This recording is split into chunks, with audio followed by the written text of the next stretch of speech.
Chapter 1. The Wilderness, the Campfire, and the Young Man Clutching His Greatsword. This colossal sword, which had traversed the realms alongside him, imbued a semblance of courage to his pallid visage. With this weapon in hand, he had allied himself with a band of unscrupulous knights, known for their notorious reputation. The mere presence of this two-handed sword led them to believe his fabrications, convincing them that he too was a fallen noble. These individuals, all of noble lineage in decline, ventured forth bearing the last remnants of their family's arms, seeking their fortunes. In comparison, he appeared rather destitute. Absent this formidable weapon, securing employment amidst the tumult of the Colophes continent would have relegated him to joining brigands. The lot of a brigand was far less favorable than that of an outlaw knight, with a significantly greater risk of annihilation. Beside him stood a steed named Xiaobai. This splendid horse had galloped from the forest straight to his side. He initially fancied it was drawn by his latent majesty, only to realize over time that it was indeed the allure of his greatsword that captivated the creature. The two-handed sword, the Order Enforcer's blade. The steed, Xiaobai. These constituted the entirety of his possessions and his confidence. As long as the man lived, so too would the sword should he perish. The sword would follow suit. Do not be anxious. We have collected tolls here before there have been no issues thus far. A kindly middle-aged man in the group reassured, instilling a modicum of confidence in these young adventurers. They're approaching. Quickly, ready your weapons. Calls echoed from the distance, prompting the middle-aged man to issue a swift command. Lyndon did not hesitate. He immediately grasped his greatsword and mounted his horse. His decisiveness earned him an approving glance from the middle-aged leader. The young adventurers and the fallen nobles alike seized their weapons, clad in haphazard chainmail, brandishing an array of armsome wielded swords and shields, while others took up lances. These armaments represented their entire fortunes, the glory of their ancestors. In stark contrast, Lyndon's gear was the most meager. He possessed not even a shield, only his greatsword. This weapon was favored solely by the impoverished great swordsmen of the Haidam lineage. Were it not for Lyndon's seemingly fine white steed, he would scarcely belong in this company.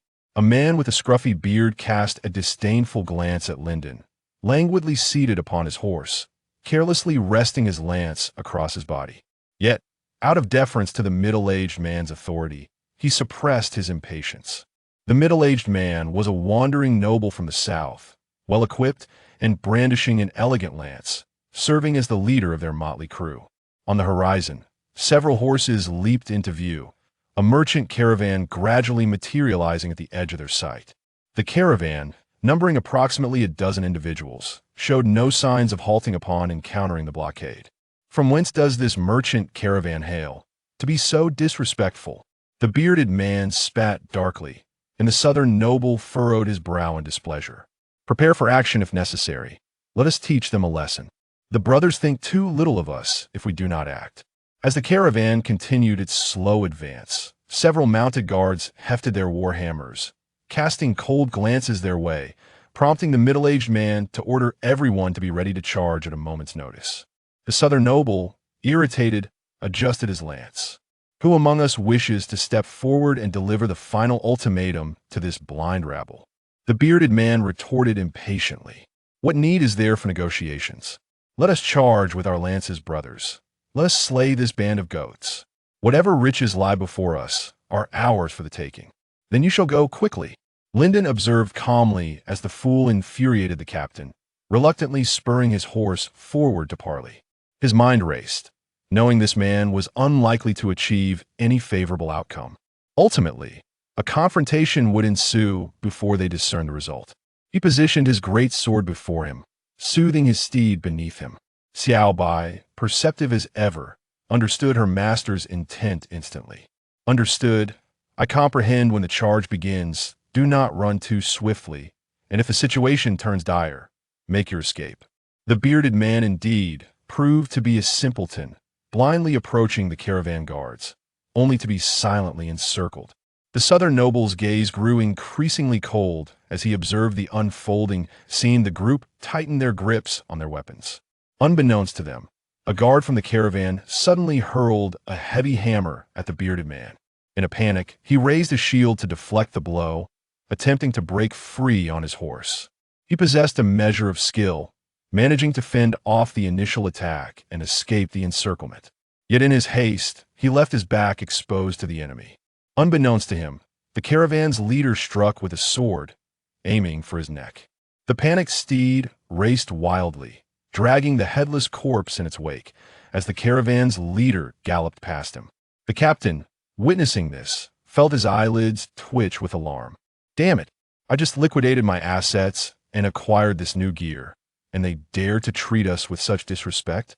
He barely had time to ponder before the enemy surged forward. The fallen nobles raised their weapons in unison, charging alongside their leader. Lances were the cavalry's ultimate weapon with swift steeds. They transformed into instruments of terror, capable of delivering instant death upon contact. However, for the average person, wielding such a lance was exceedingly difficult. Only those who had undergone years of rigorous training could master this lethal art. Lyndon possessed no lance, nor did he possess such skills after all. He was merely an unremarkable traveler, not a noble steeped in the traditions of his lineage. There were a few like him within the group, positioned on either flank, ready to flank the enemy during the charge. Due to his position on the far left, Lyndon enjoyed an exceptionally clear view, witnessing the merchant caravan forming a defensive formation in the distance, realizing that the carts concealed not goods, but warriors. This was a trap. Lyndon's heart raced. Xiaobai instinctively slowed her pace. In mere moments, he found himself 100 paces behind, watching helplessly as the southern noble, lance raised, failed to veer aside and collided directly with the cart. The caravan's leader, clad in light armor, leaped from his mount onto the carts, swiftly maneuvering to the rear. Lyndon's heart sank to the depths. This group was doomed. He turned his horse, casting one last glance as infantry surged forth, hammers descending upon the heads of the fallen nobles. This was not a merchant caravan, but a band of bounty hunters. If fortune favored him, he might soon encounter these unfortunate fellows in the clutches of the slave trader Ramon. Xiaobai, leading Lyndon, galloped away, both man and steed fleeing towards the distant forest without a backward glance. Lyndon's heart brimmed with confusion. This promising venture had evaporated. He was unemployed once more. Without a shred of hesitation, Lyndon did not even look back, riding with the resolute Xiaobai, returning to the city of Luoying. Outside the city of Luoying, in a lawless expanse, lay a bustling market. Farmers, adventurers, fallen nobles, merchants, and even thieves and informants mingled within this vibrant area. This was a free land, beyond the reach of Luoying's lord. The guards within Luoying only symbolically collected taxes, tacitly avoiding this territory. Leading his horse into a tavern, Lyndon sought to forget the stench of manure lingering behind him. The aroma of beer, mingled with the scent of wooden barrels, wafted into his nostrils. He guided Xiaobai to the stables, then approached the bar to order a large mug of beer. Upon reaching the bar, a drunken troublemaker confronted him. "What are you staring at? Do not cause trouble. If you do, I shall bar you from entry in the future."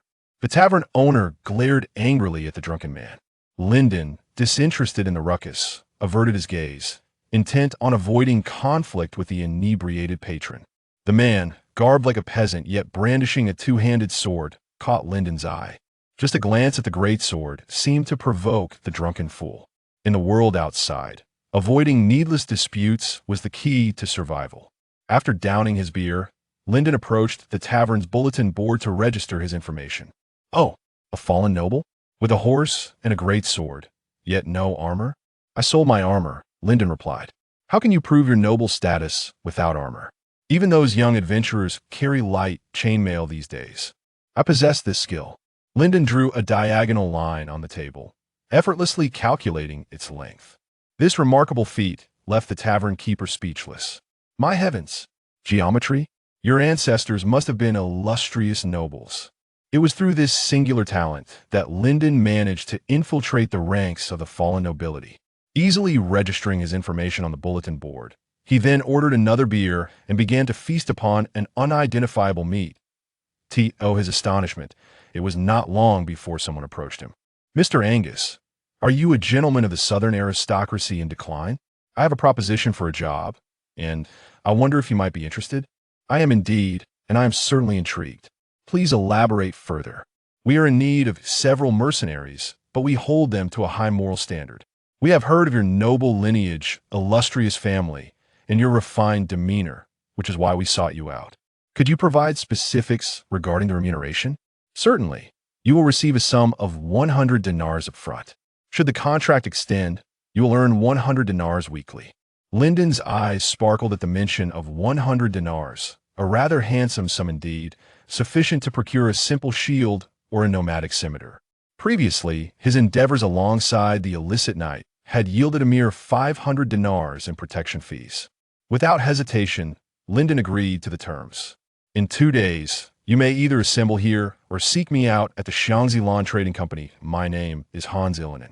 Having secured a job and relieved of his worries, Lyndon took advantage of his leisure time, meandering leisurely through the marketplace. Linnaeus Equipment Shop was his first port call. Hey, you over there, young man with that battered two-handed sword, why not consider purchasing a sword and shield instead? As he approached the shop entrance, Linnaeus greeted him with an exaggerated warmth. Disregarding Linnaeus' ploy to sell him a one-handed sword, Lyndon got straight to the point. Good sir, I already possess a two-handed sword. I would prefer you to introduce me to some armor. The armor I offer is far beyond your means. It is of exceptional quality. With a hint of skepticism, Lyndon pointed at a breastplate with a large gaping hole. What is the story behind that hole? You fool, that is a breastplate. Even with the hole, it is still a fine piece. And what would be the cost? Without a sum of 10,000 dinars, you might as well not even consider it. Lyndon silently closed his mouth, offering no rebuttal. 10,000 dinars. If he possessed such wealth, he would first pursue the art of the sword mage rather than invest in a breastplate. In retrospect, it seemed his fellow noblemen clad in armor were indeed quite affluent. Good sir, why is the equipment here so exorbitantly priced? This is not even a shop located in the heart of Loin City. Who can afford such prices? I do have cheaper options, but even those, I fear, are beyond your meager means. This is not my concern. It is merely a reflection of your poverty. Linnaeus regarded the silent Lyndon with disdain as he stroked his chin. Perhaps you could afford the nomadic armor and the steppe helmet after all. The two combined only cost 100 dinars. Feeling a flicker of temptation, Lyndon glanced at the tattered items he was indicating, only to be disheartened. What a jest would not even accept those two pieces were they offered for free. How could he masquerade as a noble and infiltrate the ranks of the illicit knights while donning such attire? Nomads held little value. The illicit knights would rather go bareheaded than wear a nomadic helmet. Linnaeus was well aware of the situation and held no false hopes. After lingering in Linnaeus' shop for some time, Lyndon ultimately purchased a lightweight leather armor for 100 dinars. The reason for its low price was its slight rust and the mottled colors adorning it. It seems you have managed to earn a bit of coin. You are in far better shape than when you first arrived. Previously, you came with nothing but that wretched two-handed sword. Were it not for the short robe bestowed upon me by my father, I would not be where I am today. Thank you, dear father. Once I earn some money, I shall return here to purchase a suit of armor. You certainly have some sense, ha ha ha. After parting from Linus, Lyndon made his way to the Mage Swordsmanship Association for a brief visit. This path to the extraordinary is already the most accessible for an ordinary person. Yet it still carries a threshold of thousands of dinars. It is often said that, compared to the costs of learning, the expenses of weapon maintenance are truly substantial. As the name suggests, a mage swordmaster's training is inextricably linked to the sword. Moreover, swords infused with magical power are particularly prone to damage during use, necessitating timely upkeep and repairs. It is said that every mage swordmaster's lifelong vexation is the quest for a sword that is not easily broken.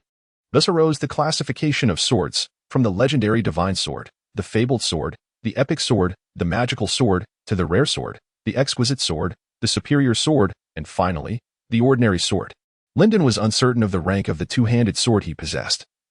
But judging by Linus's disdainful gaze, it likely did not hold a high status, much like the little white horse that followed him, which, although somewhat sentient compared to ordinary steeds, was hardly a remarkable beast.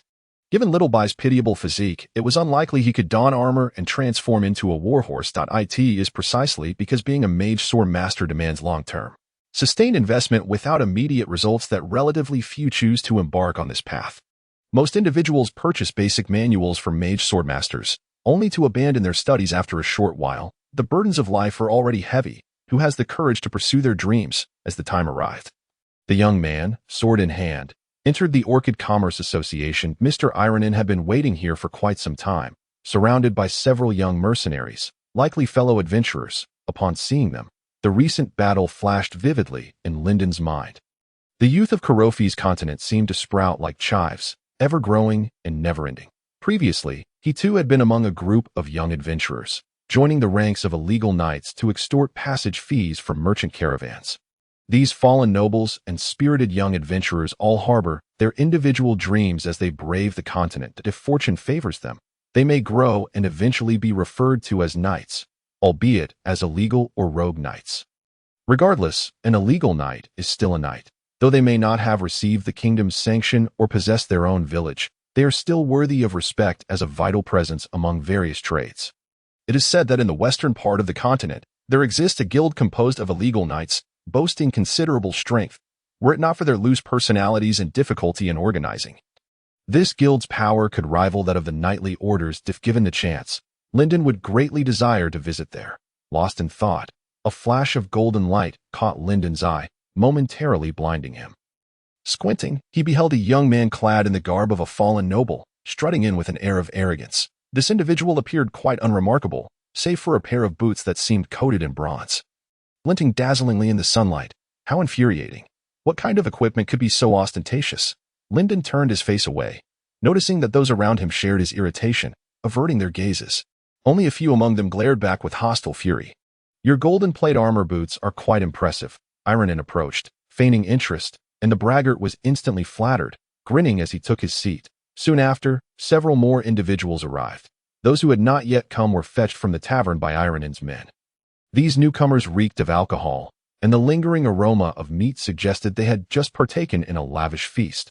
Once everyone was assembled, the merchant caravan wasted no time and departed directly from the Orchid Commerce Association.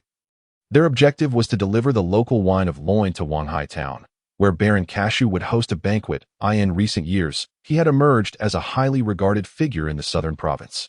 At just over 20 years of age, he had achieved the rank of a swordsman, reaching the 5th tier of the mage swordmaster hierarchy, a testament to his extraordinary talent. To curry favor with this remarkably gifted lord. The Orchid Commerce Association would not miss any opportunity. These young fallen nobles, on one hand, sought to bolster the caravan's strength, while on the other, they served as a fayade. After all, these adventurous youths brimmed with the vitality unique to their age. In stark contrast to the idle and wasteful scions of nobility, Ironin sat atop the foremost carriage, opting not to enter the cabin but rather to perch beside the driver. Beside him stood a magnificent white steed, ridden by a handsome young man bearing a two-handed sword. Observing the young man's profile, Ironin's expression revealed satisfaction. Indeed, his investment had not been in vain. With such an appealing young man as the figurehead, the status of the Orchid Commerce Association in the eyes of the nobility would undoubtedly rise, greatly benefiting the future of the association. In comparison, what was the cost of this investment in dinars? As the sun bathed the grasslands in its golden glow, Ironin, lost in pleasant reverie, suddenly caught sight of the rust on Lyndon's leather armor, akin to a fly landing on a beautiful flower. Utterly distasteful, he suppressed his displeasure, pretending not to notice. After all, the youth was already quite impoverished. It would be inappropriate to confront him about his attire. Such an act would be egregiously offensive and might even invite an unforeseen demise by a flying spear. Ironin was no fool and would never engage in such foolishness. It was not until evening, when they set up camp and prepared a meal, that Ironin once more regarded the young man before him with earnest scrutiny. The youth appeared to be merely 15 or 16 years old, with a youthful visage yet an inexplicable air of determination. Perhaps due to his excellent horsemanship, he was able to peruse a parchment while riding. This parchment likely contained the foundational meditative techniques for mage sword masters, obtainable for merely 100 or 200 dinars. However, the text was exceedingly crude and esoteric, demanding considerable comprehension from its reader. Generally, more advanced mage sword master scrolls are accompanied by annotations and explanations from various masters, rendering the act of reading these texts akin to receiving tutelage. It is said that the most popular scrolls in the southern province at present are those penned by Baron Cashew. detailing the essential insights from his journey from an apprentice swordsman to a swordsman. These scrolls are distributed by the Hygiene Knight Order, with each copy valued at over 10,000 dinars. And their circulation is strictly monitored, with prohibitions against unauthorized copying. Violators face penalties imposed by the knightly order. Are you also a mage swordmaster?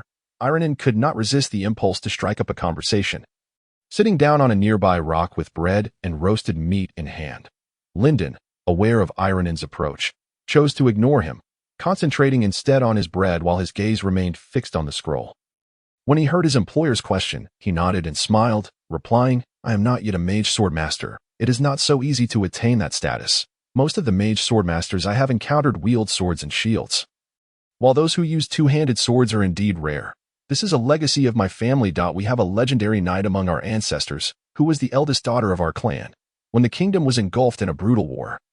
She disguised herself as a man to enlist in the army, not wishing to see her aged father perish. My heavens. She must have been quite imposing, akin to a man. No, you are mistaken. Our ancestor possessed an ethereal beauty that would make even the moon feel ashamed.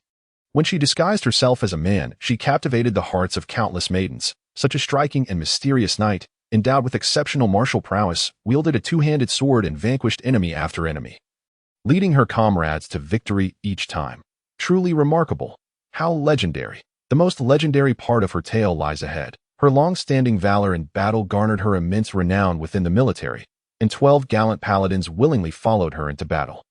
Yet, such efforts could not reverse the tide of war. When the final battle loomed, the kingdom's commander betrayed his country, utterly abandoning this wretched land, leaving all in despair. Could she still emerge victorious? Indeed. She rallied the last of the brave souls, leading over 1,000 to confront the enemy's formidable army of 100,000. The princess, unwilling to see her march to certain death, sought to elope, to wander the world together, yet she resolutely declined. With unwavering determination in her gaze, she assured the princess that victory was within reach, that triumph was destined to come. 1,000 against 100,000. Such a feat seemed unfathomable. How could she possibly prevail? She established a defensive position at a crucial pass, successfully stalling the enemy for a full 10 days. When the adversaries, unable to bear the weight, considered a flanking maneuver, she left only a handful of soldiers at the pass, creating the illusion of a formidable force to intimidate her foes. The foolish commanders across the way had already surrendered any hope of a direct assault. Under the cover of night, she led her troops into the disordered formations of the enemy, who had grown lax from their march, charging into the ranks of 100,000. Had she lost her sanity? No, she had not. With her 12 holy knights, she dispatched the complacent foes, capturing the enemy commanders. The once mighty army crumbled without a fight, and thus her kingdom achieved a resounding victory. What reward awaited her? A marriage to the princess, a woman marrying another woman? Alas, her identity as a woman could not be openly acknowledged. And after the triumph, she vanished without accepting any accolades from the kingdom, leaving behind a bewildered king in disarray. So you hail from such a legendary lineage. Is this the history of the kingdom? How come I have not heard of it? This is a history that is exceedingly ancient. It is only natural that you have not encountered it. It is said that the spirits of our ancestors continue to bless the Angus Red Dragon family. When I face peril, my forebears surely bestow upon me the great light of victory, guiding me from danger. Lyndon gazed earnestly at Ironin, his eyes ablaze with conviction, his will unyielding. To this day, Ironin remains immersed in this legendary tale, looking upon Lyndon with newfound admiration. No wonder this youth is so extraordinarily handsome. He must have inherited the captivating visage of his ancestors. Moreover, it is rumored that this young man possesses an enigmatic mastery of geometry, befitting a scion of such a storied family. After a considerable time lost in various musings, Ironin returned to reality, only to find the meat in his hand had grown cold. He gnawed at the hardened strips of meat and said to Lyndon, "Good lad, you will inherit the great legacy of your ancestors. Should you encounter any challenges in the future, feel free to seek me out. My full name is Hans Ironin Jokablade, Lyndon Angus Pandolin. I typically do not disclose the Pandolin name to others. I am delighted to have heard such a captivating tale from you. It is truly legendary. As a descendant of the great Pandolin, I have a gift for you. Please, follow me." Obediently, Lyndon followed him. They arrived at Ironin's carriage, where he retrieved a large chest made of mahogany, intricately carved and adorned with gemstones. Its mere appearance hinted at its considerable worth. Ironin opened the chest, and a radiant light emerged. Lyndon stood at a distance, silently observing, refusing to intrude upon Ironin's privacy without an invitation. Inwardly, Ironin praised Lyndon's knightly virtues as he extracted a beautifully crafted leather armor from the chest. This piece is known as the high chest plate of the West Coast. I brought it back from afar, and now I bestow it upon you. Lyndon gazed in astonishment at the sapphire-studded armor before him. Utterly taken aback, such a high-grade piece of equipment, given so freely, did Ironin not consider whether someone of his standing could truly bear such a burden? A case of possession brings peril, indeed, with trepidation. Lyndon accepted the chest plate, and under Ironin's expectant gaze, he donned it fits perfectly. It is as if it were tailor-made for you, Mr. Angus. Esteemed Ironin, how can I ever repay your kindness? No need for repayment. This is my donation to the great knight, a descendant of Pandolin. I hope you will continue the legacy of your ancestors, crafting new epics. In doing so, my name, Ironin, shall also be blessed by the bards. I shall strive to honor it. I will name this armor Ironin's gift. Haha, that is splendid. In life, one must earn their respect. Were it not for my fabricated identity as a fallen noble, I would not be faring better than a serf. Gratefully, Lyndon accepted Ironin's gift. Clad in the blue and white chestplate, the youth appeared as a regal knight, further solidifying Ironin's belief in his noble lineage from the ancient Pandolin family. The journey proceeded without incident. The brigands kept their distance, and even the illicit knights along the road showed respect. The merchant caravan, flanked by a cadre of noble steeds and riders, entered the estate of Baron Cashew. A grand banquet was scheduled for a week hence, and Baron Cashew was already preparing for the upcoming tournament. The champion of the tournament would receive an invitation to the banquet, along with the Baron's guidance, and could choose either a magical swordsman scroll or equipment as their prize. The rewards were substantial. Yet, Lyndon felt such fortune was unlikely to fall upon him. Nonetheless, he wished to partake in the festivities. The estate of Cashew was not accommodating to guests. After Ironin had paid his respects to the Baron's steward, he led everyone away. On his little white horse, Lyndon, in unison with his steed, cast a lingering glance back at the enchanting estate adorned with flowers, reluctantly following the group. How beautiful, is it not? Ironin leaned closer, playfully patting Lyndon's shoulder. Indeed, Lyndon replied nonchalantly, nodding. He mused that the estate rivaled some city parks and museums. Yet, in comparison to ancient temple gardens, it still fell short. That it lacked the weight of history. Ironin scratched his head, observing Lyndon's expression of calm regret, and inquired, is something amiss? It simply lacks a touch of historical essence. Those grand creations of humanity, having endured millennia of trials, shed their sharp edges to become gentle and naturally harmonious, transcending mere human artistry to achieve a divine synthesis. That is the essence of time. This estate is still too young. Lyndon's composed critique drew upon knowledge from a past life.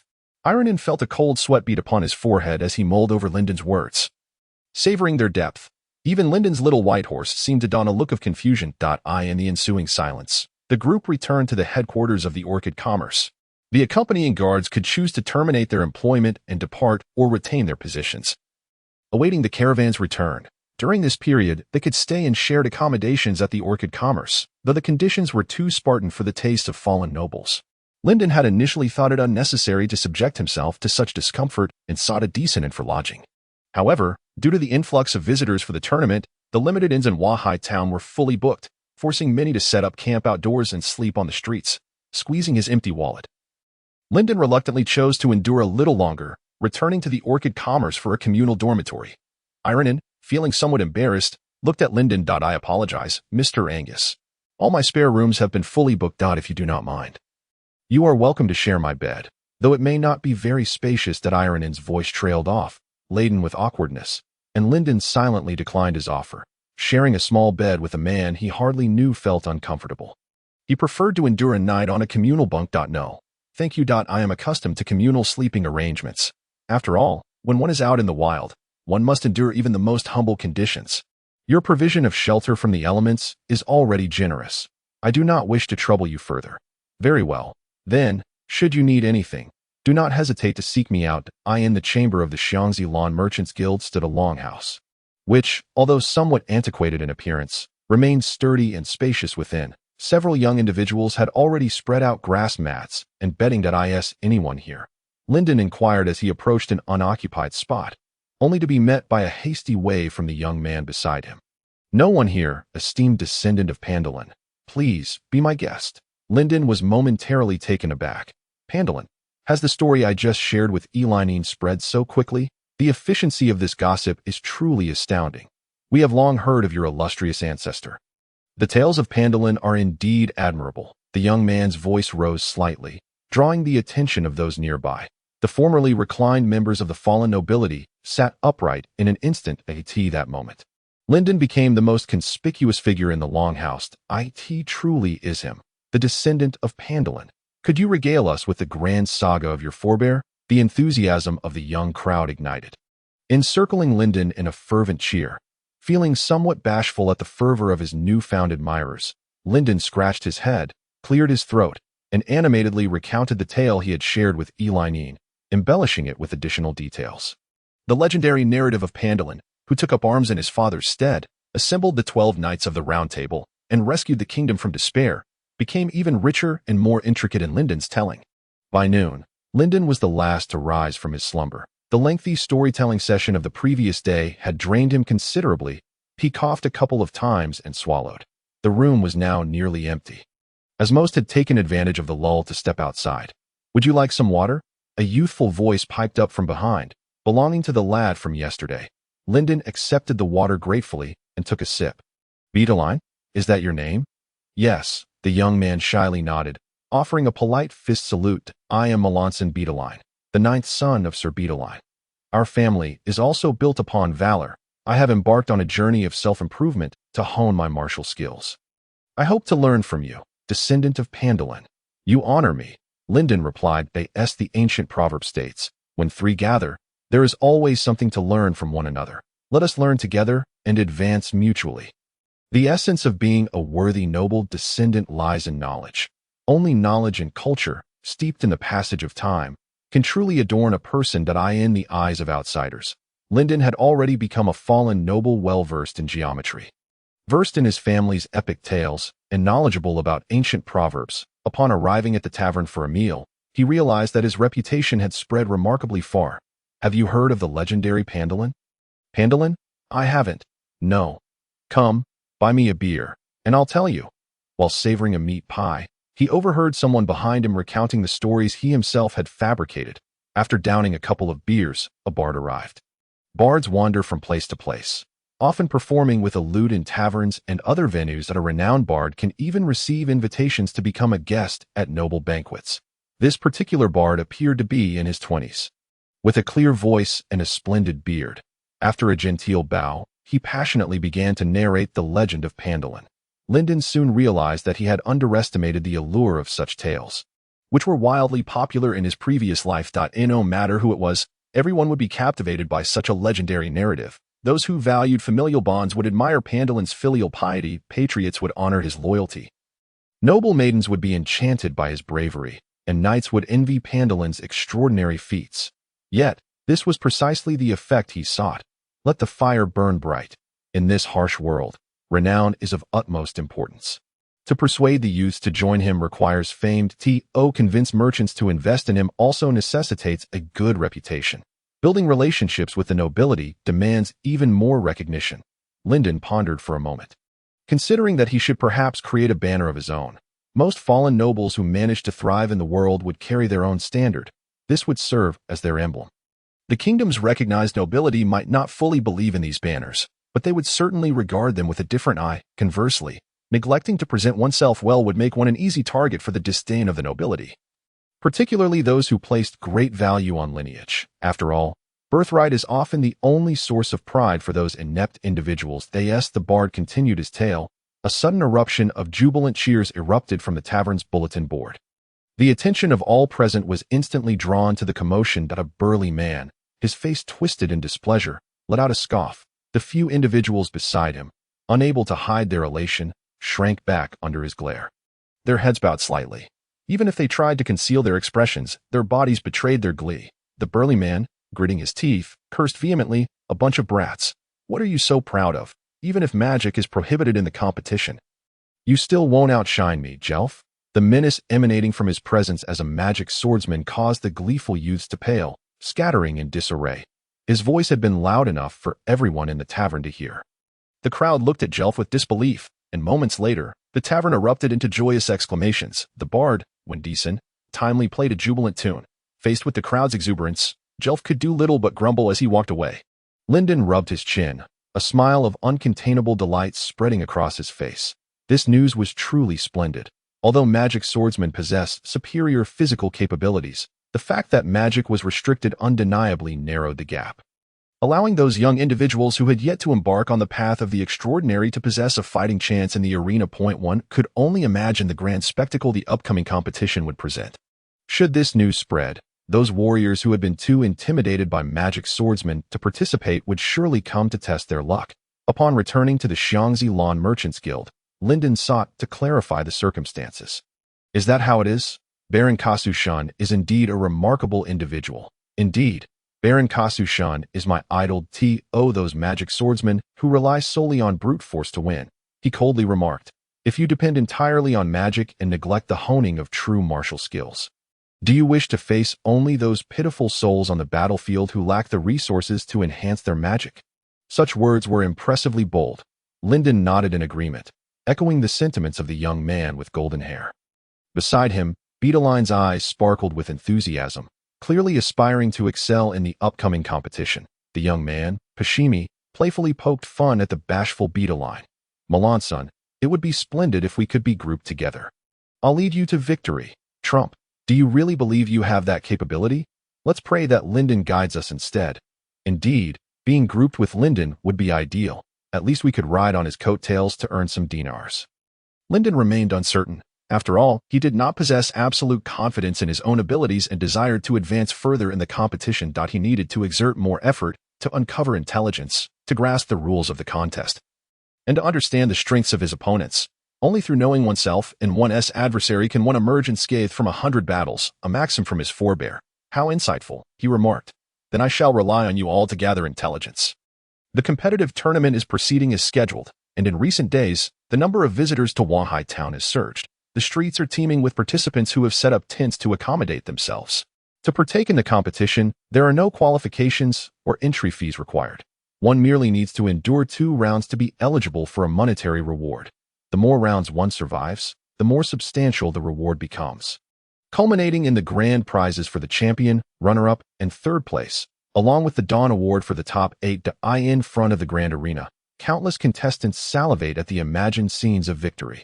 Standing on the elevated platform, adorned in noble attire, Baron Cashew bestows prizes and imparts wisdom that it is truly an enviable sight. One can only wonder which fortunate soul has been blessed with such luck. The betting on the participants, orchestrated under official supervision, proceeds in an orderly fashion. Those who dare to disrupt will face the sharp blade of Baron Cashew. Spectators have gradually taken their seats, and tickets for the event are exceedingly scarce. The Baroness Steward has even innovatively begun selling standing tickets. Linden, standing in the preparation room, quickly realizes that this represents a staggering sum. Even the sale of standing tickets alone could yield multiple times the amount of the prize money, not to mention the cut from the gambling profits, which constitutes the real windfall. Those with confidence in their abilities are increasingly inclined to wager their fortunes on themselves, as long as they can last a few more rounds. They not only reclaim their initial stake, but also stand to make a handsome profit. The man known as Jelf, with a heavy bag of gold coins, slams it onto the table. I'm betting it all on myself, he declares. The infamous Jelf, how audacious! What an impressive display of confidence! How much has he wagered? Linden and his companion, Milan, have already gathered intelligence on most of the participants. At this moment, the trio wears serious expressions.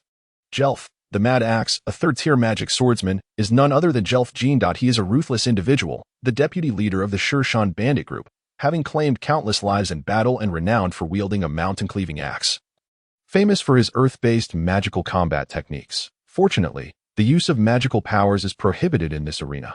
Otherwise, the situation would be dire indeed. With just his combat techniques, he could unleash a devastating area attack, incapacitating a large number of opponents. As renowned figures continue to arrive at the arena, the atmosphere becomes increasingly lively. The youthful warriors can hardly contain their excitement, eager to demonstrate their prowess. In contrast, the seasoned warriors remain unfazed.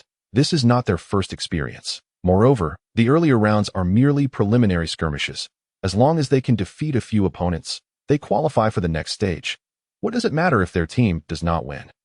As long as they emerge victorious individually, that is sufficient. The true contest will ultimately be decided among the magic swordsman professionals.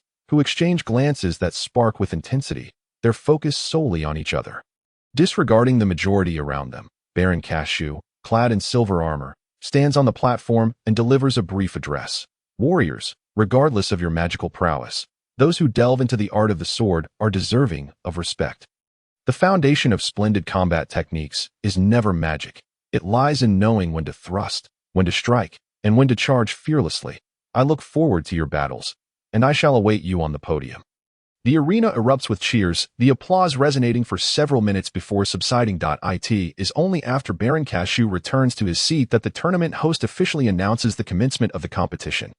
Everyone has been duly registered. The first round consists of groups of 8, divided into 8 teams, entering the arena for a free-for-all battle. The victorious teams will advance to the next round, should a team be defeated.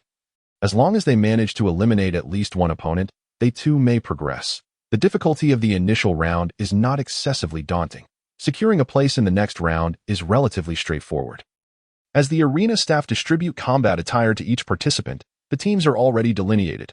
Lyndon finds himself assigned to the second group, scanning his surroundings for familiar faces but finding none. He will have to rely on instinct during the competition. According to the rules, participants can choose their own melee weapons for the contest, including swords and shields, two-handed swords, 1.5 swords, two-handed scimitars, great swords, and so forth. For the magic swordsman class, any weapon that is not ranged can be integrated with combat techniques. However, due to the inherent dangers of heavy hammers and lances, which are difficult to control, their use is prohibited in this competition. Participants may only wield specially crafted swords for combat. Without hesitation, Lyndon opts for a two-handed sword, a weapon akin to the Sword of Order, which he finds convenient to wield. Once everyone has selected their weapons and stepped onto the circular grassy field, the match is set to commence. Let us go, crush them. Tyrus, I bet on your victory, so make it count. Suga, victory is ours. Cece, I love you. Cheers erupt from the spectators. Even the most composed warriors begin to feel the tension. After all, this battle unfolds under the gaze of many. Unlike their usual encounters, only those seasoned veterans, accustomed to the arena, can maintain their calm demeanor. Lyndon feels the sweat forming in his palms. Turning to his teammates, he notices their states are not significantly better. Considering that his opponents likely feel the same, he finds solace in that thought. Tightening his grip on the sword, he assumes a stance ready to block and counterattack at any moment. Suddenly, a whistle pierces the air, and the crowd in the arena bursts forth like arrows released from a bow. Only 2 people remain beside Lyndon, frozen in place. The bewildered expressions on their faces clearly indicate their lack of response. However, Lyndon is not caught off guard. He remains acutely alert, avoiding such a fundamental mistake. Instead of blindly charging forward, he believes that maintaining composure and calmly seeking opportunities is the better strategy. With firm strides, he follows his teammates. This group comprises talented individuals, likely paired off, each heading in different directions. The lack of mutual support in their fighting reflects the downside of mercenaries who have not undergone training in team discipline and tactics. They rely solely on individual valor. In a real war, they would likely be slaughtered. Lyndon shakes his head, spotting an unfortunate soul across the way. This individual has just improbably defeated one of Lyndon's teammates and stares incredulously at his sword. Reveling in his survival of the first round, seizing the moment, Lyndon hesitates no longer. He strides forward, delivering a heavy blow to the opponent's armor, the force sending him staggering to the ground. There was no doubt about it.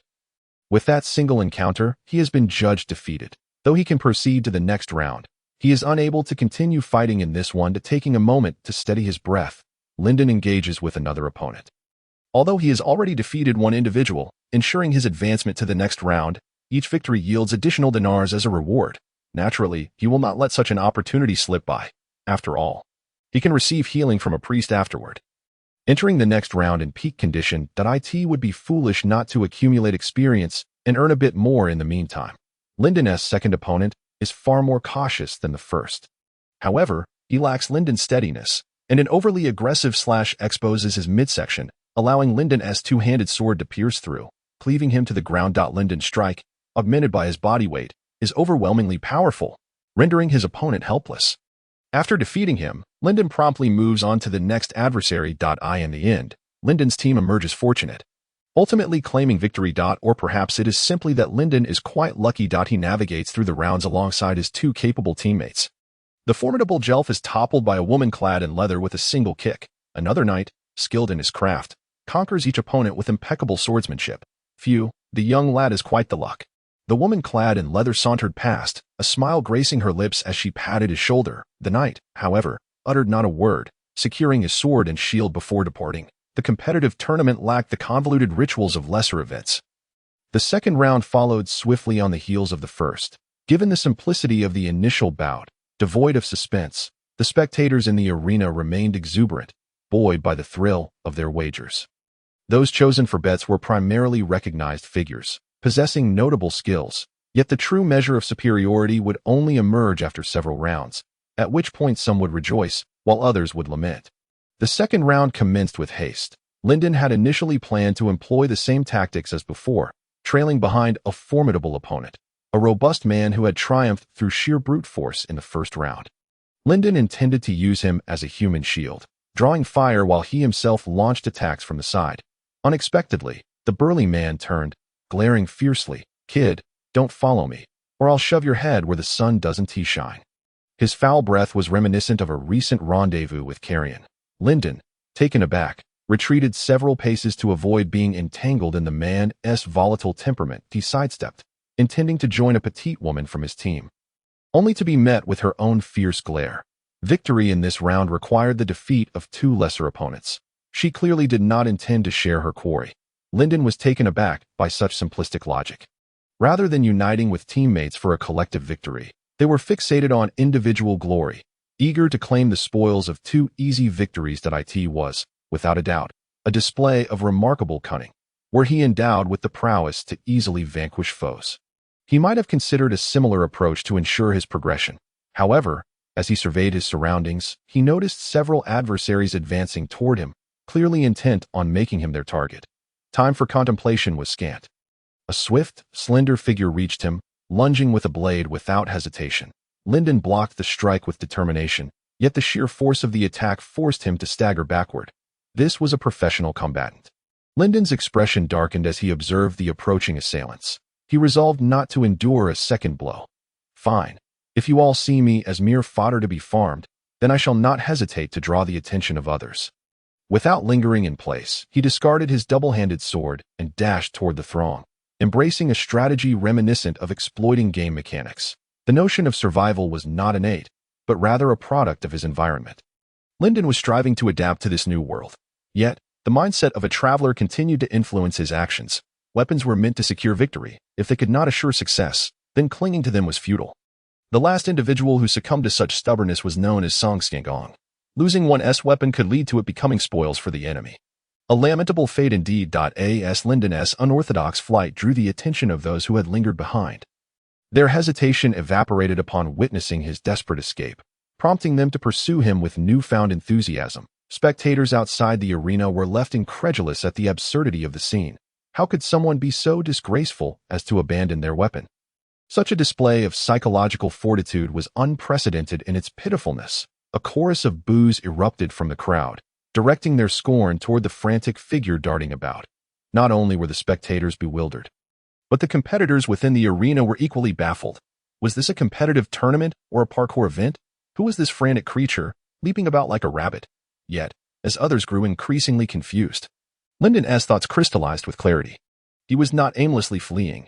He had a plan. An elderly swordsman was locked in combat with his opponent, the cacophony of battle resonating behind him. Instinctively sensing danger, he did not hesitate, his eyes glimmering with cold resolve. He unleashed a fierce strike. As blinding light surged toward him, Lyndon evaded the blow with a deft slide, escaping the old swordsman's attack. The elder, wide-eyed, watched in disbelief as this foolhardy boy rolled away unarmed. Was he playing hide and seek while others wielded weapons in earnest? Such an affront to the swordsmanship he had dedicated his life to defending ignited a dangerous glint in his gaze. "Old man, where are you looking? Your opponent is me." The swordsman's adversary seized the moment, launching a relentless assault. The elderly swordsman, witnessing such shamelessness from the young blonde, felt a tinge of sorrow. "Alas, I am growing old. Today's youth have no regard for the chivalry of the sword." Lyndon, uninterested in the old swordsman's formidable techniques, focused instead on his own evasive maneuvers, deftly navigating the encirclement. In this chaotic melee, the rules dictated that anyone not a teammate was an enemy, fostering a climate of mutual suspicion. Even when faced with Lyndon's taunts, Those who wished to strike at him were wary of being perceived as easy prey themselves. Amidst this atmosphere of trepidation, Lyndon darted like a slippery eel, weaving through the gaps in the throng. To the onlookers, this was an irksome spectacle. Damn it, why has anyone put an end to him? He is far too cunning. Shameless. Ha ha ha. He resembles a circus clown. I can hardly breathe from laughter. Lyndon paid no heed to the scornful remarks. His resolve only hardened. Even without his weapon, who said that only one sword could vanquish foes? This was a team competition. Regrettably, his comrades viewed this merely as a convenient means to expedite the preliminary rounds, unwilling to trust unfamiliar allies or place their hopes in strangers. It is said that only the weak band together. The fierce walk alone. Yet Lyndon, embodying the essence of the weak, felt no shame in this reality. The strength of a team had always been the refuge of the disadvantaged against the powerful. Now, Lyndon intended to leverage this very refuge to carve out a path to victory. Could it be? Was he truly poised to claim victory? Their team appeared formidable. Just look at that teammate of his. So striking, like a specter, as he felled the pursuing adversary. Yes, another one down. I've made the right bet this time. Angelica, you must triumph until the end. One by one, those enemies who had disrupted their own rhythm fell to the ground. Lyndon felt considerably relieved from the pressure. After fruitless pursuits, the competitors in the arena, unwilling to concede defeat, glared at Lyndon as he sprinted away, their teeth grinding in frustration. Having eliminated numerous contenders moments ago, they now faced the daunting task of overcoming even tougher opponents to secure qualification for the next round. Some began to regret their reckless chase of Lyndon, fearing that the memory of their folly would haunt them sleeplessly through the night. How infuriating! Lyndon felt as if he had transformed into a loathsome piece of refuse. Previously pursued by a throng, he had felt encircled by a swarm of dung beetles. Now, those beetles, clearly having encountered too many setbacks in their efforts to push their dung balls, seemed to have succumbed to learned helplessness. Even as Lyndon swaggered past them, they remained utterly indifferent, their disdainful glances seemingly conveying, "Get lost, don't bother us." Just as Lyndon's presence waned to its lowest point, he quietly retrieved a two-handed sword from the ground. Subsequently, he stealthily approached the back of that old man. The elderly swordsman was currently wielding his sword with a grace akin to a blooming flower. Even without the use of magic, his swordsmanship was extraordinary. Lyndon held his breath, focusing intently on assessing his surroundings. The old swordsman's senses were remarkably acute, despite his full concentration on the three opponents before him. He instinctively sensed someone approaching from behind and divided his attention ever so slightly towards Lyndon. However, after Lyndon made 3 passes, whether due to the intensity of the battle or the insignificance of Lyndon's threat, the old swordsman finally ceased to glance over his shoulder. No one in the arena sought to confront Lyndon. He had become a phantom with a remarkably diminished presence. Now, this ghost was poised to deliver a lethal strike. The wind seemed to heed Lyndon's silent desire, brushing against the blades of grass below as the wooden sword struck the old swordsman with a resounding impact. His white hair met the ground, a dreadful shade of sky blue, and the swordsman Seisos was eliminated in the second round. The old man's defeat incited a torrent of curses from countless spectators, who had all bet on Seisos to win. This competition had produced the greatest upset. A throng clamored for refunds, shouting, "This is outrageous! Refund us! How could Lord Seisos be eliminated like this? There must be foul play." Lyndon paid no heed to their vitriol. His mind was singularly focused on one thought. Splendid. He had eliminated a formidable adversary.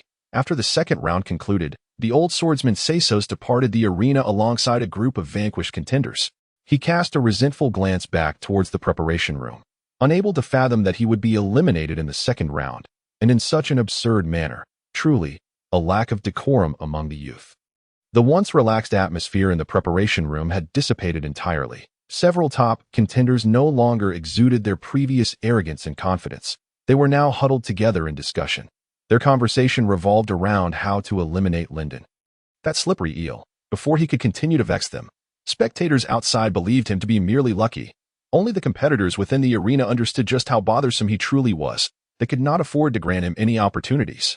Yet, Lyndon wore a smile, his expression one of amusement as he observed the unfolding scene. As Sun Tzu's art of war teaches, knowing oneself and one's enemy ensures victory in 100 battles.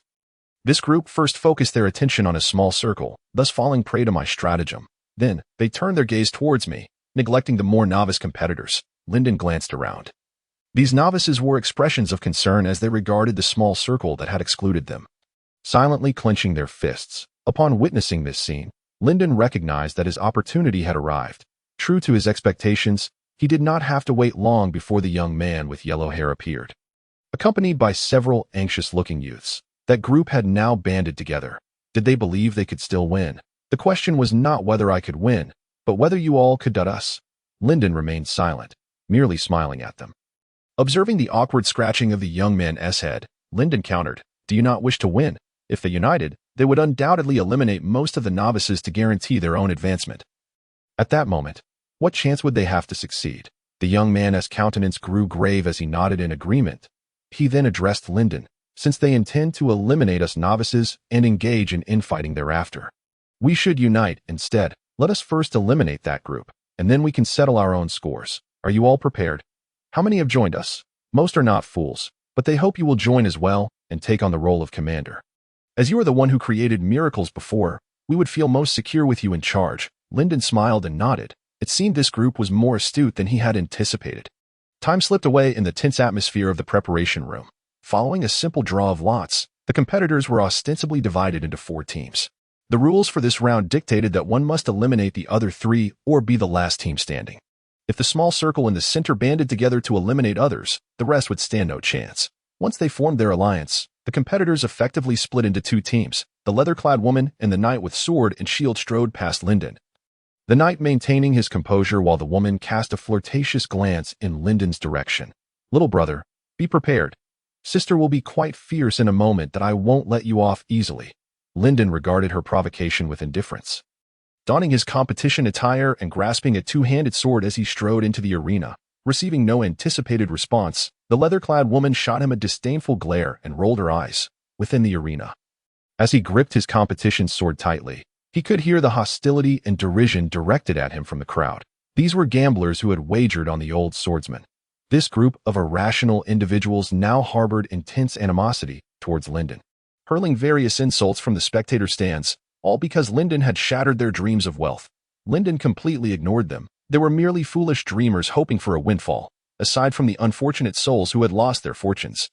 There were some new supporters who had recently placed bets on Lyndon. This group reveled in the spectacle, eagerly anticipating a miracle. They were, indeed, a band of merrymakers. Number 9, you will create a miracle. I placed a hefty wager on you. Do not let me down. Lyndon smiled and nodded, waving in acknowledgement of their expectations. His demeanor resembled that of a humble sports star, and his polite attitude led the crowd in the stands to reassess their opinion of him. He bore no resemblance to a brutish mercenary. An even louder cheer erupted for Lyndon, who had become the brightest star in the arena. "How arrogant!" A short-haired man scoffed, shaking his head in disdain. He was also part of that small group, and at that moment he was exceedingly displeased with Lyndon. "Do not worry. Once the battle begins, we will position ourselves on either side of him, waiting for the opponents to bring him down." A long-haired, wild-looking man grinned malevolently at Lyndon. However, before he could revel in his amusement, the short-haired man shot him a glare that froze his smile and placed "Am I impatient? Where do you see me being impatient? You fool." Once Lyndon waved goodbye and tightened his grip on the 2-handed sword, the whistle signaling the start of the match resounded throughout the arena. In an instant, everyone sprang into action. That moment, Lyndon realized that among his team, there were 2 traitorous magic swordsmen drawing closer to him. According to the rules, teammates could not attack one another, otherwise it would be deemed a violation. These 2 would undoubtedly hesitate to strike him directly. However, by exploiting the loopholes in the rules and severing their own retreat, obstructing their own thoughts, it seems there are many who fall into this trap. In an instant, Lyndon comprehended the intentions of these individuals and leaped several steps backward. Observing Lyndon's retreating figure, the 2 men who had crowded in front of him exchanged glances, having already stooped to the most shameless thoughts about him. Yet, his audacity surpassed even their lowest expectations. So this is the point where he no longer pretends, is it? As Lyndon withdrew, the others in his team followed suit. An unprecedentedly bizarre scene unfolded in the arena as Lyndon retreated. Low-level adventurers from other teams rushed towards him. The 4 teams, originally distinguished by their colors, swiftly transformed into 2 factions delineated by rank. The audience outside the arena erupted into a cacophony of discussions. And even Baron Kasu Shun displayed an expression of disbelief, his eyes widening in astonishment. The host of the competition wiped the sweat from his forehead, repeatedly contemplating the rules of participation in his mind. Ultimately failing to discern any violations. Since there were no infractions, the competition must continue. Order and integrity were the two values Baron Kasu-shun held most dear. I am truly astonished that you could unite so many low-level warriors, remarked the leather-clad woman, standing before the magic swordsman contestant, gazing at Lin Deng with a smile curling at her lips. Yet Lin Deng furrowed his brow, fixating on the red-haired individual behind the leather-clad woman. We still have 2 spots left, and we promised that after defeating you, they could engage in their own internecine struggle, which they readily accepted. Upon hearing the leather-clad woman's words, unrest rippled through Lin Deng's team as they angrily directed their grievances towards those few individuals. Hey, we agreed to work together. Why have you betrayed us? Swick, you coward, a yellow-haired man spat, disdainfully gesturing towards the opposing side. What a vulgar fellow, commented the knight, who had always been aloof and taciturn, finally breaking his silence. No sooner had he spoken than he charged at Lin Deng, sword in hand. His speed was astonishing, and others barely had time to intervene. However, Lin Deng was well prepared and, with intense focus, narrowly parried the knight's strike. The knight's surprise was evident, but he had no time to launch another attack. Lin Deng's teammates, seizing the moment, launched a coordinated assault. The path to victory has always favored strength, and numbers are indeed a component of that strength.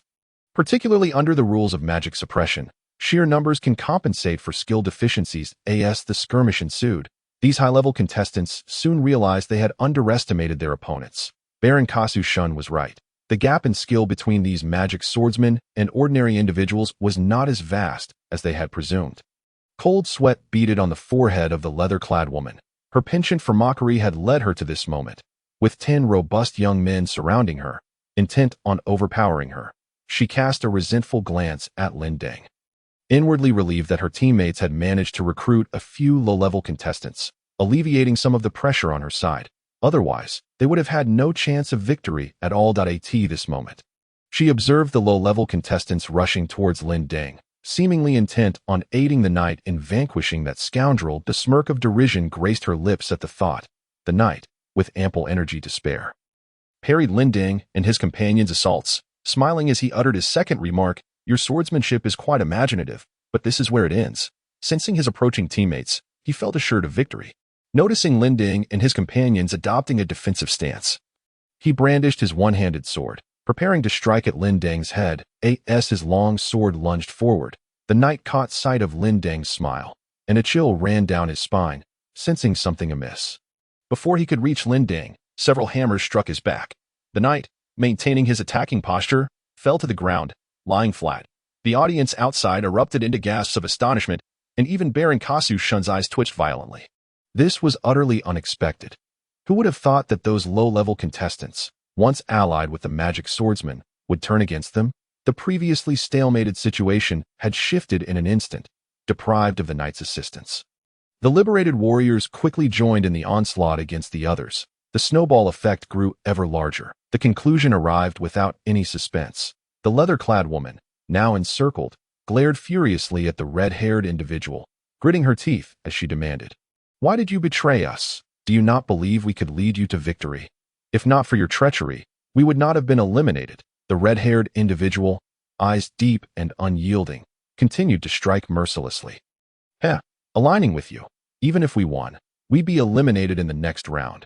The rewards have nothing to do with us. If you wish to seek others, so be it. We choose to take our chances. Spare me. I helped you deal with that guy. Do you not see him as a threat? Upon hearing the leather-clad woman's plea, the assailants momentarily halted their assault, glancing towards Lin Deng, who stood at the edge of the arena. The red-haired individual, however, grinned widely. In comparison, you pose a greater threat. After all, starting from the next round, we enter individual matches. We must eliminate all the high-level contestants for those of us with lower ranks to have a chance. With the red-haired person's words, their hesitation evaporated, and they united to expel the agile, leather-clad woman from the arena. After sending the last magic swordsman contestant out of the competition, a historic moment unfolded at this tournament. For the first time, not a single magic swordsman contestant remained. While there had been competitions with magic suppression before, those who tread the path of the extraordinary invariably surpassed ordinary individuals in physical prowess. had it not been for such frenzied assaults and targeted efforts. They likely would not have faced such a humiliating defeat. The audience buzzed with discussion, the noise swelling, as this tournament had certainly broadened their horizons. Baron Kasu Shun bore a smile, pondering that perhaps those arrogant professionals would now learn to humble themselves and hone their skills. To be utterly defeated, this would likely be a lifelong disgrace, the kind that would have them waking in the middle of the night to slap themselves in disbelief, following the departure of the extraordinary contestants. The low-level participants resumed their fierce combat. They finally stood on relatively equal footing, no longer fearing being easily crushed as mere fodder. Some sought to draw on previous experiences, attempting to form a small team to gain an advantage, only to be targeted by those who felt threatened and thus eliminated early. Amidst the chaos of the arena, Lin Ding also drew particular attention. A few contenders perceived Lin Ding as a significant threat and aimed to eliminate him preemptively. However, after merely revealing a fraction of his strength, he swiftly dispatched 3 unfortunate souls. Having progressed beyond the preliminary rounds, Lin Ding chuckled inwardly. Without the extraordinary contestants to constrain him, securing 3 more victories would indeed be a straightforward endeavor. The competition concluded amidst the turmoil, ultimately culminating in a victory for the team led by the red-haired Swick. Their collective abilities were commendable, allowing them to swiftly neutralize the knight during their ambush.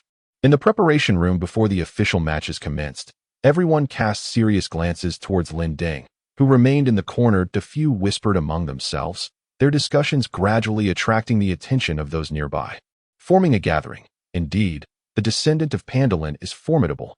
Not only is he astute, but his martial prowess also far exceeds that of ordinary folk. Facing him, I do not feel I stand a chance. Neither do I. I plan to approach him respectfully, express my gratitude for his assistance, and then forfeit.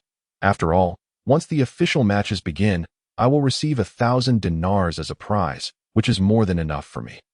In the overall atmosphere of ease and levity, the competition resumed. The 2 individuals drawn to compete stepped into the center of the arena to determine the victor. This round would select the top 16 contestants. Lin Ding sat calmly in the preparation room, practicing deep breathing and meditation to adjust his state. He aimed to adopt a state of complete readiness for the forthcoming matches, casting aside distractions and treating the sounds within the preparation room as mere background noise, unworthy of his attention. Another number 9, is it?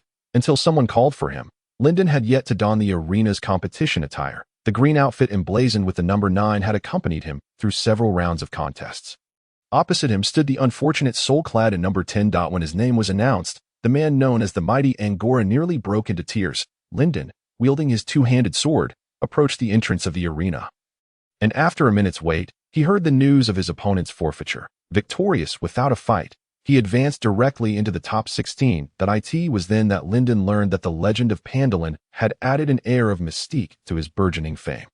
His reputation loomed terrifyingly high in the eyes of the gathered crowd.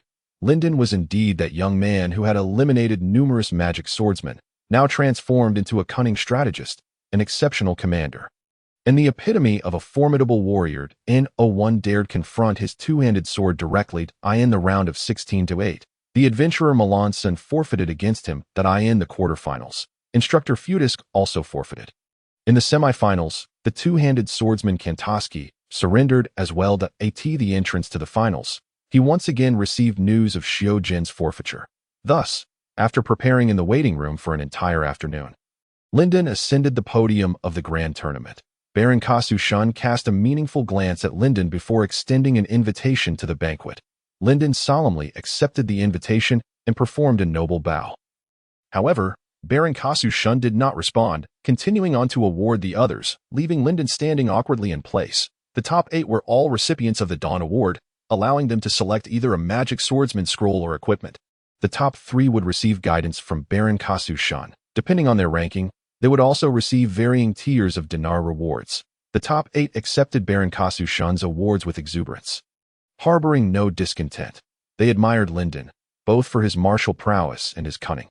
Truly, he was worthy of being called the descendant of Pandolin's legend.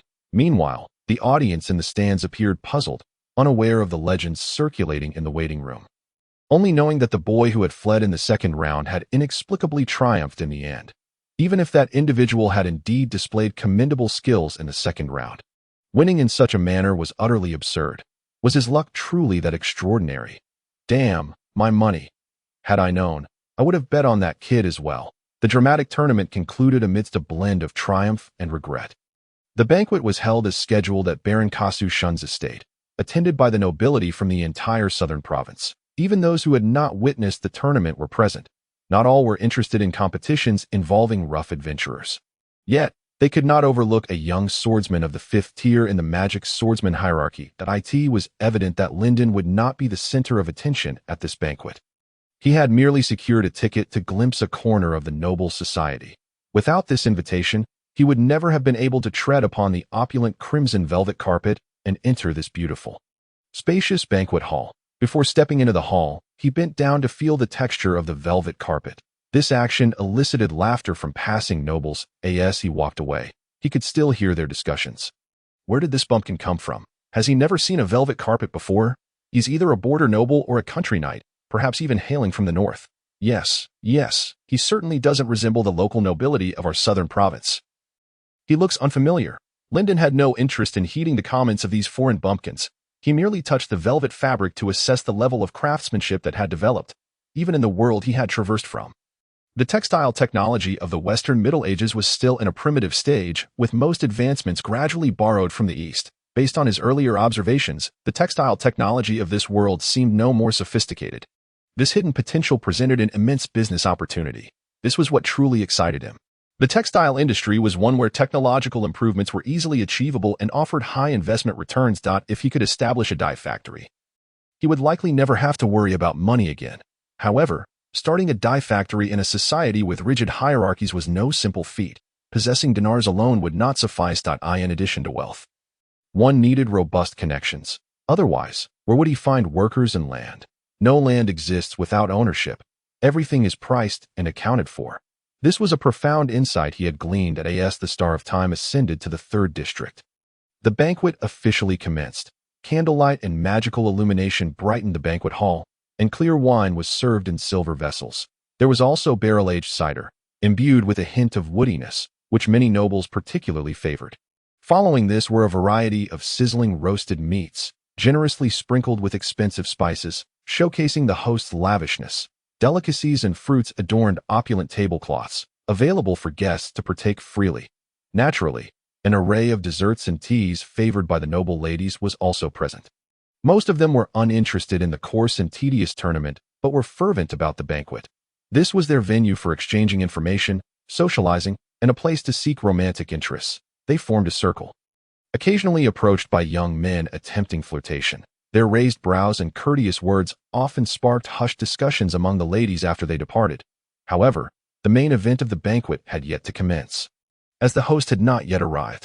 According to noble etiquette, Baron Kasu Shun would arrive fashionably late, allowing ample time for those who were delayed. Before the dance began, the accompanying musicians warmed up, playing soothing melodies that painted a serene atmosphere, celebrating the age of peace. The bard was invited to the center stage, and after performing a lively dance to set the mood, this handsome man eloquently recounted a legendary tale. This was the most popular Pandalin legend of the time. Lyndon felt a strange discomfort, displaying an odd expression. Was the story of Hua Mulan disguising herself as a man to take her father's place in the army, forming the 12 Knights of the Round Table and becoming the King of Knights? Truly so popular, the bard's performance was met with resounding success. Those nobles from the southern province, having traveled from afar, applauded this newly birthed legend of Wang Hai Town. Truly, Wang Hai Town was the wealthiest in the southern province, boasting such ancient and legendary epic tales. The story of the girl and the princess was so touching. Oh dear, hush, keep it down. This is a banquet setting, and someone might overhear you. I was merely moved by their friendship. Where did your mind wander off to? After saying this, the noble lady playfully teased her blushing companion. Their actions were subtle, barely audible to Lyndon sitting in the corner. It was as if a pure lily had bloomed before him. As the bard's performance approached its conclusion, the banquet's host finally made his elegant entrance. Baron Kasu Shun stepped into the banquet hall, raising a precious cup to toast the guests. The cup shimmered under the light, radiating a glow distinct from silver. From Lyndon's observation, it appeared to be made of aluminum. An aluminum cup. Noting Baron Kasu Shun's reverence for the cup, Lyndon sensed yet another significant business opportunity. Thank you all for gathering here at this splendid moment. I, Baron Kasu Terrare, extend my blessings to everyone present. After Baron Kasu-shun drained his cup of fine wine, the guests lifted their own cups and followed suit.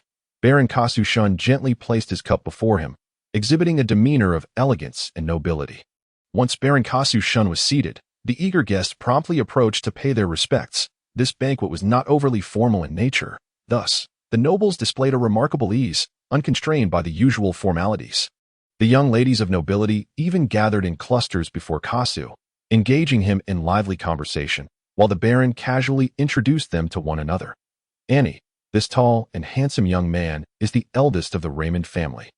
Known for his boldness, we share a strong bond at the Royal Knight Academy. He has remained solitary until now due to his former shyness. Why not invite him to the dance floor for a heartwarming Lauren dance later? Annie, adorned in a pale yellow gown embellished with black gemstones, blushed at Kasu's words, her beautiful eyes wide with surprise as she managed to stammer, "If Sir Raymond does not mind, I would certainly be willing." Raymond fumbled over his words. Although he had previously arranged with Kasu to assist in introducing him to potential partners, he now found himself shy in the presence of an appealing lady. Momentarily forgetting his earlier resolve, just then, a large hand clapped onto his shoulder. "Raymond, this won't do. Summon the courage you display in battle. Do not let them label you a coward. You wouldn't want to be known as Shy Raymond, or the Raymond who fears women, would you? How could I accompany you into battle after that?" Encouraged by Kasu's words, Raymond finally nodded, awkwardly managing a smile for Miss Annie. The once shy Annie, seeing his expression, couldn't contain her delight, covering her mouth with her delicate hand as she beamed. Raymond was the first couple that Kasu aimed to unite that evening. Success or failure was left to fate. After introducing his well-acquainted companions, it was time for the nobles seeking favors from Baron Kasu to take their turns. "Baron Kasu, I extend my most sincere blessings to you. May the goddess of stars and moon shower you with radiant light to illuminate your path."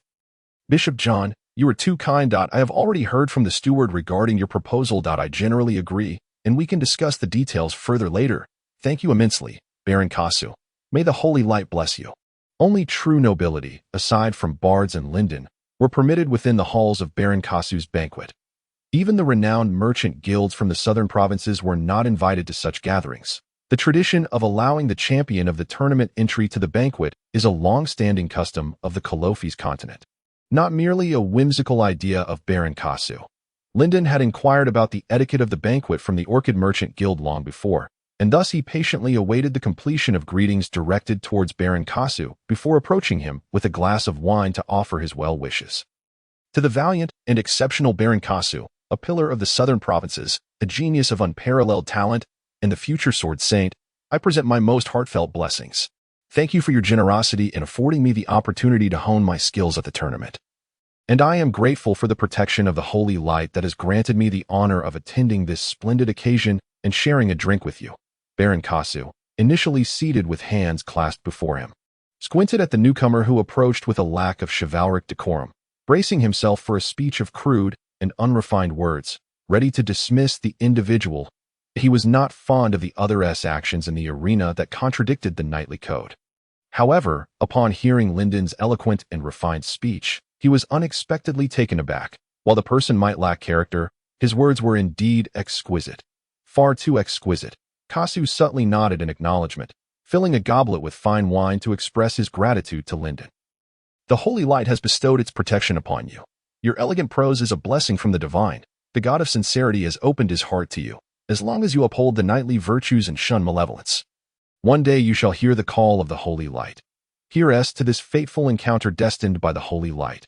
Blessings. The reward we discussed is ready for you to claim tomorrow. I, Baron Kasu, have never gone back on my word.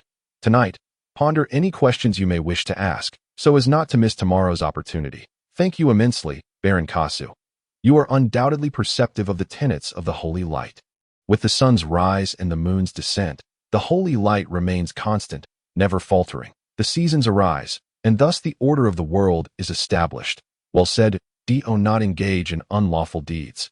Order is noble. Only by adhering to order can one enjoy happiness in this world. Stay at the estate tonight, and let the steward, Auntie, make arrangements. Thank you, my lord. You may now revel in the festivities, sharing your victorious glory with your fortunate lady. You can dance with her, but it would be a breach of Kalofi's venerable traditions if you chose not to. The conversation between Linden and Kasu remained amicable. Prior to meeting Kasu, Linden sensed a hint of discontent from him and resorted to uttering auspicious words to ease the tension. It is said that one should not strike a smiling face. Thus, his remarks left little room for the Baron to further antagonize him.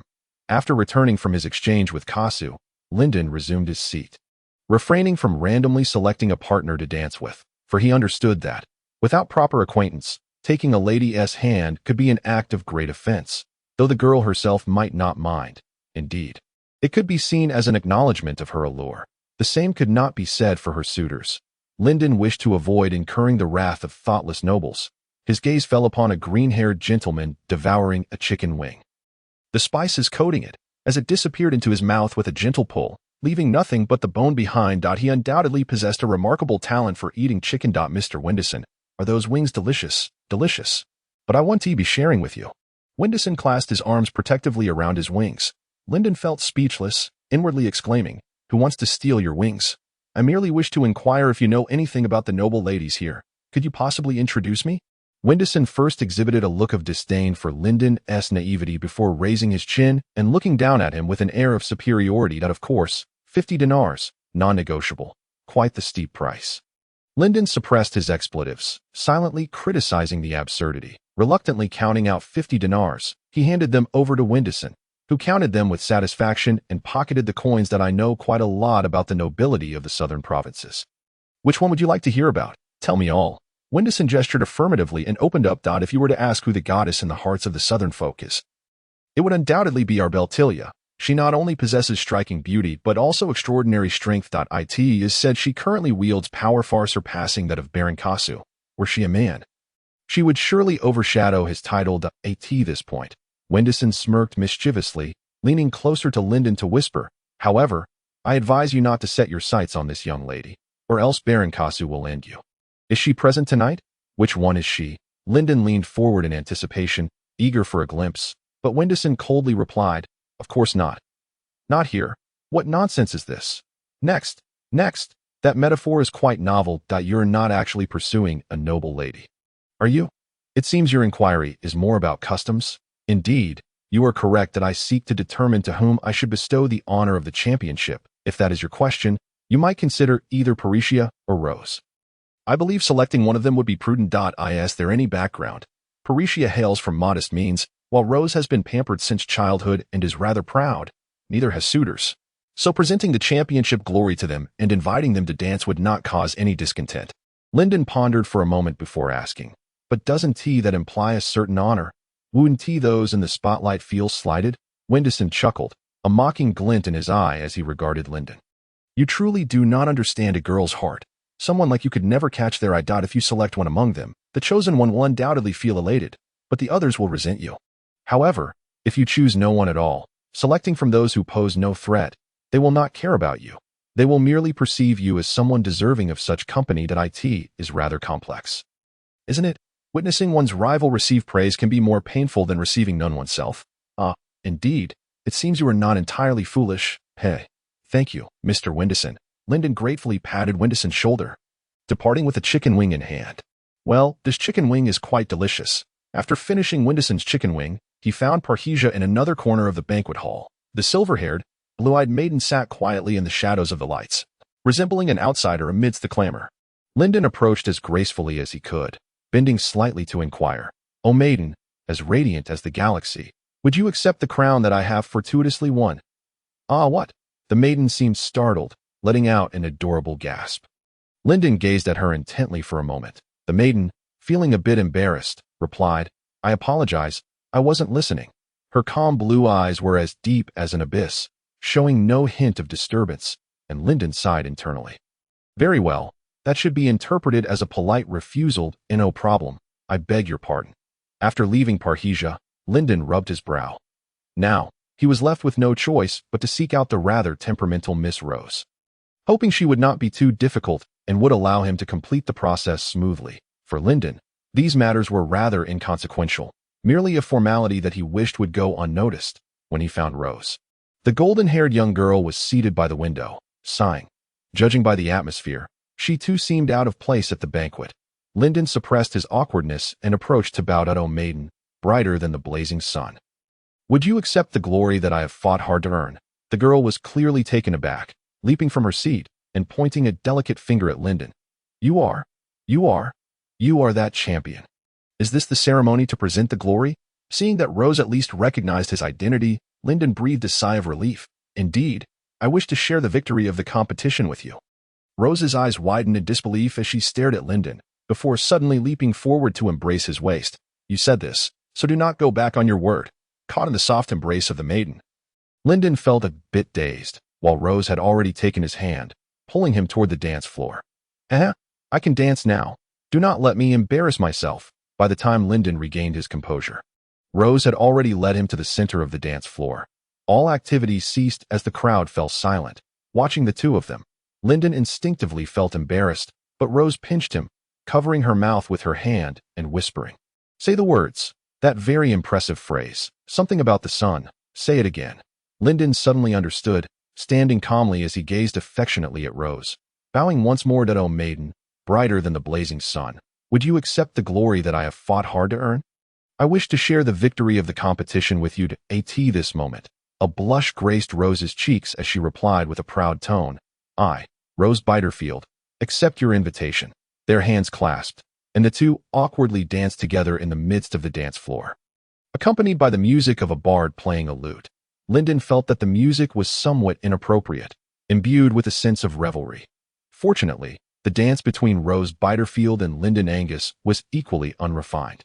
Rose was clearly still immature, her small stature making it seem as if he were merely playing with a child, especially since this little one was particularly assertive, always attempting to dominate the rhythm of the dance. Lyndon, lacking experience, initially tried to yield to Rose's lead, but her inexperience soon took the tempo to an irretrievable state that, "Oh no, how do we dance like this? Help me." Her eyes were frantic, a hint of desperation in her voice. Lyndon had no choice but to take control, using various movements to rein in the young maiden's exuberance. The nocturne was passionate, the air fragrant with musk, intoxicating. Their dance, spurred by hormones and music, gradually reached a crescendo. Sparse applause emerged from the crowd, which had once been stagnant, now stirred into life. Pairs began to approach the dance floor, illuminating Castle Dawn Manor throughout the night. Lyndon and Rose did not remain inside for long. After a shared dance, they both retreated. Rose, her face alight with excitement, clenched her fists and exclaimed, "Hooray, a grand victory! A grand victory? The victory of our dance battle." Lyndon remained silent, perplexed by the logic of this whimsical girl. Rose continued to chatter on her own. "After attending so many tedious banquets, I have finally achieved this accomplishment. Thank you, Lyndon." Gazing into the girl's eyes, filled with joy, Lyndon felt his own heart soften. "I am also very happy." "Thank you, Miss Rose. Don't say also. I never said I was very happy. Just a little bit. Just a little." Rose turned her head away, refusing to yield even on this matter. Lyndon could not decipher the whimsical thoughts of the girl, nor could he comprehend the workings of her mind, so he merely nodded in agreement. In the future, if anyone says anything about me, I can retort." The remainder of the evening's festivities held little relevance for the two of them. Rose had successfully fulfilled her whimsical goal, and Lyndon had completed the dance ceremony while also meeting Baron Dawn. Though he had not forged connections or expanded his social network, such endeavors were beyond his current capabilities. After attempting to engage with the nobles, he realized they were disinclined to converse with an unknown champion. He was merely a familiar face, to be honest. Even being a familiar face was quite satisfactory. As the saying goes, familiarity breeds comfort, and perhaps in future encounters, they might reminisce on this connection. Once the number of interactions increased, familiarity would surely follow. Rose departed in a carriage accompanied by a maid. Shortly after her departure, Lyndon was also guided to rest by the butler. With expectations for tomorrow and satisfaction from today, Lyndon fell asleep as soon as he hit the bed in his dreams. He envisioned awakening a rare talent under Baron Dawn's guidance, successfully embarking on a path to the extraordinary, ultimately leading to a dream of spring. Such dreams are invaluable. Lyndon lost himself in the beautiful dream. Reluctant to awaken, "Master," as he groggily opened his eyes, he was greeted by the sight of a large, round hemisphere, so white. Lyndon suddenly snapped awake. Before him stood a petite maid clad in a black and white uniform. No. A maid with a notably small face, Mr. Angus. You are awake, do you require my assistance? Lyndon instinctively considered nodding, then recalled that was not the intended meaning, and hurriedly shook his head.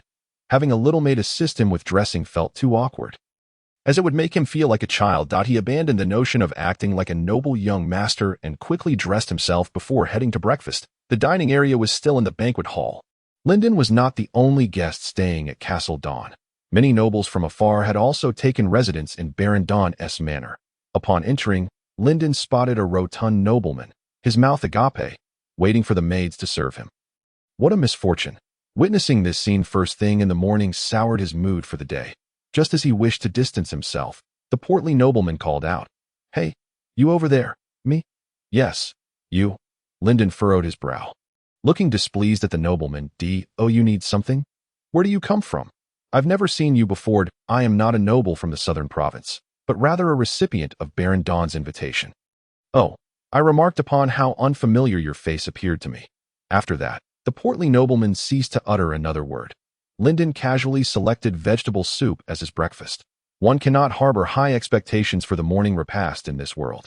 As a baron of notable stature, he found himself deprived of even fried dough sticks and buns, and the bread was far from palatable. Once breakfast was concluded, the butler approached Lyndon, informing him that Baron Cassou had been awaiting him and requested his presence at the training grounds. Baron Cassou's estate was nestled amidst mountains and waters, sprawling extensively and adjacent to a forest and lake, where the training grounds were situated. Before reaching the location, Lyndon beheld a dazzling flash of sword light, the blade ascending with a fierce momentum before crashing down with great force, stirring up clouds of dust. Is this the essence of extraordinary power? The prowess of a fifth-tier magic swordsman is indeed formidable. Lyndon swallowed hard, fixating intently on the center of the training field. The butler, maintaining an impassive demeanor behind Lyndon, had long since become accustomed to such extraordinary spectacles, viewing them as commonplace. The gust of wind swirled, and Baron Cassou, clad in resplendent silver armor and draped in a crimson cloak, materialized before Lyndon. "Have you prepared your inquiries?" As a multitude of thoughts surged within him, Lyndon's mind raced, and he bowed respectfully. Inquiring, "I have yet to embark on the path of the magic swordsman. I beseech your guidance, my lord." Baron Cassou nodded, producing a parchment scroll and presenting it to Lyndon. "All paths of the extraordinary are divided into 9 tiers, and the magic swordsman is no exception. The pinnacle of the magic swordsman is the sword god, a title denoting the highest mortal achievement, second only to the divine, and often referred to as a demigod. At this stage, a magic swordsman may seek the path to divinity. However, I have yet to hear of any who have attained such heights. The tier below is the sword saint, those who have honed their swordsmanship to its utmost perfection, with the most renowned being the storm sword saint, adept in the storm sword formation. Below the sword saint lies the 7th-tier magic swordsman, known as the sword soul. At this juncture, Baron Cassou spoke with a glimmer of aspiration in his eyes. "I am currently a 5th-tier magic swordsman, a swordsman of sorts, and perhaps I shall soon ascend to the rank of great swordsman. Yet, it is uncertain whether I shall ever step into the realm of sword soul, which truly signifies transcendence. The sword soul, sword saint, and sword god are collectively referred to as the upper 3 realms." Baron Cassou stroked his chin, gesturing toward the scroll. "The ranks of apprentice swordsman, official swordsman, swordsman, and great swordsman are collectively known as the lower 4 realms, where the majority of magic swordsmen reside. Those you encounter in the arena, even the most accomplished among them, have merely grazed the threshold of swordsman. Compared to ordinary individuals, their strength is rather limited, reliant more on weaponry and battle glory. To master a form of battle glory is to embark on the path of the apprentice swordsman, a step heavily influenced by lineage and innate talent. Infusing battle glory into weaponry and unleashing it demands considerable skill. A moment's carelessness could jeopardize the weapon's structural integrity, necessitating repairs and reforging. This marks the true barrier that prevents ordinary individuals from achieving the extraordinary. Only those of noble birth with both talent and lineage may tread further along this path." Noticing Lyndon's troubled expression, Baron Cassou smirked condescendingly and continued, "Each of you shall receive a copy of that scroll, detailing the key points of cultivation for the lower 4 realms, as part of the Dawn Prize. Additionally, you shall also receive a tome on battle glory." Upon hearing this, Lyndon's heart swelled with joy, and he promptly inquired, "Thank you, my lord. May I ask what type of battle glory it will be? Baron Kasu stroked his chin thoughtfully. You may choose for yourself. After all, battle glories of the lower four realms are not costly. The cheapest may be obtained for a mere 100 dinars. I can select one from the four that exceed 1,000 dinars to present to you. He rummaged through the lining of his armor, producing four specially crafted scrolls: Battle Glory, Triple Slash, Battle Glory, Triad Strike, Battle Glory, Luminous Blade Formation, and Battle Glory, Arrow Step Rising. Each of these battle glories possesses its merits and drawbacks, and all are commendable. You may select one from this array. Baron Kasu evidently had no intention of elaborating further, viewing the outcome of the selection as a divine revelation, regardless of Linden's choice. It would be deemed a guiding light from the holy radiance. As Baron Kasu refrained from explanation, Linden could only infer their meanings from the literal translations. Among them, only the Triad Strike could execute multiple attacks, presumably related to attack speed. After all, in the realm of martial prowess, swiftness reigns supreme. Choosing the Triad Strike, even if it proved less than stellar, could hardly lead to a poor outcome, could it? I choose the Triad Strike, he declared. Baron Kasu's gaze flickered, and he nodded in affirmation. Very well, the Triad Strike is indeed an excellent choice in battle glory, allowing for 3 strikes while in motion, whether for offense or retreat. With that, Baron Kasu handed Linden the scroll containing the battle glory and instructed him to perform the designated actions that a warm current coursed through Linden's body, infusing into the two-handed sword he held. He felt an extraordinary connection with the weapon. By merely adopting the required posture and conjuring a thought, he could unleash the sword techniques residing in his mind, with a swift downward slash of the long sword. He advanced a step, raised the blade for a subsequent strike, moved forward again, and executed another downward cleave, progressing yet another step. In mere moments, Linden executed 3 flawless arcs at a speed that had previously eluded him. And as he turned his steps, the sword carried with it an enhanced momentum, undoubtedly increasing its striking power. At this juncture, Baron Kasu's voice resonated from behind, cautioning. During the infusion of battle glory and the communion with the sword, a magic swordsman's body will naturally be augmented by magical energy, negating the need for the breathing techniques employed by knights. In essence, the nature of the battle glory dictates the strength one possesses. In this regard, being a magic swordsman is indeed a costly profession. However, a magic swordsman does not require expensive magical potions. Rather, they must engage in prolonged and arduous training, making it an ideal path for those of modest means. I have imparted all that I can at present. I have fulfilled our agreement, and I hope you can persist in this journey for a longer duration. As for lunch, I shall not reserve any for you. When Linden turned around, Baron Kasu had already departed with the butler. In parting, Baron Kasu proved to be a man of his word, adhering strictly to business. Having obtained what he desired, Linden carefully stored the scroll and made his way out of the Kasu estate. Isn't it customary to extend some special consideration toward Baron Kasu? The butler inquired. The nobleman shook his head, a hint of disdain flashing across his face as he replied, No need. He is not worthy of such courtesy. A person like him, possessing only a modicum of cleverness without the integrity of nobility, is destined to falter along the way. Loyal knightly order, regardless of whether they hail from common or fallen noble backgrounds, must possess the potential to ascend to nobility to join. As for him, he may only aspire to be an outlaw knight. Perhaps one day I shall encounter his corpse among the crows. Content with the rewards bestowed upon him by Baron Kasu, Linden proceeded to the Florent treasury to withdraw his funds. Reflecting on his journey, he could not declare it merely fruitful. It was akin to an overnight windfall. Such serendipitous fortune, akin to a pie falling from the sky, had unexpectedly graced him. In addition to Baron Kasu's instruction, he had successfully embarked on the path of the extraordinary, mastering the Triad Strike skill, and acquired the scroll containing invaluable insights into the further cultivation of magic swordsmen. The monetary reward, amounting to a total of 13,000 dinars from the competition, coupled with Linden's wagers, left him with a staggering sum exceeding 29,000 dinars. Such wealth could be utilized in places like Wanghai Town, where a treasury existed, but was of little use in the lawless lands beyond Lion City. He resolved to carry some cash on his person. Exiting the Kasu estate, he traversed a lengthy street, with the bustling commercial district of Wanghai Town not far ahead. Numerous commercial establishments had established their bases here, including several renowned organizations that spanned the entire kingdom. The Orchid Commerce Association could only find its place in the corners and fringes of this area, where land was most affordable, necessitating a substantial quantity of space for warehouses, stables, and residences. That to purchase real estate in a place where every inch is precious without knowing the risks is akin to courting bankruptcy for the Xiangzi Lan Chamber of Commerce. Those who have the audacity to establish a foothold in such locations are invariably distinguished commercial entities. Among the most illustrious is the Florin Gold Depository, a grand edifice constructed of marble.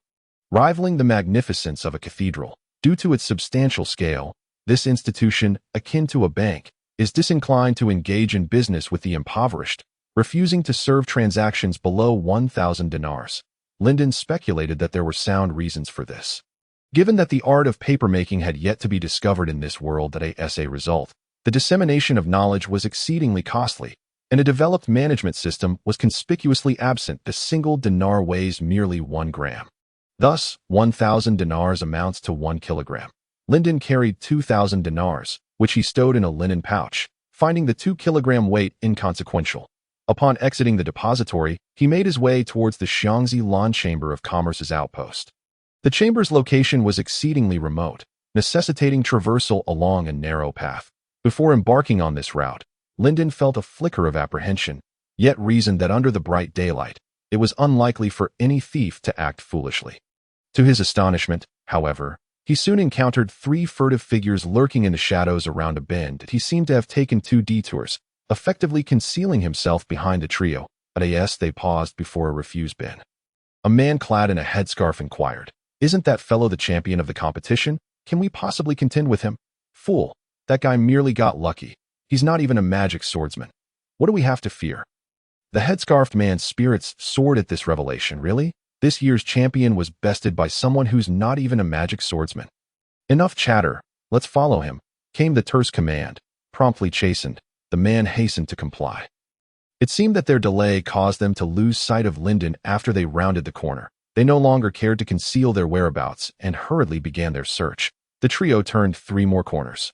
Yet upon reaching the Xiangzi Lan Chamber of Commerce, they still failed to spot Linden. It was only then that they begrudgingly admitted to having lost their target. Daylight is hardly an opportune time for action. "We shall strike again at night, and the outcome will be the same," the leader declared angrily. "What do you understand? By nightfall, this will no longer be our territory. With those forest brigands around, do we stand a chance? So, shall we abandon the pursuit? Pa, abandon your own mother. Go gather more men. Keep a close watch on the target. Even at night, we must make our move. This is a grand opportunity for our brethren to prosper." "Yes, we shall heed the elder brother's words." As he observed his 2 underlings obediently depart, a look of regret crossed the man's face. It was a pity. He had initially intended for the 3 of them to claim this substantial fortune for themselves. But now he was compelled to summon more brethren. The more individuals involved, the more mouths there would be to feed. He could almost hear the dinars sprouting wings and fluttering away from him, leaving behind only a meager pile. Alas, distributing to the underlings was still better than receiving nothing at all. With a sigh, the man strolled into the alley. Just as he turned a corner, he heard a sudden clash of steel. A chill ran down his spine, and he felt an inexplicable dread envelop him. Before he could evade, a sharp pain shot through him, rendering him powerless. Struggling to look down, he saw a massive blade protruding from his chest. Blood gushed forth, bringing with it excruciating agony and an encroaching darkness. The bandit leader was dead. Linden extracted 100 dinars and a scroll from his lifeless form, also retrieving the cutlass that hung at his waist. The other 2 men, having not yet distanced themselves, remained unhurried. Linden pursued them, dispatching them each with a single stroke, thereby ending their nefarious existence. From their corpses, he salvaged 50 dinars and 2 daggers. Upon returning to the Xiangzi Lan Chamber of Commerce, Linden finally found the leisure to appraise his acquisitions. He now possessed over 2,300 dinars, with more than 100 being a generous gift from the 3 well-meaning individuals. How fortunate he felt, though their generosity was ultimately shattered by Linden's own sword. Additionally, he had 3 combat scrolls. One was the 3-part / gifted by Kasu Shu, another was the block from the bandit leader, and the last was from the headscarfed man, titled Broken Blade. This scroll possessed the ability to damage one's own weapon, increasing attack power at the cost of its durability. given that a magic swordsman's prowess already inflicted enough were on a weapon. This scroll would further diminish its endurance. Its effect merely augmented attack power. Unlike other scrolls that were formidable combat techniques, it was no wonder such an item fell into the hands of a mere thief. This scroll could be deemed rather useless. Conversely, the block scroll piqued his interest. Not only could it form a sword shield to deflect arrows and thrusts, but it would also unleash a counterwind upon receiving close-range attacks. The bandit leader must have secured his position through this very scroll. Indeed, the block was a commendable scroll worth considering for acquisition. Lyndon had learned from Kasushu's scroll that a sword's capacity to hold combat scrolls was finite. Exceeding this limit would lead to the weapon's deterioration, which could be gauged through meditative methods to sense its threshold. Lyndon surmised that his Order Enforcer two-handed sword was nearing its capacity. After all, Linus had already assessed his weapon, deeming it barely a two-handed sword, merely serviceable, and slightly inferior to the lowest quality two-handed swords. Thus, he intended to imbue the new combat scroll into the cutlass. He aspired to become a multi-sword warrior, wielding several blades. In fact, this approach was quite prevalent among magic swordsmen. For instance, the renowned Gizzard, who bore 9 weapons, each imbued with different combat scrolls. He frequently exchanged weapons during battle to unleash combination techniques. This legendary magic swordsman served as a mentor in the royal capital, widely acclaimed. After retrieving the cutlass and the scroll, he prepared to endow the block scroll to the cutlass, with the prior guidance from Kasushu. Lyndon had mastered the technique of imbuing combat scrolls. Such a scroll was well within his capabilities. The effort to bestow the block upon the cutlass was remarkably effortless. Upon meditative inspection, he found that the sword had indeed reached its limit. The cutlass's hilt was swollen, unable to accommodate any further additions. Out of curiosity, Lyndon then probed the limits of the daggers, shaking his head in disappointment. The material of the daggers was too inferior to accept a scroll of the block's caliber. After stowing away the 2 daggers, Lyndon turned his attention to the two-handed sword imbued with the 3-part slash. What is this? Lyndon's heart raced. This sword had not yet reached its limit. It appeared capable of accepting at least 2 combat scrolls. Such an occurrence was beyond the capabilities of ordinary weapons. Truly, it was a remarkable item that had accompanied him through his journey. The previous blacksmith had evidently underestimated its potential. After much deliberation, Lyndon ultimately decided to imbue the broken blade scroll into the Order Enforcer. With the ability to house 2 combat scrolls, he could now unleash combination techniques. The red light coursed along the sword's blade as Lyndon successfully completed the imbue. Seeing that the Order Enforcer showed no adverse effects, Lyndon's tension finally dissipated. His judgment had proven correct. This sword could indeed accommodate 2 combat scrolls. He then continued to assess the Order Enforcer, using meditation to sense how far its limits extended. What is this? The sword can still accept more? Lyndon's eyes widened in disbelief. Having already consumed 2 battle glories, he was astonished at his capacity to ingest more. This was something that must remain a secret. He could no longer rely on this sword to unleash 2 active battle techniques, and would need to procure a similar one to maintain the facade. It would be prudent to enhance his current 2-handed sword with additional non-combat-related battle glories, akin to those that augment attack power. Before engaging in combat, he could discreetly bestow upon himself several inconspicuous buffs, then wield his sword to execute a 3-part slash against his foes. In that moment, he would become the most cunning of predators on the battlefield. It seemed imperative to make a visit to the Mage Knight Guild. The guild not only acquired materials, herbs, and scrolls, but also sold scrolls that were not particularly rare. The truly rare battle glory scrolls, however, were not circulated outside. Yet, even those that were less than rare held significant value for someone like Lyndon. An apprentice swordsman, whether purchasing equipment or scrolls to enhance his prowess as a mage knight, he required dinars. Currently, his dinars were more than sufficient, even exceeding his immediate needs. Tens of thousands of dinars would provide ample resources for him to ascend to the 3rd tier of Mage Knight. However, he could not expect to achieve this overnight. He needed time to assimilate the battle glories he currently possessed, if he were to convert his dinars into advanced battle glories that he could not yet process. He would not only be burdened, but would also resemble a naive child wandering through a bustling market with gold in hand. Moreover, even if he successfully digested the battle glories and reached the 3rd tier of Mage Knight, once his dinars were spent, he would be at a loss for resources. Thus, Rather than purchasing battle glory scrolls with his dinars, investing them would be the wiser choice. Perhaps he could establish a trading caravan or open a dyeing factory. If he could successfully launch a dyeing factory, the velvet continuously woven under the textile machines would transform into an ever-increasing amount of dinars, serving as sustenance for his advancement, ultimately paving the way for his extraordinary journey. Having contemplated these matters, Lyndon ceased his excursions and began to cultivate within the chambers of the Orchid Mercantile. The training of a mage knight consists of both meditation and practical training. Meditation involves introspection on the processes of granting and receiving battle glories, while practical training entails wielding a weapon to directly unleash the techniques contained within the battle glories. Through both forms of training, a mage knight's mental acuity and magical power gradually increase, and their physical attributes improve under the nurturing of magic. This is also why most mage knights possess striking physiques. Lyndon practiced diligently within the Orchid Mercantile until evening, when he encountered the cheerful Illinan. "Lyndon, you've finally returned. I've prepared a feast for you. Come with me, my brother." Lyndon was warmly embraced by Illinan, who ushered him into the banquet hall of the Orchid Mercantile. The hall was already filled with numerous guests, many of whom had participated in the recent competition.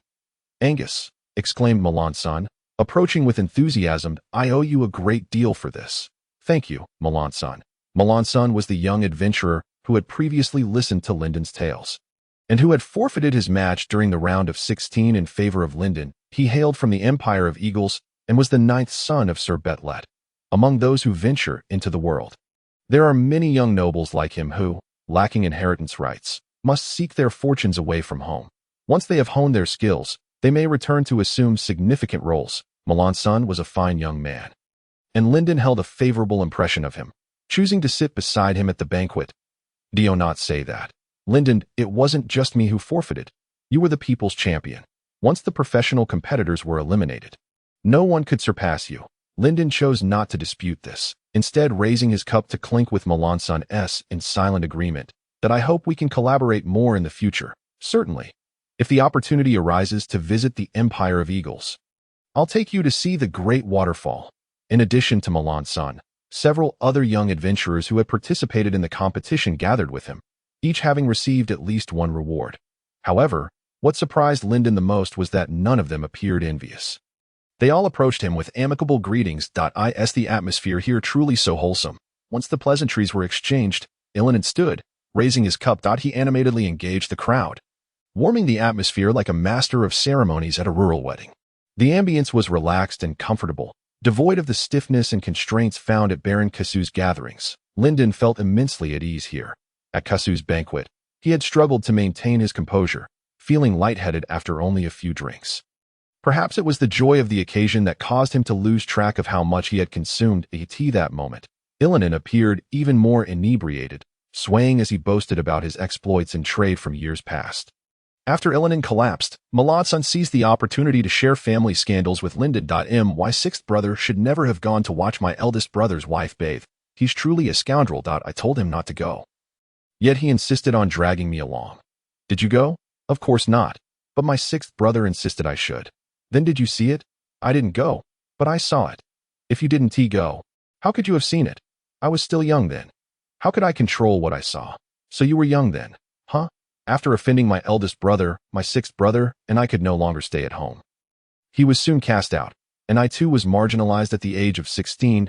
So you set out to explore the world at just 16. "Indeed, I aim to make a name for myself out there. To show my father, who stands with my eldest brother, who is most proud son truly." Melanson's eyes widened, punctuated by drunken hiccups, and then he glanced at Lyndon with concern, urging, "You must keep this a secret." "I have never shared these words with anyone else." It was unclear how late they drank. However, when Lyndon awoke the next morning, he was immediately met with the sharp pangs of a hangover. He took a deep breath of the fresh morning air under the rising sun, which offered slight relief. When he sought out Illinan, he found him still in a deep slumber, clearly not yet awake. Lyndon was left with no choice but to communicate his requests to Illinan's servant. "Once Lord Illinan awakens, I will remind him of our conversation. Master Angus has returned to rest." "Thank you." Upon returning, Lyndon resumed his training. As his understanding of battle glories deepened, the potency of the techniques he unleashed from them grew as well, particularly The three-part slash technique was quite intricate, comprising 3 distinct strikes. Mastery would require extensive practice and contemplation. After all, swordsmanship is ultimately a lethal art.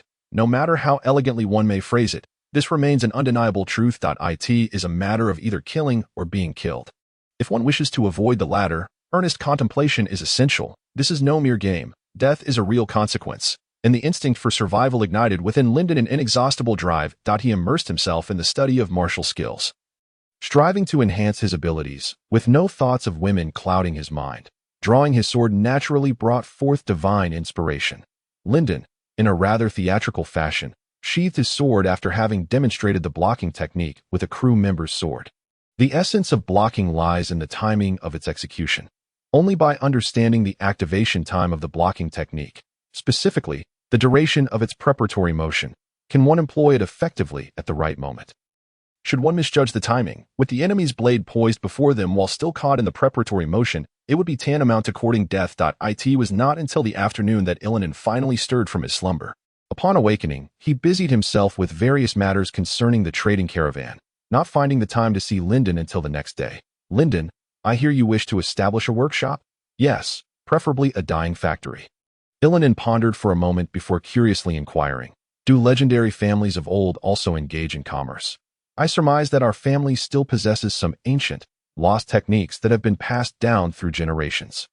Should we establish a workshop, leveraging this unique textile craftsmanship, one can only imagine the wealth we might accrue. But Lyndon's enigmatic smile ignited a flurry of thoughts in Illinan's mind, his eyes sparkling with excitement. With his years of business acumen, he could indeed fathom the immense commercial value of these long-forgotten techniques. What thrilled him even more was the implication in Lyndon's words, not merely how much I could earn, but rather how much we could earn together. His own brother, Lyndon, was incorporating Illinan into this venture. Had he misheard? Was it truly we? Could it be that the success would also benefit my Xiangzi Lan Chamber of Commerce? Lyndon, with a calm demeanor, placed a hand on Illinan's shoulder. My dear brother Illinan, what are you saying? We have only just met, and yet you bestow upon me a West Coast breastplate, which clearly demonstrates your sincerity. How could I possibly overlook you when fortune smiles upon us? Illinan, his gaze intense, appeared genuinely touched that he solemnly addressed Lyndon. Establishing a workshop is not as straightforward as you might think.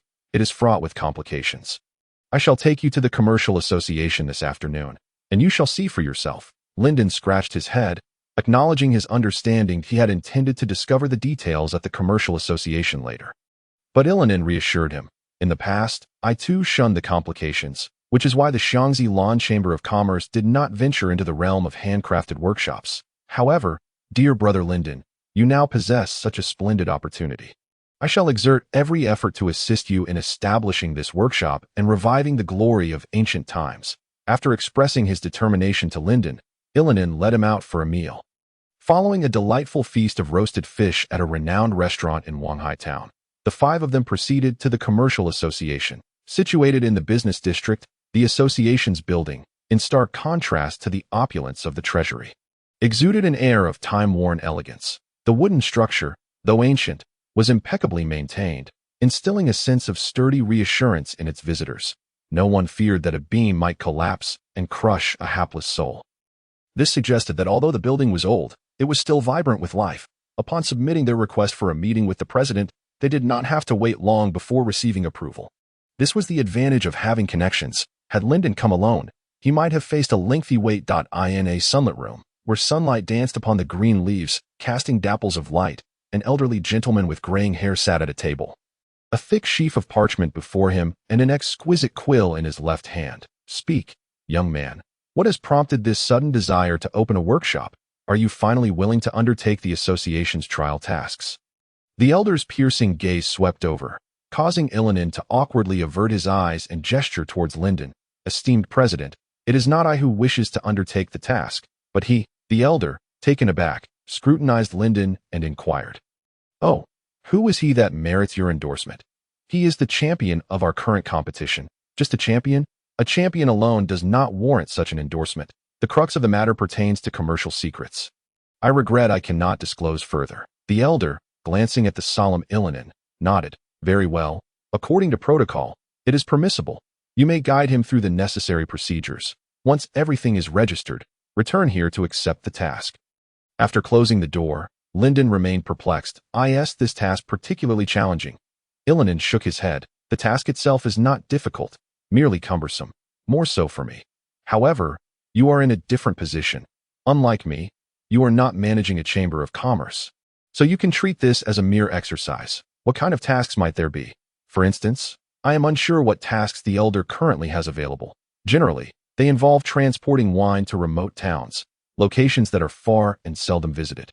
Hence categorized as special tasks. That all, it does not seem particularly daunting.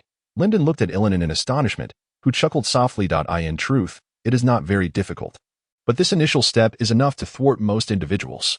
First, you must assemble a small merchant caravan capable of completing the association's trial tasks and earning their recognition. Our goal now is to fill out the paperwork to establish a caravan. Precisely. Even in a world dominated by parchment, bureaucratic red tape and formalities were not in short supply. For half the afternoon, Illinan guided Lyndon through various registration processes. Had it not been for Illinan's assistance, Lyndon would have had no idea how long it would take to complete all these tasks. He once again appreciated the benefits of having an elder brother to lead the way. Feeling a surge of gratitude towards Lyndon. By the time the elder's hair had turned golden, they had finally completed the registration and were ready to select trial tasks. So slow. I was about to head off for a meal. Do not rush, President. Once we are finished, I shall treat you to dinner. This was your promise, was it not? The elder's eyes brightened as he smiled and returned to his seat. What size of caravan are you preparing? Around a dozen people. Upon hearing Lyndon's response, the elder sighed and pointed at Illinan in reproach. I knew you would take advantage of the association. A caravan of a dozen people, and you are preparing to select the simplest task. Are you not? Illinan shamelessly complimented. Your insight is commendable. The president, with a resigned sigh, produced several scrolls and handed them to Lyndon. All transport tasks for wine. Choose one. Lyndon took the task and examined it closely while Illinan offered suggestions from the side. He quickly zeroed in on one scroll and said to Lyndon, select this one. What is so special about it? This location is near the dark forest, where new battles often emerge. There is also a training ground for magic swordsmen. You can receive guidance there, and countless magic swordsmen frequent it. You will understand once you go. Lyndon nodded, grasping Illinan's intent, extracted the scroll, and addressed the elder president. I choose the task of transporting wine to Hertenmer. As you wish. The elder took up the quill, marked the scroll, and handed it to Lyndon for his signature. This task was not daunting, and with Illinan's assistance, Lyndon Angus, I do not doubt you will succeed. However, as you embark on establishing a workshop, I must offer a word of caution. This endeavor is not as simple as it appears. While the association's tasks are manageable, cultivating relations with the mayor is another matter entirely. Moreover, even if you succeed in opening the workshop, do you truly possess the ability to ensure its profitability? What are the raw materials? What about the market? Where will you find workers? How will you acquire the necessary skills? Have you considered these matters? Alas, youth is often accompanied by a lack of awareness. Lyndon nodded, choosing not to elaborate further to the elder president, while Illinan yawned, clearly disapproving of the elder's counsel. Enough, old man. Cease your worries. I shall treat you to dinner. The elder president, upon hearing this, burst into laughter, patting Illinan on the shoulder. You only call me president when you need something, an old man when you do not. When will you learn to respect your elders? Regardless, today, I shall overlook it due to your invitation. Haha, indeed, I am quite troubled today. Are you prepared for the financial outlay? Ready as ever. Follow me. In the evening, Illinan, accompanied by a group, ventured forth to indulge in a roasted whole lamb. A feast meticulously reserved earlier that morning. A whole lamb, if not pre-ordered, is simply unattainable for immediate consumption. In Wanghai town, savoring roasted lamb is regarded as the epitome of culinary luxury. The cost for a single adult lamb exceeds 100 dinars. However, without an array of rich spices, even roasted lamb cannot achieve culinary excellence. Thus, it is imperative to incorporate expensive spices from distant lands. These mysterious herbs, paired with the succulent, oil-dripping meat, create a heavenly delight. Moreover, what astonished Lyndon the most was the revelation that the lambs in Wanghai town are raised on a special magical grass, rendering them devoid of any gamey taste. Consequently, the group feasted with great satisfaction. The following day, Lyndon embarked on assembling his own merchant caravan. He first sought out Melanson, persuading the intrepid adventurer to join his ranks. Yelening assured him that he would provide 2 assistants, but the remaining dozen individuals would need to be recruited by Linden. For this was to be his caravan. The process of forming a merchant caravan also served as a gradual enhancement of his leadership skills, a journey of self-learning and experimentation. He immediately thought of Melanson, the noble-born adventurer with remarkable insight and a favorable relationship with him, who would undoubtedly prove to be a valuable ally. After discussing with Melanson, he pondered for a moment and, upon learning of Linden's imminent journey to Henceforth, readily agreed to join his caravan. The journey to Henceforth would take a week, while a fully loaded caravan would require 2 weeks. In Wanhai town, a pack horse costs over 200 dinars, and a cart 100 dinars. Hiring a guard costs 30 dinars per week, nomads 10 dinars per week, fallen nobles 60 dinars, young adventurers 90 dinars, and young explorers 200 dinars per week. Within the Orchid Chamber of Commerce, Melanson reported the gathered intelligence to Linden. After a moment of calculation, Linden concluded, "We require 2 carts to transport the wine, totaling 700 dinars, and hiring 10 guards will demand an additional 300 dinars. Yet, the task reward from the association is only 1,000 dinars. Melanson, scribbling calculations on the ground, sighed. "So, this means we are bound to incur a loss, essentially a fruitless endeavor." At that moment, Hans, the elder sent by the Orchid Chamber, interjected to clarify, "Not quite. The association has indeed reserved an additional cart for me. We can procure another cart to carry goods that could offset our losses." Melanson, perplexed, inquired further, "But wouldn't that necessitate hiring more personnel?" Hans shook his head and explained, "With seasoned caravan veterans, 4 individuals can manage 1 cart. If I and Hans supervise 6 people, we can effectively oversee 2 carts. If you 2 are proficient, we could manage 4 carts altogether." Melanson was taken aback, as his perspective was shaped by the customs of the Empire's Eagle region. Compared to the southern province, the commercial atmosphere in the Empire was relatively subdued. They lacked the zealous pursuit of profit characteristic of the Southerners. After deliberating with Melanson, Linden opted for prudence, deciding against taking 4 carts outright and instead settling on 3, with he and Melanson jointly managing 1 cart. After finalizing the decision to take 3 carts, Linden and Melanson proceeded to the cart dealership in Wanhai town. The establishment boasted a considerable number of horses, many of which were robust war horses. This further illustrated the southern province's unique ethos of profit-seeking. In other regions, top-tier military supplies were rigorously controlled by lords, prohibiting circulation in the market. However, in the southern province, heavy armor, war horses, and even the finest military crossbows flowed freely in the marketplace, available to the highest bidder. Yet, this distinctive policy had likely attracted countless smugglers to the southern province, seeking to launder ill-gotten gains. Ultimately, the nobles of the southern province found themselves untroubled in acquiring suitable equipment. That it remains uncertain whether this was a result of their foresight or a manifestation of sheer neglect. After all, the southern province boasted the weakest military strength, with even the lords heavily reliant on mercenaries. Could these complacent nobles truly possess such foresight? He and Melanson discovered a horse dealership recommended by the Orchid Chamber. The proprietor, weathered and unshaven, bore the unmistakable signs of hardship uncommon among the people of the southern province. Linden regarded this middle-aged man with surprise, recognizing him as a nomad. "Kirka? Ah, a new face, looking to purchase a horse. Here, you will find the finest steeds in Wanhai town." The man named Kirka greeted them warmly, his tone tinged with a peculiar accent. "Hey, you have pack horses?" Kirka's smile faded, replaced by a contemplative expression as he explained. "Are you seeking to form a merchant caravan or an adventuring party? Is there a difference between a merchant caravan and an adventuring party? Indeed, for a merchant caravan, I would recommend docile pack horses and heavy-laden steeds. As a caravan requires the capacity to bear significant loads, an adventuring party, however, typically only carries spoils of war and does not necessitate high-quality pack horses. Oftentimes, even an old horse will suffice for lone wolves." Linden and Melanson exchanged glances, finding merit in his words. "Then lead us to see the pack horses." Kirka nodded and guided them toward the stable, proudly showcasing the horses as he walked. "Behold, this pure, white stallion. It is the swiftest horse here, and this one, with its jet-black coat and armor, is the legendary black armored warhorse, favored by the Darkblade Knights, and this noble steed, draped in a noble's cloak. I see you are also a knight. Perhaps you would consider it not expensive, only 5,000 dinars. Kirk eagerly promoted the horse upon noticing Melanson's interest.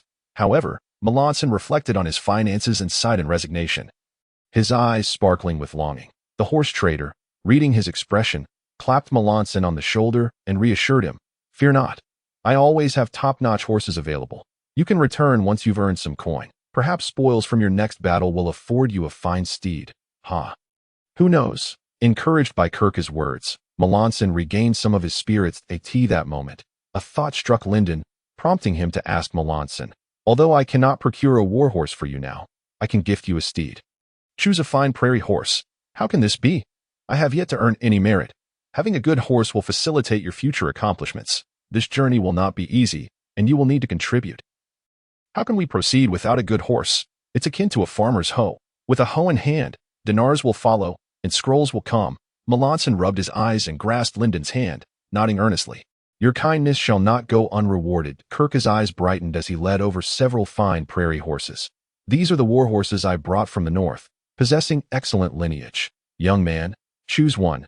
Melanson gently stroked the horse's coat, inhaling the scent of the young steed, and memories of his days not cast out from his family flooded back.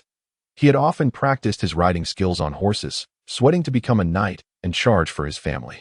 Even after his exile, that goal had remained unchanged. Yet now, things felt different. Melanson gazed into the distance, contemplating that perhaps the future held more possibilities than merely returning to his family. Ultimately, Melanson selected a pure black prairie horse. After a brief negotiation, Lyndon paid 400 dinars for the magnificent steed. "For just 400 dinars, you have acquired such a splendid horse. You, my friend, have truly struck gold. We are prepared to purchase 3 pack horses and 3 carts from you. Kirka, you two are in for a profit." The horse trader's face could hardly contain the smile that signified his delight. All right, we've all profited. This is the essence of commerce," he added. "Let us collaborate again when the opportunity arises." After a meticulous selection process, Lyndon acquired a steppe horse, 3 heavy pack horses, and 3 carts from Kirk for a sum of 1,500 dinars. "Come back for military horses next time. I'll give you a 5 discount." Certainly, as Lyndon departed from Kirk's shop, the latter cheerfully waved goodbye to the 2 men, encouraging them to return. Lyndon harbored a favorable impression of the northern trader. He was professional in his dealings and possessed a pleasant demeanor. The horses here were indeed well cared for. The pure black steppe horse affectionately rubbed against Melanson. To be precise, it was Melanson who was affectionately nuzzling the little black horse. Resembling a rather peculiar form of harassment, while engaging in this odd behavior, he uttered sweet nothings. "Oh, my little darling, my precious one, how can you be so adorable? I was smitten at first sight. You are simply exquisite. A true marvel of nature. Oh, my little cutie, come give me a kiss." Lyndon and his companions felt a chill run down their spines, instinctively wanting to distance themselves from Melanson. He led the pack horses, with a cart trailing behind each, and 2 obedient pack horses following, one pulling a cart and the other doing the same.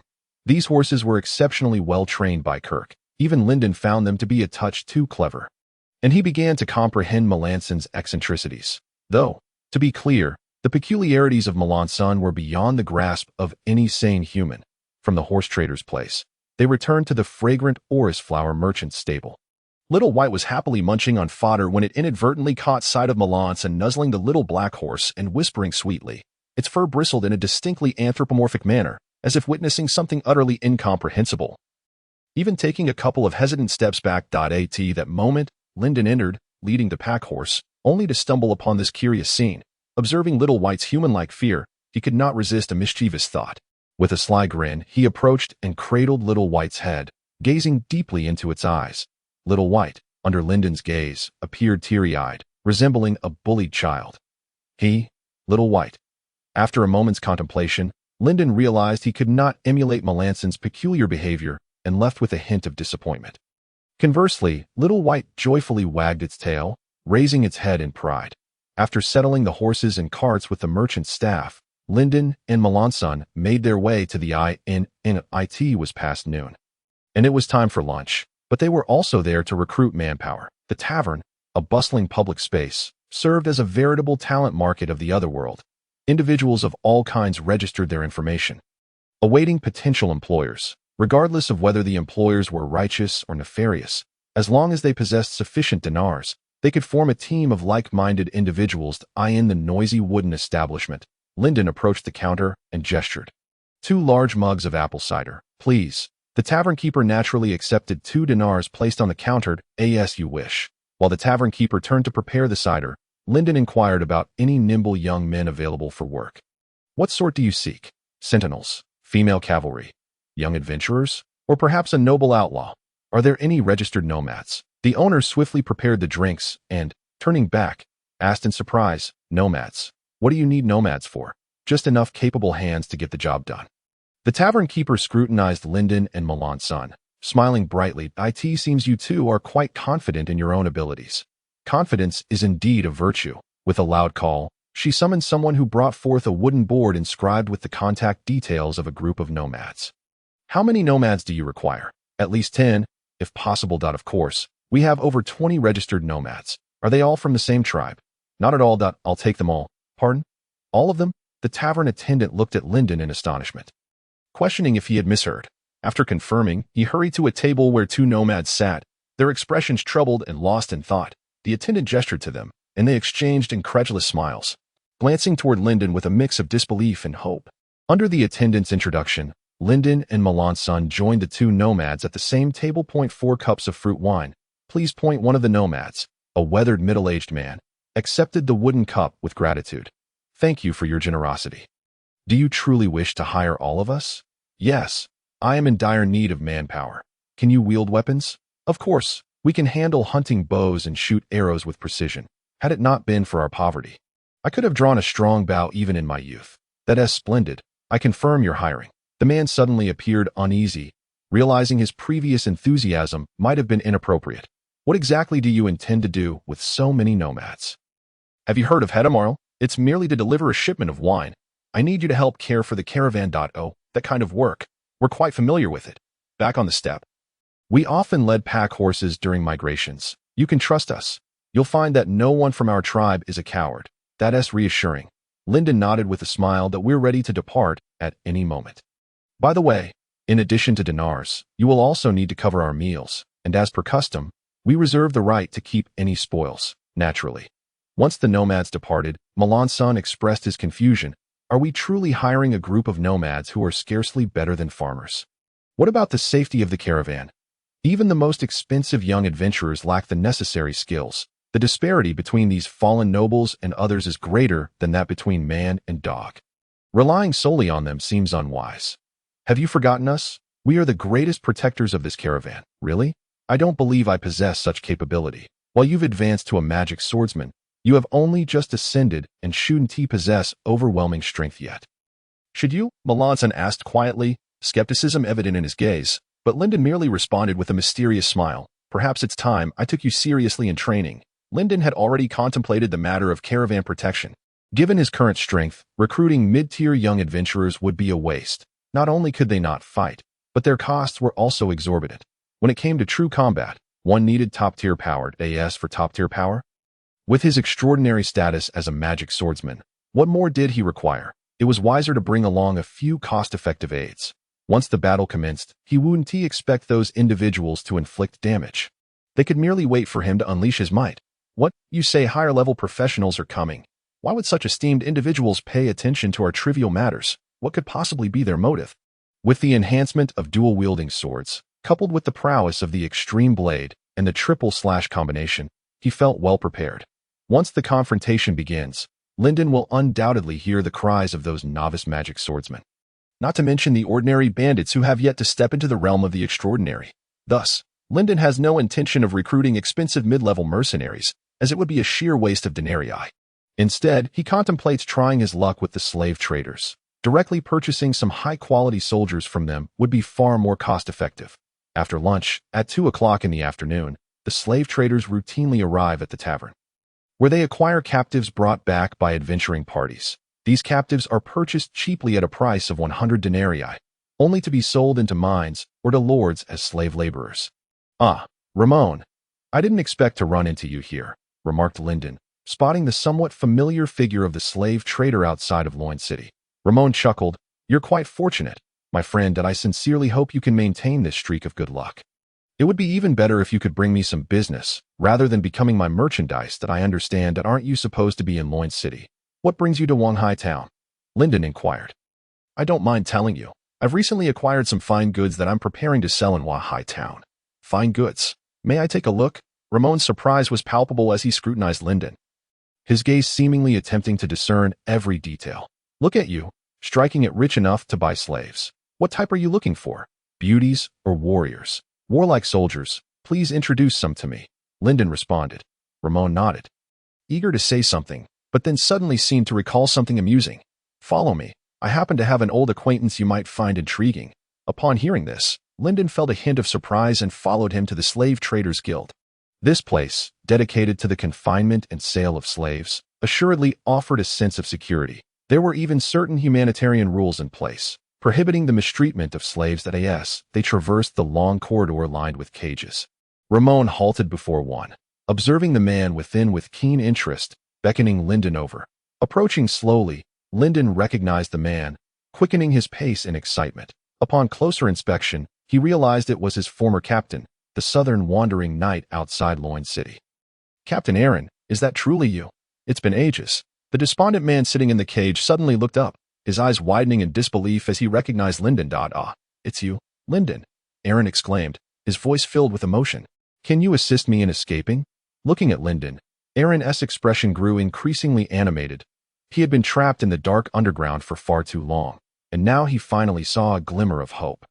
Aaron gazed at Lyndon, though he himself doubted Lyndon possessed enough denarii to purchase his freedom.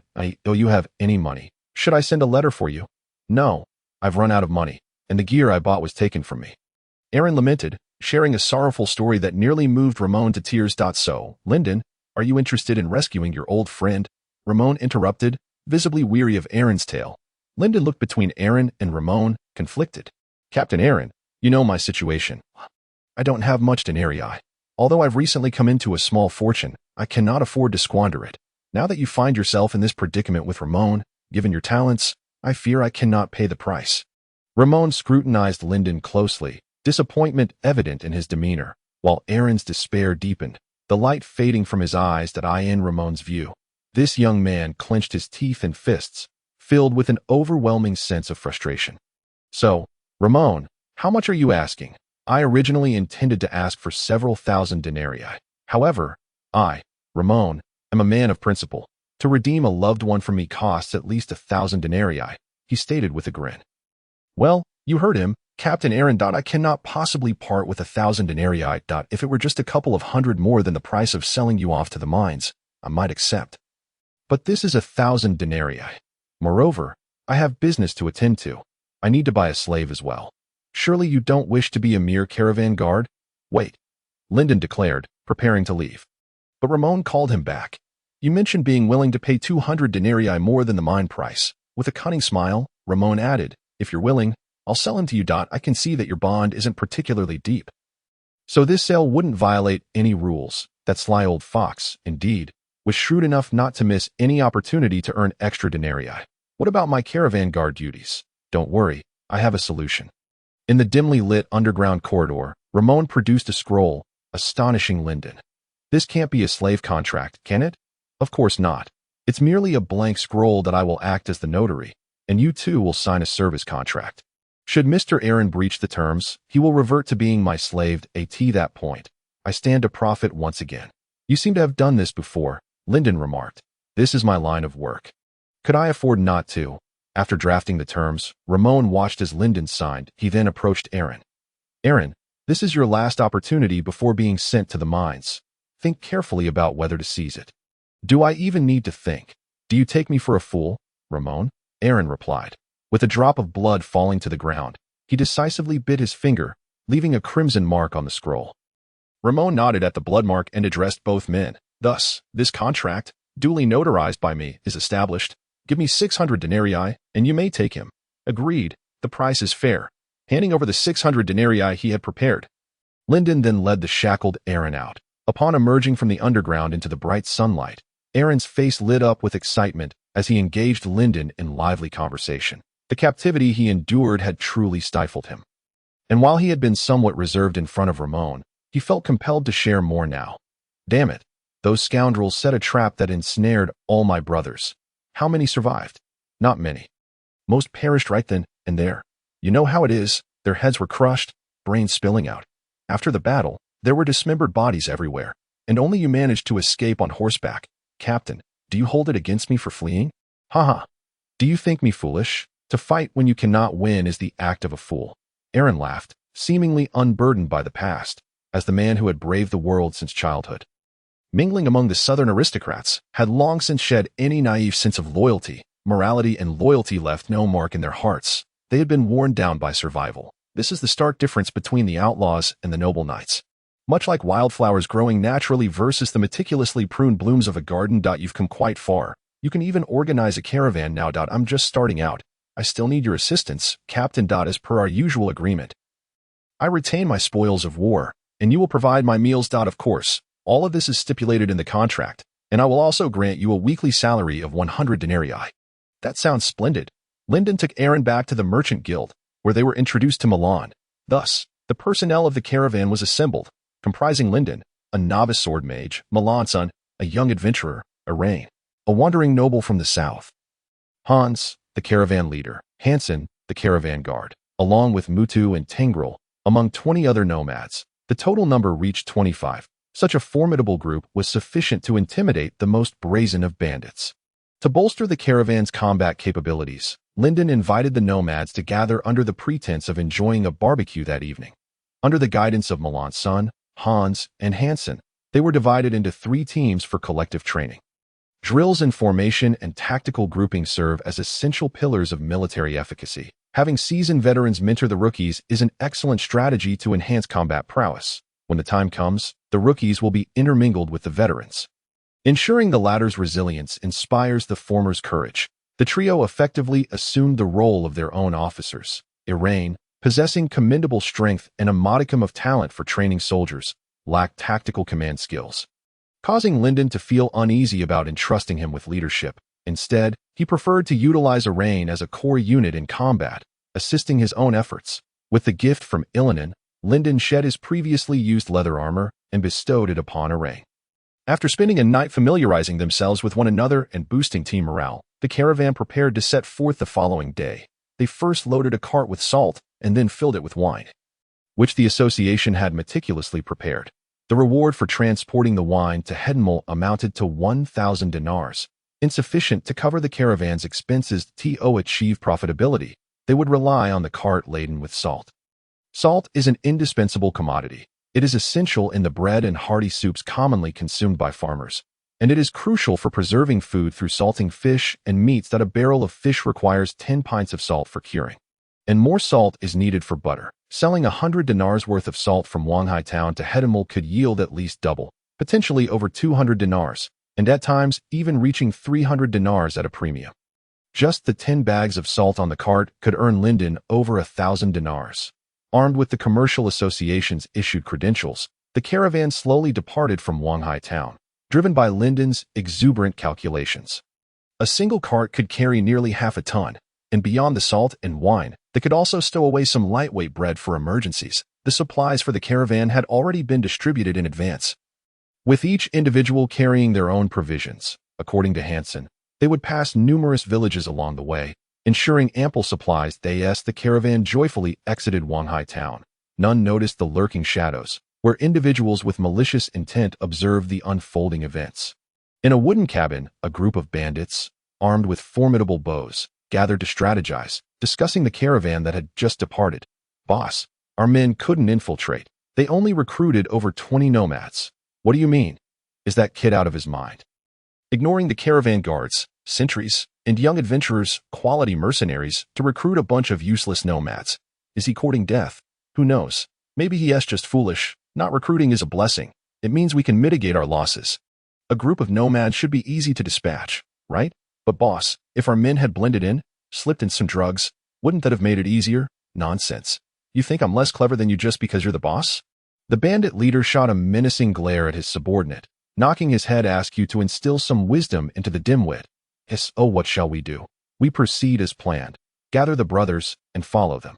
With the leader's command, the group surged forth, directly pursuing the direction in which Lyndon's caravan had departed. They dressed like an adventuring party, yet the malevolent expressions and mismatched gear betrayed their true nature. Moreover, who travels in such haste without provisions? It was evident they harbored ill intentions. Passers-by on the road instinctively stepped aside upon seeing this band of miscreants, an elderly man riding an old horse. Noticed the direction of their advance, his eyes flickering as he hastily urged his steed to gallop away. Evidently frightened by the band of harbingers of doom. By the campfire, Lyndon listened to the report from his subordinate, his expression darkening. Before leaving Wanhai town, he had sensed something amiss, feeling the absence of a scout, prompting him to purchase an old horse and assign the most adept scout among the nomads to trail the caravan. Little did he anticipate that so soon they would learn of the enemy's whereabouts. These scoundrels truly offer no respite. The gang comprised 7 bowmen among them, while the remaining 9 wielded swords and shields, carrying hunting bows. Although they lacked mounts, they were lightly armed, donned in leather armor, and moved swiftly. We may struggle to shake them off, Melanson quietly assessed. Iraine remained silent, while Hansen and Hans furrowed their brows. The atmosphere grew tense, as the sun setting behind the mountains offered no sense of security. There is a saying, there are 1,000 days for a thief, but not 1,000 days for a guard. Always on the lookout for an adversary's attack, one can falter at any moment, and by then, it will be too late. Shall we confront them directly, since they wish to pay us a visit? Let us ensure they don't leave, stay behind. With just our numbers, Tangrel, earnest and uncomplicated, was called forth. Tell him how the nomads on the plains use traps to catch their prey. Upon hearing his name, the straightforward Tangrel approached, gesturing as he explained how to capture prairie gophers. Gophers are swift. Only exceptional hunters can catch them. Otherwise, one must resort to traps, setting them in places the gophers are bound to traverse. No creature can escape such a snare. Setting a trap for that group. Are you suggesting we use traps against them? The young nomad's eyes sparkled with understanding. He was quick-witted. Lyndon smiled and nodded. We know the paths the mice will take. While they remain oblivious to our presence, we will conceal ourselves and ensnare them. If they dare to attack, they may as well roll back to the plains. Understood, Ahi. With spirits lifted, they readied themselves for battle. Lyndon then offered a reward, painting an enticing picture of victory. With morale high, he led his comrades to the chosen battleground, setting the stage for the encounter. It was a narrow valley bordered by a sheer cliff on one side and a forest on the other, making escape difficult for any ambushed foe. Iraine, take some men to gather dry grass. Understood, Melanson. You will lead them to scatter in the woods and shoot from cover. Certainly. Hansen and Hans, you two take 3 men and secure this entrance. Anyone who dares to flee will feel the bite of a blade. As you command. Adapt to the situation. If I signal you, abandon your posts and assist. Yes. After issuing these straightforward commands, Lyndon donned the armor gifted by Illinan with utmost seriousness. Knights typically do not wear armor during marches. At that moment, the spirited little white horse approached, seemingly inquiring whether they should make a hasty retreat. Lyndon, exasperated, pointed to the caravan. That is our future sustenance. We cannot abandon it so easily. Not now. The little white horse nodded, snorted in acknowledgement, and indicated understanding. With his 2 swords secured, one on his back and the other at his waist, he prepared to rely on these 3 magnificent blades in the impending battle. Once the battlefield was set, they concealed themselves. This was not Lyndon's first foray into combat, so he remained calm. While some of the younger nomads tightened their grips on their hunting bows, their expressions frozen in apprehension. However, they were accompanied by seasoned veterans like Melanson and Hans, whose calm demeanor gradually eased the tension of the previously anxious nomads, who were so nervous that they could hardly grip their weapons. As time ticked away, according to Lyndon's plan, they were drawing near. The moon hung low among the branches, and the leaves rustled softly as 18 men approached briskly from a distance, bearing powerful bows and wielding curved blades. All eager to press on. Their specialty lay in long-distance raids, striking unsuspecting caravans under the cover of night. In the darkness, the arrows released from their strong bows would significantly demoralize their adversaries. Often, after just 2 volleys, the opposition would surrender without a fight. For these seasoned marauders, such acts of plunder were as delightful as a well-executed hunt. The bandit leader mused, anticipating yet another resounding victory. As he absent-mindedly strode forward, guided by habit and without a hint of hesitation, leading his brethren into the traps set by death itself. Suddenly, several flames flickered ominously in the night that a great fire ignited among the weeds by the roadside. Something was amiss. How could such a fierce blaze erupt at this time of year? Is anyone there? Just as the bandit chief snapped back to reality, he heard the sound of arrows slicing through the air. The smoke enveloped him, obscuring his vision. Attempting to escape the thick haze, he inadvertently bumped into an unsuspecting comrade. Damn it. So perky. How did I never notice before? He cursed, realizing the gravity of the situation. Hastily, he summoned his magical powers to unleash a burst of speed.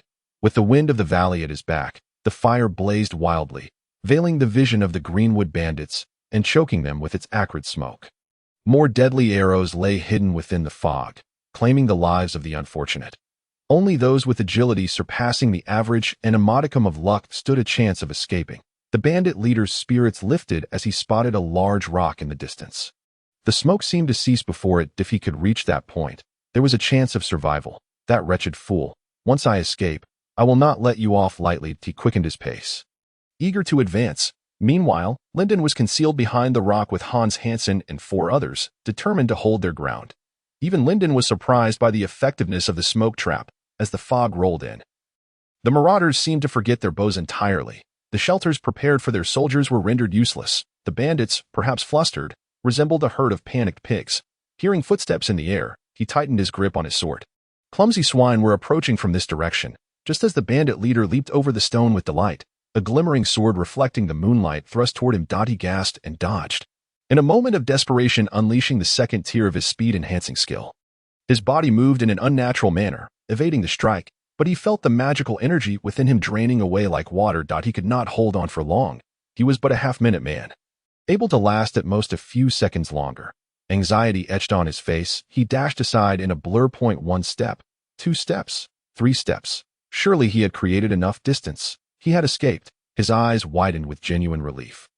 Their gazes met, and the coldness reflected in Linden's eyes felt like plunging into an ice cavern. The youth assumed a stance and lunged forward with a first strike that met only air. What? An idiot. The bandit scoffed internally, but the second strike swiftly followed, again missing the mark. By the time the third strike arrived, he barely managed to parry it, only to have his sword shattered by the boy's raw strength. What manner of monster is this? In the boundless darkness and pain, the bandit leader cast a desperate glance at his posterior, hanging from a tree. In his final moments, his waning magic left his consciousness in turmoil, and he seemed to see the countless vengeful spirits he had tormented in the past rushing toward him, tearing apart the last remnants of his soul. It hurts, it truly hurts, without a moment's sorrow for the demise of the bandit. Hans had already engaged another foe. Linden raised his great sword, cleaving aside the opponent's block and swiftly delivering a fatal thrust, ending the life of one who had exchanged blows with Hans. Though there was an element of surprise, Linden still felt an overwhelming power within himself. The slaughter was overwhelmingly one-sided. Most of the bandits were shot dead in the smoke, and those who managed to escape became spoils for Linden and his companions. The screams that echoed from hell faded into the mist. Linden appropriated the bandit leader's gear. Given the man's unnatural speed, he was undoubtedly a magic swordsman. The remaining 4 corpses were generously divided among the 5 younger comrades. Within the smoke lay 13 bloodied, smoked hedgehogs, trophies claimed by Milan Sin and his band of nomads, which, as per their agreement, they were free to distribute among themselves. The bounty offered by the Greenwood bandits was exceedingly gratifying. Linden acquired a curved blade, a superb strong bow, a set of leather armor, and, most satisfyingly, a scroll for enhancing speed. His companions similarly upgraded their gear, each finding something of value. The young and vigorous nomads seized the bandits' strong bows, aspiring to become dedicated archers, reveling in the exhilarating experience of unleashing their arrows. They grew fond of this liberating sensation. Those who did not acquire strong bows donned the bandits' leather armor and brandished small round shields, clearly valuing their lives more. The distribution of the 18 Greenwood bandits' equipment left much to be desired, prompting the nomads to lament, wishing for just a few more spoils. Had there been more, they would have all been thoroughly satisfied. Following this engagement, the morale of the group markedly improved. The nomads, previously poised to flee at any moment, now placed their trust in Linden's leadership. That a leader capable of guiding his men to victory like this was a rare find across the entire Colophus continent, where most were mindless fools like Eliran. Eliran scratched his head, astonished as he pondered Linden's previous strategies, seemingly still trying to grasp them. Countless questions swirled in his mind, while Eliran had a passion for military tactics. He was rather dim-witted, a fact Linden had long since recognized. Thus, he would never allow Eliran to take command. He was a competent coach, suitable for training new recruits, but not for leadership. His approach was akin to that of a clumsy player mindlessly selecting charge. As if merely clicking a button, once the battlefield was cleared, the caravan resumed its journey. In the aftermath of the slaughter, the group selected a vantage point to set up camp, amid the relentless boasting of the three indefatigable sentinels throughout the night. Lyndon enjoyed a sound sleep. This exhilarating and vibrant atmosphere reminded him of the raucous celebrations in his previous life after winning a game. Rubbing his dark circles, Lyndon pointed to the three young men before him and inquired, "What are your names?" The short-haired boy appeared apprehensive, lowering his head as he replied, "Sir, my name is Hu Yinli Wei, and you too." The two boys, slightly shorter than Lyndon, edged closer to respond, resembling schoolchildren being questioned by a teacher. "Sir, my name is Yi Jixie, Jin Chengli." Jin Chengli? What does Chengli mean? It means heaven, my lord. Heaven? Jin Tian, quite a nice name. You three should strive to learn from instructor Eliran. Yes, my lord. As he turned away, Lyndon let out a long sigh, feeling momentarily like a lord called by a commoner. Being addressed with such reverence by these young ones made him somewhat uncomfortable. Yet, this was Colophus, and he had fabricated an identity of a fallen noble. Surely, a nobleman must uphold certain decorum and dignity. There is no need to complicate matters unnecessarily. During breakfast, many lacked appetite, with only Irain cheerfully indulging in food. The young nomads who had just participated in battle yesterday were, for some, even feeling nauseous. Perhaps it was due to the dissipating adrenaline from the previous night's excitement.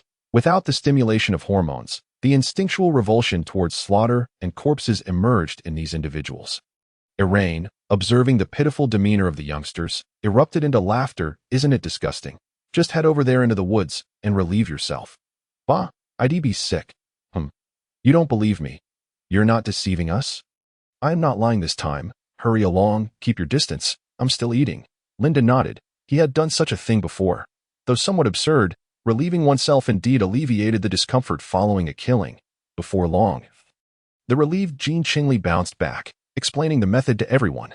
Seeing him feeling better, the others, still half in doubt, ventured into the depths of the forest. Soon, the woods were filled with young men squatting to take care of business. A gust of wind swept through, carrying the scent of rebirth. What a fragrant breakfast this is. Lyndon had initially felt quite hungry, but now his appetite had vanished entirely. Irain, however, continued to feast heartily. His mental fortitude truly impressive. After skipping breakfast, Lyndon sought a place to begin his training. He took out the newly acquired Battle Radiance scroll. Once he settled his mind, during meditation, he discerned the weapon space required for this scroll. It was slightly less than that of the broken extremity blade, easily transferable to the Order's enforcement sword. After some contemplation, Lyndon decided to imbue this Battle Radiance into his two-handed sword, with the broken extremity blade enhancing his attack power. And the three-strike technique combined with the accelerated Battle Radiance, it would surely yield unexpected results. Half a day later, Lyndon's merchant caravan arrived at the first village along the road to Hertanmal. Nestled in the mountains, this village was over half a day's journey from Wanhai town, and the caravan would travel considerably slower. The villagers were accustomed to the caravan's passing, presenting their agricultural products for trade. Two widows even tugged at Irain, attempting to engage in some private transaction. Lyndon now understood why Irain never managed to save money. Not wishing to involve himself, he left the trading to Milan's son, who would simply exchange furs, salted meat, and grain for salt. He intended to use this precious time to master the accelerated Battle Radiance. Lyndon was already quite adept at the process of imbuing radiance. And since this particular radiance was not powerful and relatively easy, he encountered no issues and successfully imbued the accelerated Battle Radiance in one attempt. To his delight, he discovered that this radiance was instantaneous and possessed a two-stage skill. The first stage significantly increased agility, while the second could even transcend physical limits, continuously consuming mana to bestow him with immense speed. He finally understood how that bandit leader executed those grotesque movements. Had he not mastered a skill that balanced mobility and attack, he would have let him escape long ago. Indeed, this Battle Radiance could be deemed a stealthy and lethal technique. Lyndon continued to practice the Radiance, eager to test the strength of his three-strike technique while in an accelerated state. Swish, swish, swish. 3 slashes cut through the air, leaving afterimages. So swift, such speed. He nearly lost his balance with this one motion. Swish, swish, swish. Again, 3 strikes were unleashed in another direction. Feeling the attacks, Lyndon sensed that, under the influence of speed, the force of his sword seemed to intensify. Clouds from dragons, winds from tigers, sword light mingling with dust.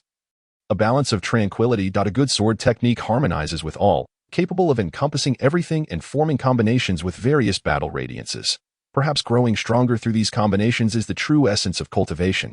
A fulfilling day passed amidst the relentless honing of swordsmanship. Having endured a fierce battle the night before, Lyndon and his companions decided to rest in the village for a day before continuing their journey.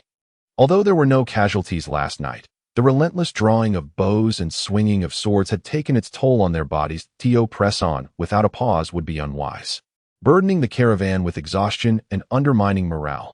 Bidland Village was a tranquil and serene place, with every household raising chickens and ducks. As the sun set, a flock of ducks quacked their way down the road, dividing into small groups before returning to their respective homes. Their farewells were filled with enthusiastic quacks, akin to children making plans to play together the following day. Alas, I am a devil. Lyndon clasped his hands together, offering a sincere prayer over the roasted duck on the table. Forgive me.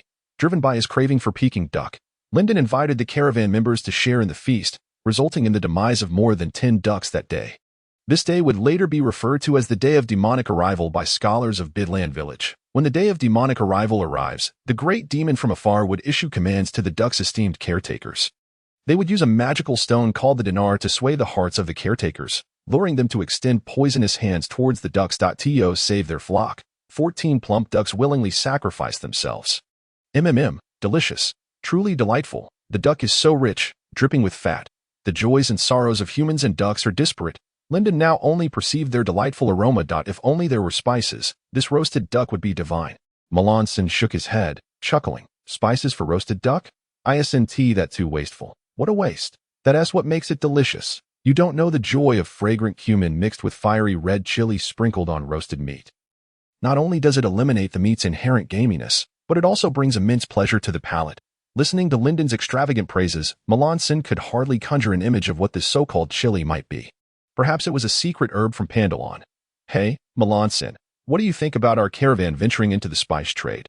Too dangerous. Transporting spices could lead to robbery at any moment. Melanson shook his head, disapproving of Lyndon's suggestion. While spices indeed hold high profits, such vast earnings were not within his reach. What is required to transport spices? First, a powerful caravan is essential, at least comprising hundreds of individuals, including elites rather than mere deadweight. Most importantly, one must cultivate good relations with the lords along the route. Otherwise, being targeted would spell trouble. I understand. Let us discuss it later. Lyndon cleaned the duck leg with relish, stripping the fine meat from the duck's neck, his hands smeared with grease, before setting the bones aside and wrapping the meat in lettuce. By the way, Melanson, have you thought about what you want to do in her Tamil? I wish to seek guidance on my path to the extraordinary. There are professional mentors there, and I've decided to seek their counsel. Is the guidance fee expensive? Not too much. Hearing their conversation, Jean Chingley curiously inquired, Can I seek guidance too? Melanson scratched his head, slightly embarrassed by the young boy's question. You could sell that powerful bow in your hand, but I must clarify beforehand. Even with the guidance fee, to become a magic swordsman, one must pay a skill learning fee to receive instruction on imbuing battle radiance and purchase battle radiance scrolls. These are just the basics. Once you become a magic swordsman, you'll frequently need to repair weapons damaged by magical power, which is the most costly expense. It's precisely because the costs are so high that I've been hesitating to become a magic swordsman. Upon hearing Milan's response, Jean Chingley felt a wave of despondency wash over him. His smile froze upon his face, and even the duck wings in his hand seemed to lose their appeal. Indeed, possessing too much knowledge can lead to an abundance of troubles. How much simpler it is to embrace the carefree joy of a fool like Hu Yanli. Why ponder so much about the future when the meat before you is what truly belongs to you? Milan, do not hesitate for too long. Time does not wait for anyone. Perhaps in your indecision and turmoil, you will miss many opportunities that could have been seized. Milan nodded and curiously inquired, Are you significantly stronger now that you have become a magic swordsman? This time, it was Lyndon's turn to be astonished. He asked in confusion, Isn't your family a lineage of martial artists? How could you be unaware of the disparity between professionals and ordinary folk? We are a family that has dedicated generations to the study of martial arts, but we are a knightly family, following the path of the knight's breathing technique, not that of the magic swordsman. The knight's breathing technique, in the southern regions, the path of the magic swordsman is far more popular. Magic swordsmen rely on weapons, and the entry threshold is quite low. However, the costs associated with subsequent growth are astronomical. Advancing to an intermediate level is far more challenging than the path of the Knight's breathing technique. By merely purchasing a potion, one can awaken the magical power within and embark on the Knight's breathing technique. This route also significantly enhances one's physical attributes. To be honest, when you became the champion of the arena, I thought you would purchase a potion and pursue the path of the Knight's breathing technique.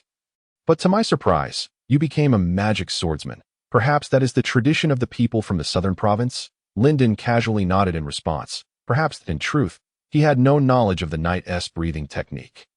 In the southern province, when most people speak of professionals, they are invariably referring to magic swordsmen. Only true nobles would be aware of the Knight's breathing technique, and perhaps previously, Lyndon might have been interested in it. However, upon discovering the uniqueness of his two-handed sword, he could never abandon the path of the magic swordsman, who would forsake a golden opportunity to engage in internal strife with others upon arriving at Huttonmore. You ought to repair your weapons, right? Ha ha. Go check over by the wagon. I have 2 spare two-handed swords. Why would I bother to find someone to repair this broken sword? It's better to simply replace it with a new one. Milan scratched his head, muttering about being wasteful, then calculated in his mind that it didn't seem to cost too many dinars. Could it be that he truly is a genius, after a night of rest in the village? The merchant caravan felt rejuvenated, reluctantly preparing their belongings. Eileen and the widow stood before a dilapidated straw hut, their eyes glistening with tears as they gazed at each other. They still harbor feelings for one another? Lyndon, who had come to eavesdrop on the commotion, was greatly astonished. After a while, it seemed that the emotional bond forged over the night was too intense. Eileen resolutely decided to keep the alluring widow by his side. At the village entrance, Lyndon watched in shock as Eileen walked alongside the middle-aged woman. Boss, I think. Eileen stammered, unsure of how to express himself. Love had made him bold, yet also shy, not wanting to witness this burly man's bashful demeanor. Lyndon hastily asked, "Can she cook?" "Yes, she cooks exceptionally well. Last night, she even fed me." Not wishing to endure Eileen's starry-eyed praises, Lyndon quickly nodded in agreement. "Then let her join the team, but never mind. If she can cook, I shall pay her a wage of 10 dinars per week." The farmer's wife nodded with wild delight, wrapping her arms around Eileen's shoulders to thank Lyndon. The woman, named Caitlin, confidently thumped her ample chest and declared, "Sir, give me a kitchen knife, and I can help you cook, as well as deal with any foes. All right, just don't stir up trouble with the others." Caitlin's addition served as a reminder for Lyndon. While organizing the caravan, he approached the village chief, who was basking in the sun beneath a slightly larger wooden hut. "Oh, you have any young men willing to join my caravan?"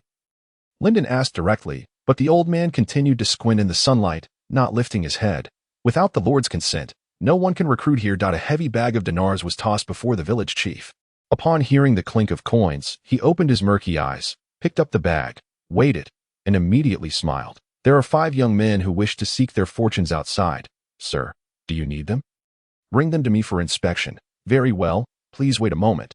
The old chief sprang up from the stone, moving swiftly, and soon returned with the young men before Lyndon. 5 simple southern farmers stood in disarray, unable to form a straight line. "Have you ever held a weapon before?" Lyndon inquired, observing their hands, which bore calluses not formed from wielding arms. He frowned at their response. The young farmers lowered their heads in shame. Longing to escape the confines of the land, they faced the Lord's exploitation, and throughout the year, scarcely any grain found its way into their pockets. More than half of their harvest was claimed. They often went hungry. Upon learning that Lyndon would provide meals, they followed the village chief. Now, faced with the possibility of rejection from this dashing knight, they felt disheartened, unsure of how to plead their case. "Never mind, as long as you have strength, just learn how to wield a sword alongside Eileen. If you don't train hard, you might not survive." After assessing that these individuals could indeed handle weapons, Lyndon consented to their joining the caravan. As long as they could wield arms, Eileen would ensure they matured through practice. The most crucial aspect for the youth is the space to grow. With the addition of these 5 promising southern farmers and the widow Caitlin, the merchant caravan swelled to over 30 individuals. Widow Caitlin's culinary skills were unremarkable, and she even struggled to prepare simple dishes. In truth, not knowing how to cook is quite normal. Being able to cook is the exception. One must realize that cooking with a frying pan is a high-end skill, having never seen an iron pot. How could Caitlin manage to cook a vegetable dish? After sampling Caitlin's vegetable soup once, Lyndon abandoned any thought of consuming her meals. The salt was excessive, yet the others seemed to rave about it. This led Lyndon to question his own taste buds. Is my palate so bland? No, it isn't my taste that is too bland. It is that group of nomads and farmers who are too peculiar. For these salt-deprived individuals, a vegetable soup generously seasoned with salt is, of course, a delicacy. The saltier, the better, as long as it doesn't become bitter.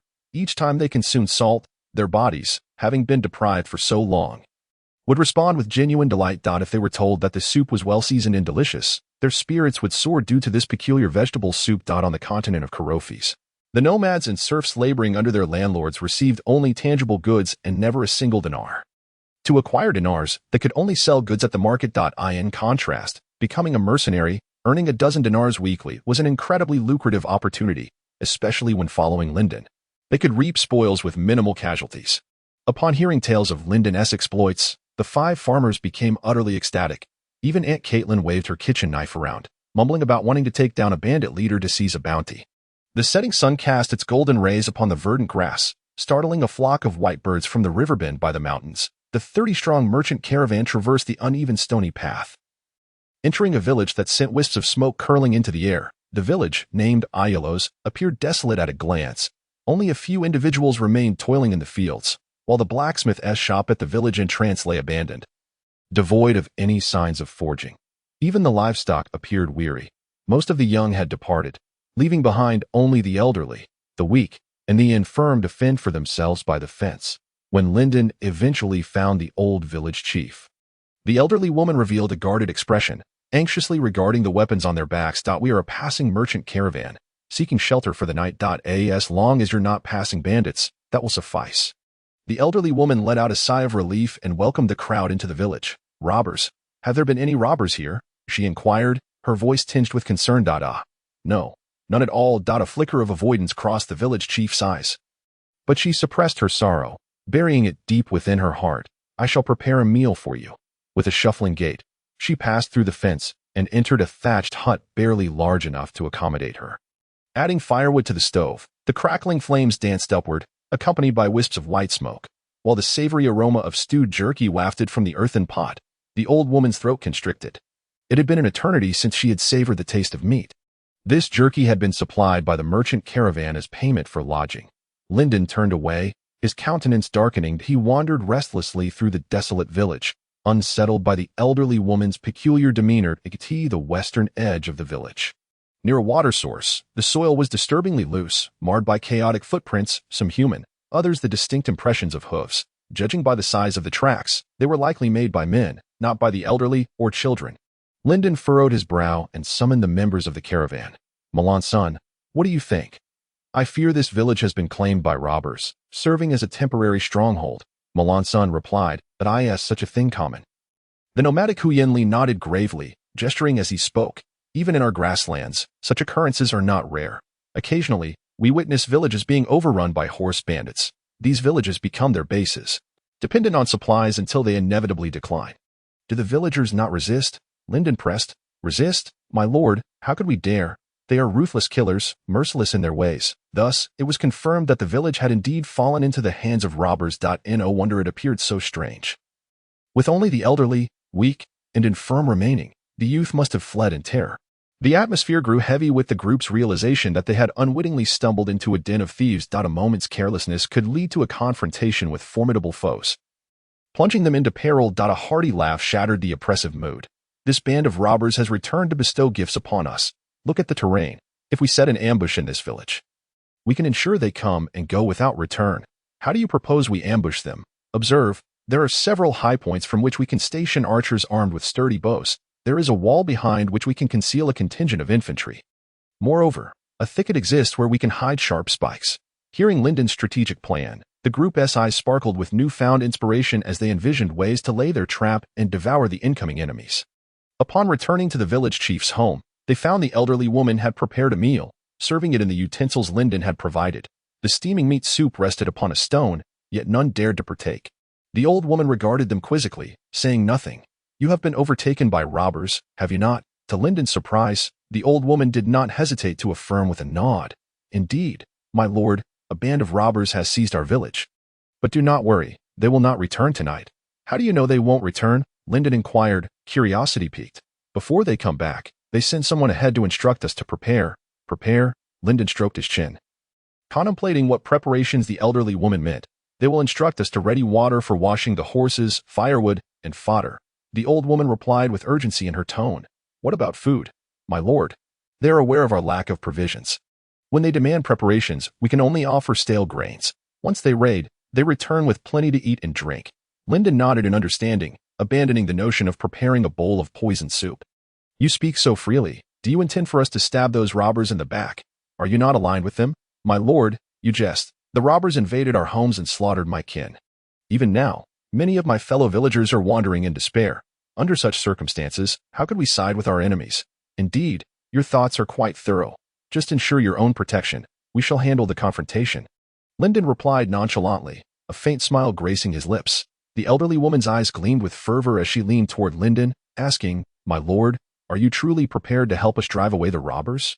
Of course, it would be splendid if you were to banish them, but do not rush, my lord. The able-bodied youth from our village have fled to Icarus town seeking mercenaries to aid us. When they return, we will strike together. How long will that take? If we dispatch someone to find them, they should return within 2 days at most. Lyndon waved his hand dismissively. From what you described, the robbers number fewer than 20. We need not wait for their return. We can set our ambush and wait for them to arrive. But isn't more manpower better? The elderly woman questioned, apprehensive about placing her benefactors in harm's way. Speed is of the essence. Quality over quantity. I fear that seeking the villagers might result in missing the opportune moment. Even if we do not miss it, launching a large-scale operation could render us vulnerable to the robbers' suspicions. That would be troublesome. Finding Lyndon's reasoning sound, the elderly woman ceased her urging and returned to inform the other elders. Upon learning of the ambush plan, the villagers expressed their fervent desire to join the fight. In the land of Colophes, there are no cowards. Farmers are ever willing to take up arms to defend their homeland. Otherwise, they would not have succumbed to the robbers without a fight. As the elderly woman made arrangements, Lyndon and his companions had already dined and begun their early preparations in the village. Although they had heard that the robbers would not return until the day after tomorrow, they feared that time might run short. Hence the decision to start setting up early. By the time the moon had dipped below the western hills and the frogs croaked in disarray, the caravan was ready to retire for the night. Before sleeping, Lyndon organized the watchmen. Despite the village chief's firm assurance that the robbers would not return early, Lyndon remained uneasy. No one could predict the arrival of unexpected events or the dawn of tomorrow. The elderly woman was no more than a stranger to him, and he had not fully placed his trust in her. He could not wager the safety of the entire caravan on a single individual. Jean Xingli, tonight the responsibility falls upon you and your team. Stay alert. We are currently in the lair of thieves. My lord, rest assured, with us on guard, not even a mosquito will slip through. Well, if I wake up with mosquito bites, you shall forfeit your breakfast.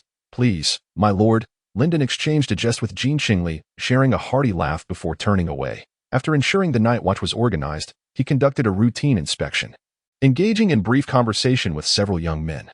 As night enveloped the forest, obscuring the distant surroundings, the atmosphere in the small village, wrapped in darkness, remained surprisingly lighthearted. With the previous victory buoying their spirits, the caravan members felt emboldened, unafraid of the robbers. Nestled upon a hay-strewn bed, Lyndon adjusted his blanket, preparing to sleep. Yet, as faint hoofbeats echoed from afar, he strained to listen, the sound growing increasingly distinct. He could not be mistaken. It was indeed the sound of hooves. The robbers had returned. Doubt surged within him as he sprang from the bed, arming himself with a sword, and roused Melanson next door. Awake. Someone approaches. Someone? Who? Did you not hear the hoofbeats? I suspect it is the robbers who have seized the village. Returning earlier than expected, before Melanson could don his attire, Lyndon tugged him outside. As they hurried along, they collided with Jean Xingli, who was rushing back, breathless. My lord, do not rush, speak slowly. The robbers have returned, 5 mounted and 15 on foot. No sooner had he spoken than the sound of neighing horses filled the air, and a robust horseman, brandishing a great sword, reined his steed before Lyndon. The man's visage was grotesque, marred by unsightly scars. And when he smiled beneath the moonlight, he resembled a demon emerging from the depths of hell. You little brat, you dare to trespass on my territory without paying for your lodging? You've got the audacity of a sea monster. What is a sea monster? Lyndon inquired, puzzled. The man fell into silence, and after a moment, furrowed his brow and bellowed. Does it matter? What do you know about sea monsters, you little wretch? What have you ever seen? If you truly understood, would you not speak of it? I wonder where you heard that nonsense, flaunting it before me without a shred of shame. Under the radiant moonlight, the nightmarish figure's face flushed crimson. Resembling a ripe apple, he brandished the large blade in his hand and shouted furiously, "You little brat. It seems you were courting death." Lyndon surveyed the approaching merchant caravan, chuckling softly. "Fortunately, I shan't be the only one to collect your corpses. Besides my brothers, there are also the vultures and crows." Faced with the cold gazes of the nomads and the glinting curved blades reflecting the moonlight, the bandit swallowed back the spit he had nearly spat out. It dawned on him that he had overstepped his bounds, charging in on horseback with 4 lackeys, only to find himself encircled by enemies. Damn it, why wasn't I informed that this caravan had such numbers?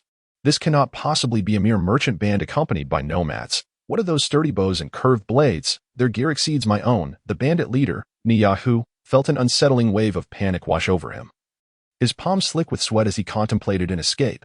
Meeting Lyndon's gaze, he puffed out his chest and, baring his teeth, provoked, "Kid, I can offer you a chance. Let's duel one-on-one. If you manage to defeat me, we shall lay down our weapons and surrender. Do you dare?" Boy. In Niyahu's eyes, the youth wielding a double-handed sword should be an easy target, judging by his physique and the scars of training. He presumed the lad to be a soft target, perhaps a young master out for some experience. Such individuals were often foolishly naive, dreaming of being saviors. He had dispatched several of their kind before. Surely, this time he would uncover a vulnerability in the boy. Yet, his assumptions were entirely flawed.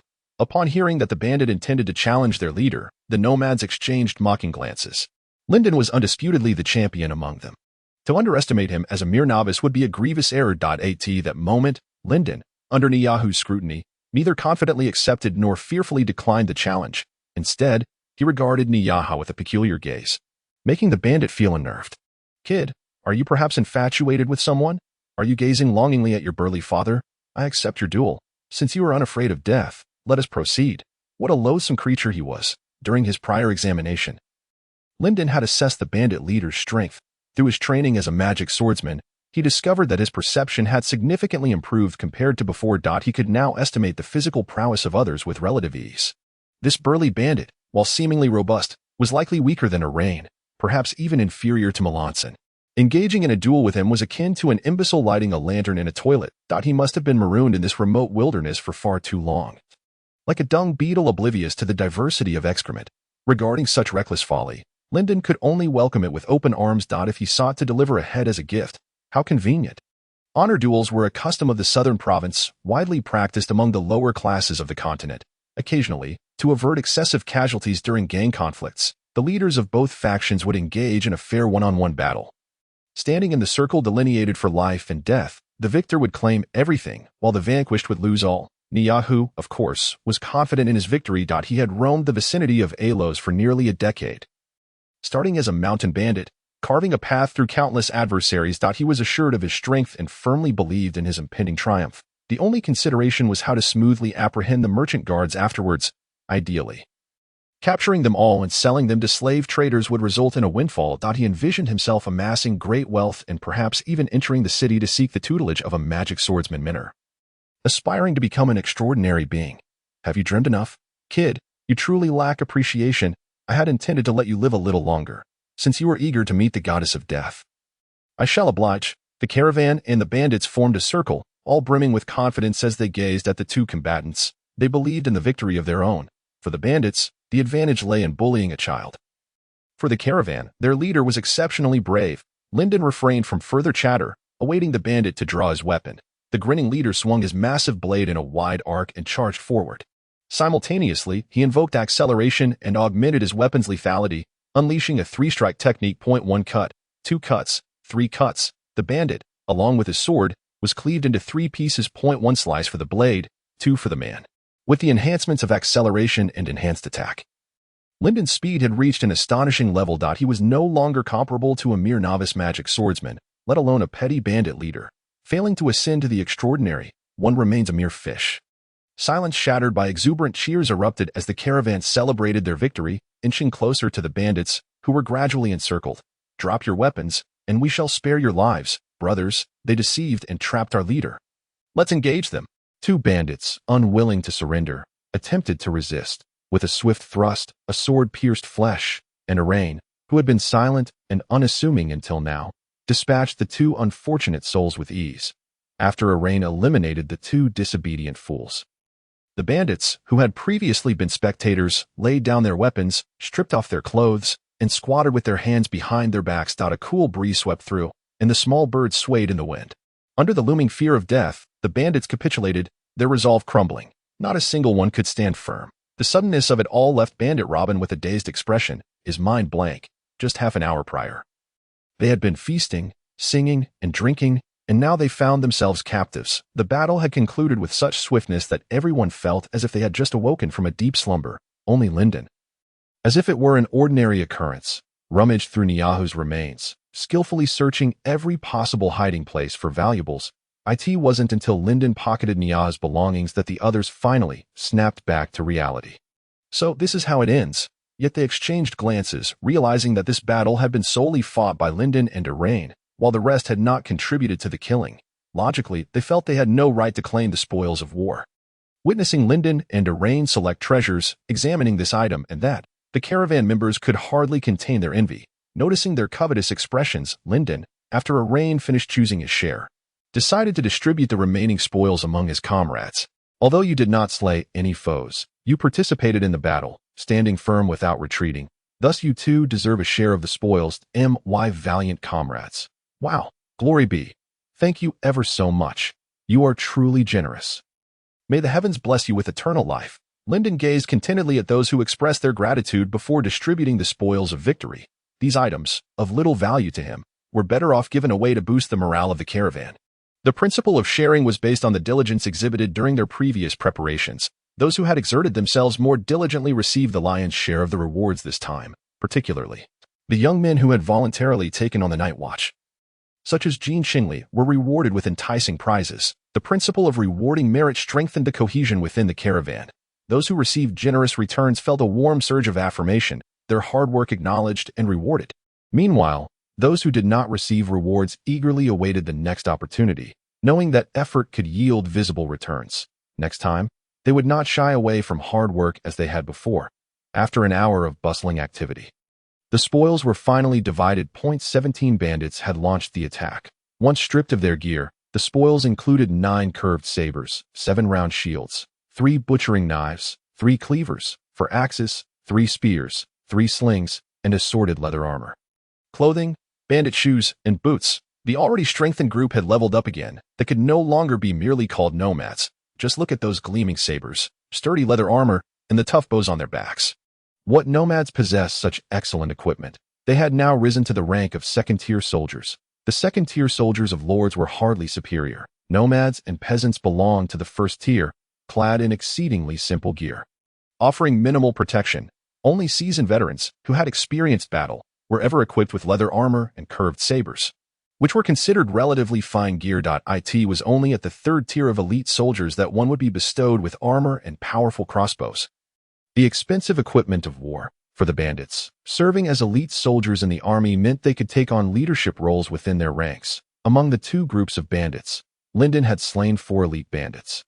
Their valuable possessions were stripped away, and he managed to piece together a complete set of armor. This set now adorned the capable Irene.as from Milan's son. The young adventurer had not lost his own equipment brought from home. Deeming the discarded gear unnecessary, Lyndon, adorned with the gifts from Ilanin, had no need for such rags either. In terms of strength, Irene had nearly reached the 4th tier. Beyond that, one would have to tread the path of the extraordinary.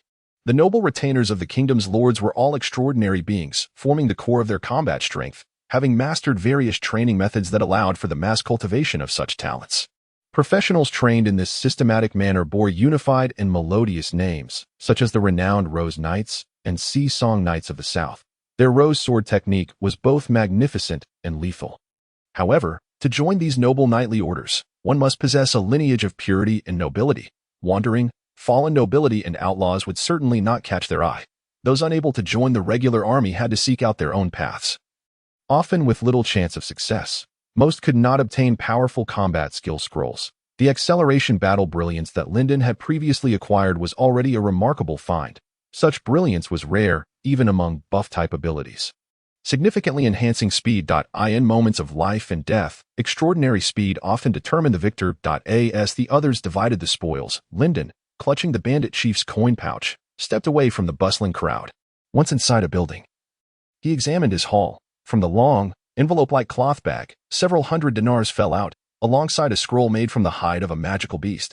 Lyndon was not surprised to find dinars, as it was reasonable for a chief to possess some wealth. What astonished him was the unexpected discovery of a battle-brilliant scroll from this bandit chief who had not yet crossed into the extraordinary realm, immersing his meditation in the brilliance.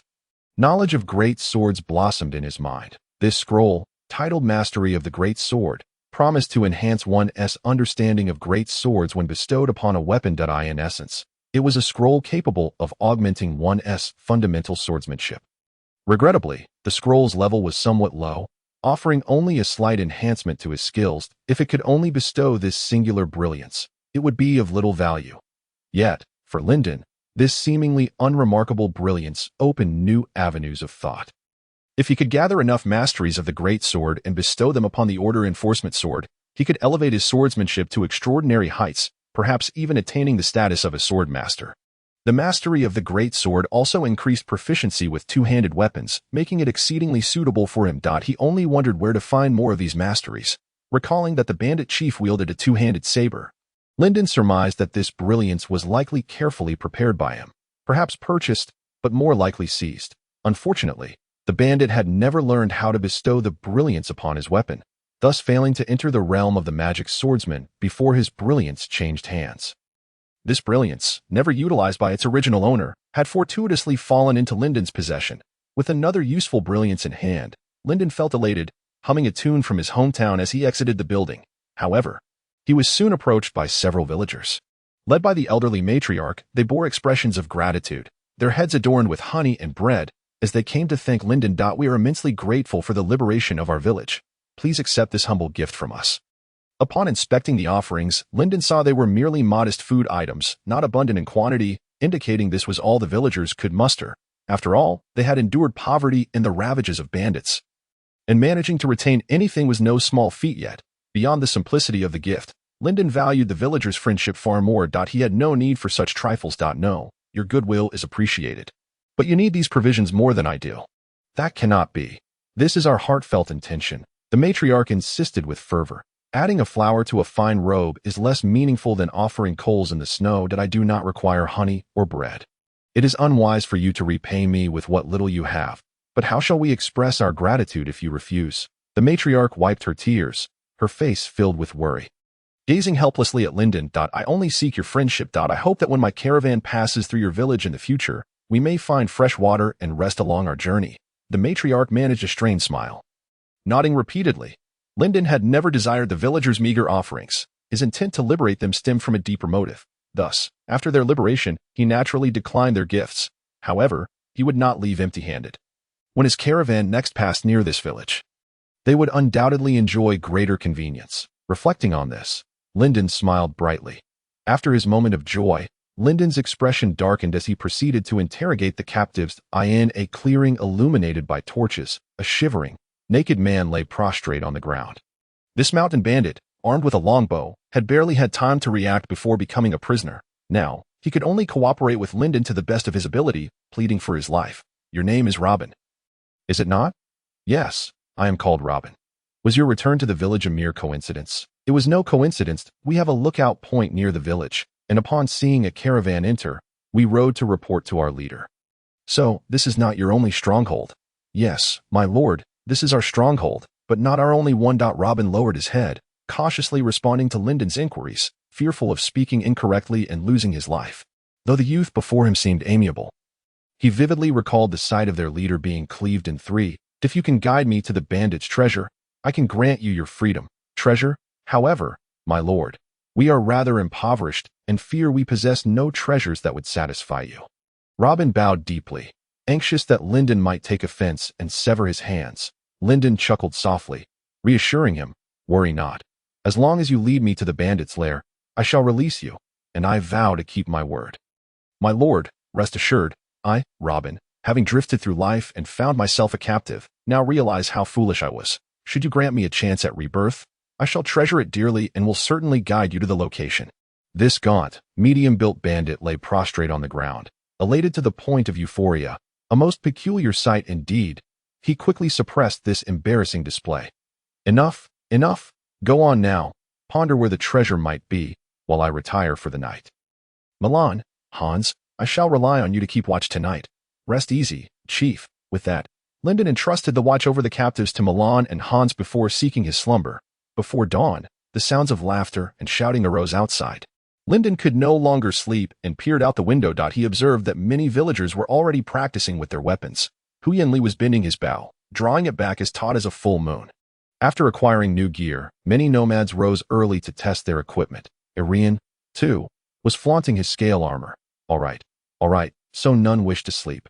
Lyndon stood at the window, gritting his teeth in frustration, and bellowed, Irian, startled by the unexpected call. Irian shrank his head, akin to a child caught playing games, and responded timidly, take them to train. Quickly, let them run a couple of laps to warm up.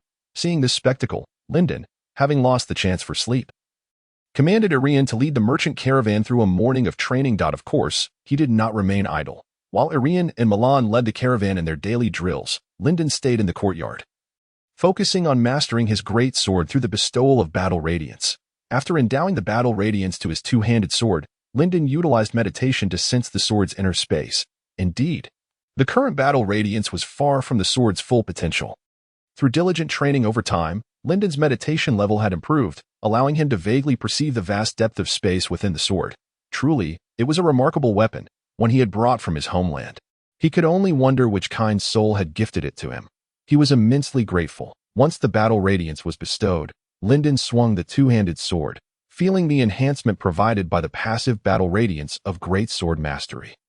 Compared to before, he sensed a significant reduction in the delay when wielding the sword. Each strike appeared to be guided by an unseen force, directing him towards a more suitable motion. Yet, this correction was exceedingly subtle. Such a slight enhancement was trivial compared to the significant boosts offered by other combat techniques for extraordinary beings. Merely relying on swordsmanship, it was challenging to bridge the gap between oneself and an ordinary person. Perhaps this was the reason great sword mastery remained obscure and unappreciated. Others could unleash a combat technique that would swiftly dispatch you. What use was it to be marginally more proficient in swordplay? It merely translated to a slightly quicker slash. Many magic swordsmen, in pursuit of enhancing their combat techniques, even neglected their fundamental sword training. Time slipped away, and everyone had a fulfilling morning. By afternoon, news arrived that the village's able-bodied had returned. This group, numbering over 30 and comprising both men and women, had fled the village during the attack, adhering to their survival instinct. If they could fight, they would resist. If not, they would flee. This was the unsparing reality of life on the Karofis continent. Having once escaped himself, Lyndon held no prejudice against them. Among this group was a weathered middle-aged man, his face caked in dirt, hands etched with hardship. As soon as he returned to the village, he was dragged by his mother to express gratitude to Lyndon. My lord, do you have need of our assistance? You are called Bidwin, are you not? Indeed, my lord. I do have a matter that requires your help. Those captives without weapons, do you believe you can overpower them? My lord, with a pitchfork in hand, I could make them weep. The man spat indignantly, his fury directed at the bandits. Previously, they had dared not resist the robbers due to their superior arms. 10 could not contend with 1. But now, having stripped the bandits of their gear and bound them hand and foot, these captives were akin to lambs awaiting slaughter. Lyndon nodded silently, with the villagers' assistance. He would not need to worry about the captives rebelling during the night raid on the bandit stronghold. After a restful afternoon, everyone rejuvenated and prepared for the night's venture. According to Robin, the bandits had taken refuge in a cave nestled within a secluded valley, a locale that was easily defensible yet challenging to assault. If they were to launch an attack during the day, they would undoubtedly be discovered by the bandits left behind, thus granting the latter an opportunity to flee via the mountain paths. What a clever calculation it is. Alas, a traitor has emerged, and even the wheeliest of rabbits must don the attire of a rabbit girl. Obediently hopping into the rabbit hold, night fell. Lyndon, Irain, Milan's son, Hans, Hu Yanlawai, Jean Xingli, and a dozen other skilled members of the caravan, guided by Robin and local villagers, stealthily approached the bandits' lair at a cold light spilled over the overgrown mountain path. Barely wide enough for a single person to pass, in such terrain, a small group was already the limit. Too many would be counterproductive. Lyndon felt relieved that he had not brought the entire caravan. Even if he had, they would not have fit. Irain led the way, his curved blade resembling a cleaver, perfectly suited for the task. Lyndon followed closely behind, silently boosting his own morale, for they were now very near the cave. And he needed to be ready for battle at any moment. Close behind him were Melanson and Jean Xingli, while Hans brought up the rear. They were the vanguard, tasked with eliminating the bandits guarding the cave's entrance. Only after they had infiltrated would Robin be pulled along by the others. Upon entering the valley, they discovered a small wooden cabin hidden within the forest. This structure, reminiscent of a lumberjack's hut, served as an outpost for the bandits, typically manned by 3 of them. Bathed in moonlight, they could see a bandit, who resembled a hunter, polishing his bow. Perhaps he was a hunter when not engaging in banditry. Lyndon thought to himself, activating the brilliance of his weapon, preparing to unleash his speed and triple strike at any moment as he crept toward the bandit. Irain and Melanson followed closely, crouching to maintain silence. If they were discovered by these 3, it would spell trouble. Fortunately, as Lyndon activated his speed and approached, the bandit gazed mournfully at the sky. In a decisive moment, Lyndon struck him down with a muffled thud, rendering him unconscious. Irain and Melanson dashed into the cabin, subduing another bandit resting on a bed with a swift blow, causing him to fall into a deep, silent slumber, after hastily stuffing a whistle into his pocket. Irain and Melanson awaited their companions outside the cabin. Under the cover of night, the bandits inside the cave were blissfully asleep, unaware that an enemy force was assembling not far from them. Once their numbers were sufficient, Lyndon and the others advanced toward the cave.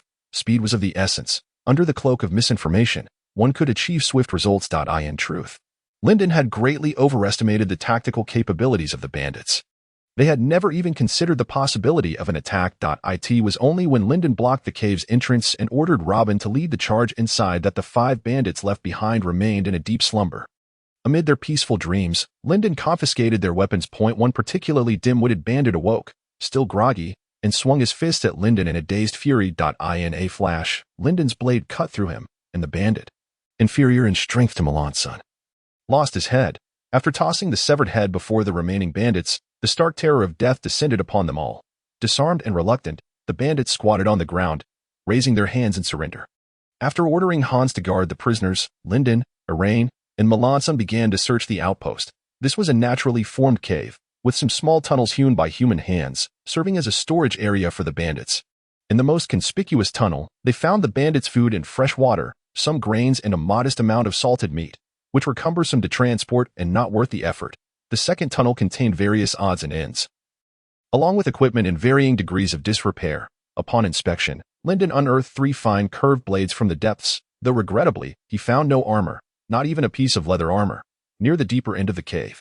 Lyndon finally stumbled upon the treasure chest he had long sought. Commanding someone to open it, he discovered beautiful dinars lying within. After counting, he found over 3,000 dinars, along with some exquisite gems and a simple helmet. The helmet lacked intricate engravings, suggesting it was not particularly valuable. After testing its sturdiness with a knock, he decided to keep it. Once they had thoroughly searched all the shallow tunnels, Lyndon gazed into the cavern's depths and called for Robin. "Take the sword, enter, and kill. I offer you a chance to join my caravan. Will you do it?" "Yes, I won't pressure you. If you choose not to join my caravan, you may leave now. I promise you freedom."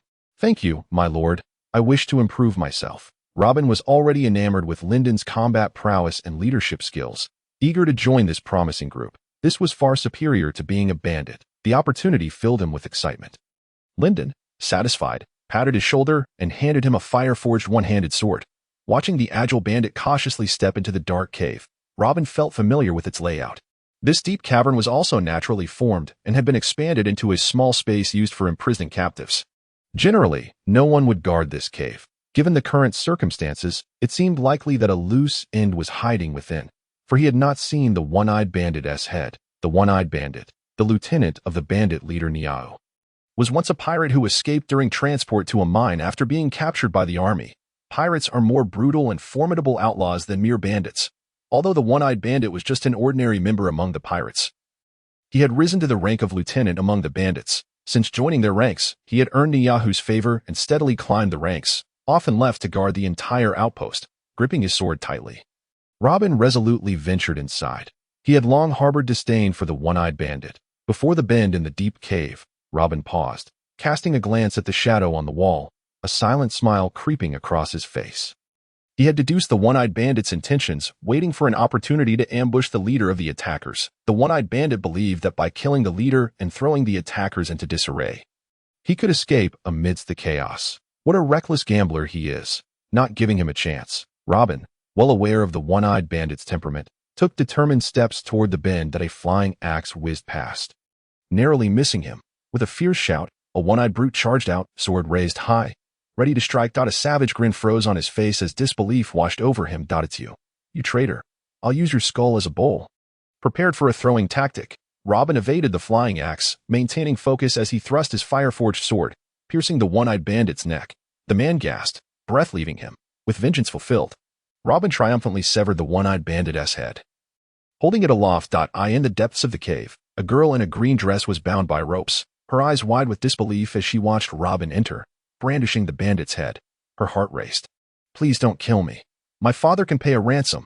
You want money, don't you? In a moment of desperation, the girl's voice cracked as she shouted, fearing that the man before her might strike her down.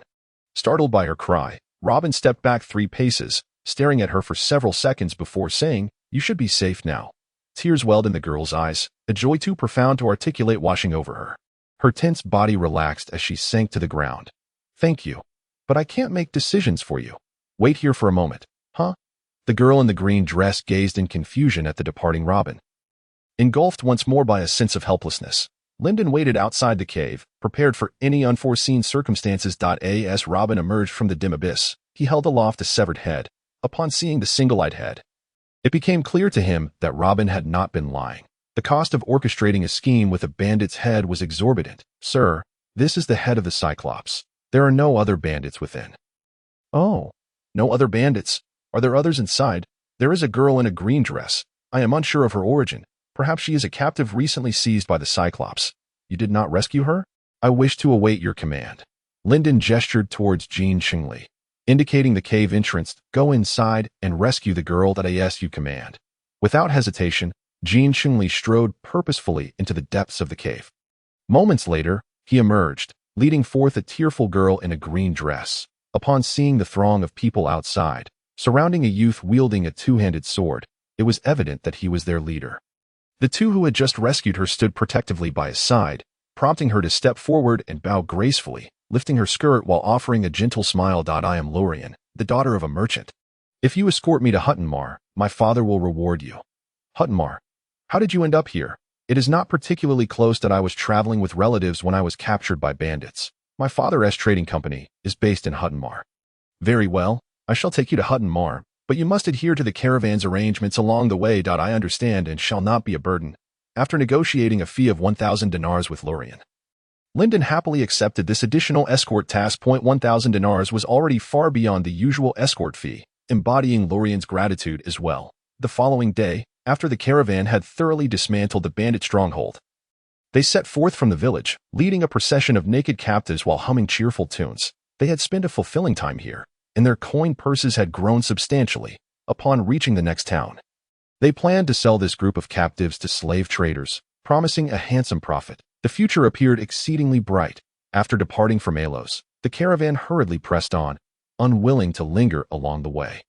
For them, even the dream of encountering someone had transformed into the reality of slave trader Ramon. That Ramon's wrinkled face broke into a smile as he handed the agreed-upon dinars to the caravan leader. Then, the generous Lord Lyndon took his share and hurried off to the town's red light district. The sense of perfume, the softness of skin, and the indulgence of desire enveloped him. Yet just as he was about to reach a critical moment, he was abruptly awakened due to a lack of essential ingredients. He touched his hands. A chill coursed through him. Jean Qingli cursed loudly. "Damn it. Let us hurry to the next town. I can't hold it any longer." Along the way, they passed through 3 villages without lingering. After a brief resupply and trading some goods, the caravan quickly resumed its journey. Everyone was eager to deliver the captives to the slave traders, transforming them into gleaming dinars. After 2 days of rapid marching, the caravan finally arrived at the next town, named Kailpur, nestled at the foot of a snow-capped mountain. Standing atop the Kailpur Tower, Lyndon could distinctly feel the warm, gentle winds wafting down from the snowy peaks. This dry warmth appeared frequently, Sometimes, it would cause the verdant grains to turn a golden hue, exuding a sweet aroma, while at other times it could ignite wildfires in the forests. The locals referred to this peculiar warm wind as the flame of Graka, believed to emanate from the ruins of a fire mage. Within the expansive Graka forest thrived numerous fire-related plants and magical creatures. While in the higher mountains, perpetually snow-covered, grew ice-related flora and fauna. This region, where both ice and snow converged, attracted certain elemental transcendent beings. The Elemental Mage Association had established a base here, particularly seeking to procure magical materials. Curious, Lyndon and Melanson stepped through a wooden door adorned with blue runes, where a vast, ethereal blue pattern shimmered on the ceiling, illuminating the dimly lit wooden cabin as if it were day. Seated at the counter was a yawning Mediterranean girl, who upon noticing their entrance, set aside a thick book and greeted them with a smile. "Hello, my name is Dai. Welcome. Would you like to test your elemental affinity?" Hee. Noticing Lyndon glance at the book on elemental control, she rubbed her hands together in a sales pitch. "Perhaps you two might have the chance to become elemental mages." Lyndon looked at Melanson, who shook his head. "Don't look at me. I've already tested it and found no elemental affinity. So how does one undergo the test?"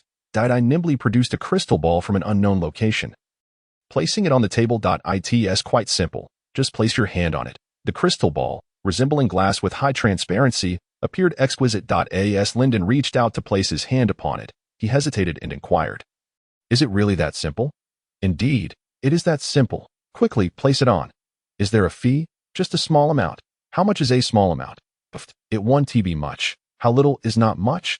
Dai could hardly contain her laughter as she whispered, "It's only 500 dinars. Is this crystal ball made of gold?" "How exorbitant." Dai stifled her laughter. "It's worth far more than gold." "How unfortunate. I almost tricked a fool." She spoke in a hushed tone, completely oblivious to the veins popping on Lyndon's forehead. 500 dinars is far too steep. "How about a 60% discount?" 50%. "All right, 50% it is. 250. After saying this, Dai covered her mouth, clearly struggling to suppress her laughter. "Just place your hand on it." Not wishing to quarrel with the silly girl, Lyndon placed his hand upon the crystal ball before her. A brilliant white light erupted, blinding them momentarily. Caught off guard, Lyndon and Melanson were left momentarily dazed. Dai, however, seemed to have anticipated this, and with a suppressed laugh, addressed Lyndon. "Your elemental affinity is truly radiant." "What does that mean? Am I talented?" Lyndon's eyes widened in expectation as he gazed at Dai, who, while covering her mouth, earnestly replied, "Your talent in the elements is like this white light." "As radiant as white light?" "It signifies a blank slate in talent." Lyndon hesitated, feeling an urge to curse. Indeed, the smile had completely shifted. It had moved from Lyndon's face to Dai's, who was now struggling to contain her mirth. "Is it amusing to tease me like this?" "It is, for if I don't find some fun, I might lose all my hair." Lyndon looked at the girl's hair with a sympathetic gaze, and his smile returned. He counted out 250 dinars from his coin pouch and placed it on the table. Dai hesitated, not immediately taking the money. Yet upon seeing the smile at the corner of Lyndon's mouth, her frustration boiled over, and she forcefully stuffed the coins into her pouch. Foolish braggart. Hair loss is a sign of elemental talent. Lyndon nonchalantly nodded, feigning seriousness. Yes, I understand. I'm exceptionally clever. Exceptionally clever? Clever enough to be bald. How infuriating. Is there nothing else? If not, I shall take my leave." Dai, somewhat exasperated, deftly shifted the topic, eager to dismiss the conversation. It seemed that her baldness and flat chest were sensitive subjects for her. Realizing that it would be impolite to further prod at her vulnerabilities, Lyndon tactfully redirected the discussion, inquiring, "Do you have any battle glories or equipment related to elements here?" Dai nodded and retorted, "Of course. We are the Elemental Mage Association. What price range are you looking for? Allow me to introduce you." "Still asking about price ranges. What are the options? What is the highest price?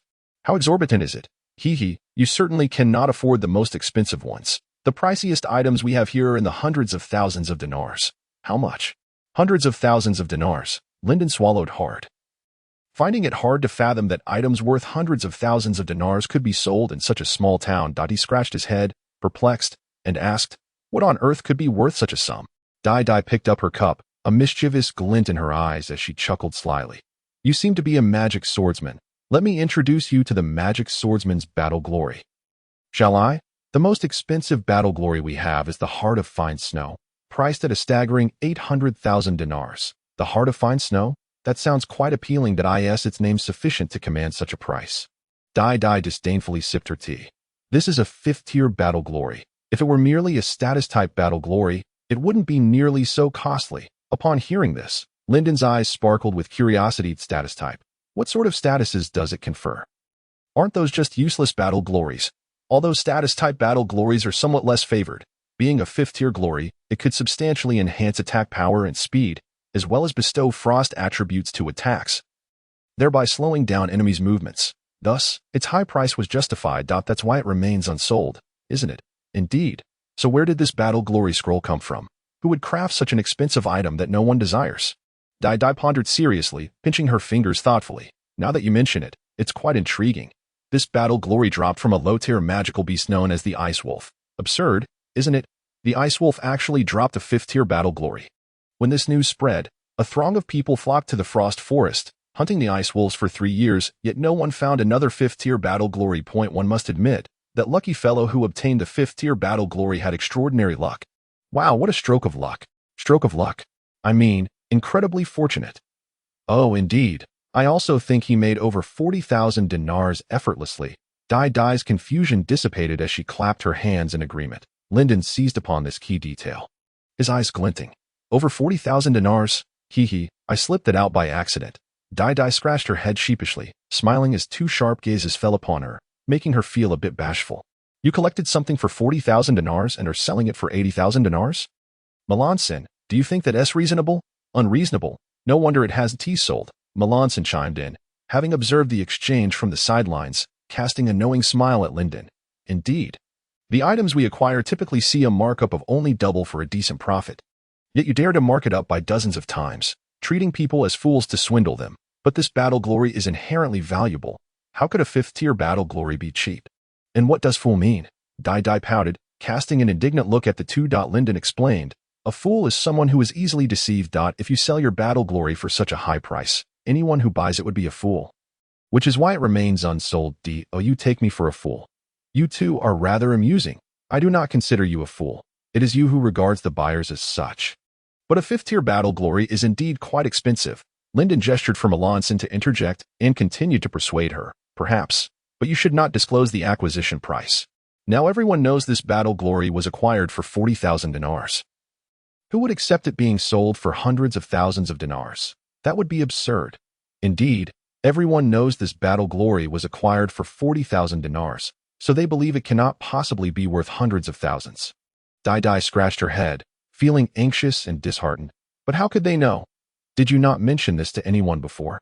Ugh, I think I may have. Lyndon gazed at Dai with a knowing look, conveying unspoken truths. Feeling somewhat uncomfortable under his gaze, she hesitantly asked, oh dear, did I really price it too high? What do you think it should be sold for?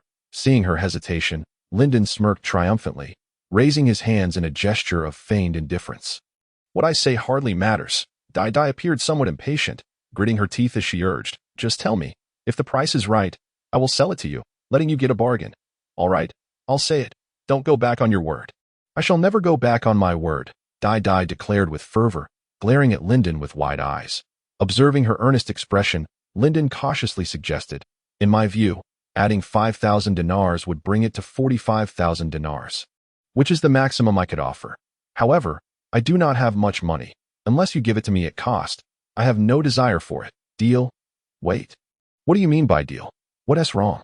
You have already purchased this scroll. No returns, no exchanges. Before Lyndon could fully comprehend the situation, Dai had already retrieved a dusty scroll from beneath the table. She blew off the dust, creating a cloud that caused Milan's son to cough uncontrollably.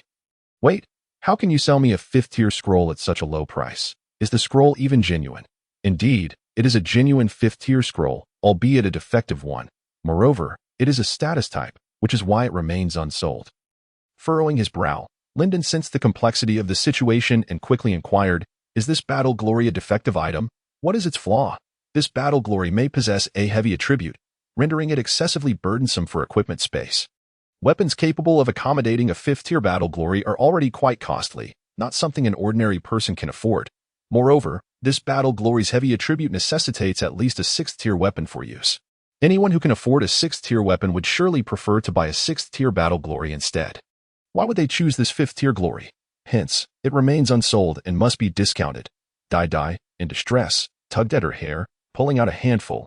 Lyndon felt he had been thoroughly duped and asked, perplexed, shouldn't it then be a 6th-tier battle glory? It is merely slightly superior to an ordinary 5th-tier battle glory but has not reached the 6th-tier level. Perhaps the excess magical energy was converted into frost attribute attacks. Noticing that both Lyndon and Melanson had fallen into silence, Dai scratched her head and chuckled awkwardly. Actually, I haven't really swindled you that if you can bring a merchant caravan to the Northern Territories, this battle glory should attract collectors, and you might be able to sell it for more dinars. You would just need to travel a bit further. Lyndon remained silent, exchanging glances with Melanson before turning to Dai, indignantly stating, "Am I really compelled to accept this battle glory?" Puffed. "You just agreed to buy it. Does that even count as an agreement? But you and I had a prior arrangement." Dai stifled a laugh, her face radiating an unspoken pride. Lyndon stroked his chin and inquired, "May I back out of this deal?" "This orb has a recording function. The crystal-like orb shimmered with a bright, flickering light, repeating Lyndon's earlier words. Realizing he had been outmaneuvered by Dai, he quickly changed the subject, asking, "All right, but I have no money." "How can you be so certain that I can pay?" "Of course. You can buy on credit. I will approach the Savings Bureau for a transaction approval. They will grant you a loan. Naturally, you will need to repay with interest, though it is minimal, so I recommend you settle it promptly. The Savings Bureau would agree. Aren't they afraid I might abscond with the battle glory?" Pfft. "They are not concerned at all. I heard you have a merchant caravan that has provided guarantees in a certain town." "Correct. Should you choose to flee, your guarantor shall face repercussions, and bounty hunters will pursue you relentlessly. I advise against any foolish actions. How infuriating it is to have been outmaneuvered. Ha! Who is to blame but you for treating others as naive young maidens? My responsibilities here at the Elemental Mage Association demand a certain level of competence. In truth, when Lyndon first heard Dai's introduction of the 6th-tier combat brilliance, his heart raced with excitement. For many, discovering a weapon capable of accommodating a 6th-tier combat brilliance is a formidable challenge, rendering the inclusion of this rather trivial 5th-tier combat brilliance hardly worthwhile. Yet, he possesses a sword of law enforcement that appears to surpass the 6th tier. This extraordinary weapon, which journeyed alongside him, is far from ordinary. To date, he has infused it with 4 1st-tier combat brilliances, 3-stage slash, breaking extremities blade, acceleration, and greatsword mastery. And there remains considerable capacity far from its limits. In fact, within his meditative perception, he has scarcely filled 1/10 of its space, thus estimating that inserting a heart of fine snow would be more than ample. Others are oblivious to his possession of this two-handed sword. Nor do they recognize that this seemingly dubious scheme is, in truth, Lyndon's opportunity. He secretly revels in his good fortune, though he dares not reveal it, instead feigning discontent as he inquires, "So, starting this year, I must repay the dinar. How much must I repay?" "The savings house wouldn't be engaging in usury, would they?" Dai, counting on her fingers, replied, "According to the savings house's custom, you are to repay 3,000 dinars annually, completing the total over 20 years, amounting to 60,000 dinars in principal and interest." Lyndon nodded, confirming that it aligned with what he had observed at the savings house. This meant he would only need to pay 3,000 dinars each year to gain access to a certain level of high-tier combat power ahead of time.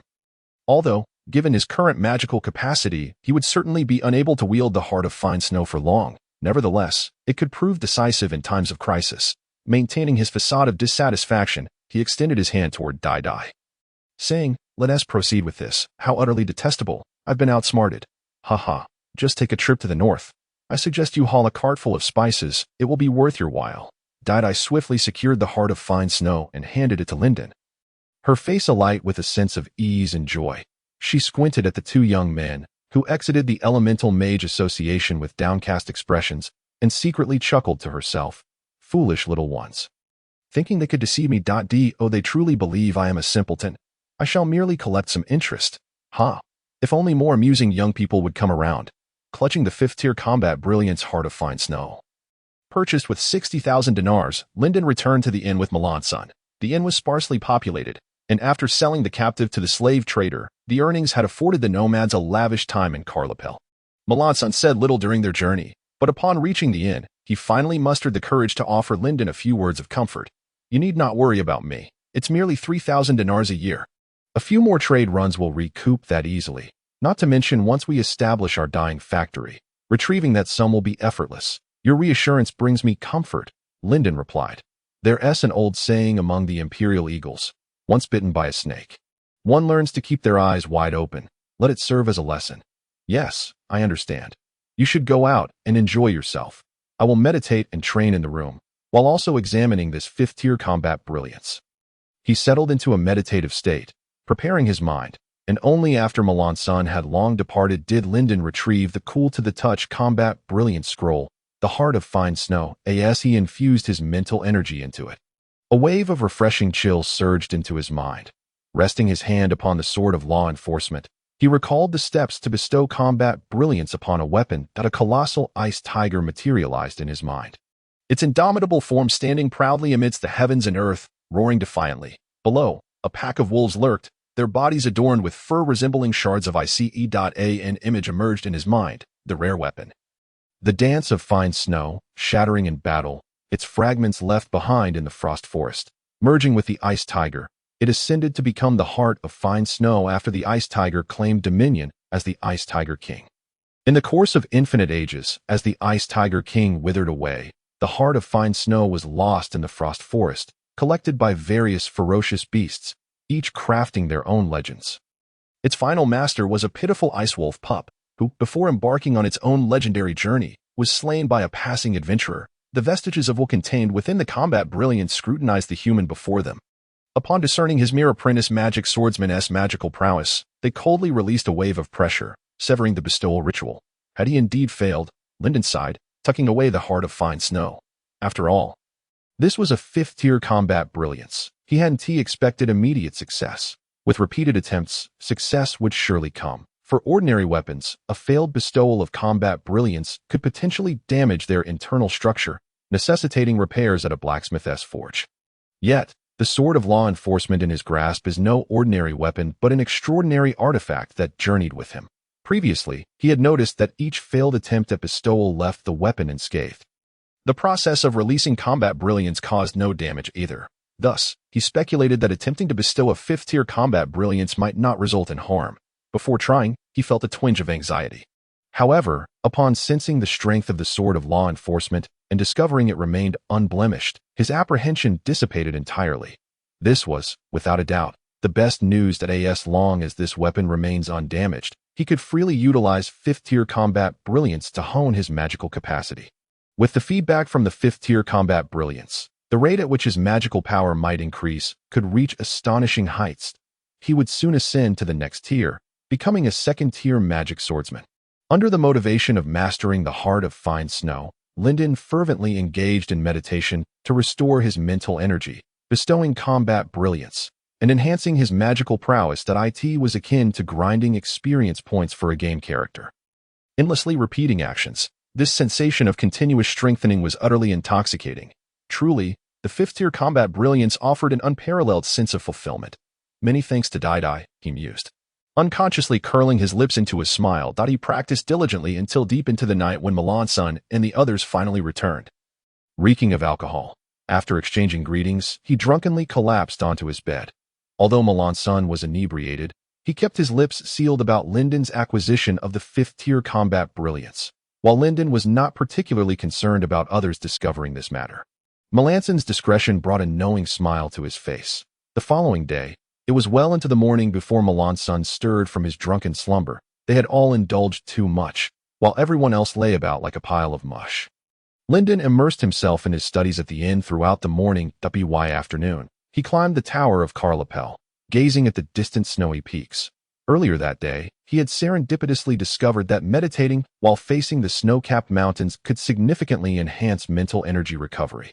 Particularly during meditation, after envisioning the snow-capped peaks, he found the process of infusing the heart of fine snow to be considerably smoother. Could this be the legendary visualization?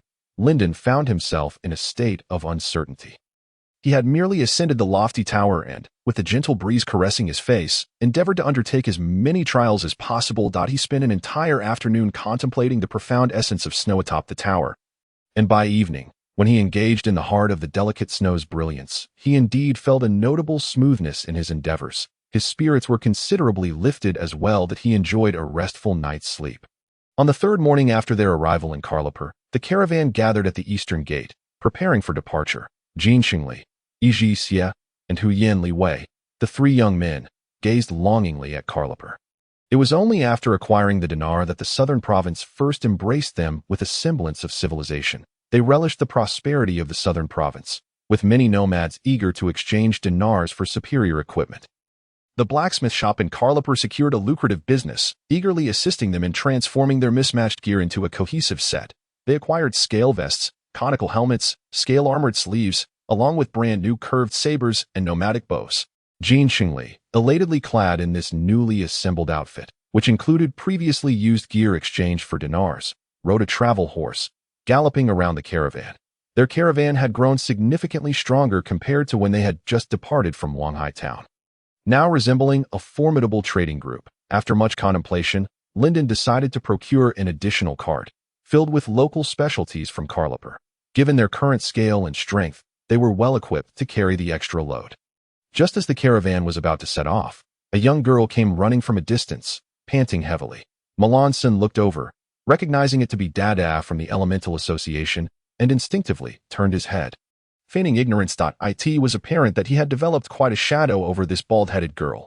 Lyndon found the situation somewhat amusing and politely greeted her. Dada hurried over, exclaiming, "Oh, I almost forgot. This box of props needs to be delivered to Hedmer. I'll leave it to you to take. Tiomi. How much are you willing to pay?" This is a special benefit. Deliver this box to the Elemental Mage Association in Hedmer, and I will give you 500 dinars. Lyndon calculated with his fingers. Indeed, this was a lucrative commission that it appeared that Dada was not entirely detestable after all. All right, I accept this commission. Thank you. Quite polite. I shall seek you out for future favors. Considering you've helped this time. After receiving a deposit of 250 dinars from Dada, Lyndon hummed a tune from his hometown as he led the caravan away from Karlapur. The spoils from Karlapur had indeed proven to be quite satisfactory. He had fortuitously acquired a 5th-tier battle brilliance of the ice attribute, which was also a status type. He was quite intrigued by the frost forest adjacent to Karlapur. Although he had heard from adventurers that, with his current strength as an apprentice magic swordsman, he would not fare well in exploring it, the dangers were substantial. Lyndon stood at the mountain pass, gazing distantly at the great snow-capped mountains, etching their image deep into his memory. Subsequently, the caravan crossed the mountain pass, vanishing into the endless sea of trees. The setting sun cast its final rays, staining the forest in a deep crimson. A few wisps of smoke rose slowly amidst the vast expanse of the forest, dissipating into the air. Once they departed from Karlapur, the path to Hedmer became exceedingly desolate. For 2 consecutive days, Lyndon and his companions encountered not a single village. They were left with no choice but to set up camp in the great forest. Fortunately, this route was frequently cleared by the territorial knights, ensuring that no overly dangerous magical beast roamed nearby. Flames danced among the dry branches, licking at the air and producing wisps of smoke. Xia blew a hearty breath at the fire, attempting to stoke it into a proper blaze, for the smoldering kindling was not sufficient to cook the rabbit meat properly. They could not afford to ruin the rare fresh meat they had arduously hunted. Aunt Caitlin, as usual, prepared a pot of salt-boiled smoked meat, with a few mushrooms floating on the water's surface. After several local farmers assured them that these gathered mushrooms were commonly consumed by villagers and guaranteed to be non-toxic, the caravan members allowed them to toss the fungi into the pot to cook. However, regardless of the circumstances, Lyndon had no intention of partaking in that excessively salty broth. After a few tastings, he had completely lost faith in Caitlin's culinary skills. It was truly inedible, and no matter how fine the ingredients, when blended by her hands, they resembled swine fodder. Aaron, on the other hand, seemed to revel in it. His joy uncontainable. If Aaron was a sight for sore eyes for his lover, then the other nomads' tastes were inexplicable. They appeared as if their palates had been dulled, showing no disdain for Aunt Caitlin's cooking. Being surrounded by such a group left Lyndon in utter despair. He could only rely on Jin Xingli to occasionally procure some wild game to enhance their meals. Ever since exchanging for the nomadic bow, he and Yi Xie had developed a keen enthusiasm for hunting to affirm their masculine prowess. Thus, the pitiful little rabbits, unfortunate hares, and the sorrowful large rabbits became mere targets for these two energetic young men. Sprinkling salt over the roasted rabbit meat and giving it a slight toasting rendered it ready for consumption, though rabbit meat tends to be rather lean and lacking in fat, making it less palatable. Lyndon was genuinely hungry and found it quite delectable. Milan's son, who also struggled with Caitlin's culinary offerings, shared his sentiments. After all, Milan's son hailed from true noble lineage, accustomed to delicacies far beyond what Aunt Caitlin could conceive.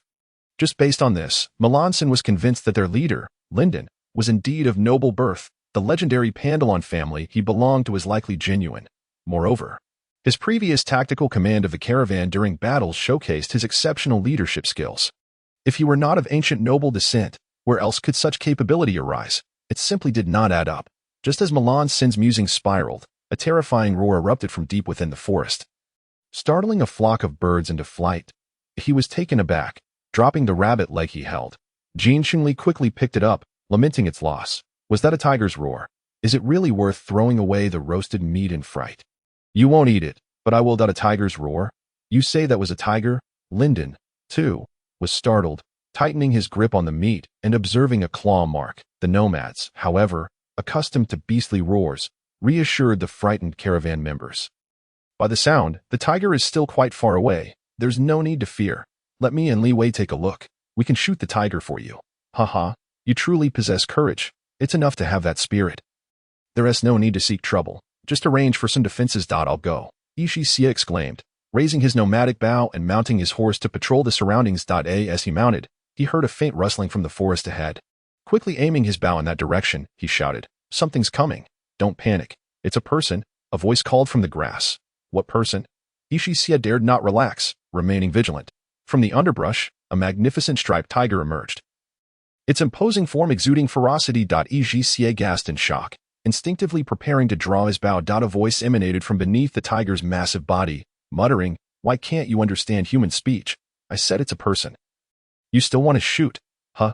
He stared in astonishment at a burly man, carrying a tiger that was several times larger than himself, emerging from the foliage, leaves still clinging to his body.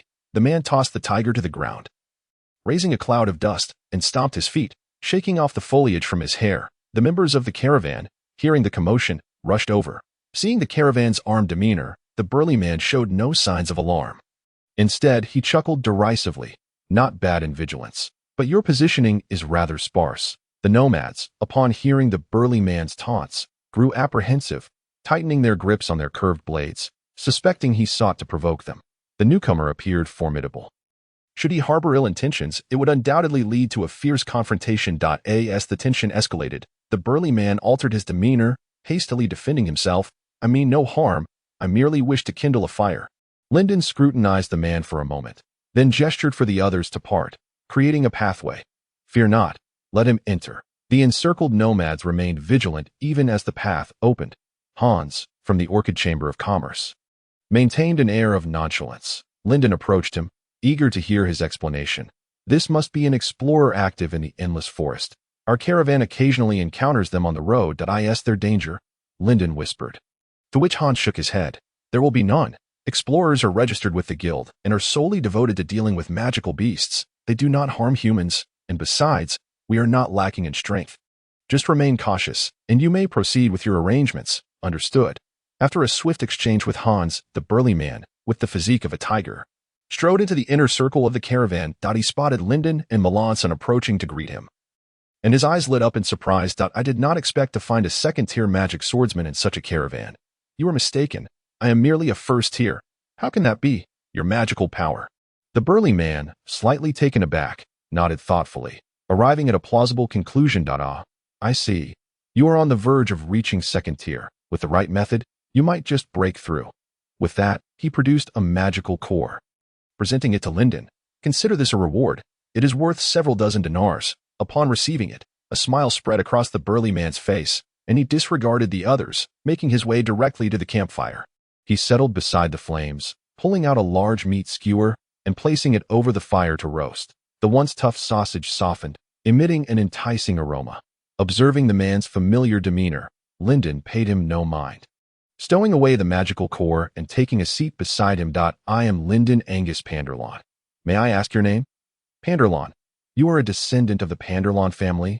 The burly man exclaimed, his eyes widening with curiosity as he scanned Linden from head to toe. Forgetting to rotate the sausage in his hand. Indeed, but hurry and turn it. It will burn. Oh, right. I almost forgot that I am Miranda, an explorer. Explorers are registered with the Adventurers Guild, correct? Precisely. Are you also interested in the Adventurers Guild? Once you become a second-tier extraordinary being, you may join the guild. The one I am registered with is Hedenmer, located west of the Endless Forest. You hail from Hedenmer? Linden inquired, surprised. Hedenmer was over a week's journey from here. This man had ventured alone to hunt magical beasts. How would he manage to transport that tiger back to Hedenmer? Would he carry it all the way? I am not from Hedenmer, but I intend to go there. I noticed you were alone. Are you truly planning to carry the tiger's carcass back? I have done this before. Hunting alone often yields greater spoils than a team. However, if I encounter a caravan willing to assist, I could pay a few hundred dinars for help. So, what say you, descendant of Panderlawn? Does your caravan have any spare capacity? Miranda bit into the sausage with gusto, stuffing his mouth full. Even in this state, he managed to converse with Linden. Amused by his demeanor, Linden pondered before replying. If your striped tiger is whole, our caravan lacks the spare wagons for transport. However, if you were to dismember it into smaller pieces, we do have a few horses available. Then let your horses carry it. Would 400 dinars suffice? Agreed. Following their arrangement, both parties felt considerably pleased. Miranda quickly finished his sausage and drew out a massive sword. Beginning to dismantle the striped tiger, the hefty blade glimmered with a bluish hue as it sliced through the tiger's body, creating a gash. With a vigorous pull, he skinned the tiger, rolling up the hide and setting it aside. Nodding in satisfaction at the well-preserved pelt, certain it would fetch a handsome price. Once the pelt was secured, he swung the sword down decisively, cleaving the tiger's body into several pieces. Tiger meat, leg bones, and a central, stone-like object that sparkled brilliantly under the sunlight. Linden compared it mentally with the magical stone he had previously received, noting its considerable size difference. In a matter of minutes, the other members of the caravan, drawn by the commotion, finished their meals, while Miranda completed the dismemberment of the tiger. Melanson approached to negotiate, wrapping the various tiger materials in burlap, forming a simple bundle for transport once they set off the following day. Since they would be utilizing Melanson's horses, Linden decided to share the earnings with them. At that moment, his little white horse approached with a snort, seemingly intrigued by the prospect of carrying the tiger. No mischief now. You're meant to carry goods, not let me walk. Whinny. Hey, you foolish horse, are you truly suggesting I walk? Eventually, Linden could not resist the persistence of the little white horse and allowed it to carry some of the load. He even promised that the dinars earned from this endeavor would be converted into extra feed for the horse once they reached Hedenmer. Seeing the little white horse prance with delight, Linden finally understood why it had eagerly approached him to carry the cargo. It was all for this purpose. Had he not spent considerable time with this spirited horse, he might have never guessed the motive. After coordinating with Miranda and Melanson, they returned to the campfire, excitedly roasting sausages. Uncle, are you not yet full? Jean Shingley regarded him with surprise. This time, I shall treat you all. Really? The nomadic youth confirmed with enthusiasm. And upon receiving an affirmative, he called over the other members of the caravan. Soon, the area was bustling with those eager to partake in the roasted sausages. Out of caution, Linden refrained from accepting unfamiliar food. He conversed quietly with Jean Huet, maintaining a state of vigilance. To onlookers, it appeared as though he were merely meditating. Arahin and Hans hesitated momentarily, also declining the unexpected generosity. Miranda, however, remained unfazed after treating everyone to the roasted sausages. He laid out a blanket and promptly fell asleep. Before long, his snores filled the air as moonlight bathed the forest. This muscular man felt the weight of exhaustion wash over him. He mumbled to himself. It feels wonderful to return to civilization. Uncertain whether he was speaking in his sleep, Linden decided to rest after observing the man succumb to slumber. He entrusted Milan's son and Arian to keep watch, instructing them to awaken Linden when they could no longer endure their vigil.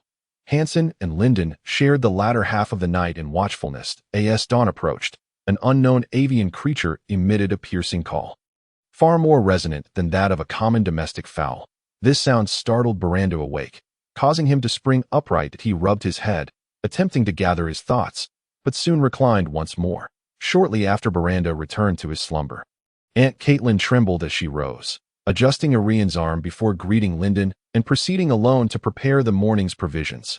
Managing the sustenance for over 30 individuals was no trivial task. Each day, she toiled from the first light of dawn until the sun had fully risen, often spending 2 to 3 hours in this endeavor. It became evident that Caitlin's labor was quite arduous. As Lyndon pondered whether to grant a raise to this diligent worker, Jean Qingli awoke. Ever since Lyndon had recounted the tale of the rooster's crow inspiring one to train, this ambitious young man had developed the habit of rising at the sound of any bird or strange creature to engage in his training.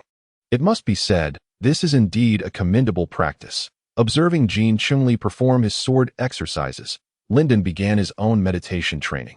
After experiencing numerous failures in his quest to harness battle brilliance, he gradually recognized various flaws in his previous training methods. Now, he was engaged in introspective meditation, seeking to rectify these identified errors. If these mistakes were amended, his magical prowess would surely see a significant enhancement, potentially elevating him to the status of a second-tier magic swordsman. As Miranda had mentioned, Lyndon continued his training until the morning, just as the caravan was preparing to depart. By this time, Miranda had awakened and watched with keen interest as Lyndon practiced. "So, do you have any advice for me, senior?" he inquired. "I am at a loss for words. It seems to me that one simply must do this, that, and then the other, but you would surely find it incomprehensible." "What do you mean by this, that, and the other?" Lyndon asked, perplexed. Could it be that the path to advancing as a magic swordsman was so esoteric? The man spread his hands, smiling knowingly. "You see, I was correct. My methods are beyond your understanding. Is that really a method?" Miranda scratched his head and pointed ahead to explain to Lyndon. "Let us be on our way. Upon arriving in Henceforth, I can introduce you to a highly experienced magic swordsman. Though he may not be of high rank, his wealth of experience is unmatched. He has trained countless exceptional magic swordsmen in Henceforth and is revered as the mentor of magic swordsmen." "Such a figure exists in Henceforth?"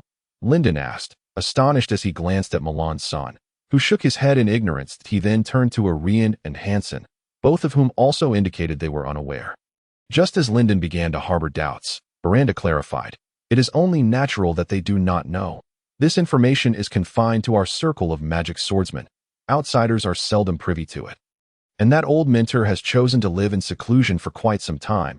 If you were to seek him out directly at the training grounds, you would encounter nothing but overcharging incompetence. Only through the introduction of acquaintances like us can you meet him." Lyndon instinctively sensed a whiff of deception in the air.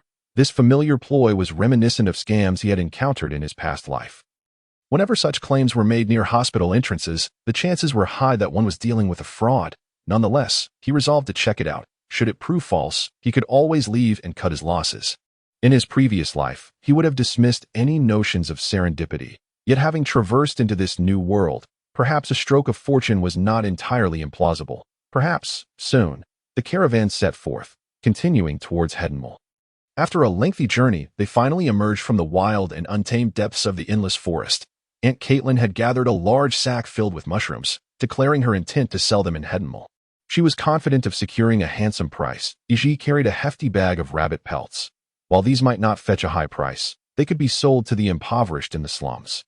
The caravan took the opportunity to forage around the campsite, ensuring they did not return empty-handed, emerging from the forest with bountiful rewards. Upon leaving the endless forest, they finally glimpsed signs of civilization, a desolate and dilapidated village. From Lyndon's observations, many villagers here could be deemed exceptional archers. Their homes were adorned with various animal hides, and meat hung to dry on racks. One glance at their muscular arms revealed they were accustomed to drawing bows and shooting arrows. This village was entirely different from those he had encountered in the southern province. Lyndon spent a day in the village. Yen Li Wei was eager to challenge the village chief to an archery contest. Convinced that the chief was a master archer, possessing extraordinary skills he wished to witness firsthand. Yet, no matter how he pleaded, the chief remained wary of outsiders and refused to acquiesce. "Young man, our village is quite desolate. Lacking livestock for farming, if you can bring 5 cattle from afar, I will gladly teach you archery," was the chief's unreasonable request as they prepared to depart. The young man's face flushed crimson as he watched the nonchalant chief walk away. His fists clenched in frustration. Others also harbored intentions of engaging with the village, but the villagers were exceedingly guarded against outsiders, most returning in disappointment. The most unfortunate of all was Linden, who had hoped to recruit a few young men from the village. However, the chief merely spat disdainfully at his dinar, uttering a curse before walking off. As they left the village, Caitlin spat towards its direction while linking arms with Arian, though Linden remained unaware of the village's transgressions against Caitlin.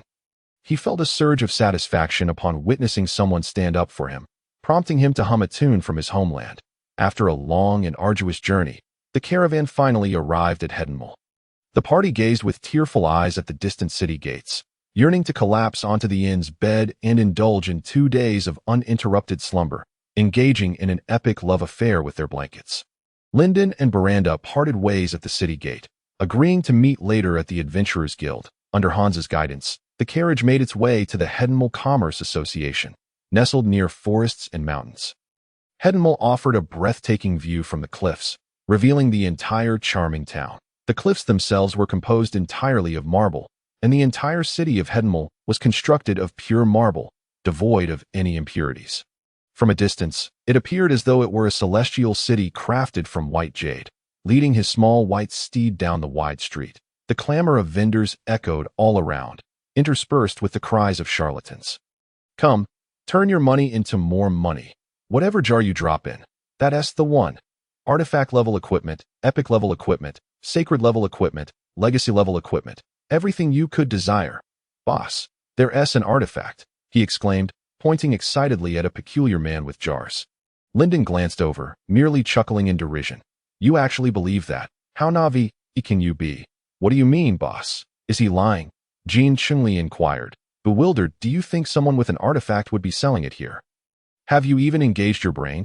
After this admonition from Linden, Jean Chunli's heart sank, and his eyes widened in realization. Oh no, what's wrong? Iji followed Arian, declaring, I must go and persuade them. Upon hearing his words, Linden turned around and discovered that the caravan that had been following them had come to a halt. The considerable number of individuals were drawn to the canned goods vendor, flocking to the makeshift stall.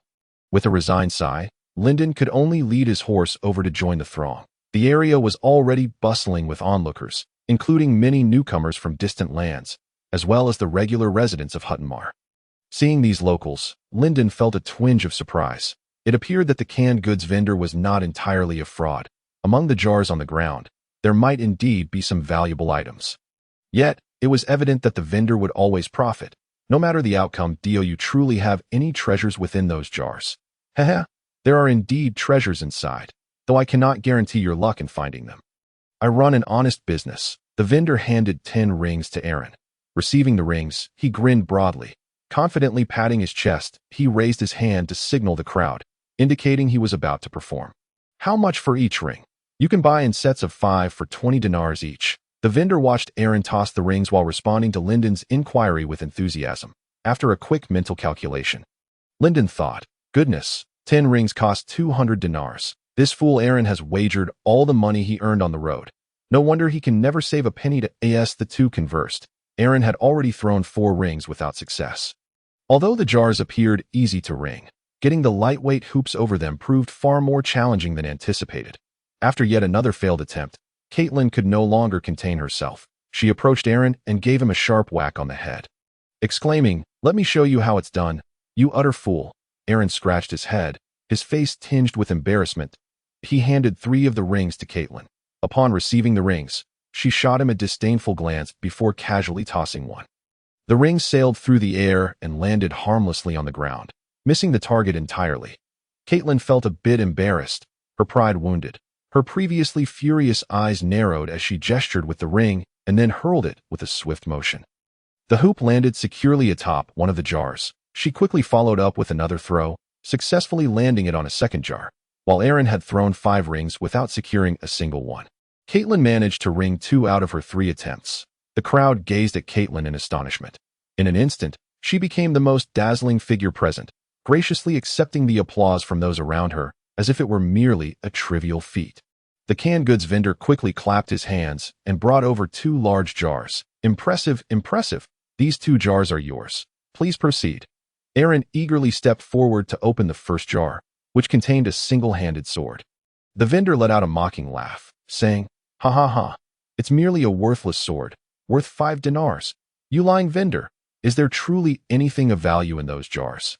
You're not deceiving us. Are you? Of course not. You are indeed a fraud. Beat him. No, no, I assure you, I am not a fraud. There are truly good items inside. It's merely a matter of luck. Just then, Aaron opened the second jar, only to find it contained a low-quality dagger, even less valuable than the previous sword. Despair filled Aaron's heart as he realized he had been duped. He no longer wished to toss the remaining 2 rings and simply handed them to Caitlin. You give it a try. If I gamble on such nonsense again, I would be a fool. Caitlin looked at him scornfully, took the rings, and successfully rang 2 more jars. She deftly opened the first jar, only to find it completely empty. Even Caitlin, usually so composed, felt her expression falter as she questioned, "Why is this empty?" A derisive voice emerged from the vendor. It's not uncommon to find an empty one now and then. Oh, how delightful. An infuriated Caitlin lifted the lid of the next jar. A dazzling golden light erupted forth. Wow, a golden legend. Have we uncovered something extraordinary? The vendor lamented. Alas, what a loss. A crowd surged forward, their eyes wide with excitement. Among the onlookers, a knowledgeable individual shouted in astonishment. My goodness, a quality weapon. What?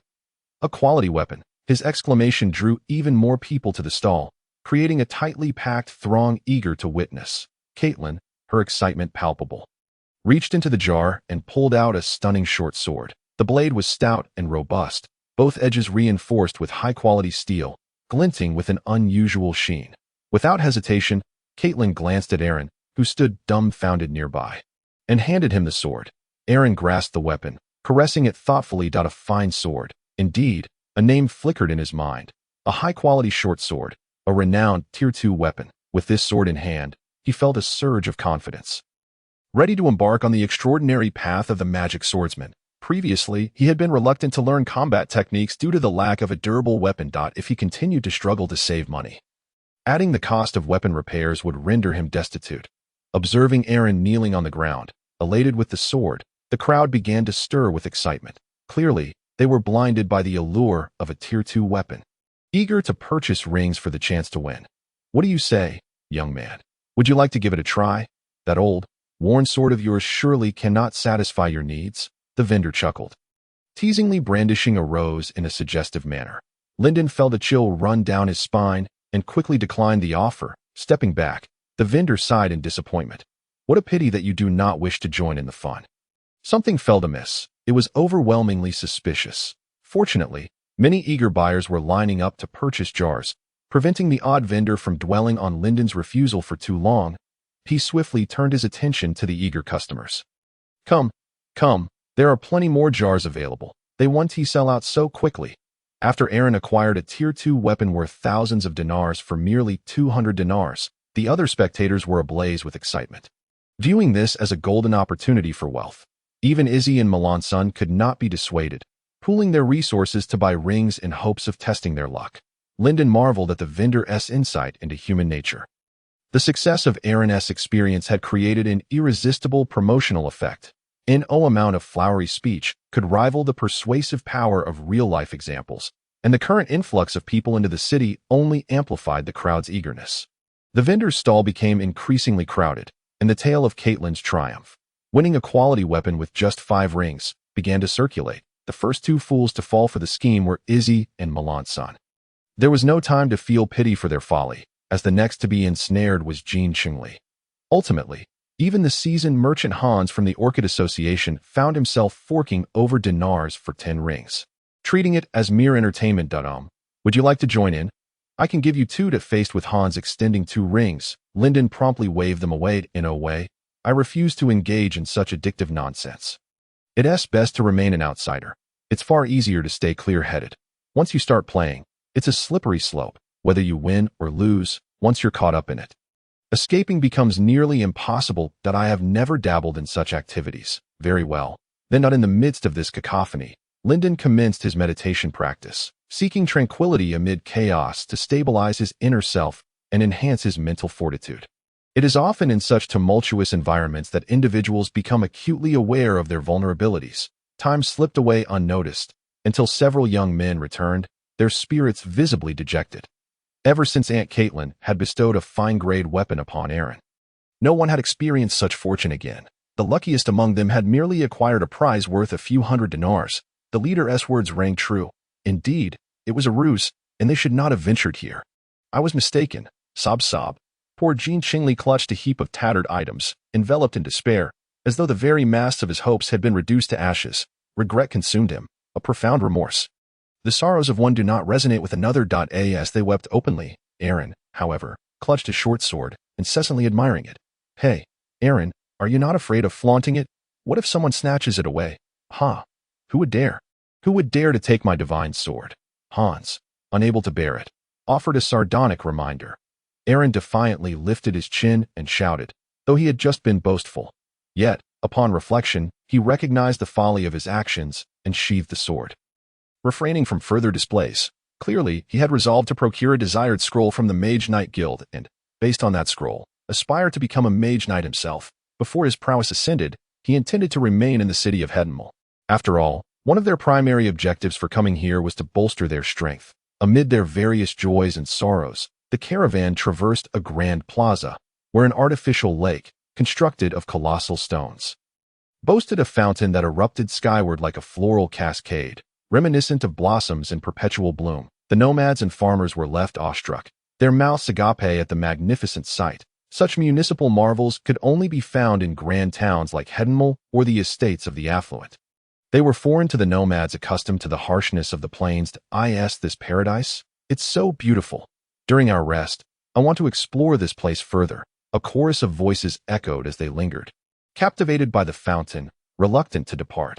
Yet, the caravan pressed on, undeterred. They finally arrived at the Commercial Association of Henceforth, conveniently located near the Grand Plaza, directly opposite the somewhat desolate municipal hall that in stark contrast to the quiet hall. The front of the Henceforth Commercial Association was bustling with activity. Carriages rolled in from afar, guided by the association's staff to designated unloading areas, while others laden with goods departed. This was the trading hub for merchants to exchange information, undertake tasks, forge treaties, and seek notarization. Lyndon retrieved the commission he had brought from Wanhai Town and submitted it at the appropriate location. Immediately, someone approached to unload the wine from his caravan. It comes all the way from Wanhai Town. You must have endured quite a journey. The wine produced there is truly exceptional. So, I merely need to submit the commission here. Where do I collect the remaining reward? It's quite simple. Just take this receipt and head to that window over there. A kindly middle-aged man gestured, directing Lyndon to a window marked with signs indicating reward collection. Behind the counter sat a lovely young lady, donned in a popular noble robe from the Henceforth region, accentuating her curves like a ripe fruit. Lyndon expressed his gratitude and approached the window, taking his place in line. Good day. May I ask who you are? I am Lyndon Angus. Here is my receipt. Ah, Mr. Angus, here is your reward. Please count it carefully, as we will not be responsible once you leave. Lyndon examined the contents of the bag, ensuring there were no discrepancies, and waited to confirm the amount. Satisfied, he nodded and prepared to depart when the young lady called out to him. Wait, sir, there is also a letter for you. A letter? Who has sent me a letter? The young lady pondered briefly before recalling that an elderly woman had come to the association, wishing to deliver a letter to him, identifying him as Lyndon Angus Penderland from Wanhai Town. That would be you, correct? I hope I haven't misdelivered it. No, that is correct. Thank you. Lyndon hesitantly accepted the letter. Upon returning home and opening it, his expression transformed into one of astonishment. The letter read, Esteemed Mr. Penderland, it has been quite some time since we last parted, and I truly miss you. Did you not promise to come and play with me? Why do you not keep your word? Yours, the son that longs for you. What? Had that girl truly meant it? Surely, she could not possibly harbor feelings for a knight without a formal title. While her words were sweet, he was still merely an outlaw knight, lacking noble status. After all, she was a noble herself. As he read the heartfelt words, a vision of the girl materialized in his mind, fragrant as a peony, passionate as fire, with a hint of youthful exuberance. Those sincere and simple sentiments inexplicably wormed their way into his heart, stirring ripples within. His once tranquil spirit seemed to have been claimed by an unseen force. It must be said, upon reading this letter, he had fallen in love. No, this should be a confession, right? Surely it was not merely a figment of his imagination. Lyndon paced back and forth, clutching the letter until he encountered the figure of Melanson. feeling somewhat guilty as he tucked it away. "You're back, Melanson. How did the sales go?" "Very smoothly. We sold all our salt, exceeding expectations. And the profit? How much did we earn?" "We made 2,300 dinars. "What? How could it be so much?" This figure surprised him. Initially, he had calculated that earning over 1,000 would be commendable. To achieve over 2,000 was unexpected. Had something occurred to cause a spike in salt prices? "I heard someone might be embarking on a campaign, resulting in bulk purchases of salt. Oh, they really require that much salt for a campaign?" "I'm not sure." After contemplating but failing to comprehend the reasoning, Lyndon accepted the purse of money, disregarding the matter. If it was unclear, so be it. It had no bearing on them. The most pressing task ahead was to seek out Miranda for assistance in introducing him to a Mage Knight mentor. Lyndon had sensed the opportunity for a breakthrough.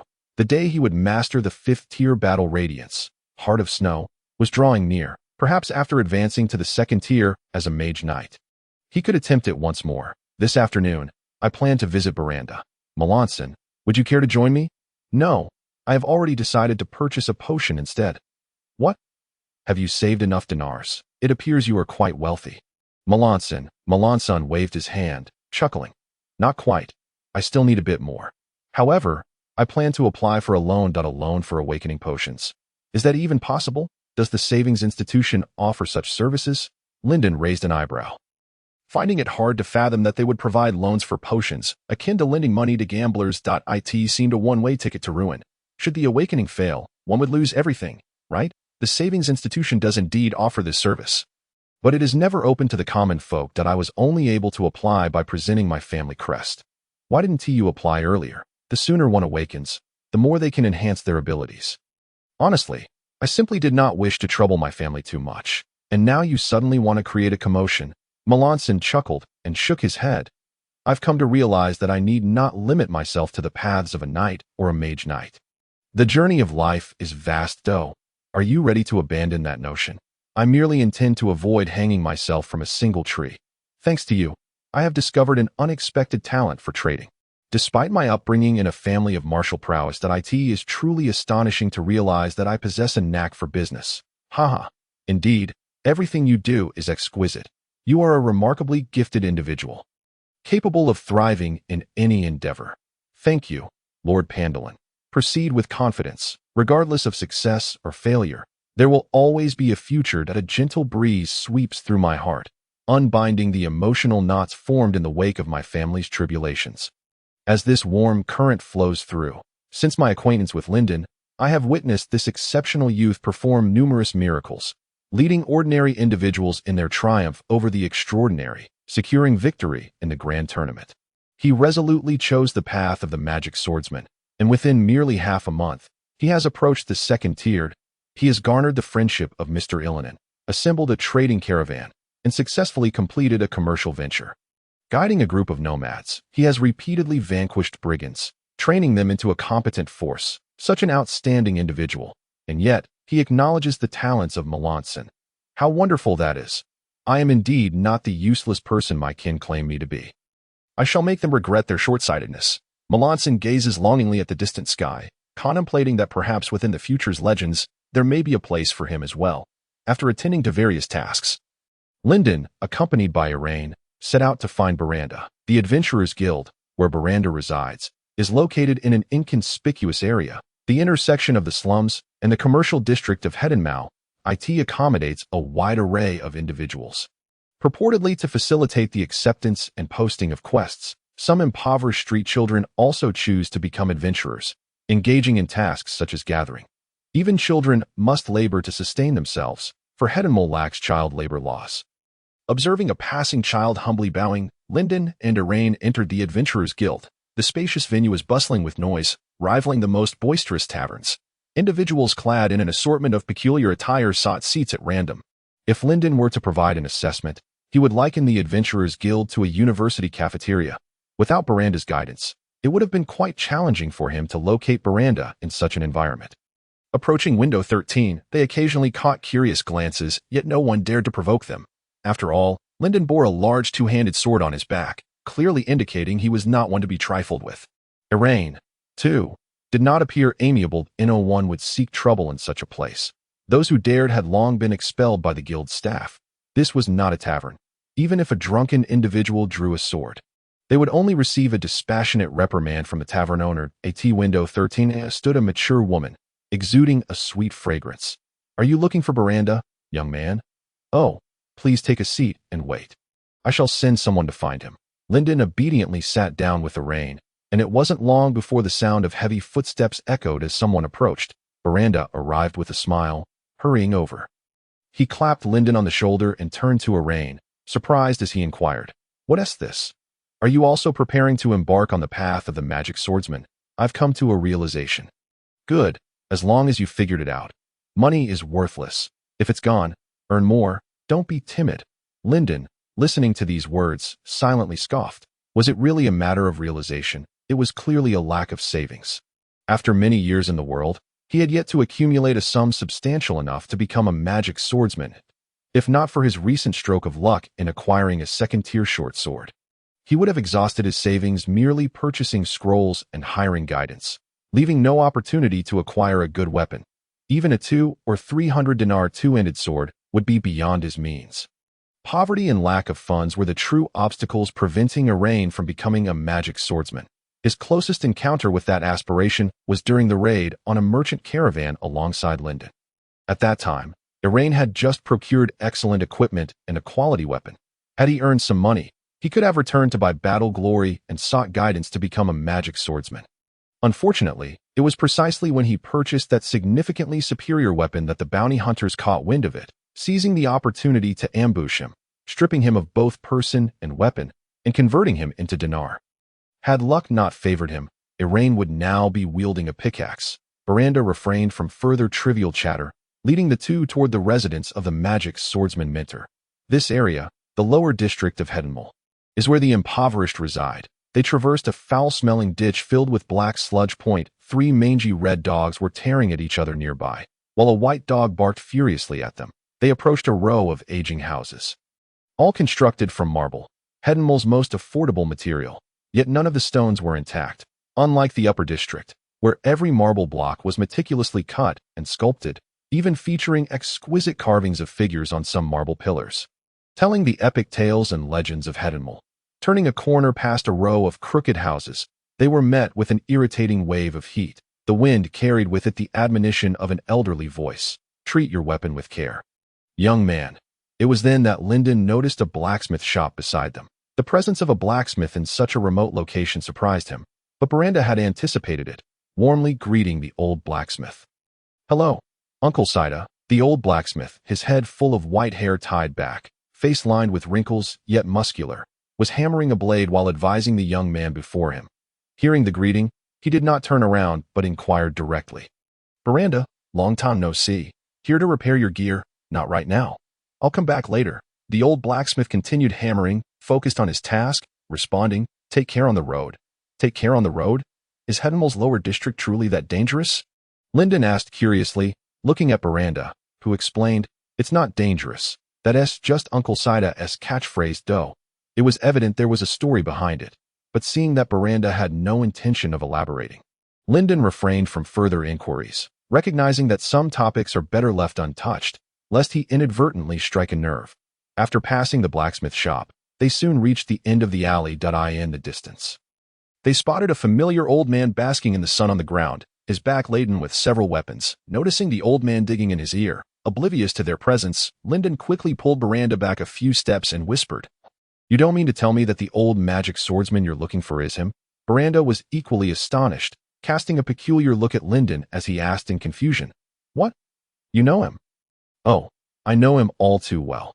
"How wonderful. Since we share such a connection, it saves me the trouble of introducing him." Miranda's face lit up with joy, but just as he was about to lead them forward, Lyndon protested, "No, this is not a fortunate connection. It's a cursed one. What have you done to offend Teacher Sassos? He has quite the temper. Tell me, and as long as it's not fatal, I'll help you smooth things over." Miranda stroked his chin, curiously inquiring at that moment. A voice called out, "You unruly little brat over there. Don't you know to greet an acquaintance? This is certainly not the way to engage with others. A person like you has inadvertently sown enmity, even without having any." Lyndon inwardly clicked his tongue, recognizing the keen senses of the magic swordsman. Sassos, He had already discerned his formidable prowess in the arena. And now, without the confines of magical barriers, he could perceive it even more acutely. Remarkably, even from such a distance, that elderly man was able to detect him. What level of meditative awareness must he possess?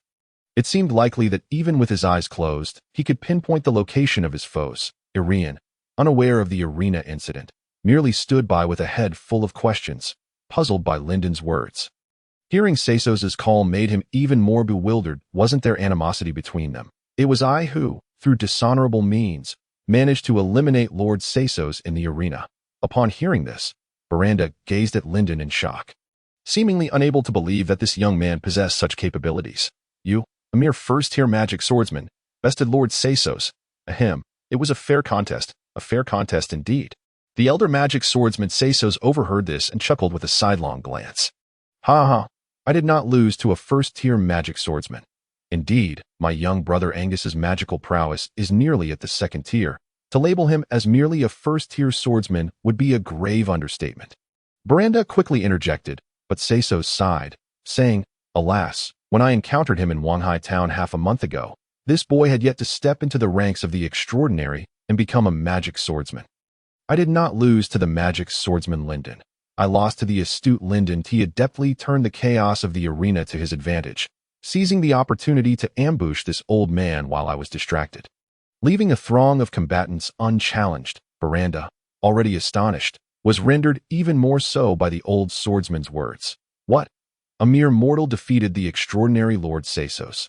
Though magic was sealed, the disparity in physical prowess still existed. Moreover, to have grown from an ordinary person to a first-tier advanced swordsman in just half a month, on the verge of breaking into the second tier, was astonishing. Compared to this revelation, even defeating Sesos in the arena as an ordinary individual seemed less remarkable. This terrifying growth rate undeniably marked Linden as a prodigious talent. Such exceptional aptitude is exceedingly rare, and as long as he does not falter, he is destined to forge a legendary tale and become a legend himself. In that moment, both the elder swordsman Sesos and Miranda gazed at Linden with ardent eyes. Irian, standing beside Linden, felt increasingly uneasy, wishing to find a place to hide within the pristine dojo of the magic swordsman. The elder swordsman Sesos sat cross-legged, his piercing gaze fixed upon Linden as he spoke slowly. Throughout my life, I have devoted myself to the way of the sword, unwavering in my resolve, yet I have yet to behold the splendor of the fifth tier. My body, too, has waned with age, and I fear I may never have another opportunity. In reflecting upon my life, I find no missteps. The only thing lacking is a worthy weapon. Sesos's eyes glimmered with solemn nostalgia as he imparted words steeped in personal anguish. To ascend to higher realms, a fine weapon is indispensable. Only a formidable weapon can withstand the radiance of battle. Only through high-tier brilliance can one break through limitations, while talent sets the foundation. It is the weapon that allows one to transcend boundaries. In the early stages, this may not be evident, but as one reaches higher tiers, the gap will swiftly widen. That a magic swordsman must have faith in his weapon. Without trust in one's own weapon, how can one surpass oneself? The extraordinary is achieved through the power of one's weapon. After this lengthy discourse, the elder swordsman fell silent, closing his eyes and gazing at the ground as he spoke. You possess great talent. However, that ordinary two-handed sword of yours is truly a hindrance. What use is such a weapon, save for bestowing a first-tier brilliance? If only you were to procure a slightly better weapon. You could simultaneously infuse it with two first-tier brilliances or even a second-tier brilliance. At that point, the magical feedback you would receive would far surpass that of an ordinary two-handed sword. Since you have chosen the path of the magic swordsman, do not hesitate to invest in your weapon, upgrade, enhance, and maintain it. For a magic swordsman, the weapon is paramount, followed by talent, and I have examined your weapon. And it is evident that you possess talent. Yet your potential is being stifled by your weapon. In the presence of the elder swordsman Sesos, Linden felt a long-lost sensation akin to that of being in school. The teacher was rather verbose. Nevertheless, Linden understood that his words were heartfelt and sincere. In recent days, he had deeply appreciated the power of the Order's enforcement sword. This weapon, perceived as unremarkable by others, felt as divine as a legendary sword. However, having already acquired the Order's enforcement sword, his search for other weapons seemed merely a ruse. How much assistance could they truly provide for his training? Hence, he sought to inquire about something else. Master, I humbly ask, how many tiers of weapons exist in the world? There are 9 tiers of weapons. Tier 9 artifacts, Tier 8 epics, Tier 7 sacred items, Tier 6 legendary and hero grade, Tier 5 rare, Tier 4 lord grade, sentinel grade, and commander grade, Tier 3 standardized and advanced, Tier 2 elite and fine, and Tier 1 exquisite, tempered, quality, and balanced. So, my two-handed sword is a Tier 1 weapon then? No, yours is merely an ordinary weapon. Unranked. Can ordinary weapons also bear brilliances? Of course, they can, but they are prone to damage. Lyndon scratched his head. How could his weapon be unranked? Prone to damage. Since it was bestowed with brilliance, it bore no signs of wear. No matter how much it was wielded. Is the brilliance also Tier 9? Yes, brilliance too is Tier 9. These grades are indicated by different colors in high-end weapon shops: gray, white, green, blue, purple, pink, orange, red, and gold, charcoal gray, lime white, grass green, gemstone blue, conch purple, willow pink, mahogany orange, sand red, and gilded. In the shops of the imperial capital, the rarity of the pigments alone reveals the differences in tiers. Listening quietly as the elder swordsman spoke eloquently, Lyndon curiously inquired, with such a wealth of pigments prepared, is it true that there are artifacts for sale in the imperial capital? The elder swordsman looked at Lyndon incredulously and laughed heartily. How could that be? Those are artifacts, something I've never even heard of being for sale. It's merely a legend. Even the Holy Court possesses only sacred-grade weapons. They do not even have epic-grade weapons, let alone artifacts. Those tales sounded so convincing. I thought artifacts were genuinely obtainable. There are legends of them, yet they exist only in stories that I have heard. That those great nobles, as the foundation of their families, possess only legendary-grade weapons forged since the time of their ancestors. Great nobles wield legendary-grade weapons, while minor nobles wield rare-grade weapons. Seisos shook his head and chuckled. Not at all. They all possess lord-grade and sentinel-grade weapons. Fine weapons are exceedingly rare. Acquiring them is no easy feat. If that is the case, then the most sought-after individuals in this world must be blacksmiths, right? Indeed, there are many renowned blacksmiths, yet most of them merely repair weapons. The opportunities to forge a new rare weapon are exceedingly scarce, for the materials are hard to come by. For instance, I know a blacksmith who is willing to stay in the city of Loin for over a decade just to forge a plum blossom stone weapon. Plum blossom stone. Isn't that just an ordinary stone from the Loin River? Precisely because it is an ordinary stone, it requires a refining process to transform the plum blossom stone into usable material. The quantity of plum blossom stone needed is no small amount.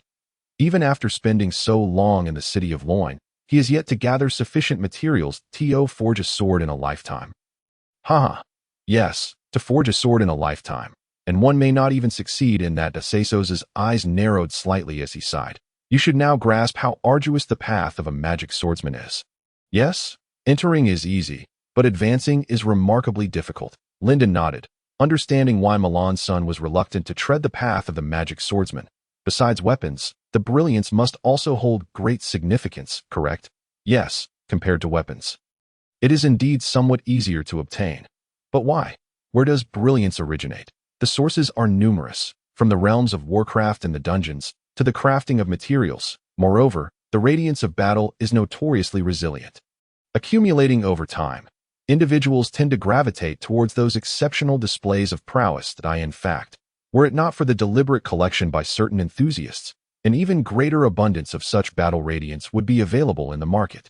At this juncture, Seisos let out a derisive snort, revealing his displeasure, evidently irked by those who intentionally hoard battle radiance. After inquiring about a matter of interest, Lyndon continued, I acquired a commendable battle radiance from Kasu Shu. However, being only at the first level, do you have any recommendations for a second-level battle radiance? Upon reaching the crux of the conversation, Seisos wasted no time and directly stated, I possess a suitable second-tier battle radiance, known as Iceblade Slash. Are you interested? What is its specific function? Seisos rose and led Lyndon to a spacious backyard. He drew a short sword, assumed a stance, and calmly addressed Lyndon. Please observe. Seisos' yard was expansive, situated in a poor district where the land held little value, cluttered with various debris and overgrown with weeds, save for a narrow, barren path leading to a distant wall, creating an oddly striking scene. He positioned himself before this path, readying his stance. Lyndon, filled with curiosity, wondered what kind of strike he was about to witness. Could he possibly cleave through to the wall beyond? Just as he widened his eyes in anticipation, a chilling aura emanated from the sword's tip, and with a resounding crack, ice spikes erupted from the ground, one after another. These spikes ascended, each exceeding a meter in length, towering over a person, extending over 20 meters before halting at the wall's base. Lyndon was left speechless, unable to fathom the might of a second-tier battle radiance. In comparison, even his snowflake heart seemed lackluster. It was no wonder that such battle techniques garnered universal admiration. Was this truly a second-tier battle radiance? Master, you wouldn't be deceiving me, would you? The old man, brimming with pride as he sheathed his sword, was about to commend Lyndon when he caught the young man's words, his gaze sharpening with discontent. What an uncouth remark from a youth. This is the culmination of my development of the second-tier battle radiance, Ice Blade Sword. Although it now qualifies as a fourth-tier battle radiance, its essence remains that of the Ice Blade Sword. To master this technique, you must begin with the Ice Blade Sword. So, what say you? Do you wish to learn? Absolutely. Without a moment's hesitation, Lyndon's eyes glimmered with determination as he replied to Seisos, for this battle radiance was simply irresistible. Not only did it possess remarkable growth potential, but it also offered a reliable advancement path. Furthermore, its attributes aligned perfectly with those of the Snowflake Heart. He believed that with the added benefits of the Snowflake Heart, he could surpass Seisos in mastery. He envisioned a day when he would unleash a strike, causing the heavens to tremble and the earth to quake, with colossal ice spikes dominating the landscape. As Lyndon regained his senses, he found Seisos watching him with an amused smirk, clearly entertained by his days. His face flushed slightly, and he felt a warmth rising in his hair, scratching his head in an attempt to alleviate the awkwardness. He noticed Seisos' expression had turned sharp once more. You are a lad I have taken a liking to. Ordinarily, I would not hesitate to gift you this battle radiance. However, you, my impudent boy, previously resorted to underhanded tactics in Wanghai Town, amassing over 10,000 dinars. Thus, unless you can present a sufficient sum, I cannot impart this knowledge to you. Seisos, my esteemed teacher, how much dinars do you require? Lyndon asked, a hint of apprehension in his tone. It wouldn't be an exorbitant amount, would it? I am currently in the process of establishing a trading caravan and am just beginning to generate profit. If your demand is too steep, I may genuinely fall short. Seisos shot him a sidelong glance and waved his hand dismissively. Let us settle on 800 dinars for a second-tier battle radiance. That is already a generous offer. Lyndon was taken aback, his eyes widening in astonishment at Seisos' unexpectedly low demand for such an exceptional second-tier battle radiance. He hesitantly inquired, is 800 dinars truly sufficient? Who has to say you lack funds? If you can procure the materials, I would be willing to craft one for you free of charge. Thank you, Master Seisos. Lyndon felt a surge of gratitude for the old swordsman's generosity. Not only was he forgiving of past transgressions, but he was also willing to mentor a younger generation. Lyndon resolved to repay this kindness once his trading caravan became profitable. With pleasantries exchanged, the old swordsman produced a scroll of battle radiance from his pocket and handed it to Lyndon. The scroll, much like the Snowflake Heart, exuded a chill, though it was evidently less potent. Following Seisos' guidance, Lyndon envisioned the ice spikes rising from the ground with piercing intensity. Through meditation, he sought to capture the frigid essence in the air, consolidating this deathly cold into a singular form. Once sufficiently sharp, he imagined the sensation of bamboo shoots breaking through the earth. Placing his hands upon the two-handed sword, he attuned himself to the cold magic permeating the atmosphere.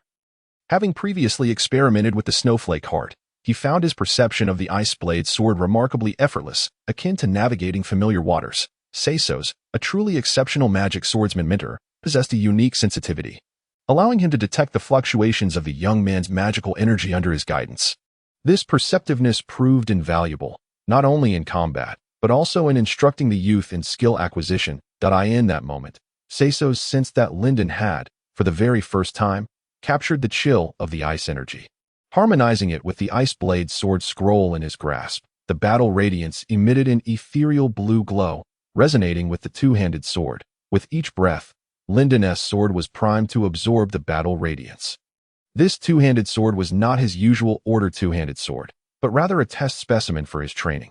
Most magic swordsmen refrain from using their primary weapons for initial attempts, given the high likelihood of error that could lead to significant damage, incurring steep repair costs. Although Lyndon's order two-handed sword would remain unscathed, He feared Seisos might uncover the secret of that weapon. The Order two-handed sword concealed its extraordinary nature.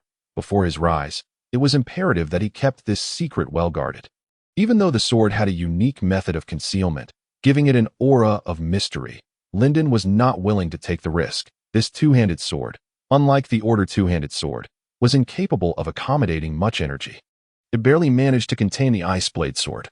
Once the ice blade sword was infused, the inherent structure of the sword would inevitably sustain damage. A flicker of ethereal blue light flashed in Lyndon's eyes as he successfully infused the ice blade sword with battle radiance for the first time. Seisos, scratching his head in astonishment, gazed at Lyndon with awe, exclaiming, "Truly a prodigy. You have every right to take pride in this achievement." Prior to this, the most talented individual I encountered required 3 attempts, resulting in the destruction of 2 weapons before achieving success. You, on your first try, have surpassed all expectations. Overwhelmed with excitement, Lyndon rose, grasping his two-handed sword, visualizing the battle radiance. The radiance was vividly clear, and he envisioned releasing the ice blade sword. However, Seisos interjected, "Not so fast. Young man, that sword cannot withstand it. Return and try again later." Acknowledging the limitations of the ordinary two-handed sword, Lyndon silently nodded. Seisos was correct. The sword was indeed nearing its limits. Once more, he meditated, extracting the ice blade sword battle radiance from the two-handed sword and concealing it within his garments. Ahem. Looking at Seisos's peculiar expression, Lyndon inquired curiously. The old man, in a fit of rage, smacked Lyndon on the head. "You've gathered everything, but what about my payment?" "Oh, I haven't forgotten." Satisfied, Seisos tucked the dinars into his pocket and, without warning, kicked Lyndon out the door, sending him sprawling before Ellen. Lyndon had ample reason to suspect that the old man was exacting revenge for that fateful sword strike in the arena. "Come in, Ellen." As they waited outside, Balanda and Dorian exchanged bewildered glances. Utterly perplexed, when his name was called, he couldn't help but swallow nervously. What on earth was happening? Had he done something wrong? Was such a brusque approach necessary for teaching? Would he, too, face a beating upon entering? With an overwhelming sense of uncertainty, Dorian stepped through the door. After his figure vanished, Lyndon slowly rose from the ground, and Balanda, unable to suppress his smile, patted Lyndon's shoulder, seemingly attempting to ease the tension and shift the topic. "So, my boy, what have you learned from the old man regarding combat prowess?" Lyndon brushed the dust off his hands and sighed, responding with irritation, "Ice blade." Upon hearing that term, Balanda exclaimed in astonishment, clearly surprised beyond expectation. "Wow, you actually learned the ice blade." However, he soon patted his chest, acknowledging that this made sense. Curiosity ignited within Lyndon as he inquired, "What's wrong? Is there something amiss with the ice blade?" "The ice blade is indeed formidable," Balanda explained, "but mastering it to the level of the old man is no easy feat. He is quite reluctant to share this prowess with others." Lyndon caught the key implication in Balanda's words and, astonished, asked, "Are you suggesting that Teacher Sarthos possesses mastery over numerous combat techniques?" Balanda smiled knowingly and replied, "Of course. Teacher Sarthos is an expert in swordsmanship, and the number of combat techniques he has mastered is beyond your imagination." Lyndon found himself momentarily at a loss for words. It seemed rather excessive. While the old swordsman indeed appeared exceptional, if he had truly studied so many techniques, how could his prowess be so limited? Even the 5th-tier strongman, Baron Kasu, would never claim to possess mastery over countless techniques. Reflecting on the comparison between Sarthos's ice blade and Baron Kasu's swordsmanship in his mind, Lyndon concluded that Kasu would likely emerge victorious. The sheer power of a 5th-tier combat skill was astonishing. The brilliance of that radiant beam was still vividly etched in Lyndon's memory. Unbeknownst to him, he had begun to idolize Baron Kasu. Nevertheless, this visit had proven to be exceptionally worthwhile. He ought to express his gratitude to Balanda. Once Arian emerged, he would treat him to a meal. He had not only learned the ice blade technique, which harmonized perfectly with the Heart of Snow from Sarthos, but he had also resolved numerous doubts regarding the many mysteries within the magic swordsman scroll of Kasu, although Sarthos did not match Kasu's caliber. As a seasoned veteran who had honed his skills on the path of the magic swordsman for many years, his guidance on such matters was undoubtedly more than sufficient. As Lyndon engaged in casual conversation with Balanda, lost in thought, time flew by rapidly. Arian remained inside until nearly noon before finally emerging with an excited expression. Upon seeing him walk out confidently, Balanda shot a glance at Lyndon, as if to say that only he had a unique way of exiting. Lyndon, eager to seize the opportunity and prevent any mockery, swiftly approached Arian. So, how did it go, Arian? What combat prowess did you acquire? Let me demonstrate. Arian had already infused his second-tier fine short sword with combat prowess while inside. He struck a pose, held his breath, and with a swift motion, unleashed a fiery red arc that sliced through the air 3 meters away. It rippled like a wave of flames, the heat still palpable from a distance. Lyndon was left speechless, incredulously asking, "What in the world is this? Is this truly a second-tier combat prowess?"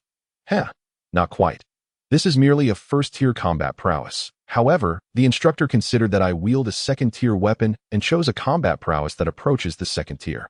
Though it may be a mere first-tier prowess, it surpasses many second-tier ones. Lyndon fell silent, nearly mistaking this technique for a weak second-tier prowess, given its superiority over his own 3-stage slash. His 3-stage slash was already exceptional. Yet it paled in comparison to this fiery blade technique. However, the 3-stage slash excelled in adaptability, allowing it to be effectively wielded with ordinary weapons while providing a speed boost. In truth, it could very well be more valuable than a combat prowess that required specific weapons. He silently reassured himself, insisting that his feelings were not envy or jealousy. Certainly not. Balanda, having enjoyed Arian's flame slash, heartily patted his shoulder in admiration. He then ventured alone into Sarthos's training hall, seeking guidance on some of his own training issues. From the moment Balanda entered the building until he exited, no more than 10 minutes had elapsed. It appeared his questions were not particularly challenging. Drawing together the jubilant Balanda and Arian, Lyndon remarked, "This time, Arian and I owe you a great deal of thanks, Brother Balanda. Why so formal, you brat? Don't be shy, haha. I intend to treat you and Arian to lunch. Are you free?" "Oh, absolutely. Hee, I'm just idling about." Upon hearing Lyndon's offer to treat them, Balanda graciously accepted without a hint of reluctance and suggested a restaurant near Central Square, declaring his intention to relish the opportunity to indulge at Lyndon's expense. "All right, let it be extravagant. Friendship is far more precious than dinars. You truly are a noble by birth, knowing just the right words that be by the way. Arian, aren't you also of noble lineage? Why do you seem so uncultured? Surely your noble status isn't fabricated." Arian clenched his fists and lightly punched Balanda's arm, jokingly chastising him. "What nonsense are you spouting? How could a rural noble possess culture? Nonetheless, rural nobles are still nobles. Alas, from my generation onward, we have become a fallen nobility. Well, who among those entitled to inherit titles would venture out into the world anyway? Don't be too disheartened. Arian, perhaps you'll forge a new legend." Arian nodded, a glimmer of anticipation lighting his eyes as he glanced at Lyndon. However, Lyndon was oblivious to his gaze, as he had just spotted a familiar figure on the road and called out, "Hey, Melanson, where are you off to?" Following his line of sight, they indeed saw Melanson emerging from a towering structure. Upon hearing the call, his face brightened, and he hurried over, exclaiming, "Captain, Arian, Brother Balanda, I have some exciting news to share." "Haha, we have good news for you too. Right, Arian?" Lyndon heartily clapped Arian on the shoulder, grinning at Melanson. "Hee, little Melanson, I just became the second extraordinary being in our team. Surprised, are you? Ha!" Hearing Arian's boastful jest, Melanson raised an eyebrow and proudly declared, "Really? What a coincidence. I just became the second extraordinary being in our team as well. Surprised, right? What? You too have become extraordinary. Have you decided to become a magic swordsman? Did you succeed?" The group was taken aback, genuinely astonished by the revelation. As they expressed their disbelief, Melanson felt a surge of pride, relishing the moment of surprise he had orchestrated. He recited the incantation in his mind, focusing his energy, and a yellow glow enveloped him. Balanda's eyes widened in astonishment. I asked that a manifestation of magical energy as protective aura. "You've actually become a knight?" Lyndon beamed with joy, unable to contain his smile. That's wonderful, Melanson. You've also become extraordinary. Now, our team boasts 3 extraordinary beings. You truly awakened your knightly talent after consuming the potion. I knew I was right about you. You're a genius." Arian, somewhat surprised, teasingly remarked, "Even if you've become a knight, you're still the third to awaken in our team. I remain the second extraordinary being. Hee. Don't try to compete with me, old brother. Not true. I am the second," as the 2 individuals counted the time on their fingers. Engaged in a spirited debate over who among them was the second extraordinary member of the team, Lyndon and Balanda found the situation somewhat amusing. They casually conversed about where to dine. Intending to celebrate the ascensions of these two individuals appropriately, that it was no longer merely Irian's banquet for his own elevation. It had transformed into a celebratory feast for both Melanson and Irian. The originally chosen venue was now insufficient. After wandering around the central square of Henceforth, Baranda and his companion ultimately decided on a tavern tucked away in a side alley. Lyndon hesitated at first upon noticing the secluded location. But then he heard Baranda exclaim, "Angus, you truly lack experience in venturing out. Taverns are not like other establishments. The best ones are not necessarily those that are brightly lit. The truly enduring restaurants and taverns thrive on exceptional culinary skills and service rather than fleeting fame. If we head to the eateries adjacent to the central square, we will certainly be overcharged. While they may seem stylish, they are, in reality, quite mediocre. That so? I thought the one right in the center, called the Moonlight Tavern, seemed rather promising," Lyndon remarked. "Shaw, that place is a scam. The proprietress is notoriously unscrupulous," Baranda retorted. "Really? What do you think?" Lyndon asked. Turning to Irian and Melanson. At that moment, the two appeared to have settled their debate over who was the second awakened extraordinary person in their group and were in a mood to respond. If they had still been quarreling, Lyndon would have been disinclined to seek their opinions. Upon hearing Lyndon's inquiry, Irian nodded in agreement with Baranda's assessment. "Indeed, I have been swindled before. Places with charming names can serve the most dreadful food." "And you, Melanson? What do you think of the Moonlight Tavern? It seems quite famous, so why does Brother Baranda say it's unworthy? What makes it so nefarious?" Melanson asked Baranda, clearly intrigued by the tavern, especially after having spotted two beautiful women in vibrant dresses exiting the establishment, their presence imbued with the scent of alcohol. Baranda seemed to recall an unpleasant experience and hastily advised, "No, don't go there. The place is crawling with ruffians who are quick to brawl." Lyndon found this amusing and looked at Baranda with a quizzical expression. "Fight? Are you afraid you can't handle them? It's rather peculiar, isn't it? Bullying a few ruffians shouldn't pose a challenge." "You don't understand. Some of those ruffians, despite their brash appearance, are genuinely talented. I cannot hold my own against them. If it were just the three of you, you would be humiliated until you reach a certain level of strength. You ought to steer clear of the Moonlight Tavern. It's a place where duels break out at a moment's notice, and you must be prepared to take a beating. How does the owner keep the business afloat if it's like that?" Lyndon inquired. "Who says the proprietress doesn't have strength? Not only is she thriving, but I've heard, though it's merely hearsay, that she is involved with a certain high-ranking magic swordsman, entangled in a complex relationship, which deters most from crossing her. I see. So it truly is a den of iniquity," Lyndon commented, deftly steering the conversation away from the topic. Melanson did not insist on entering, his expression growing somewhat grim. Had he ventured to Henceforth alone, lacking Baranda's guidance, he might have naively wandered into the Moonlight Tavern, potentially facing a fate of humiliation. What a narrow escape. This thought ignited a spark of ambition within Melanson. Upon returning, he vowed to diligently train and swiftly enhance his abilities. One day, he must rely on his own strength to step into the Moonlight Tavern and enjoy a drink there. That moment. None of the three were aware of Melanson's burgeoning grand aspirations. They soon spotted a restaurant by the roadside, which was precisely the location Baranda had just marked. That it was a place that served both as a tavern and a restaurant. Reputed to be a century-old establishment, run by 3 generations of the same family. Upon reaching the entrance, Lyndon discovered it was bustling with patrons. The exterior decor and the weathered sign bore testament to its quality. He nodded in satisfaction and entered the establishment alongside Irian, Baranda, and Melanson. As they stepped inside, a charming little girl greeted them with a gentle smile. "Hello. What would you like to eat? Where would you gentlemen like to sit?" Her bright smile, reminiscent of springtime, instantly won over the hearts of the 4 men, especially Baranda, whose eyes seemed to radiate heart-shaped sparkles, utterly captivated. Observing this scene, Lyndon realized at once that Baranda had been enchanted by the little girl, which explained his earlier insistence that they dine here. But could Baranda's prior warnings about the Moonlight Tavern be trusted? Was he merely slandering it? Lyndon instinctively took a step back, although he too found the little girl endearing. He felt compelled to maintain a respectful distance from someone who exuded such an alluring charm. You're quite strange, big brother. Are you scared?" The little girl giggled, having keenly sensed Lyndon's aloofness. "Lena, do not be rude to our guests." An elderly gentleman emerged, sternly reprimanding his granddaughter and offering an apology to Linden. My apologies, esteemed guest. My granddaughter has caused you trouble. Allow me to introduce myself. Upon hearing the old man's friendly introduction, Linden promptly flattered him, feigning surprise. Was that charm magic? Is your granddaughter a magical prodigy? To have mastered charm magic at such a young age is truly remarkable. However, the elder was not swayed by Linden's flattery. Smiling calmly as he countered, that was no charm magic, merely the innocent smile of a child. Linden could only roll his eyes inwardly at the old man's words. Just a child's smile? How absurd. Can a mere smile have such an effect?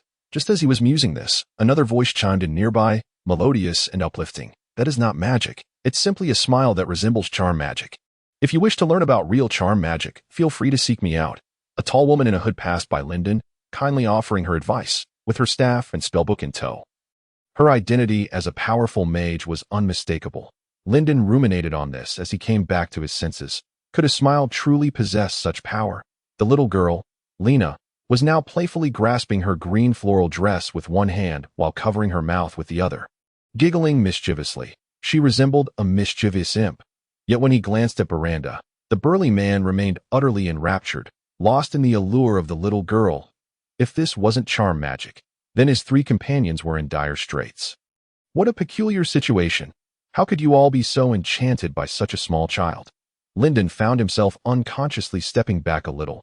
Irian, with his fondness for more mature women, was faring much better than the other two. He quickly regained his composure and noticed Linden's apprehensive expression, hesitating to speak. Seeing Linden's worried gaze, he waved his hand dismissively, saying, "It's fine. Let us follow Miranda's lead. After all, he is a regular here. Don't spare any expense for my sake. Order more so we can savor Hedmer's delicacies. It's a rare opportunity, though. Are you gentlemen from afar?" The elderly proprietor inquired. "Rest assured, our Rimini's tavern has thrived for over 100 years in Hedmer and is well versed in the local specialties." Lena obediently produced a wooden board adorned with illustrations of various dishes, while the elder beside her slowly introduced them to the assembly, his words flowing like a waterfall. Miranda sat entranced, nodding vacantly, as if ensnared by an enchantment. Melançon's condition was scarcely better. The once sprightly young man now resembled a social recluse. Linden found it quite disheartening to witness. Fortunately, the elder was not overly malevolent. After recommending a handful of dishes, he refrained from further persuasion. The 7 selections should suffice. The exquisite Hedinmal milk, the delicate handcrafted bread, the specially prepared shark dish, generous servings of boiled meat, coral jelly, sleep shell meat, and the dew from the sky's spring. Satisfactory, isn't it? Good. All right then, the 4 settled upon their menu. Relieved that all choices were popular recommendations, Linden glanced at the prices, which were reasonable and not excessively inflated. Once seated at the table by the window, it seemed Miranda's spirits had slightly revived. His lost lucidity appeared to be returning, prompting Linden to inquire curiously, "Miranda, were you truly not enchanted just now?" "Fool. A person of my caliber could never fall prey to such beguilement. It's simply that Lena is too adorable, making one unable to resist treating her like a daughter. What about Iraine? Of course. If only Caitlin and I could have such a capable child. Look at her strength and understanding. It truly tugs at the heartstrings. Indeed. You feel it too, don't you?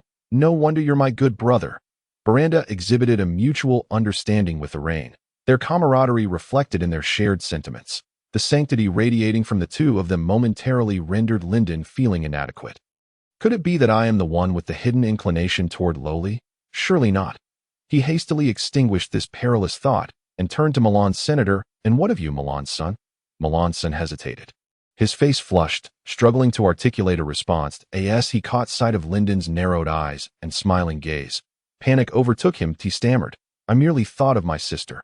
I harbor no ulterior motives. Also, oh, I see who harbors impure thoughts regarding Lolis in our midst." No need for concealment. Melançon's face turned crimson as he stuttered, "Ahem, speaking of which, I believe my nightly training path has become more cost-effective. Perhaps I should treat this time. No, it was settled that I would host this time. By the way, with both a magic swordsman and an extraordinary knight in our party, who do you think is stronger? What are their respective advantages and disadvantages?" Sensing he had skillfully redirected the conversation, Melançon regained his composure and replied earnestly, "To be candid, knights hold a more decisive role in warfare and are generally more favored. Elite legions are predominantly composed of knights, although magic swordsmen are more commonplace. After taking a sip of the newly served sky dew, he continued, finding the cool beverage quite delightful when paired with milk. Why is that? Setting down his milk, Milan's son picked up a piece of meat to answer. Because training knights requires fewer resources. For a lord, finding talented individuals is far more economical than sourcing the means to cultivate talent. Hence, elite groups composed of knights vastly outnumber those of magic swordsmen. But why are magic swordsmen more prevalent? Shouldn't the knightly path be more in vogue, those abandoned by lords refuse to relinquish their lives? It is precisely these unwilling souls who delve deeply into swordsmanship, striving for the pinnacle of personal martial prowess, thereby forging the path of the magic swordsman. Miranda, who had been engrossed in his meal, seized the opportunity to interject that in this lifetime, there are many choices we do not have. And we must never give up. While magic swordsmen may not match the knights in terms of advancement convenience, there are still those who create miracles. That is our idle dot if they can succeed. So can we. Irene and Lyndon, I know you two will not lose heart, so I shan't elaborate further. Also, congratulations, Milan's son. You will indeed save a great deal in the future. Do treat your elder brother more often. Oh, the shellfish has arrived. Eat up, eat up. Lyndon nodded vigorously, seizing the opportunity to indulge in a generous portion of shark dish and coral jelly while the two were engrossed in conversation. These delicacies were rare, found only in the vicinity of Henceforth. Once the shellfish was served, Milan's son and Miranda fell silent. The lively chatter abruptly halted, leaving only the sounds of enthusiastic eating. The dishes were so delectable that even with 7 selections, the 4 left little behind, finishing their meal with lingering satisfaction. After Miranda departed, the trio returned to the inn, unable to resist purchasing roasted meat and rum to enjoy in their room. As the 3 gathered, naturally, they began discussing matters concerning the trade caravan. Now that we have 3 extraordinary members, do you think our caravan could expand its scale? Absolutely. I believe so. It entirely depends on our captain. Very well. Tomorrow we shall recruit more at the tavern. Henceforth has plenty of treasures, and bringing them back to Wanghai Town will surely yield significant profits. Profit is secondary. Once our factory is up and running, we shall never lack for funds again, and both of you will receive dividends. Envisioning the bright future painted by Lyndon, the two succumbed to intoxication and fell asleep. After pulling them onto the bed, Lyndon refrained from meditating. He had consumed quite a bit himself and found it impossible to concentrate. Under the influence of alcohol, he fell into a dreamless slumber. Awakening the next day, fully restored, he meditated briefly to calm his mind before commencing his training. This time, Lyndon aimed to imbue the sword of law enforcement with the ice blade. The sword had already been endowed with several battle glories. Threefold slash, acceleration, and the extreme weapon technique. Adding an ice blade slash was rather commonplace. Having succeeded once before, he anticipated no failure this time. Soon, the ice blade was successfully integrated into the enforcement sword. Concerned about damaging the surroundings, Lyndon sought an open space to practice his battle glory. Holding his breath and focusing, he swung the sword, successfully releasing a wave of frigid air, and indeed, ice shards manifested before him, albeit on a much smaller scale than as Lyndon pondered this. He noticed that only 3 ice shards had formed. Why are mine so small and short? They lack any charm whatsoever. Did this succeed or fail? Initially intending to seek out Sazos, he learned from Saida that the master had departed in search of forging materials. Reluctantly, he set off toward the Adventurers Guild in pursuit of Miranda. Is there a counterfeit version of the ice blade? Counterfeit? Absolutely not. Did you find your ice blade less potent than Master Sazos's after releasing the technique? Indeed, the disparity is staggering. How many ice shards can you produce? Just 3. Upon hearing this, Miranda erupted into laughter, patting Lyndon on the shoulder in encouragement. That's quite commendable. To produce 3 on your first attempt means you're already far superior to the average person. How many can an ordinary person typically manage? 2? No, most can only manage 1. Upon hearing this, Lyndon felt a wave of comfort wash over him. Thank you, Miranda. So it turns out I'm not weak. It's just that Sazos is exceptional. Well, he is indeed a master who has dedicated his life to swordsmanship. Comparing oneself to him at this stage is indeed a tall order. Train diligently. Do not squander your talent. Lyndon. After discerning the situation, Lyndon refrained from venturing elsewhere and returned to his inn, where he proficiently honed the radiance of the ice blade. He intended to seize this radiance as an opportunity to seek a breakthrough into the second tier. Previously, when seeking guidance from Sassos, he had inquired about the path to elevate himself to the second tier. According to Sassos, as long as Linden mastered the radiance of the second tier, the magical energy he had accumulated would suffice for his advancement. If that were insufficient, he could procure a consumable known as the Flower of Magic, which, when consumed, could temporarily enhance one's magical energy. It also served as one of the materials for crafting the Water of Magic. However, Sassos had indicated that Linden need not expend any dinars on the Flower of Magic. With unwavering willpower, and by pushing his limits repeatedly, he would surely achieve his breakthrough. Linden felt it prudent to heed his mentor's counsel. Thus, he found himself locked away in his room, refusing to step outside until he had completed 50 sets of exercises. No, rather, he trained relentlessly until exhaustion claimed him, forgoing sleep. By midday, as Melanson and others began to awaken and sought out Linden, he remained engrossed in his training. In the evening, when Arian returned with skewers to invite Jean Qingli and the others for a feast, Linden was deep in meditation within his room, restoring his mental fortitude. The following morning, when Melanson wished to accompany Linden to the Moonlight Tavern for a change of scenery, Linden was in the courtyard familiarizing himself with the ice blade. That moment, he sensed he was on the cusp of surpassing the limitation of 3 ice spikes. Occasionally managing to conjure a fourth, albeit a diminutive one. This tiny spike, in comparison to the others, resembled a charming little cat. Such a petite ice spike could only serve as a foot massage. Perhaps, yet, it was a promising beginning, revealing progress that further solidified his faith in Sassos's teachings. On the third day, Linden had yet to break through to the 4th ice spike. He resolved to draw parallels and resumed his training with the radiance of the heart of fine snow. Through comparative analysis of the 2 ice-based radiances, he felt his understanding of ice attributes deepening. Previous misconceptions about the heart of fine snow were rectified. Ice, as a manifestation of condensing power, shared much in common with the cooling and solidifying of metals. In essence, what was condensing was not merely ice, but all solid states. Although water and fire are often paired, they are fundamentally distinct. Fire relies on matter for its existence, whereas water is, in itself, a form of matter. So what corresponds to fire, not ice, but rather the concepts of solidification and condensation. It dawned on him that true understanding of the heart of fine snow lay in the essence of condensing and converging within the chill. Linden realized that his previous interpretations had been overly simplistic. As his comprehension of ice attributes deepened, the images of the heart of fine snow that unfolded in his mind became increasingly vivid. Fragments of the dance of fine snow, once seized by fierce beasts, engaged in brutal struggles within the forest, transforming their opponent's flesh into their own energy. The species within the frost forest, too, underwent a process of condensation and concentration amidst this competition. The apex predator, the Beast King, emanated an icy aura, intensifying the chill that enveloped the entire mountain range. That moment, with a resounding crack, a barrier shattered. The magical energy that had been swirling within Linden's body coalesced during this process, transforming into a more solidified power that broke through previous obstructions. It felt as if he had attained a new level of mastery. He sensed the quality of his magical energy had ascended. The capacity he could contain had significantly increased. He distinctly felt he had stepped into an entirely new realm, the second tier of the magic swordsman. Within less than a month, he had advanced from an apprentice magic swordsman to a fully fledged swordsman. Who else could claim such a feat?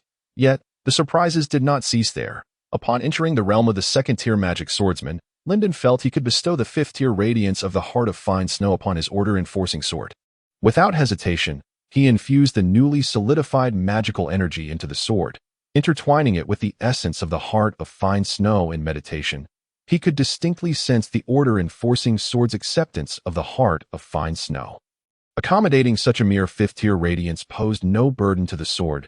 He even imagined the sword letting out a satisfied burp, proclaiming its contentment. Truly, it was a formidable weapon, one that had traversed realms alongside him.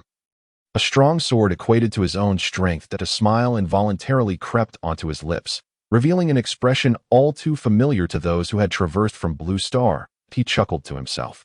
Sooner or later, I shall ascend to divinity. In the afternoon, Linden visited the public bathhouse in Hedemar, indulging in a soak before donning a fresh blue swordsman robe he had just acquired.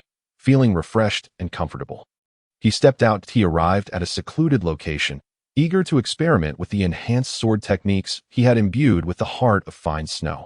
after taking a moment to steady himself. He inhaled deeply and assumed a stance he had rehearsed countless times in his mind. As he initiated the release of the heart of fine snow. Approximately 5 seconds elapsed, during which he felt his magical energy rapidly imbued with a hint of fine snow attributes. This attribute, akin to frost, exuded a biting chill. Had he measured his body temperature, he would have discovered a slight decrease at the surface, as the magical energy's transformation into frigidness did not harm his bodily tissues, but instead manifested as a protective layer circulating around him. He felt a refreshing coolness envelop him. Estimating the rate of magical energy expenditure, Lyndon calculated that this state could endure for roughly 10 minutes, should he actively unleash other techniques during this time. It would likely reduce the duration significantly. With keen eyes, he discerned the absence of targets ahead and promptly summoned the radiance of the ice blade. The massive sword swung forth, executing an upward diagonal slash. Instantly, an ice spike materialized from the ground, followed by the sound of ice crystallizing as the second and third spikes appeared in succession. The speed at which these ice spikes manifested was noticeably swifter than before. Just as this thought crossed his mind, the fourth and fifth ice spikes emerged before him. The delightful smile that had begun to form on his lips shifted to astonishment. The fifth ice spike was far from the limit. The sixth, seventh, and eighth followed, extending forward and breaking through the 10-mark barrier, culminating in the formation of the 11th spike. That it was only when the 12th ice spike revealed its charming tip that he ceased. From Lyndon's vantage point, the towering ice spike gleamed in the sunlight, refracting a spectrum of colors. An intense chill coalesced along a line before him, potent enough to freeze any adversary it encountered. A distance of several meters, Lyndon's assault is now capable of reaching beyond a dozen meters. Even if a line of foes stands before him, they are destined to taste the bitter fruit of defeat. His heart brims with delight, reveling in the extraordinary mark he has crafted. As the delicate snowflakes ceased their descent, he lingered for a few minutes until the ice spikes, having lost their magical sustenance, shattered into a cascade of crystalline fragments. The radiant dew of ice adorned the grass beside the line, while the plants along the line, although still appearing lush and verdant, were likely already frostbitten. Sheathing his sword, he strode away with an air of satisfaction. That on his way back to the inn, Lyndon reflected on his prowess in comparison to Miranda, convinced that he had attained a level of strength akin to that of Miranda. Were it not for the necessity of maintaining a low profile to sidestep numerous troubles, he would have relished the opportunity to flaunt his achievements before Miranda. Upon returning to the inn, Milan's son and the others, noticing Lyndon's uncontainable joy, surmised that he had ascended to the second tier of the sword mage class and began to orchestrate a celebration.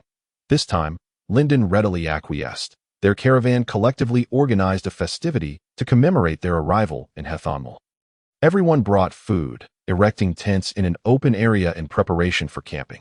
Though they frequently resided in tents in the wilderness, the sensation was entirely different from the relaxed and joyous atmosphere of the present moment. After all, in the wild, one must contend with the responsibilities of night watches, ever vigilant against unseen enemies. Yet in the open spaces of Henceforth, secured by the protective camp, there were no sudden threats from monstrous beasts or nefarious rogues.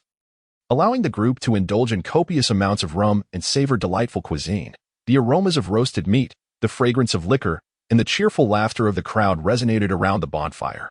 During the evening, Milan's son delivered a significant summary speech, while Irene shared his visions for the future.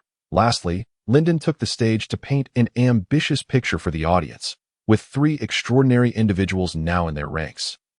Their caravan had transformed from a mediocre one into a more distinguished merchant group. However, they knew their journey was far from over. They still aspired to expand their operation significantly, for this was merely the beginning. Once they completed their tasks for the Maritime Town Commercial Association, they intended to establish a dye factory and open shops across various locales, ensuring a continuous influx of dinars as long as they diligently pursued their goals.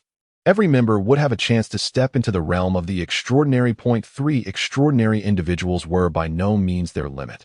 The following morning, as they journeyed toward the lower district of Henceforth, the 3 men were dressed neatly, though a hint of alcohol lingered on their breaths, a testament to the previous night's revelry. "Boss, aren't you going to change your sword?" Irene asked, scratching his head as he admired his finely crafted short sword. Casting him a sidelong glance, Lyndon replied curtly, "I've already upgraded my 2-handed sword, though. Your two-handed sword has reached the second tier. When did that happen? Iraine queried, astonished. Right after we arrived in Hethanmal, Lyndon replied. Wow, the upgrade cost must be substantial. You still have funds to expand the caravan? Lyndon, aware of Iraine's concerns, smiled gently. Iraine, you should learn to manage your finances. You know why Milan's son has been silent. Milan's son, enlighten him about our projected expenses. Suddenly called upon, Milan's son chuckled awkwardly, counting on his fingers as he spoke. Even if we hire 10 mercenaries at 50 dinars a week, that totals only 500 dinars. Iraine, do you now understand why you struggled to save money? Iraine smacked his forehead in sudden realization, exclaiming, I overpaid before, didn't I? Exactly, Iraine. Please, learn some arithmetic, if you can't grasp the salaries of over 10 individuals. I truly can't trust you to lead a team alone. Alas, my lack of education has cost me dearly. Upon reaching the lower district of Hethanmal, they crossed the central square, greeted by a scene of filth. Where even the marble had been stained black, the roads lacked orderly stone bricks, often featuring depressions that, when stepped upon, squirted forth splashes of dirty water. Children played boisterously in the streets, scattering like birds at the sound of a passerby's reprimand. Here lay the tavern recommended by Baranda, the Redbeard Inn. Alcohol is liquid bread, providing not only intoxication but also energy for laborers. Those engaged in manual labor were accustomed to a cup of rum both morning and evening. As this beverage contained far more calories than beer, would you care for a cup of Hethanmal's blood? Asked a server, just finishing her night shift and transitioning to daytime mode. The three men felt a wave of nausea but, too polite to refuse, ordered 3 cups, pushing them far away on the table. Are they still recruiting nomads? Iraine whispered, to which Lyndon glanced around, signaling him, you see any nomads here? Well, then what are they recruiting for? Mountaineers. Why not recruit fallen nobility? Too expensive, Melanson chimed in, providing a detailed explanation. The nomads we previously recruited have now upgraded to prairie archers, and a few have even become mounted archers, forming the backbone of our group. We should recruit some new recruits for auxiliary roles. Oh, I see. Shall we go now? Not in haste. Let us observe a bit longer. Lyndon was not inclined to inquire immediately, but intended to sit a while longer and closely observe the mercenaries in Hethanmal's lower district. He was not strictly in search of mountaineers. If other capable individuals were available, their recruitment would be equally beneficial. To summarize, upon departing from Maritime Town, they had acquired 3 wagons, 3 heavy draft horses, a black prairie horse from Melanson, and over 20 nomads. While stopping at a village, Iraine had charmed a woman named Aunt Caitlin, and Lyndon had recruited 5 farmers from the village. At this juncture, their caravan's numbers had surpassed 30 individuals. After Ilos conquered the bandit stronghold, the bandit Robin was subdued and joined their ranks. Alongside him was the young girl Lorien, who had been temporarily commissioned for a task. After withdrawing 1,000 dinars from the Hethanmal Merchant Association as her reward, she disappeared swiftly, seemingly wishing to keep her family unaware of her experiences. Their team added another wagon and heavy draft horse in Kalepearl. Now boasting 4 wagons. It was also in Kalepearl that the members chose to upgrade their equipment with spoils, transforming the nomads into prairie archers wielding curved swords and carrying nomadic bows, while the farmers donned spears, round shields, and crossbows, evolving into hired sentinels. Previously, under Iraine and Melanson's command of 5 new recruits, changes could now be made. They could recruit 60 new soldiers, allowing the veterans to mentor 2 or 3 recruits each.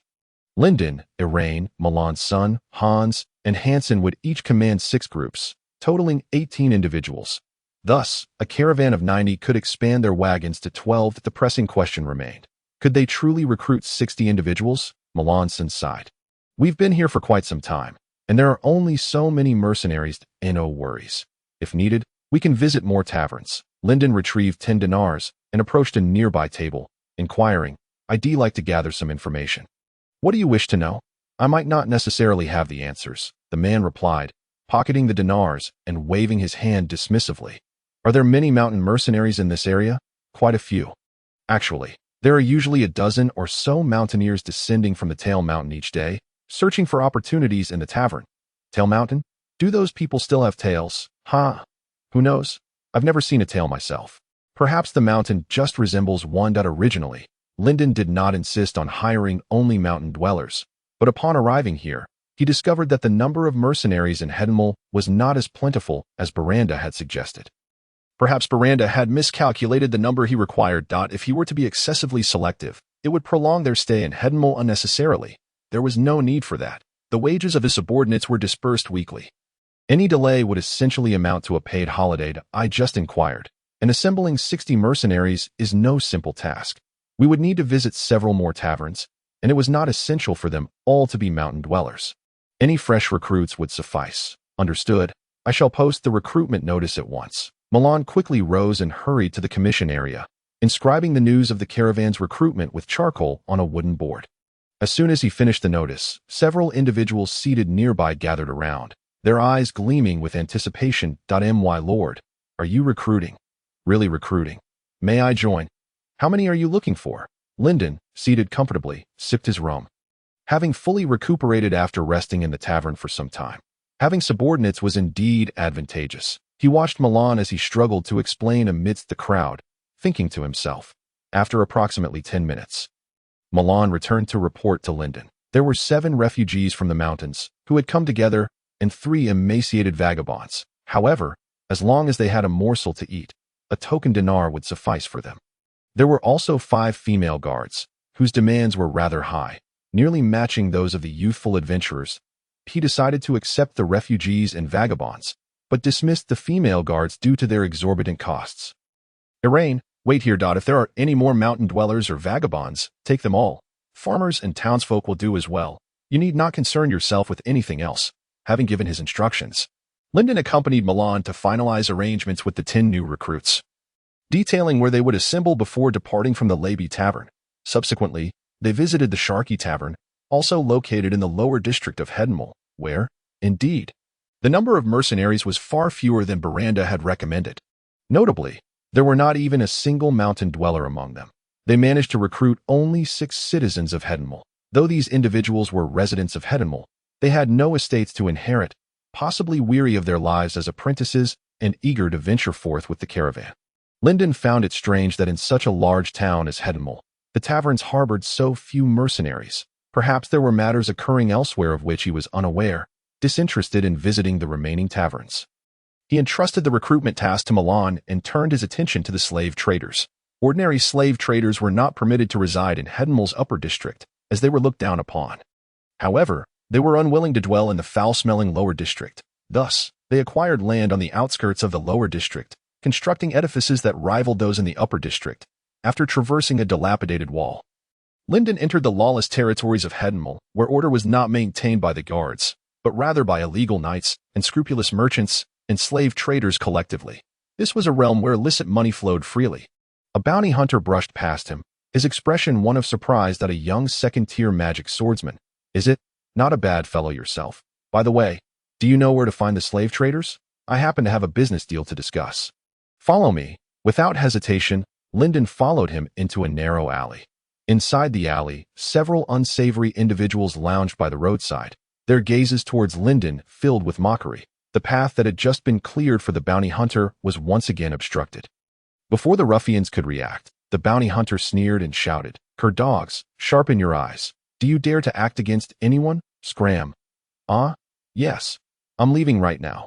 Watching the ruffians scatter, Lyndon maintained a composed expression and continued to follow the bounty hunter. After about 10 minutes of walking, a familiar structure emerged at the edge of an open square. "We have arrived. I'm Darns. What do they call you?" "Call me Lyndon." "Thank you. Brother Darns. No need for thanks. I'll take my leave." After Darns departed, Lyndon entered the slave trader's working hall. A rotund man sat in a reclining chair, fanning himself. Upon seeing Lyndon enter, his eyes brightened, and he hastily rose to greet him. "Oh, such a young second-tier magic swordsman. Where does this young master hail from? Are you interested in orc maidens?" "I have no interest." The rotund man rubbed his hands together, displaying a friendly smile, speaking with unwarranted confidence. "Oh, then what piques your interest? I have a wide variety here. Desert dark-skinned, prairie young maidens, and even long-legged white ladies from the north. I am interested in the unfortunate new recruits who have become slaves." "Then why not search in the refugee camp?" The slave trader could not help but utter a curse, feeling disappointed as he waved his hand dismissively. "I only deal in high-quality goods. I have none of those unfortunate wretches." "I see. My apologies for the intrusion. Perhaps we can collaborate another time." "Yes, perhaps another time." After leaving the slave trader, Lyndon learned from a passerby that Mr. Alrui, who collaborated with plantation owners, might have surplus new recruit slaves. In the same street's commercial hall, Lyndon met Mr. Alrui, who also dealt in rum. After learning of Lyndon's intentions, Alrui hesitated before nodding. Indeed, I have a batch of new recruit slaves available. Their origins are varied. Generally, they are regular troops captured by illegal knights and pirates. Those with experience or robust physiques have been taken to mines and such. The rest, akin to farmers, are only accepted by plantations. Lyndon was pleasantly surprised to find Mr. Alrui to be an honest man. Most would not divulge such details. Listening to Lyndon, Alrui smiled and candidly replied, I believe in operating with integrity. There's no need for deception. I'll be straightforward. I have 24 new recruits from the southern province. Naturally, they are all unarmed, and if sold to the plantations, each would fetch 25 dinars. For you, I'll accept 30 dinars. Very well, I'll take them all. Splendid. Ned was a farmer from Caken village, under a decree from Viscount Henry to eradicate bandits. He became an armed militiaman in the Caken Guard, wielding a broad shield and a one-handed hoe, clad in a tattered cotton coat. He was led by Sir Jackson Caken to launch an assault on the pirate stronghold. The stronghold was built on a cliff by the seaside, accessible by only a single path. Nearby, a large ship was anchored, manned by numerous pirates, ready to retreat with their cargo at the first sign of trouble. Sir Jackson Caken, in his pre-battle speech, vowed that Viscount Henry's warships would blockade the sea, and their attack would utterly annihilate the stronghold. After a breathless climb over the rocky terrain, Sir Jackson Caken commanded the troops to charge. Ned surged forward amidst the rush, only to suddenly lose consciousness as a stone struck his head. When he awoke, he found that the survivors had all become captives. According to his companions, they had not seen Viscount Henry's fleet at all. Instead, the pirates had blocked their escape route, and along with Sir Caken, everyone had been captured. The captives faced varied fates. Ned and his group of new recruits were clearly not worth a good price. They were groggily transported in the pirates' hold to an unknown location. Eventually, they found themselves in Henceforth, rumored to be sold into agricultural labor. Farming would suffice, he despised it, but it was better than losing his life. For reasons unknown, circumstances took a turn. They were sold by the slave trader to a wet behind-the-ears child, who would become their leader. This must be a joke. Could such a young lad effectively lead a team? He is filled with apprehension about the future, and he is not alone in his worries. Many others share his concerns. The following day, having gathered a sufficient number of merchants, preparations for departure commenced. Milan and Aaron busied themselves for an entire afternoon, successfully recruiting 10 citizens from Henceforth. Meanwhile, Lyndon ventured into the refugee camp and selected 10 refugees. His assembly comprised 7 mountain dwellers, 3 vagabonds, 16 Henceforth citizens, 24 recruits from the southern province, and an additional 10 emaciated refugees that at last. Lyndon's cohort totaled 90 individuals. He executed his original plan by dispersing the troops into teams of 3, each led by a seasoned veteran. With every 6 teams forming a squad of 18, Lyndon personally commanded the first squad, while the second was led by Melanson, the third by Aaron with assistance from Hyunli, the fourth by Hans with Jean Shengli as his aide, and the fifth also by Hans, supported by EGXIE. As he trained the troops, Melanson took Robin to procure 8 heavy pack horses and 8 carts, totaling 2,000 dinars, an evident bargain compared to his previous purchases in Wanghae town. Showcasing Melanson's commendable trading acumen. In the afternoon, he led the merchant convoy to the market in Henceforth to procure goods. Through careful intelligence gathering, he calculated that the most lucrative items to transport from Henceforth to Wanghae town were magical flowers, furs, oils, and rami leaves. Although rum was a decent option, the presence of alternatives nearby diminished its profitability. Furthermore, transporting rum by cart consumed excessive capacity. The magical flowers, furs, and rami leaves were comparatively lightweight, allowing for several cartloads of oil as well. 4 barrels of oil, purchased for 300 dinars, could fetch 500 dinars per barrel upon arrival in Wanghae town. 6 bundles of furs, obtained for 400 dinars, could be sold for 700 dinars each in Wanghae town. Ultimately, Lyndon secured 6 carts of furs, 3 carts of oil, 2 carts of rami leaves, and 1 cart of magical flowers. Given the exorbitant prices of magical flowers and rami leaves, he refrained from acquiring too much, fearing potential overstock. In contrast, furs and oil represented relatively stable hard currency. Thus, Lyndon's previously amassed dinars had dwindled significantly, now transformed into goods. This was indeed the so-called daring leap of turning money into profit. In addition to expanding the size of the merchant convoy, Lyndon did not neglect to purchase battle enhancements to further bolster his strength during his visit to the lawless areas of Henceforth the previous day. He had also taken the opportunity to visit the trading post for battle enhancement scrolls. After a thorough search, he found no remarkable bargains that in comparison to combat technique scrolls. Status-enhancing scrolls were indeed much cheaper. Yet the high-tier scrolls without side effects remained prohibitively expensive. He had his eye on a rather impressive attack enhancement scroll, but its price was daunting. The desired scrolls commanded prices of tens of thousands of dinars, far beyond his means. Moreover, with his existing 5th-tier battle enhancement, Heart of Snow, and 2nd-tier battle enhancement, Iceblade, both demanding substantial magical energy, he began to contemplate the issue of mana for an ordinary magic swordsman. Utilizing scrolls of the same tier posed no challenge to their magical capacity. The primary concern was the durability of their weapons. However, for him, weapon durability was not a consideration, as he could accommodate high-tier enhancements. Thus, the previously inconsequential matter of mana had become a constraint. After careful deliberation, he determined that speed was his Achilles heel and resolved to remedy this deficiency, abandoning the notion of acquiring another scroll to increase his attack power.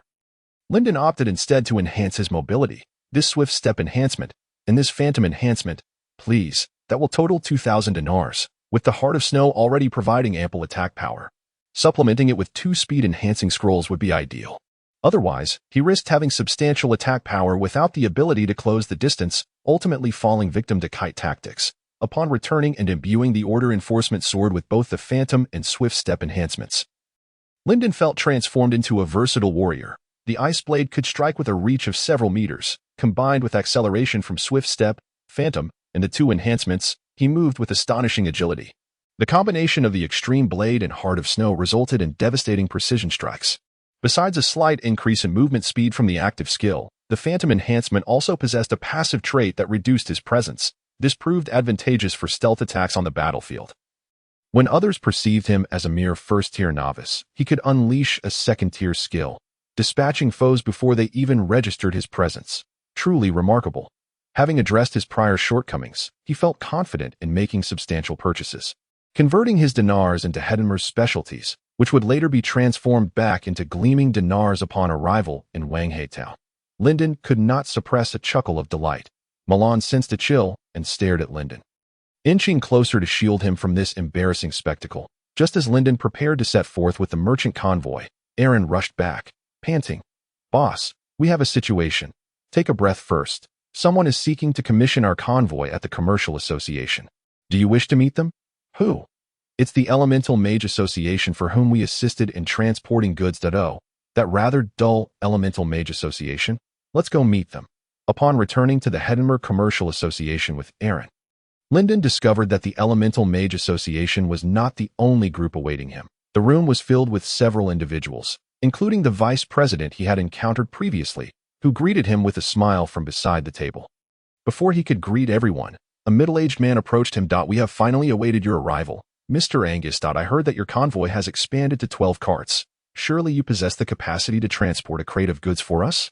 "Of course, there will be a commission fee of 1,000 dinars, Lyndon replied, glancing at the vice president. "I asked this through the Commercial Association's commission?" "Indeed, rest assured." "Then I am delighted to accept. Thank you. I shall have the goods and dinars delivered shortly." With that, the man hurriedly departed. After his exit, a young man waiting nearby offered a friendly nod, his eyes pleading as he cautiously inquired, "Mr. Angus, we are traveling merchants seeking to accompany you to Calipal. We are prepared to pay a commission fee. Would you be amenable?" "Oh, is this a customary practice within the association, Vice President?" The Vice President, summoned by the mention of his title, stood and explained with a smile. "If it is inconvenient for you, you may decline. However, such arrangements do frequently occur within the association. For individual traveling merchants, traveling in a group or aligning with a larger convoy is far more economical than hiring temporary guards. After all, they cannot guarantee that hired guards are a shield of safety or a sword of death. If that is the case, I am willing to accept, but you must obey my commands on the journey and refrain from causing disruptions." "Of course, thank you. As per custom, we each will contribute 50 dinars, totaling 550 dinars. There are 11 of us, correct?" "Very well. I will accept this. I will call for you before we depart." Subsequently, Lyndon accepted various commissions, including one from the vice president to escort a cart from the Hedmer Guild. The guild's cart, accompanied by a team of 5, would travel alongside Lyndon's convoy, parting ways upon reaching Wanghe town. With a reward of 2,000 dinars, naturally, Lyndon accepted with great pleasure. Before the convoy even departed Hedmer, the commissions he had secured had already earned him 4,000 dinars. His earlier decision to expand the convoy had proven exceptionally wise. The sight of 12 carts would undoubtedly elevate their perceived strength in the eyes of others. The Hedmer town office even approached Lyndon, requesting his assistance in herding 50 cattle to Loin City for a fee of 1,000 dinars. Lyndon coldly rejected this trivial task. Please, 50 cattle? If I wanted to abscond with the funds, herding 50 cattle would be feasible, but if I genuinely wished to complete the task, I would be delayed significantly in our march. Livestock are far more challenging to manage than humans. After all, capturing 100,000 pigs in 3 days is no easy feat. Conversely, individuals can. After finalizing the various details of the commission, night had fallen, and Lyndon resolved to spend the evening in Hutton Mald. He prepared to lavish 1,000 dinars on a grand feast to uplift the spirits and cohesion of the team. That as darkness descended, Lyndon sensed a palpable unrest within the ranks. Their morale noticeably diminished. The new recruits were enveloped in uncertainty about their future, particularly those who had recently transitioned from captivity. They appeared to be shrouded in the shadows of their previous devastating defeat. By the campfire, Lyndon raised his goblet and boisterously proclaimed, "Veterans, I assign you a task. Regale our new comrades with tales of your past valor. Recount the numerous victories our caravan has achieved. We shall not return until we are inebriated tonight." Oh ho! The night erupted with fervent cheers. The previously subdued morale soared once more under the cloak of night. Yes, indeed. Ahead lie fine wines and roasted meats. There is nothing to fear. We vow victory. Observing the beaming faces of his comrades, Lyndon joyfully remarked, while Milan and others paused momentarily before joining in the raucous chant, creating a wave of sound that spread this fervor throughout. We vow victory. The following day, Lyndon gradually accepted several commissions, one of which was particularly peculiar. The reward was not the customary dinar, but a magnificent blood-red ruby. Lyndon noted that the ruby bore the semblance of a rare treasure, likely worth a considerable sum of dinars, and thus acquiesced to the request, willing to allow the individual to accompany the caravan to Wanhai town. When inquired about the purpose of the journey to Wanhai town, the eccentric man claimed it was to procure a batch of herbs for his mother's ailment. That a batch of herbs for his mother. What affliction could warrant such a quantity? Lyndon inwardly scoffed. Perceiving the truth without voicing in his understanding, the man was undoubtedly an officer of some underground organization, seeking to acquire supplies under the guise of a flimsy excuse. After lingering in Hutton Mall until nearly noon, and with no new commissions forthcoming, Lyndon finally issued the order to assemble the caravan. Following lunch, the members of the caravan, along with the traveling merchants, gathered. Lyndon instructed Hans to take a head count and asked Ellen to ensure nothing was overlooked regarding the commissions. Once everything was confirmed, he commanded the caravan to officially set forth. A procession of over 100 individuals, with 12 heavily laden wagons and a lavishly adorned Hutton Mall merchant cart, paraded down the central street of Hutton Mall. "Come, let us turn money into more money," cried the vendor, tirelessly shouting. The wind whipped up droplets from the fountain into the sky. An enchanting sorceress, skilled in alluring magic, was assisted out of the Moonlight Tavern. The lovely Lena, clad in a green dress, stood at the entrance to greet the guests. From a distance, Miranda waved at Lyndon, accompanied by the squint-eyed elder swordsman, Sassos. Lyndon, riding his white steed, moved forward slowly, leaving the scenic vistas of Hutton Mall behind as they gradually faded away. After an extensive period of inspection and registration, the caravan exited the gates of Hutton Mall. "Milan, your team is responsible for the vanguard and rearguard. Take your men ahead to conduct reconnaissance.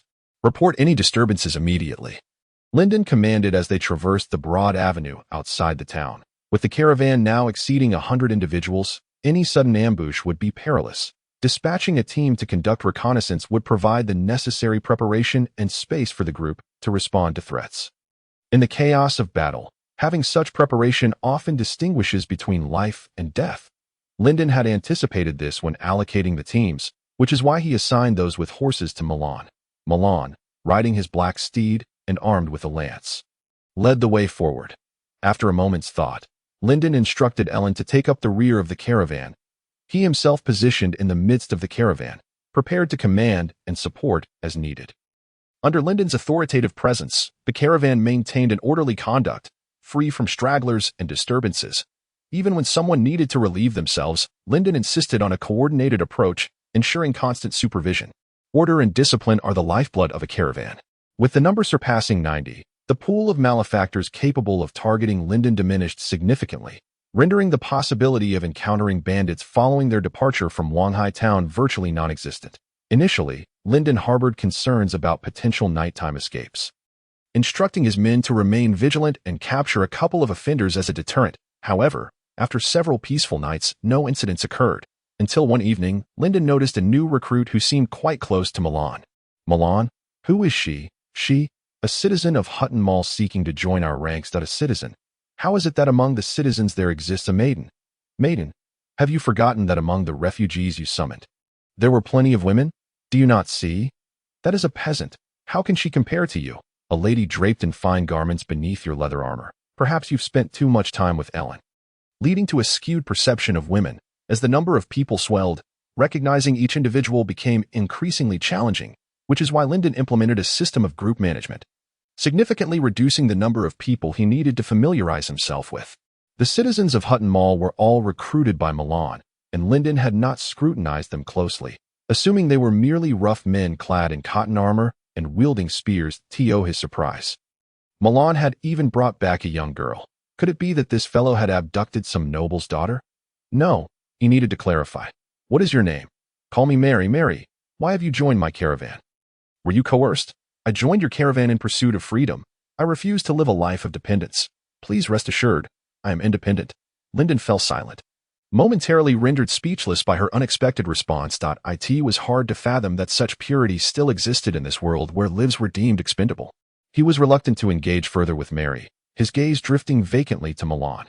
Where on earth did this naive girl come from?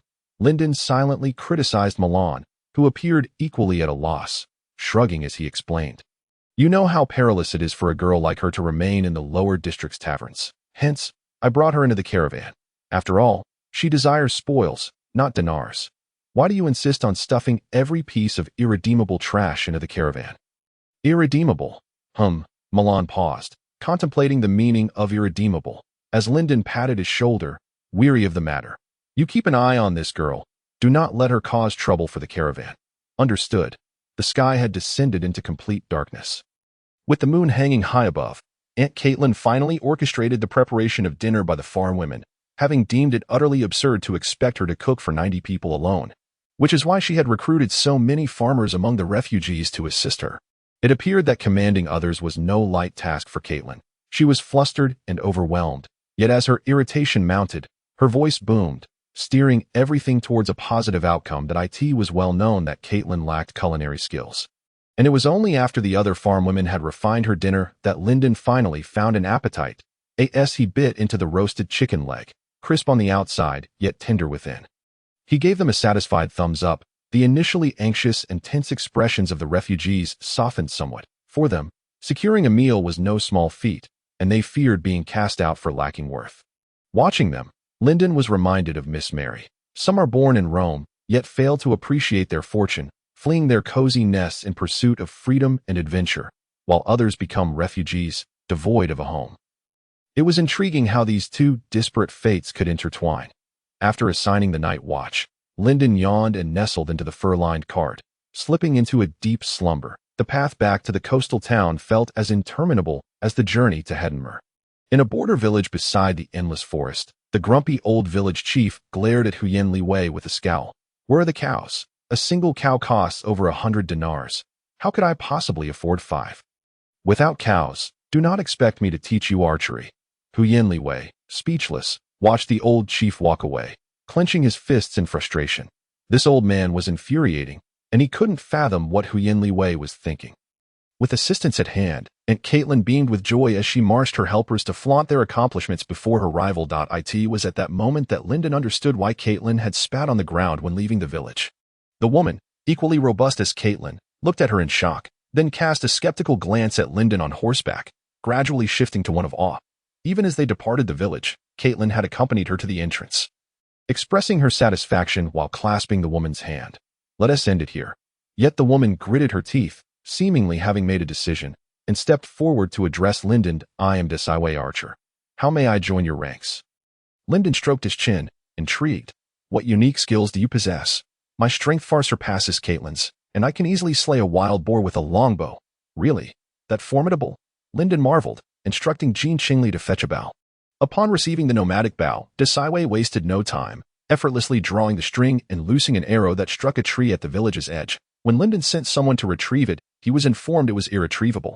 You truly have some talent, Lyndon exclaimed, elated. Your valor rivals that of a berserker. May I join your team? Akin to Caitlyn? Certainly. But do you wish to undertake the same tasks as Caitlyn? Desaiwei initially intended to agree, but couldn't help but ask. Ahem, Caitlyn's duties are quite significant. Focusing on logistics. That means cooking. Then I shall pass. I want to slay enemies. Give me a weapon. All right. Ever since Desaiwei joined the team, the previously content Caitlyn became restless, seeking Lyndon to request. Could you prepare some throwing weapons for me? I want to show that fool Desaiwei who truly excels. Recalling her previous exploits in Hedmer, where she had captured canned goods, Lyndon nodded in agreement. When we reach Kaelper, I will have someone procure some spears from the blacksmith. For now, you can practice with stones or fashion some sharpened wooden weapons. Of course, if you prefer not to go to battle. That is also acceptable. Logistics are vital. Thank you, my lord. The rivalry between Desaiwei and Caitlyn persisted throughout their journey through the endless forest. From the moment they entered the forest, the two began competing to see who could catch more game. After Desaiwei shot down a bird in flight, and Caitlyn promptly smashed a rabbit with a stone, their impressive records left Jean Qingli and Robin, among others, in awe, too intimidated to rival their prowess. Truly, women can stand shoulder to shoulder with men. If only those farm women could be trained to be equally formidable. And what of that Mary girl? I wonder how Melanson is faring with her. With that thought in mind, Lyndon approached Desaiwei and Caitlyn, speaking gently. Have you two determined a victor? Who is stronger? Of course it's me, my lord. I have slain more game. Yet I have hunted larger prey. Desaiwei countered.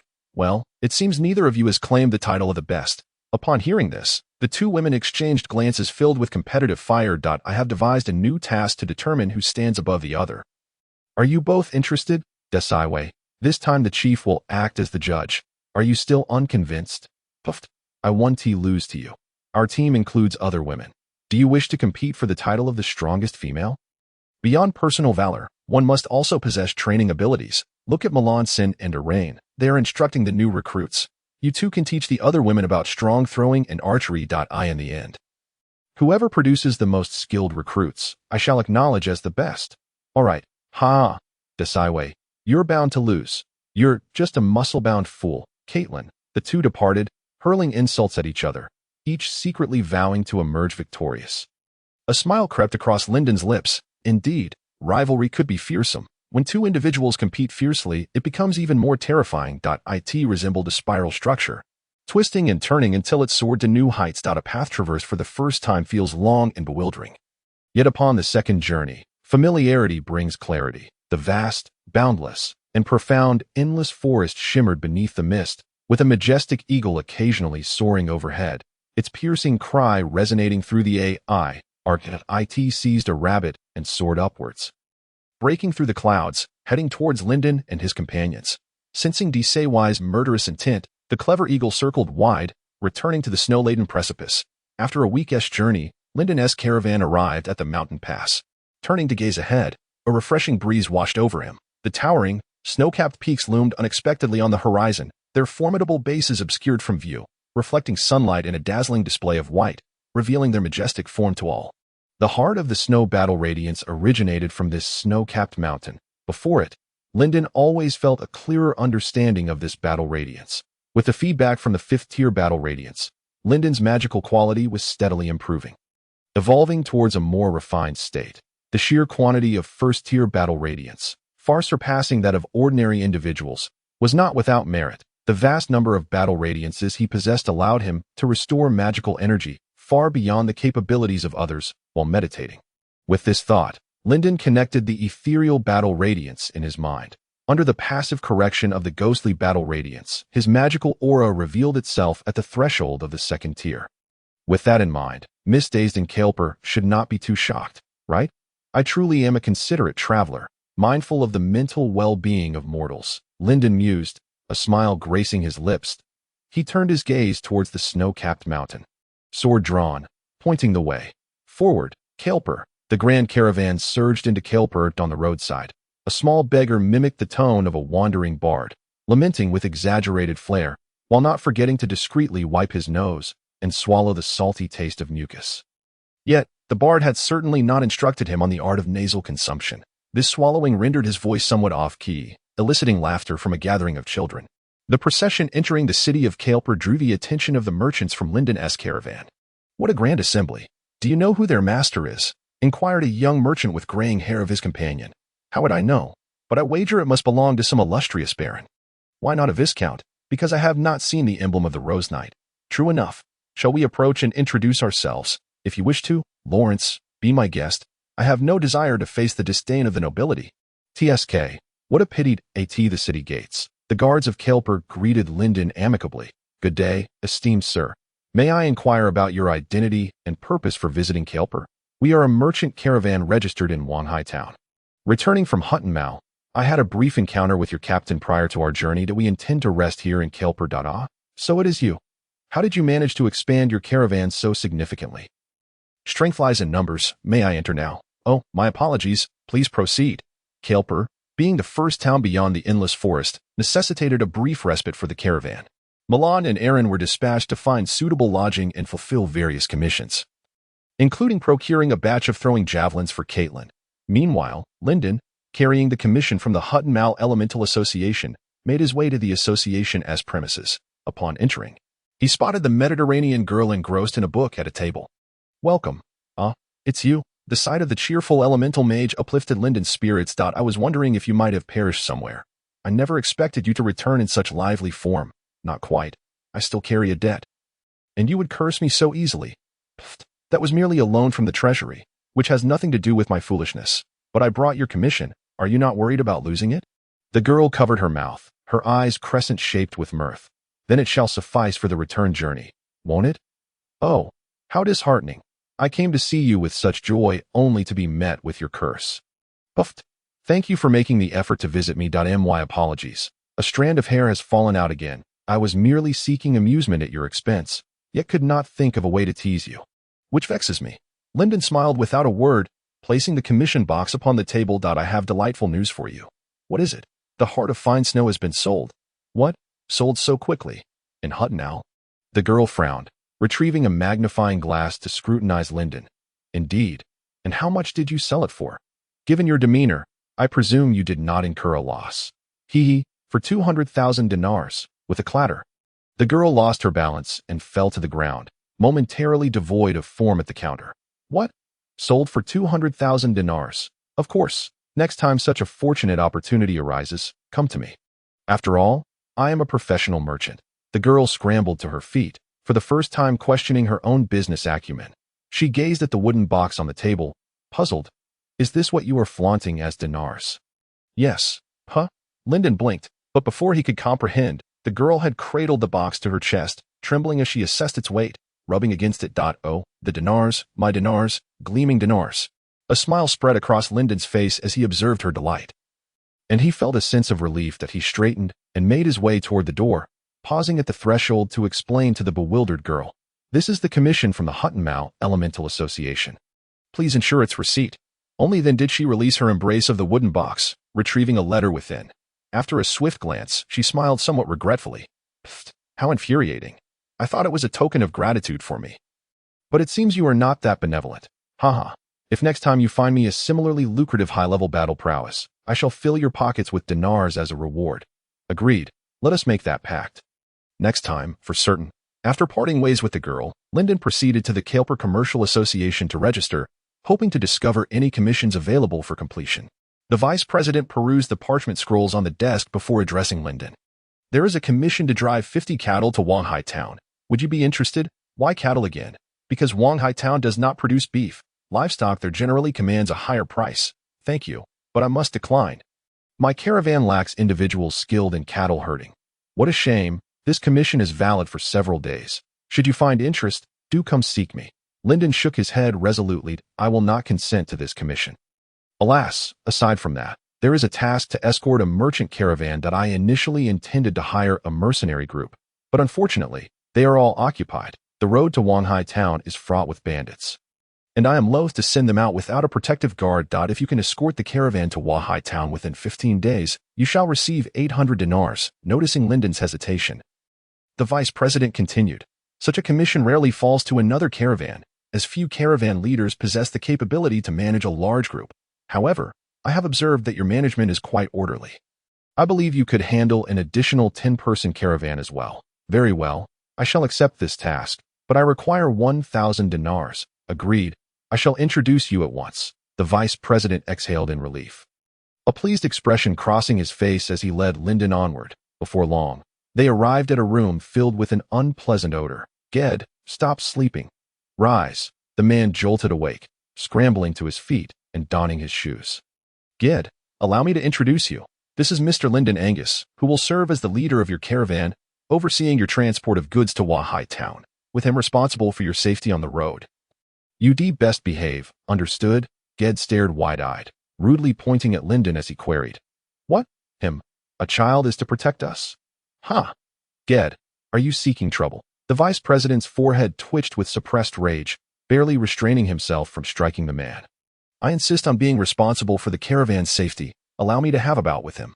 Fool, why are you making such a fuss? The vice president smacked Ged on the shoulder, yet Ged felt humiliated before others. Becoming increasingly obstinate, demanding to be thrashed by Lyndon. Indeed, that request appears akin to inviting a beating, Lyndon mused. Now a second-tier magic swordsman, even without employing the ice blade technique. Merely activating the heart of fine snow would suffice to best this fool. The thought of not having exercised his limbs for some time filled Lyndon with a sense of anticipation, and he addressed the vice president. Let us have a match. I shall endeavor to conclude it swiftly. Very well, that was your claim, so do not weep later. Ged cracked his knuckles menacingly. The vice president sighed, leading both to the training grounds of the commercial association. It was daytime, and others were engaged in training, gathering around to watch the spectacle unfold with amusement. No mutual harm is permitted during the contest. The vice president deliberately instructed someone to summon a therapist from the Chamber of Commerce for oversight, lest a tragedy unfold within the association. Gerd scoffed disdainfully, unsheathing his sword from his back and tauntingly proclaimed, Come on, you little brat. I'll grant you the first strike. It's better this way. I want to return soon, lest my tea grows cold. You insufferable brat. I hope your sword is as sharp as your tongue. Provoked by Lyndon's mockery, Gerd lost his composure, brandishing his sword and lunging at Lyndon. Two-stage thrust, die. The martial techniques unleashed by Zhanhui often transcend limits. The two-stage thrust, which most cannot execute, he unleashed with abandon. With another forward thrust, he followed up with yet another. His speed was astonishing, leaving an average person utterly defenseless. However, Lyndon had already stacked his status effects, and with a swift sidestep, he evaded the attack. Enhanced by speed effects, his movements were almost ghostly, appearing as mere afterimages. Unsure if Gerd possessed a third thrust or any alternate maneuvers, he decisively created a safe distance. The two-stage thrust was an obscure technique, one many had never encountered. In the past, Gerd had triumphed over numerous unsuspecting opponents using this very move. The forward double thrust was simply inhumane. Two-stage thrust, perhaps consecutive thrust would be a more fitting term. Lyndon mused inwardly, observing that Gerd exhibited a rather rigid recovery stance post-attack. This posture was difficult to catch for those with slower reflexes, but for Lyndon, fully charged with status effects, it was as simple as a basic attack. With a swift diagonal slash of his sword, Gerd found himself humiliated on the ground, lying there like a despondent fish. It's done. Vice President. Myt has tea cooled, has it? No, it won't be cold. Come, let us discuss the details further. The vice president, evidently vexed by the situation, instructed the therapist to keep an eye on Gerd before leading Lyndon away. After having dealt with the bothersome nuisance, Lyndon felt quite pleased. He was willing to spar with Gerd not for the 1,000 dinars but simply for the joy of combat, especially against someone he despised. In the vice president's office, the two sat at the table finalizing details, after which the vice president awkwardly apologized. I'm sorry for the trouble. I thought the Kaelper Chamber of Commerce was composed of respectable individuals. How could they allow such a worthless person to be captain? After all, he is a relative of the nobility, which makes it difficult to dismiss him. With that, the vice president let out a long, melancholic sigh, adopting a sorrowful expression. Upon returning to the inn, news of Lyndon's thrashing of Gerd had already spread. Milan sensed trouble and hurried back, glancing anxiously at Lyndon's condition. Are you all right? Haha. After all, you just entered the second tier, right? Is everything settled? All settled. Then let us set off tomorrow. The next morning, Lyndon's caravan began to assemble. Under Milan's meticulous direction, the caravan made thorough preparations for departure. There are always those who arrive late. Yet the caravan's departure time would not be altered by anyone's foolishness. Everyone gathered. Yes, only Mr. Gerd from the Kelper Chamber of Commerce is still missing. Have you called for him? I have called for him. Lyndon approached the Kelper carriage parked behind the Huttenmar Chamber of Commerce. 9 individuals were already waiting, led by a middle-aged man whose eyes brimmed with apology as he stepped forward. What is the matter? Is Gerd not planning to join us? I'm sorry. I'm unaware of Lord Gerd's intentions. Then shall we depart directly, or would you prefer to return now and part ways? Lyndon smiled, his gaze sharp as a blade, causing beads of cold sweat to form on the man's forehead, making him fidget like an ant on a hot stove. My lord, I cannot decide that we must accompany you to Wanhai town. Then let us go, since Gerd does not wish to come. Let him be. I care not how he reaches Wanhai town. Brothers, let us set off. Lyndon mounted his small white horse and issued commands to the caravan. According to prior arrangements, the veteran team leaders led their teammates, and the caravan commenced its journey. Just as the caravan was about to exit the city gates, a sharp voice rang out. Gerd stood not far off. Bellowing, Lyndon, do you dare treat our commercial agreement as mere scrap paper? I have not consented yet, and you're ready to abandon me? Keep talking, and I'll knock you out and leave you on the cart. You can sleep your way to Wanhai town, can't you? Lyndon retorted coldly, unsheathing his great sword, deciding that if Gerd dared to make another noise, he would indeed be rendered unconscious and tossed onto the cart. Otherwise, he would be insufferably bothersome throughout the journey. How could such a splendid place as Kelper spawn such an irritating fly? Stunned into silence, and sensing the latent threat in the air, Gerd retracted his outstretched hand and obediently returned to the group. A pent-up frustration brewed within Gerd, his eyes flashing with malice. His rat-like visage darted about, embodying the very essence of a schemer. Lyndon could tell at a glance that this fellow harbored ill intent, perhaps planning to note the expressions of those around him and seek revenge at an opportune moment. After some consideration, Lyndon resolved to remain close to the Huttenmar caravan, keeping a vigilant eye on the schemer to prevent any underhanded antics. Reflecting on this, he regretted not having dealt with Gerd more thoroughly the day before. Incapacitating him completely, it would have made this journey significantly easier. In truth, his previous strike had not been gentle. Without the therapist's assistance, Gerd would not have been so sprightly today, likely nursing a wounded arm. Shortly after leaving Kelper, the bothersome fly began buzzing again. Perhaps he had been intimidated by Lyndon's earlier display. He shifted his target of harassment, this time aiming at the group from the Huttenmar Chamber of Commerce. I thought I recognized someone. Isn't that you, Brother Rudy? A proud magic swordsman like you is willing to take orders from a little brat? What goods are you escorting? What treasures does Huttenmar have this time? Get lost. The fly received nothing but a pair of disdainful glances, sulking as he turned away to mutter complaints. Commoners really lack manners. That fellow was as insufferable as ever. I truly wish he could become a meal for a stray dog by the roadside. The Huttenmar carriage. The two exchanged jibes about Gerd, and Lyndon curiously inquired, is he well known? The man named Rudy exchanged glances with his companion before shrugging helplessly. Notoriously well known. His infamy stretches from heaven to hell, known by all. The woman beside Rudy chimed in. Isn't he just relying on his noble relative? Pfft, what real skill does he possess? He does possess a commendable martial technique, Lyndon remarked with a smile, countering, but that was not earned through his own merit. Throughout the journey, the group was filled with disdain for Gerd. Speaking ill of him in private, however, Gerd seemed to have learned his lesson, remaining silent and no longer exhibiting his previous brashness. Yes, that's the way to behave. If only he had learned to be this obedient sooner, he would not have become such a target of disdain. The road south from Kelper proved far easier to traverse. Gradually distancing from forests and mountains, the number of farmlands and villages increased. The windmills grinding flour by the river turned lazily, evoking wonder in the eyes of the mountain folk from Tail Mountain. Is this the legendary beast? Yes, the flour-dragging wind beast. If you get too close, you might be devoured whole.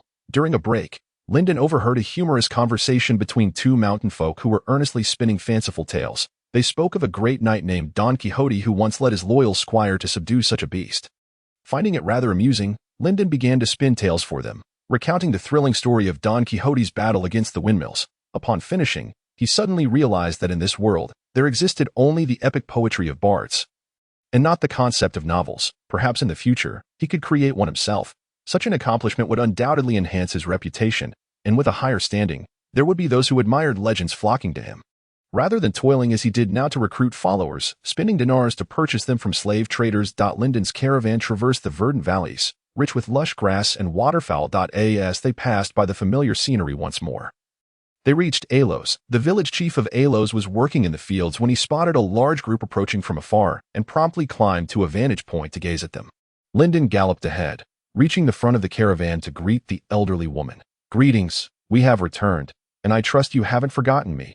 Being too far away, the old woman could not hear clearly, but a sense of familiarity sparked in her memory. Upon recognizing Linden, a smile broke across her face as she brushed the dust from her hands and called out from a distance. "Esteemed lad, have you dined yet? Shall I prepare a meal for you?" "No need, please rest. Our group is large. We merely require a few vacant rooms. There are plenty of empty houses in the village. You know the way. Go on your own. No need to be polite with me." Linden chose a familiar room to settle in and instructed Melanson to accommodate the others. They planned to rest for a night in Alos while trading for some vegetable supplies with the villagers.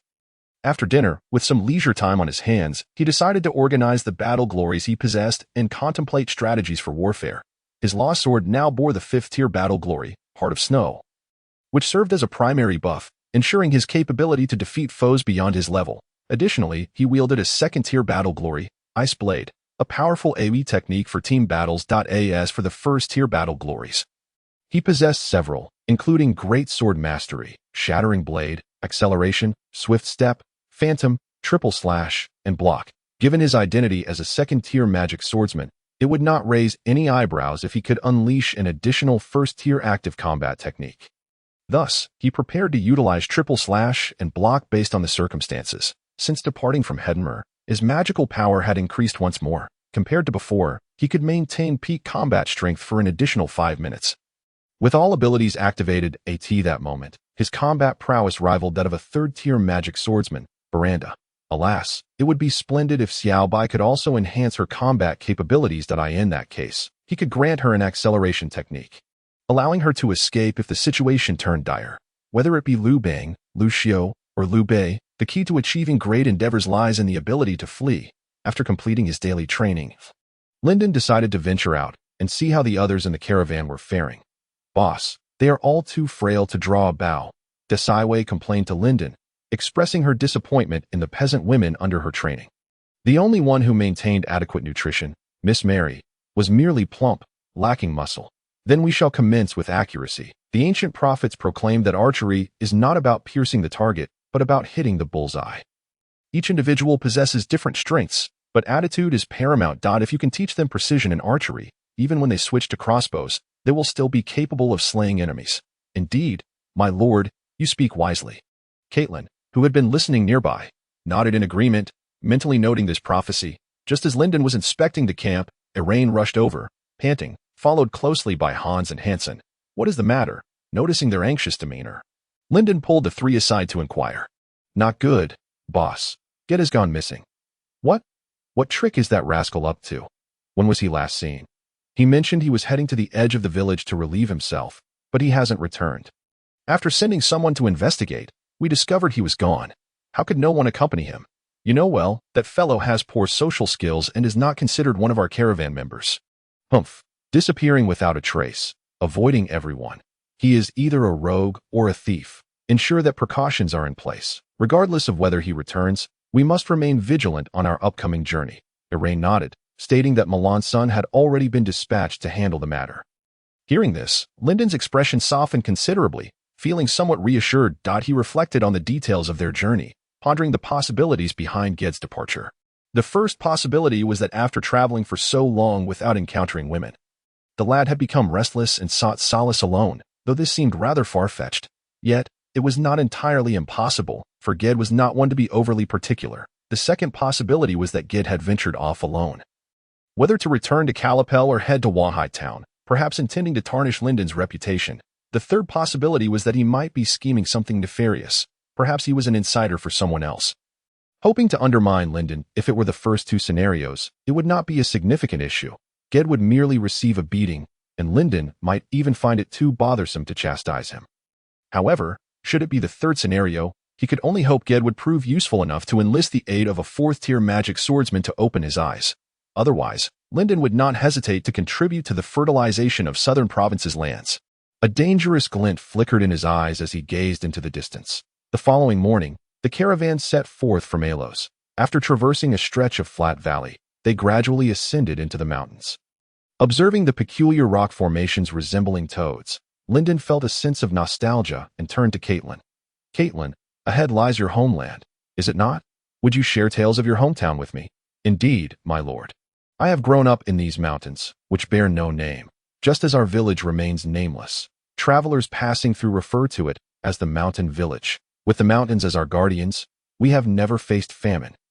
Nor have the flames of war reached our village. My childhood was carefree, and climbing the cliffs was my greatest joy.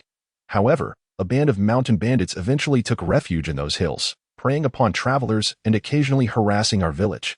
When I was 14, I was seized by a group of bandits and taken to their camp. It was a painful memory, one I prefer not to dwell upon. In any case, the bandits have all perished.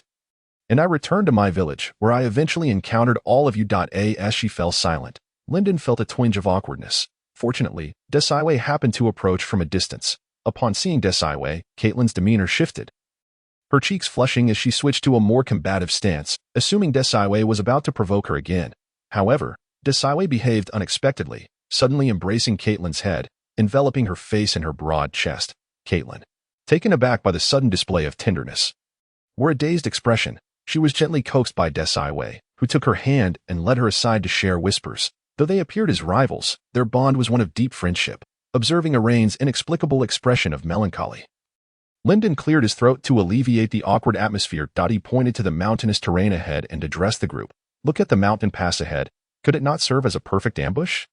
In battle, one must choose advantageous terrain for concealment. If I were an outlaw seeking to rob a caravan, I would position ambushes on either side, ensuring no escape for my targets, compelling them to surrender their riches.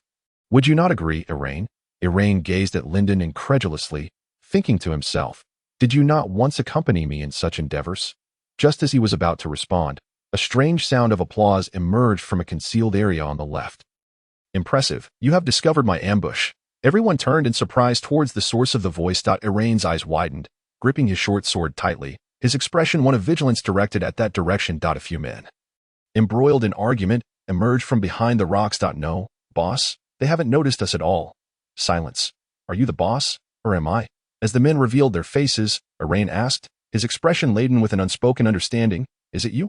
Indeed, it is I, your boss, Kabine. Long time no see. Are you interested in returning to the fold?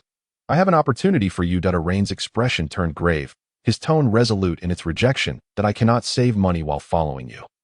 After being rejected by Iraine, the man, consumed with anger and humiliation, spat out words intended to belittle Iraine. Iraine, you are still a fool. Now you can't even compare to a mere brat. They can see through our ambush. And what about you? It's no wonder you've become a slave. Iraine, however, remained silent, casting a glance at Lyndon, awaiting orders. Following the man clad in sword and shield, 3 others emerged from behind him, all donned in armor and impeccably equipped, clearly not foes to be trifled with. Just as Lyndon narrowed his eyes, more than 20 individuals emerged from the right, all dressed as fallen nobles, unmistakably a small band of illegal knights. Among them was the detestable Ged, who was now beaming with pride, his tail almost wagging to the heavens. There was also an unexpected figure standing beside Ged, the formidable Jelf, known for his battle axe. He was the deputy leader of the Shirshan bandits, a third-tier magic swordsman skilled in wielding the mountain-cleaving axe. With his technique named Earthquake, facing these sudden adversaries, Lyndon decided to taunt them, allowing his team a moment to react. Iraine, I recognize the 2 over there. Is this uncouth fellow on the left an old acquaintance of yours? The infamous illegal knight from Loin City, Kobin, a former superior of mine. How did these people end up together? After Lyndon's mockery, both Kobin and Ged displayed anger, while Jelf merely chuckled ominously. You stole my Kasu Dawn notes and battle radiance during the competition in Haichao Town. You remain oblivious to the consequences of your greed. This time, it may cost you your life. There's only one scroll, who is more deserving of it. Lyndon replied with a grin, as Jelf and Kobin exchanged glances before looking back at him. Kid, regardless of who is more deserving, it's our concern. You have no claim to it, so hand over everything. I fear you not. Come and take it if you dare. With the team prepared, Lyndon resolved to strike first. Jelf, however, maintained a haughty demeanor, addressing Coben. There's no need for both of us to deal with a newly awakened brat. A second tier will suffice to demonstrate the disparity. No, I shall handle this personally to end it swiftly. No, that would be dull. Bhagwana, go forth and execute him.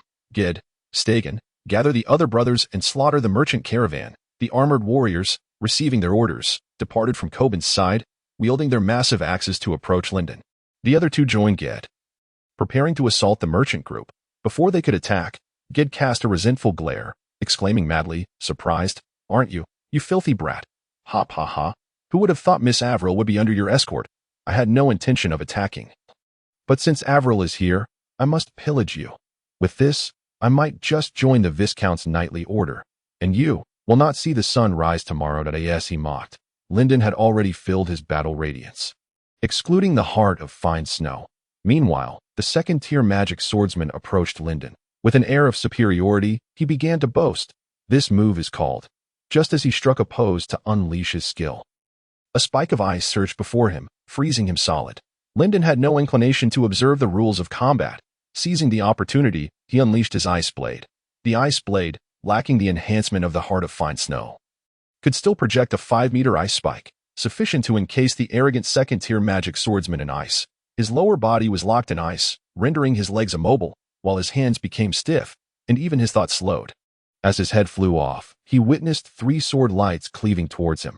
After dispatching the second-tier magic swordsman with a triple slash, Linden shouted, "First squad, seize the high ground. Archers, unleash your firepower. Melanson and Hans, prepare to command." Following Linden's slaying of the second-tier magic swordsman, the battle erupted. Jelf, sporting a sinister grin, leaped onto a large stone, ready to utilize the terrain to unleash his battle radiance. "Quick, bring him down." No sooner had he spoken than a javelin sword over Linden's head, aimed directly at Jelf. The airborne attack was the support of Aunt Caitlin, accompanied by Desewai's longbow. Their thrown javelins and arrows were easily deflected by Jelf, but they hindered his ability to release his battle radiance. Seizing the moment, Linden activated the heart of fine snow battle radiance. He heard Melanson and Iraine engaging Ged, as their team had already clashed. The sound of hooves echoed as Jean Qingli charged forth, leading a group of young men towards Coben. Their fearless bravery filled Linden with pride, yet he knew that their few strengths would only lead to their demise. With a swing of his great sword, another ice blade was unleashed. The illegal knight Coben, glancing at the distance, assumed Linden's attack was merely bluster and could not reach him.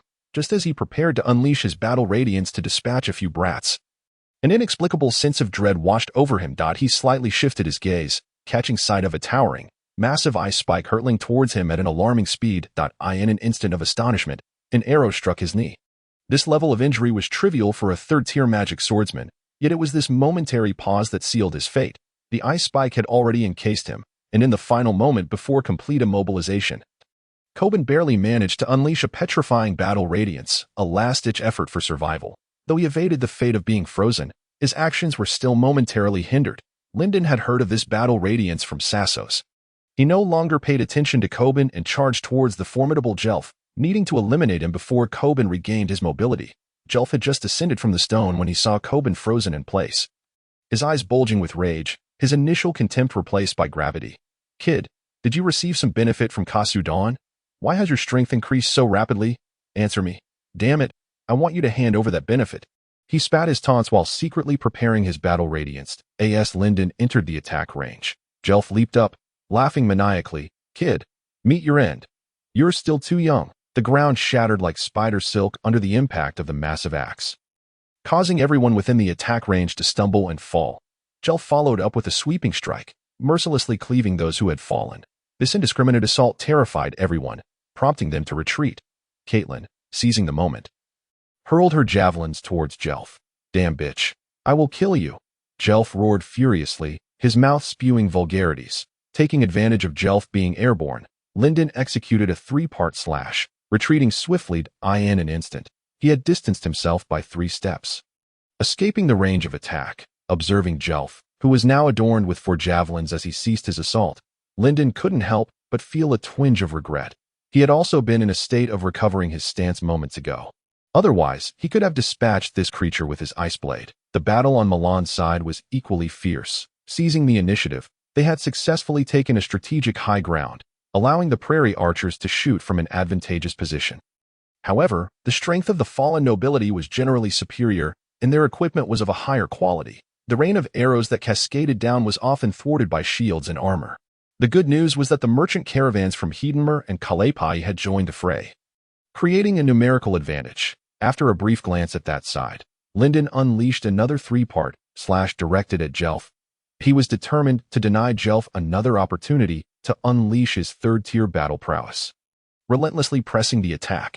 Initially, Jelf faced Lyndon's aggressive maneuvers without fear. He was confident as a seasoned third-tier magic swordsman, believing that his magical power was beyond that of a mere second-tier warrior. With sheer strength enhancement, he thought he could easily overpower Lyndon at the very least. He could hold Lyndon at bay until Cabine regained consciousness. However, upon engaging in combat, his delusions shattered. The force emanating from Lyndon's axe was astonishing, causing his hands to tremble with fatigue. What the hell? Is this guy truly a second tier? Jelf was astonished.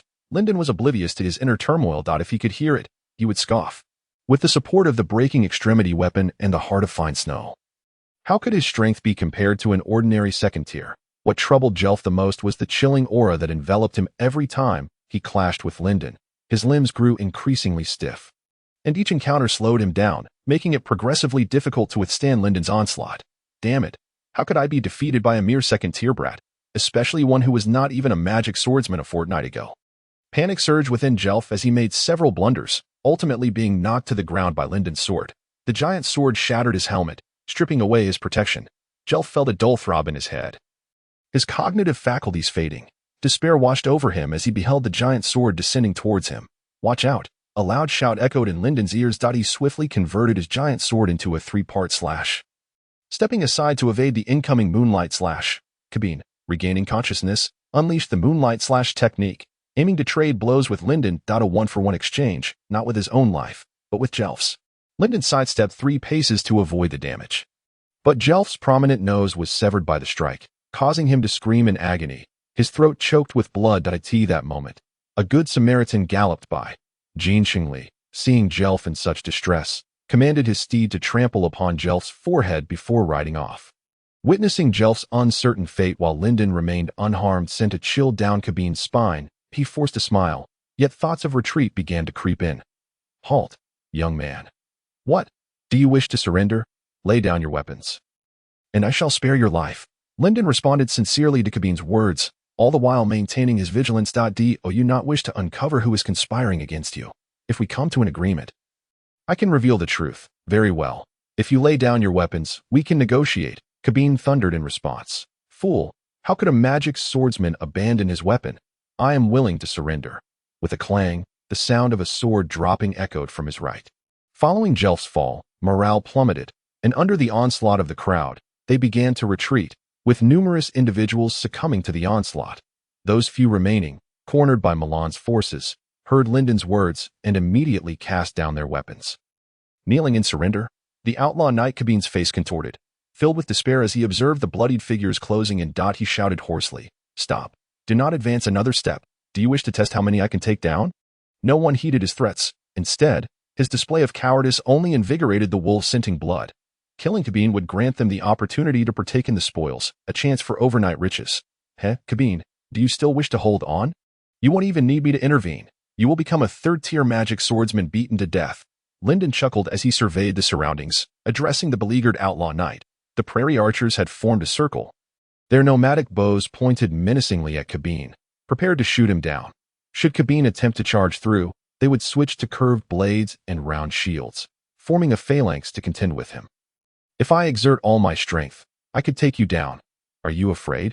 Upon hearing this lackluster threat, Lyndon chuckled and stepped back, shielding those around him. He stood atop the high ground, directing his words at Cabine. I shall remain here, watching you transform into a third-tier extraordinary being slain by commoners, who will etch an epic tale. Cabine's rage boiled, causing him to exhale sharply. He then knelt on one knee, offering his weapon to Iraine. Iraine, though I am not a formal knight, I often hold myself to the standards of knighthood, aspiring to one day become a true knight. I surrender to you. Grant me the honor of a soldier, and please uphold your promise. Once Iraine accepted the weapon, he straightened and fixed his gaze upon Lyndon. The merchant caravan parted to create a path, and Lyndon descended from the high ground, approaching Cabine. With a sweeping gesture, he commanded, "Bind him." A group of individuals surged forward, stripping Cabine of his armor, leaving only a thin lining. His hands were bound with ropes, and the resolute man stared in despair at those cleaning the battlefield. Standing upright against the biting cold, perhaps this was his final display of defiance and perseverance, Lyndon, with a somber expression, interrogated Ged. His mood was foul, although the battle was won swiftly with minimal casualties. The number of injuries was considerable. A large contingent of recruits faced seasoned fallen nobility. It was no wonder they suffered losses. Had Lyndon not organized the troops, allowing veterans to guide the newcomers and accelerate their growth, and had Arain and Milan not frequently drilled the forces, teaching tactics and coordination, the casualties would have been far more devastating. With a deep sigh, Lyndon resolved to seek a medic. Ged. Ah, you were torturing a prisoner. Heh, merely stepping on your foot? And you call it torture? You still have matters to disclose to me, do you not? I can say anything, but you must ensure my safety. A gust of wind swept through, and Ged was sent crashing to the ground by a forceful slap. Lyndon glared at him fiercely, stepping onto him. You have no right to negotiate terms with me. Speak. You scoundrel. How dare you treat a noble this way? You shall pay. How tedious. Perhaps I could simply kill you. Does a dead noble retain his status? Among the crowd of those who had just surrendered, Ged was not the first, second, or even the third. Illustrating his profound fear of death. In his imagination, the worst outcome of surrender was merely a hefty ransom. Before the dinar, Lyndon would not kill him. Yet now, Lyndon threatened him with death. And the last remnants of Ged's reason unraveled, leading him to scream in desperation, "Madman, you are insane. You cannot do this. The consequences are beyond your capacity to bear." The massive sword descended towards him, inching closer to his throat. What nonsense! What consequence could I not withstand? Who possesses such power? Viscount Capet. Viscount Capet will not let you go. The giant sword halted just below Ged's chin, his breath ragged, veins bulging, sweat dripping down his brow. Had he been saved? He breathed a sigh of relief within his heart. The sword's blade was lifted by Lyndon, slicing through a sliver of Ged's skin. A chill enveloped him, and the fleeting resentment he harbored swiftly dissipated, replaced by fear so intense that he lost control of his bladder. As the colossal sword was raised, just when the onlookers believed Lyndon would spare Ged, the weapon came crashing down from above, severing the head in one fell swoop, sending the foolish nobleman to the depths of hell. The other captives fell silent, their gazes fixated on the gradually dimming visage, too terrified to utter a word. Fear not. Ged is an exception. You may not necessarily meet the same fate. Next, the implication of not necessarily suggested that there remained a possibility of death. The captives grasped the deeper meaning behind Lyndon's words, yet none dared speak further. Even Kirby felt a furrow of concern on his brow, uncertain if he might share a similar fate, with the air of intimidation. The group certainly became more docile. Even Kirby recounted the entire story in meticulous detail. It was Count Capet, but not solely him. Who else? The vice president of the Kelper Commerce Association, that fellow. Lyndon's brow furrowed, recalling the man with a seemingly amiable demeanor and humble tone, indeed a wolf in sheep's clothing. You can know a person's face, but not their heart. Were they all coveting my goods? Jelf and the vice president are indeed interested in your wares, while Count Capet has his eyes set on the woman from Hedinmer, Miss Avril. He has demanded that we deliver Miss Avril to him. Lyndon recalled a woman from the Hedinmer caravan. It seemed she was the one he referred to as Miss Avril. After interrogating the captives, Melanson had finished tallying the casualties and came to report. 3 men had perished in the battle, all fresh recruits. 25 were injured, 7 on the brink of death, but after treatment, all had been saved and emerged from their perilous state. Upon hearing this, Lyndon's heart soared with joy, and he quickly inquired of Melanson. Treatment? Whose treatment? When did we acquire such talent in our ranks? It was that peculiar individual who used rubies as a fee. He was reluctant to reveal his name. As soon as he mentioned it, Lyndon recalled the oddity who sought to purchase a batch of herbs to treat his ailing mother. It turned out he was a healer. After entrusting Melanson with a few instructions, Lyndon sought out the eccentric, who was currently applying a foul-smelling potion to the injured. The moment it touched the skin, an agonizing pain surged forth, leaving the unfortunate recruit in despair. Thank you for your help this time. No need for thanks. It was a mere trifle, and you did lead me to Wahai town. You have compensated me, so I should pay you as well. How many dinars do you require? I need herbs. Once we reach Wahai town, could you assist me in procuring them? That will suffice as payment. Very well. After accepting his proposal, Lyndon departed, for he had a considerable amount of spoils to personally assess. The air was thick with the acrid scent of blood. The The stench of death hung over the valley post-battle. Beasts were drawn to the scent, only to flee at the sight of a large group of armed men.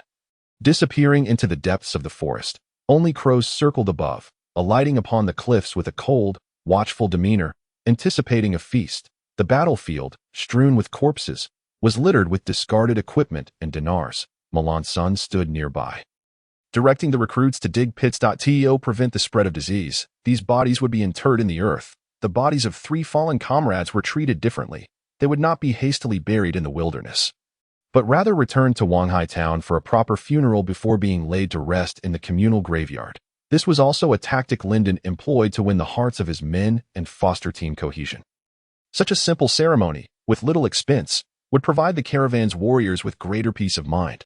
When Lyndon approached, Milan's son paused his work to report on the spoils. We have triumphed over a 30-man squad composed of the Shershan bandits and the illegal Knights of Lion, yielding a bountiful haul. We secured 2 Tier 3 weapons, a complete set of fine armor, and a damaged set of fine armor. There is 1 Tier 2 weapon, 3 Tier 1 weapons, and 4 sets of quality armor. Additionally, there are several sets of ordinary or inferior armor, likely amounting to about a dozen. There are even more swords and shields, though most shields are damaged. Furthermore, we obtained several battle glories. The Moonlight Slash and Earthquake are both Tier 3, while Petrification is Tier 1. After hearing Melanson's report, Lyndon nodded in satisfaction, as the haul aligned with his expectations. Among these spoils, the most crucial were the Tier 3 items. Their combined worth was over 100,000 dinars.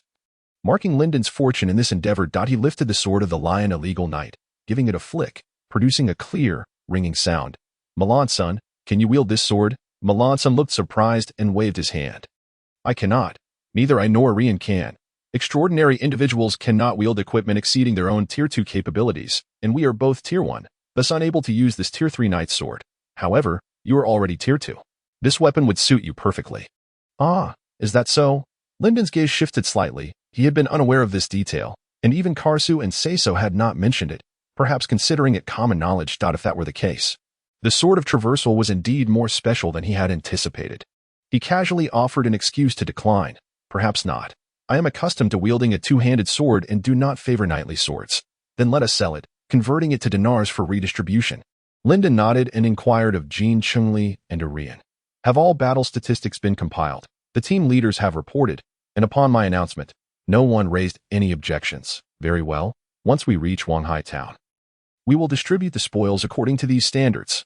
As for that Tier 2 Knight's sword, you may keep it. Together with Milan's son, they divided the spoils into 2 piles, retaining the useful battle glories and armor, while the remaining pile would be exchanged for dinars upon arrival in Wanghai town. After pocketing the 2 Tier 3 battle glories, Lyndon addressed the group. Let us finish clearing the battlefield and set off. We must return to Wanghai town swiftly. Once we arrive, we can convert the spoils into dinars for our own use. Understood. Huzzah. Having assessed the spoils, Lyndon approached the caravan from Hedmer, standing beside it with a puzzled expression. The man at the forefront, feeling uncomfortable under Lyndon's gaze, stepped forward to inquire, is there something you need, Mr. Angus? Do you not believe you owe me a reasonable explanation, would you, Miss Avril? What? The man stammered, appearing flustered and attempting to conceal something. While the female escort stepped forward, performing an elegant noble salute. I apologize, Mr. Angus. We did not intend to conceal anything, but rather to avoid unnecessary trouble. Yet you have caused me unnecessary trouble, have you not? Beads of sweat formed on the man's brow, while the poised female escort, or rather Miss Avril, wore an expression of conflict. She tentatively inquired, what is it that you desire? Your concealment has placed me in a life-or-death crisis. My beloved comrade suffered greatly in this battle. Not only did 3 young men lose their lives forever, but many others may endure psychological trauma, all of which could have been avoided. I am truly sorry. I did not realize it was this severe. Miss Avril's previously composed demeanor shifted to one of panic, her voice low as she expressed her gratitude. Lyndon remained silent for a moment, and the atmosphere grew heavy. It was not until Miss Avril appeared flustered, on the verge of tears, that Lyndon sighed and offered an explanation. My teammates require treatment. There must be substantial material compensation to soothe their wounded spirits. What exactly do you mean? I demand additional payment. Transporting goods is one price in dinars, while escorting a noble lady is another. You must cover the price difference. Yes, due to your concealment. There have been losses that I must reclaim for my subordinates, including equipment repair costs, compensation for emotional distress, and most importantly, the bereavement allowance for the families of the deceased. All of it must be provided. Yes, I will ensure that. Very well. Let us proceed to sign the contract. Lyndon handed over the scroll that he had meticulously prepared. Avril skimmed through it briefly before affixing her handprint and signing her name. Excellent, Miss Avril. Should there be similar tasks in the future, you may simply state your requirements, and the payment will only amount to 10,000 dinars. I will personally bear all losses incurred along the way, avoiding the need for an additional penalty of 10,000 dinars as we experience this time. Oh, understood. I will ensure your safe arrival at Wanhai Town, and you shall find your investment exceedingly worthwhile. Thank you, I appreciate it. Avril expressed her gratitude politely, and after exchanging a few pleasantries, Lyndon departed with the contract valued at 20,000 dinars. Once Lyndon concluded his negotiations with Avril, Melanson and his men had already excavated a large pit. They unceremoniously tossed the naked bodies of the enemies into the pit and covered them with earth. The crows, waiting impatiently for their meal, emitted protesting caws and took to the sky. Amidst this orchestration of black-feathered musicians, the caravan loaded all its spoils and set forth, bearing the 3 fallen warriors toward Wanhai Town. After a brief stop at Caitlin's hometown, the caravan resumed its journey. Following days and nights of hurried travel, the scent of the sea finally wafted into the traveler's nostrils. Lyndon inhaled the familiar aroma carried by the wind. Realizing that Wanhai Town was neared as they passed the cliff where they had battled the Greenwood bandits. Less than half a day's journey remained before the silhouette of Wanhai Town emerged on the horizon. Wanhai Town, I have returned. Riding his steed, Little White, he galloped joyously to the front of the caravan. Overwhelmed with emotion, Lyndon turned to gaze at the significantly larger troop behind him, a surge of pride swelling within him. After undergoing training and battle, the caravan of 100 men now followed him, devoid of any novices. Even the most inexperienced recruits had been tempered by blood and steel, with new equipment acquired from the spoils. They could transform into a formidable backbone of combat power. Upon reaching this point, the roads branched out extensively, with more caravans and travelers converging from various routes, creating a bustling thoroughfare. 7 knights clad in gleaming silver armor galloped past. Their steeds noticeably larger and faster than Little White. The latter snorted in dissatisfaction. Lyndon gently stroked the horse's head, offering words of comfort. What? Are you envious of their armor? Very well. I shall have a set crafted for you as well. As long as you don't mind the weight. Ha ha. These 7 knights were impeccably equipped, their white armor adorned with crimson rose motifs, and even their steeds bore the rose insignia. It was evident that they were the renowned Rose Knights. Their gear and battle prowess were standardized, yet Lyndon estimated their strength to be around the 3rd tier. That must be the Rose Knights, Melanson remarked, riding his black horse alongside. Their equipment is truly splendid. Can we procure a set as well? The Rose Knights must have a dedicated foundry, manufacturing all their gear in one place. For us, it would likely require a substantial sum of dinars to commission a blacksmith for bespoke items. How much do you think that would cost? I dare not speculate. In any case, with our current resources, we cannot afford it. Then we shall wait. Once our factory is operational, we will surely acquire several sets. By the time Lyndon's caravan entered the town, the Rose Knights had already made their way inside.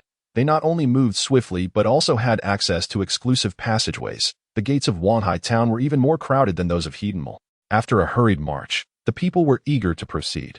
Lyndon took it upon himself to register without burdening Milan's senator. The gatekeeper recognized Lyndon and greeted him warmly. You are the one from Pandolin, the champion of the last competition. Yes, you remember me? Of course. Young men like you, who venture out to form caravans, are a rarity. It brings back memories of my youth. Ha ha. So, did you manage to keep your goods safe? The gatekeeper retrieved a wooden plaque, noting Lyndon's account as he recounted his details. Wait, you said what? 12 carriages? And there are caravans from Hedenmal and Kelper accompanying you?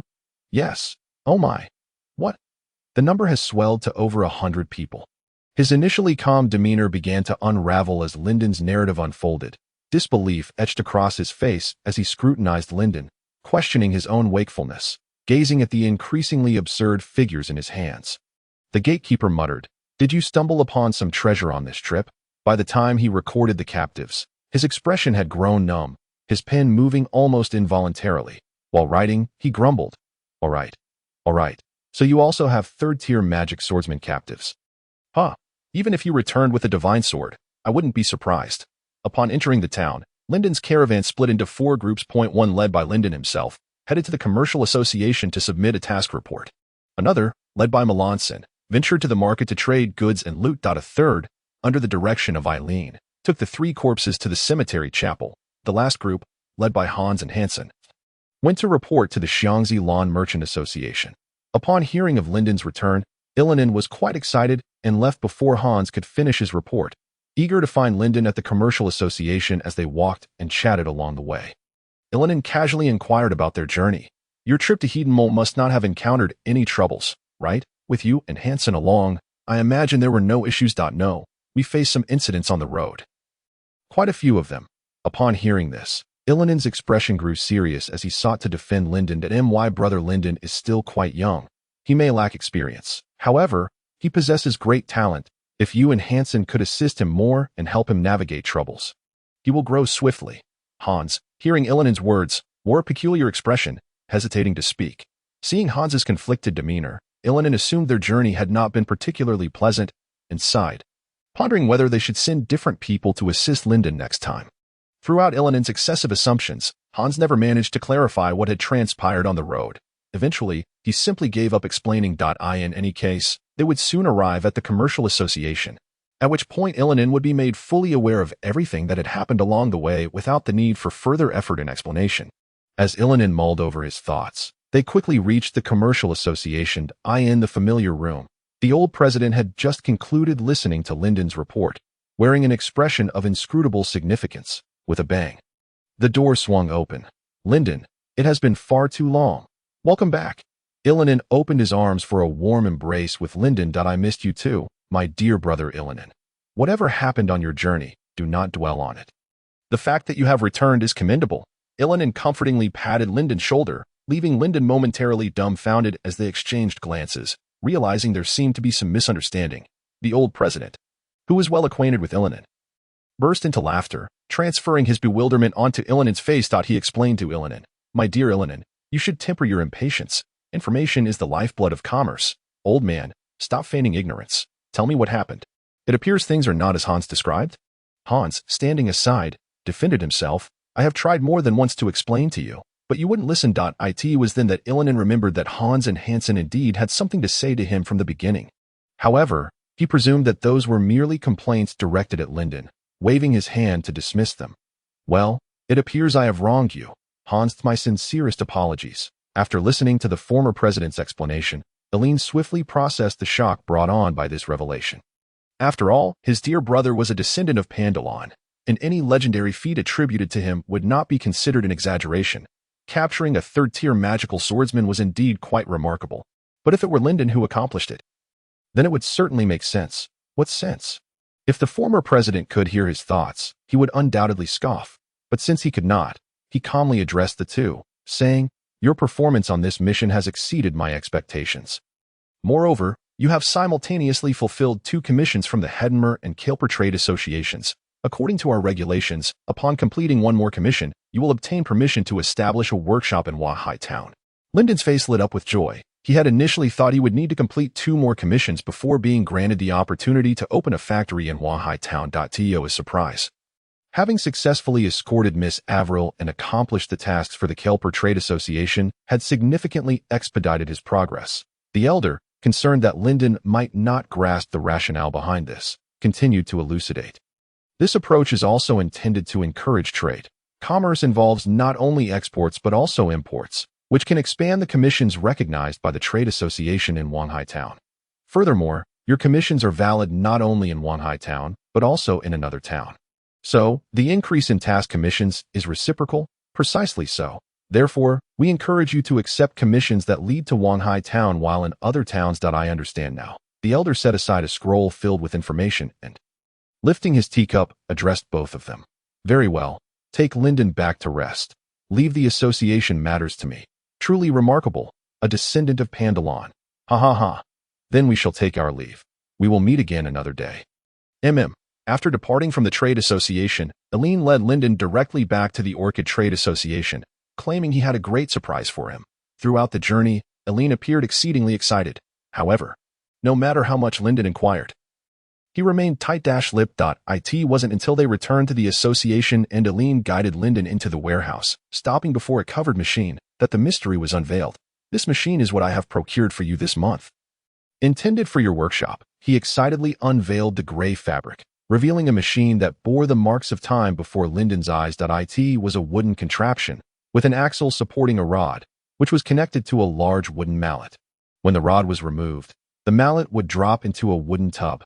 Through this machine, workers could process woolen fabrics, rendering them dense and sturdy. According to Aline's understanding, in the past, workers had utilized foot-powered methods to accomplish this task before the advent of such machinery. Even now, this machine had not gained popularity beyond the southern province in the Colofes continent. Labor was abundantly cheap, with affordable and reliable manpower available. Why import expensive and unreliable machinery from afar? Was it merely to afford artisans more leisure time? Absurd. Watching them idly, employers found it more distressing than losing money. Lyndon gazed at the machine with excitement. It was his first encounter with such an invention. If Aline's earlier words were accurate, then this machine was indeed the renowned felting machine recorded in history. It creatively mimicked the foot-pedaling action used in woolen textile production, replacing manual labor. This machine has not been around for long. I wonder which master invented it. I do not know which master crafted it. The inventor did not leave his name. Perhaps a craftsman from a dying factory somewhere. It has been decades since this machine first appeared in the southern province, and I suspect the inventor may no longer be among the living. How unfortunate. If he were alive, I would truly wish to meet him. Aline, intrigued, asked, "What?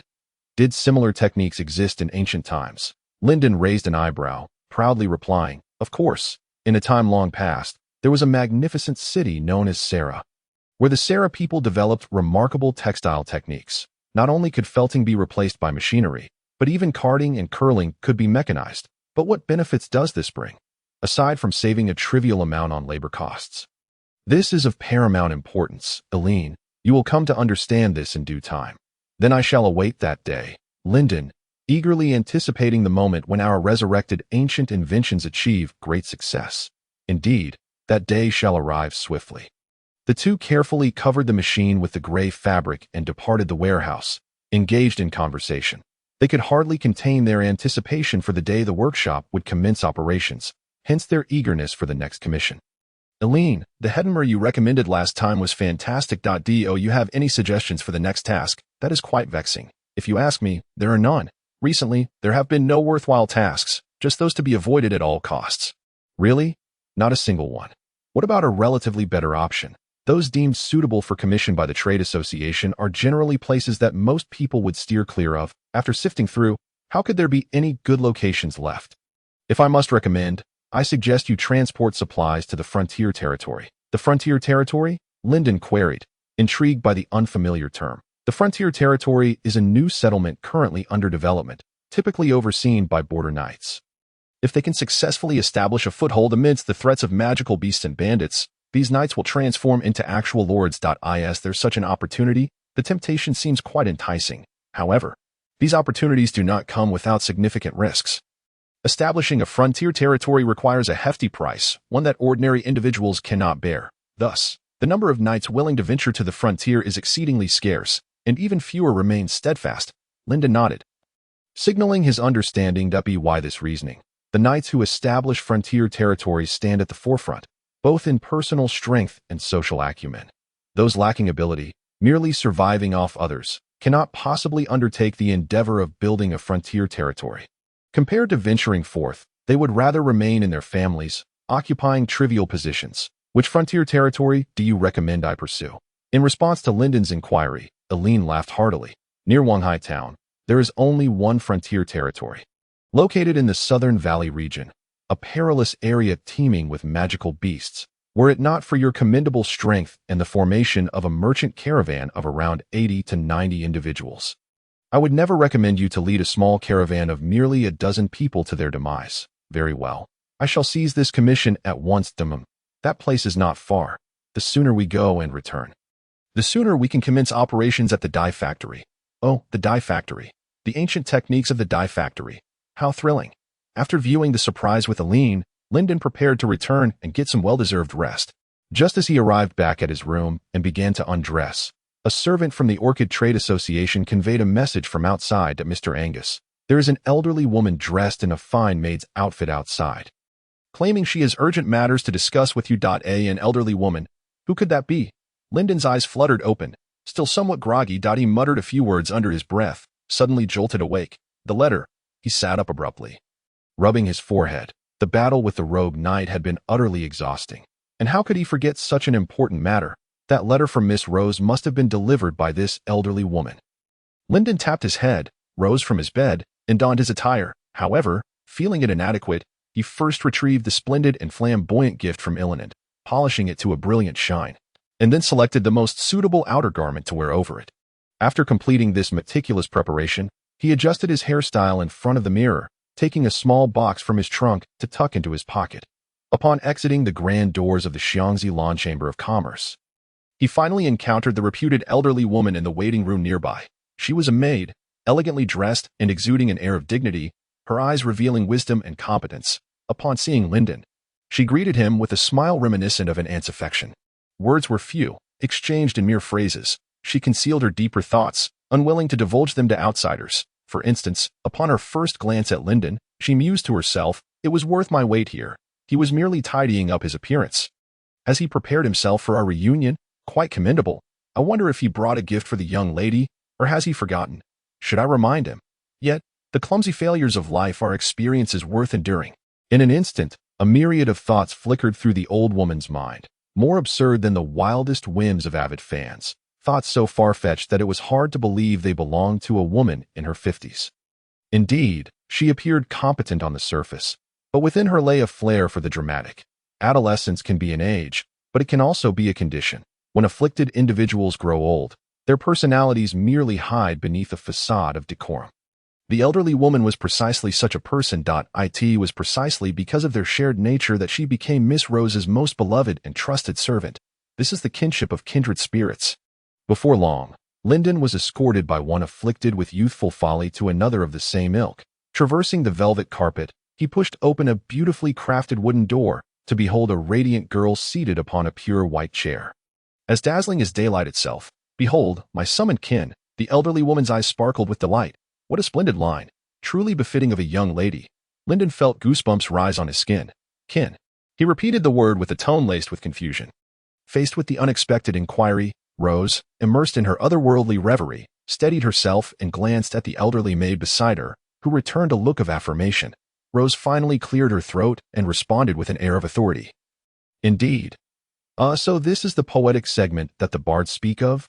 Unfamiliar with the romantic customs of this fantastical realm, Lyndon had sought the counsel of local bards during his time in Hedenmer and Kelper.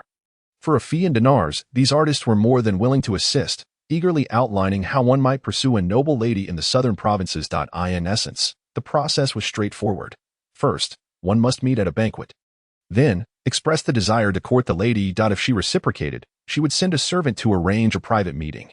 All of this hinged on first impressions, the so-called face value and family background. Upon reaching the agreed-upon rendezvous, the bard's forte came into play. In summary, it involved reciting poetry, tales unknown to noble maidens, learned from the bards themselves. If the young ladies were moved by the subtlety of the verses, the relationship would swiftly blossom. Ultimately, the bards would encourage Lyndon to purchase their poems for study. With a sincere heart, he invested dinars in several scrolls of poetry, reading them in his leisure. Perhaps this was indeed the moment the bards referred to as the poetic segment. "So soon? Then let me commence. I must not disgrace the dignity of a traveler. Once I roamed the lands of Korophis, witnessing the women of various states and nations. None could capture my heart. I heard of a sorcerer who sacrificed to the sun god. There is a city oft spoken of, where beautiful maidens shall be born, and I would become a high wall, a shelter for her." Lyndon attempted to recite this poem, which his bard had mysteriously advised would move even the most resolute of maidens. Upon concluding this piece titled Kin, Miss Rose indeed appeared touched. Not only did her face flush like an apple, but even the dignified elderly maid bore a hint of crimson. Was the effect truly so potent? This was utterly astonishing. As he reveled in his quiet triumph, Rose suddenly dashed forward, grasping Lyndon's shoulders.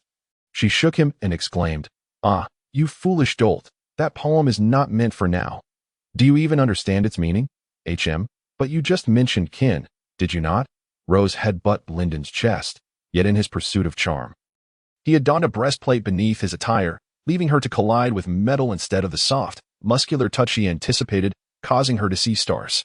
The elderly maid intended to step in and assist the nearly toppled Rose but was preempted by Linden, who caught her in time. Supported by Linden, Rose lamented, "Woe is me, my perfect plan, ruined by someone's foolishness." What plan did Miss Rose have? Rose, regaining her composure, widened her eyes and said, "A splendid exchange of wits. A dialogue between queen and knight, just like this. I would say, 'Oh, my summoned kin.' You would respond, 'I come at your summons. From this day forth, I shall be your most loyal knight.' Then I would say, 'Well done. Lord Linden, here is a gift for you. Please accept it.' You would then respond, 'Thank you for your gracious gift, my lady. I shall strive with all my might for the peace of the world.'" Linden, both amused and bewildered, reassured Rose, "All right, it seems I was indeed in the wrong. Shall we start anew?" Rose, her eyes sparkling with anticipation, asked, "Is that permissible?" "Of course it is." Thus, Rose joyfully returned to her seat, waving her hand. And the elderly maid ushered Linden out of the room. Before exiting, she secretly clenched her fist, cheering Rose on. "Go, Miss Rose. You are the best. You may enter. Miss Rose has been waiting for quite some time." The elderly maid feigned innocence, as if nothing had transpired. Linden stepped inside with a tinge of guilt. Pushing open the exquisitely carved wooden door adorned with glass, he found the girl seated in white, one leg crossed, proudly declaring, "Oh, my summoned kin, I come at your summons. From this day forth, I shall be your most loyal knight. Well done, Lord Linden. Thank you for your gracious gift. I shall strive with all my might for the peace of the world." Their scripted dialogue concluded, the elderly woman applauded excitedly from the side. At that moment, Linden finally realized that this seemingly dignified elderly woman was, in fact, quite the jester. How infuriating to be deceived by appearances. The truth of a person is often hidden beneath their visage. After their deliberate yet youthful opening performance, a silence enveloped the room. Their eyes inadvertently met, and both averted their gazes, remaining silent. Linden scratched his cheek and tentatively inquired, "So, shall we recite poetry again?" "Fool, no poetry shall be recited." Rose's eyes widened, halting Linden, the atmosphere lightening a fraction, and he felt less tense. He gazed at Rose, an inexplicable sense of guilt bubbling within him, and apologized. "I'm sorry, Rose. It was my folly that ruined your carefully planned ceremony. You must be quite unhappy, right?" Looking up at the concerned Linden, Rose smiled and shook her head. "No, I am still very happy. Because you finally came, Linden." She leaped from her white seat to stand before him, holding a beautifully crafted gift box. "This is a present I prepared for you." A smile curved upon Rose's lips. As she regarded the earnest yet somewhat clumsy Linden, he was indeed rather charming. "I can sense your sincerity. Thus, I shall bestow this gift upon you." Linden cradled the box in his arms and noticed a few words inscribed upon its surface. "To the brave and clever Linden Angus Pandrel, may this gift serve as a source of strength on his journey of growth." Rose continued, "I too have a present for you." Rose. He retrieved a stunning ruby from his pocket. A crystal of deep red translucence, reminiscent of coagulated blood, radiating a dazzling light even within the room. "This is a treasure from Hutton Mar, a bloodstone." The moment Linden laid eyes on it in the gem shop, he was reminded of Rose. He felt that this jewel and the equally brilliant Rose were undoubtedly a perfect match. Rose accepted the Hutton Mar treasure, cradling it in her palms. She raised it above her head, attempting to peer through the transparent stone to survey the room. Her golden hair shimmered, intertwining with the ruby's reflected crimson glow, akin to a streak of red in a sea of golden waves. All things basked in its luminescence. The girl delightedly played with the magnificent gem, her exploration of the house not yet satiated. She skipped joyfully into the garden. Linden and the elderly woman followed closely behind Rose to the courtyard. The two observed as the girl held the jewel over the small fountain in the grass, splashing water everywhere, drenching the lawn, her golden hair, the hem of her dress, and even her cheeks. Yet Rose continued to smile with joy. After washing it, the gem, now adorned with droplets of water, sparkled even more brilliantly in the sunlight.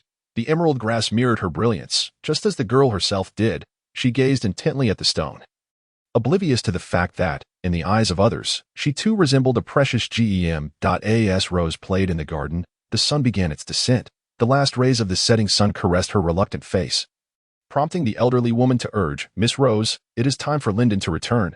"But I haven't had enough fun yet," Rose protested. "Shall we go out next time? Right, Mr. Linden?" Linden nodded, smiling as he replied, "As long as you invite me, I will certainly come again." Oh, how disheartening. How can time pass so swiftly? Can we go out next time? She looked to Linden and then to the elderly woman, asking, Can I go outside with my beloved?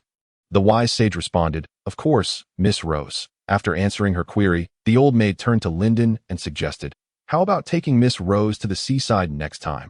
To the seaside? Is it safe? Lyndon inquired. His brow furrowed in concern. The composed maid offered a motherly smile, which reassured Lyndon. No need to worry. You can rest assured. After agreeing on the next seaside outing, the two were reluctant to part ways. Upon returning to the Orchid Commerce, Lyndon felt no fatigue, instead brimming with excitement as he embraced Rose's gift. He meticulously unwrapped the box, striving to preserve its pristine condition, as he intended to cherish this gift dearly. In truth, he had hesitated to open the box, but the thought of Rose's eager expression and the words inscribed on the cover compelled him to unveil her heartfelt intention, using a silver letter opener. He carefully pried open the gift box. Inside lay a beautifully crafted scroll, enveloped in a velvet red cloth. Lyndon had encountered many battle glories in his time, yet he vowed this was undoubtedly the most exquisite battle glory scroll he had ever beheld, surpassing even the fifth-tier scroll, Heart of Snow. Accompanying the scroll was a handwritten letter from Rose. My beloved, this battle glory, befitting a knight who confronts darkness, is now bestowed upon you by Lady Rose. May you triumph over the shadows, praise be. The text brimmed with an air of youthful exuberance. What on earth does this mean? Lyndon struggled to decipher the meaning, akin to grappling with a challenging English comprehension exercise. After much deliberation in connection with the essence of the battle glory, he finally grasped its attributes and purpose. This was, in fact, the passive form of battle glory that Lyndon had long desired. A third-tier battle glory, Knight's Determination, capable of significantly enhancing life recovery speed and healing the body. This was precisely what seasoned knights yearned for in their relentless quests. A smile graced Lyndon's lips as warmth filled his heart. A mix of surprise and joy, he truly felt Rose's affection. Finding such a fitting third-tier battle glory for him must have been quite a challenge. How had she managed it? Perhaps with the help of the elderly woman? Lyndon blushed, rolling on the bed with the battle glory in his arms. Ha! This is the life-saving card the young lady has given me. Hooray! I can't wait to show off to Milan and the others. With this passive enhancement from the battle glory, even if Milan had become a knight, his life recovery speed would not match Lyndon's, nor his resilience. Wait, why would I want to take damage willingly? Shouldn't I evade the enemy's blade instead? Never mind. Even if I don't take damage willingly, it won't be easy for anyone to ambush me. Was this the young lady's concern? I have received it. Splendid. Lyndon fainted in bliss, eventually sleeping a whole day in his chamber. Upon rising, it was already the third day since arriving at Wahai Town. Lyndon indulged in a much-needed slumber. Most members of the merchant caravan rested similarly, recuperating from the fatigue of their journey. Considering the circumstances, Lyndon chose not to set off immediately for the expansion territory, allowing the caravan members to enjoy a day in Wahai Town. The spoils had already been sold to the equipment shop by Milan, converted into dinars and distributed among the caravan members. The majority naturally belonged to Lyndon, as he had been the principal force in defeating 2 third-tier magic swordsmen. However, the other members had also contributed significantly and received their fair share of dinars. Some young men, eager to indulge in the pleasures of the taverns, squandered their dinars in a night of revelry, sporting dark circles under their eyes from lack of sleep. Their escapades significantly boosted the business of Wahai Town's establishments, prompting Milan to exclaim that these fellows were beyond saving. Following this sudden wealth, Lyndon's fortune surged to over 100,000 dinars. Subsequently, he would have ample funds to recruit craftsmen, acquire machinery, and purchase raw materials. As long as he returned safely from the expansion territory, no one could hinder Lyndon from establishing a workshop to earn dinars from every corner of the continent. Wait, does this sound like I'm making a promise? On the third day, the weary young men crawled back from the entertainment district, vowing never to return. In the future, they declared, they would use their wealth to upgrade their equipment and enhance their strength. Lyndon dismissed their lamentations, recognizing their true nature. They would always express regret afterward, yet when desire took hold, self-control was a fleeting concept. The true backbone of his team, those resolutely committed to self-improvement, had already sought out better and more refined gear. Even Hu Yanli, who had previously been hesitant, purchased a first-tier weapon and became a magic swordsman. He had played a crucial role in thwarting the illegal knight leader, Kibben, allowing Lyndon to land a decisive blow, thus earning a substantial share of the spoils sufficient for his ascension to a magic swordsman. Speaking of the illegal knight Kibben, Lyndon felt a pang of frustration. All other captives had been sold, yet this one remained. A third-tier magic swordsman captive could fetch a price in the tens of thousands of dinars. Gritting his teeth, Lyndon resolved to sell Kibin at a bargain. The familiar scene unfolded once more. With the familiar old acquaintance, the slave trader Ramon rubbed his hands together like a fly, his eyes gleaming as he beheld the hulking captive behind Lyndon. Well, you have finally come. Ramon, it has been too long. Lyndon replied that I must say, I am pleased to see you not arriving here in the nude but clad in armor, accompanied by a captive. Ramon, must you always speak in such an infuriating manner? I speak nothing but the truth. You truly exceed my wildest imagination. I had initially presumed that you would undoubtedly be sent to me as a slave by that rogue, Gerfro.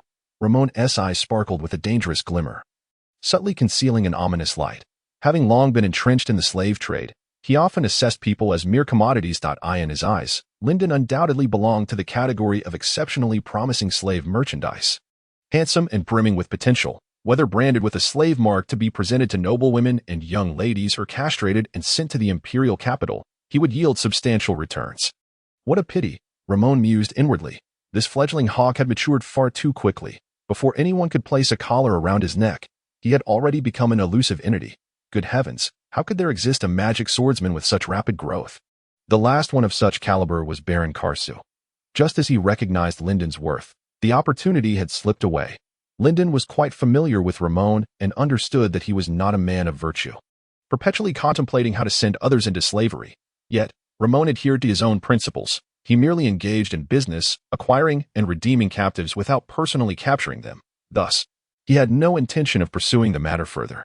He inquired directly, Kibin, a third-tier magic swordsman, your old friend, name your price. Ramon, that if it's reasonable, I shall accept it. Be honest, Ramon. This is my trust in you. 10,000 dinars. Very well. Just as Lyndon was about to acquiesce to Ramon's offer, Kibin erupted in fury. Fool, I am a third-tier magic swordsman. How can I be worth only 10,000 dinars? You are making a grave mistake. Ramon cast a piercing gaze at Kibin, his expression unfriendly. He sighed and addressed Lyndon. Kibin is too foolish. He cannot be compared to ordinary magic swordsmen. Thus he must be devalued. Yet, the discount cannot be excessively harsh, can it? Kibin, how much do you believe you are worth? I am worth at least 20,000 dinars, Kibin confidently proclaimed, showing no awareness of his impending sale. Ramon gritted his teeth in dissatisfaction and said to Lyndon, how about this? I will offer you 18,000 dinars. That is my final price. Third-tier magic swordsmen are not easy to sell, especially one as foolish as this. Were it not for my need for a guard, I would never consider purchasing Kibin. Very well, Kibin shall be entrusted to you. Treat your old friend well, Ramon. Of course, whatever you intend to do is no longer my concern. Ramon shot Lyndon a hostile glare, cursing, you little brat. I do not possess such vile inclinations. Do not tempt me. Just hope that you do not fall into my hands one day. By then, I shall sell you to the most peculiar nobleman with strange fetishes. All right, I shall heed your counsel. Lyndon accepted the dinars from Ramon, patted Kibin on the shoulder, and departed. The foolish, illegal knight only then realized his predicament. He was on the verge of falling into the hands of someone he had previously offended. What? This is what it means to be sold, and I am even counting the money for someone else. Am I truly this foolish? Kibin thought, confusion swirling in his mind, but soon, pain replaced his thoughts. Before Lyndon had exited the corridor, he heard Kibin's hoarse cries behind him, interspersed with heavy gasps. Good heavens! And you say you have no strange fetishes? Lyndon felt a chill run down his spine and quickened his pace to leave this troublesome place.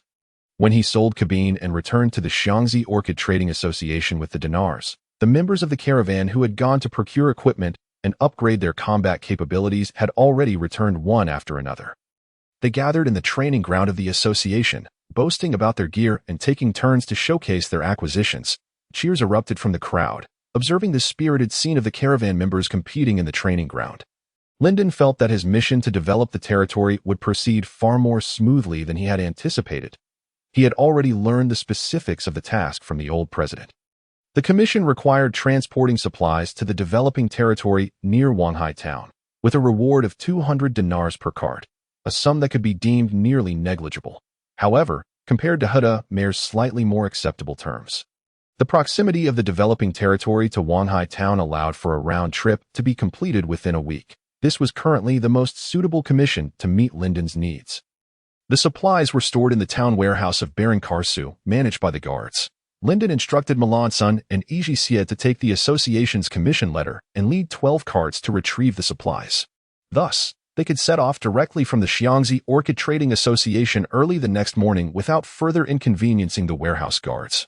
While Melanson went to collect the supplies, Lyndon, accompanied by the Friends of the Fallen Soldiers, visited the public cemetery to hold a brief funeral for the 3 deceased. None of the 3 were locals from Wanhai Town, and Lyndon commissioned the business association to deliver the compensation to their family members. After completing the registration process at the business association, he returned to the Xiangzi Orchid Trading Association with a sense of relief. The other contractors who had accompanied him from Huda Mare and Kalipel had all completed their commissions and parted ways with Lyndon's caravan. Only the peculiar man who had used rubies as commission fees remained with the caravan. It was said that he sought herbs found in the developing territory, and he wished to take a look. "Are you still unwilling to tell us your name?" "Just call me Tashimu," the man replied bluntly, and after speaking, he fell silent. Lyndon did not engage further. He nodded, noted the name, and moved on. The caravan still lacked a field doctor. But having Tashimu, this healer, aboard was quite comforting. It was a pity he was of unknown origin and would not be joining the caravan for long. Otherwise, it would have been splendid on the 4th morning after leaving Wanhai Town. The caravan gathered at the Xiangzi Orchid Trading Association and set off toward the developing territory. Before departing, Ilanin patted his chest and assured Lyndon, "Brother, the craftsman at the dye factory has already received word. When you return, I will ensure this matter is resolved. Yes, when I come back, we can prepare the dye factory. Brother, return soon." "Certainly." Half a day after leaving Wanhai Town, the carts laden with supplies entered the rugged and uneven forest roads from the spacious Southern Province Avenue. The dense woods stretched into the mountains, and the withered yellow leaves lay thickly on the ground, unattended. Jean Chungli joyfully leaped about within, gathering a large handful of leaves before returning to camp. The dry branches were ignited by the leaves, while nearby, fresh firewood was being roasted to remove moisture. An unfamiliar young man excitedly rushed over, clutching a honeycomb dripping with honey. "Brother Jean Chungli, look, I found a nest of honey." "Oh, it truly is honey." While wild honey could occasionally be found on the prairie, it was far more abundant in the forest. Jean Chungli had only seen it before but had never tasted it. He cut off a small piece, chewing the honeycomb wax in his mouth. The sweet nectar, intermingled with the fragrance of acacia, flowed across his tongue. It was simply delectable. "Quick, take it to let the chief taste." Seeing a young man rushing towards him in a flurry, Lyndon initially feared something was amiss. Upon closer proximity, he realized the boy merely wished to share honey with him. He gladly accepted the honeycomb and took a bite. Since arriving in this world, Lyndon had eaten honey before, but this was the first time he had tasted such fresh wild honey. Satisfied, he patted Knight on the shoulder and asked, "Good lad, you are the one who trains the hardest, aren't you? What is your name?" "My name is Knight."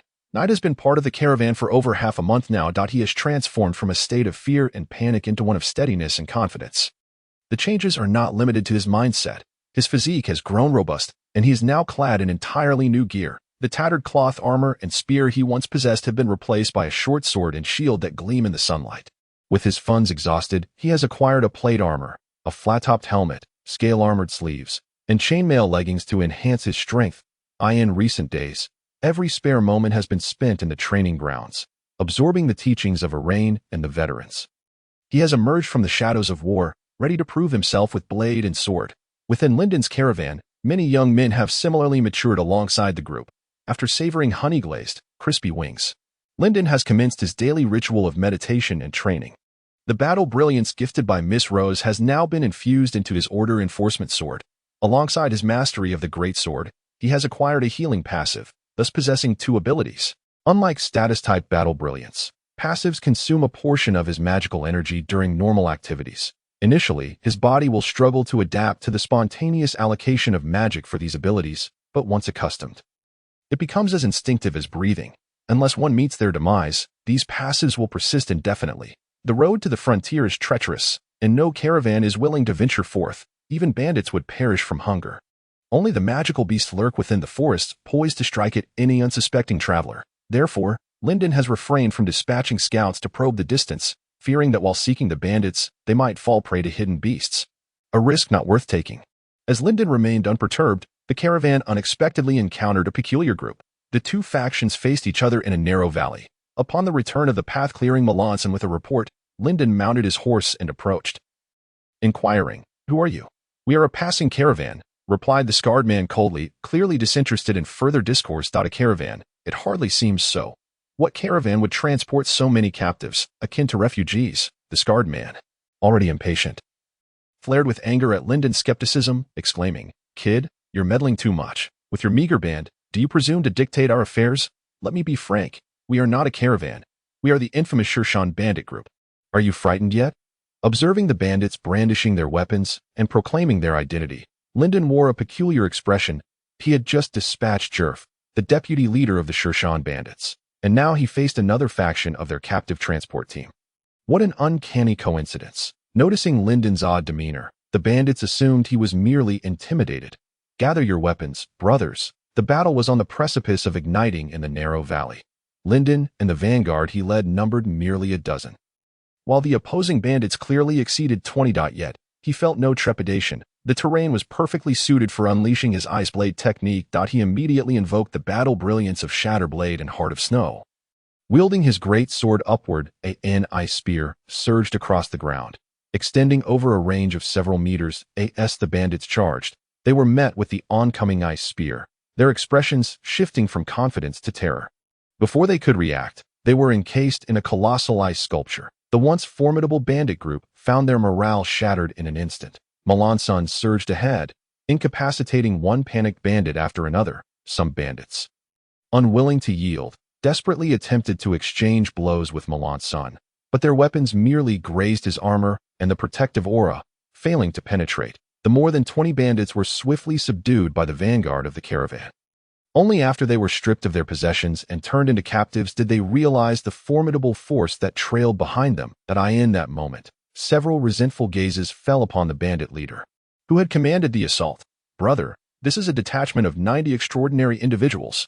How could you dare lead us into battle? If you seek death, do it alone." After vanquishing the bandit group, Lyndon took charge of the captives they had been transporting.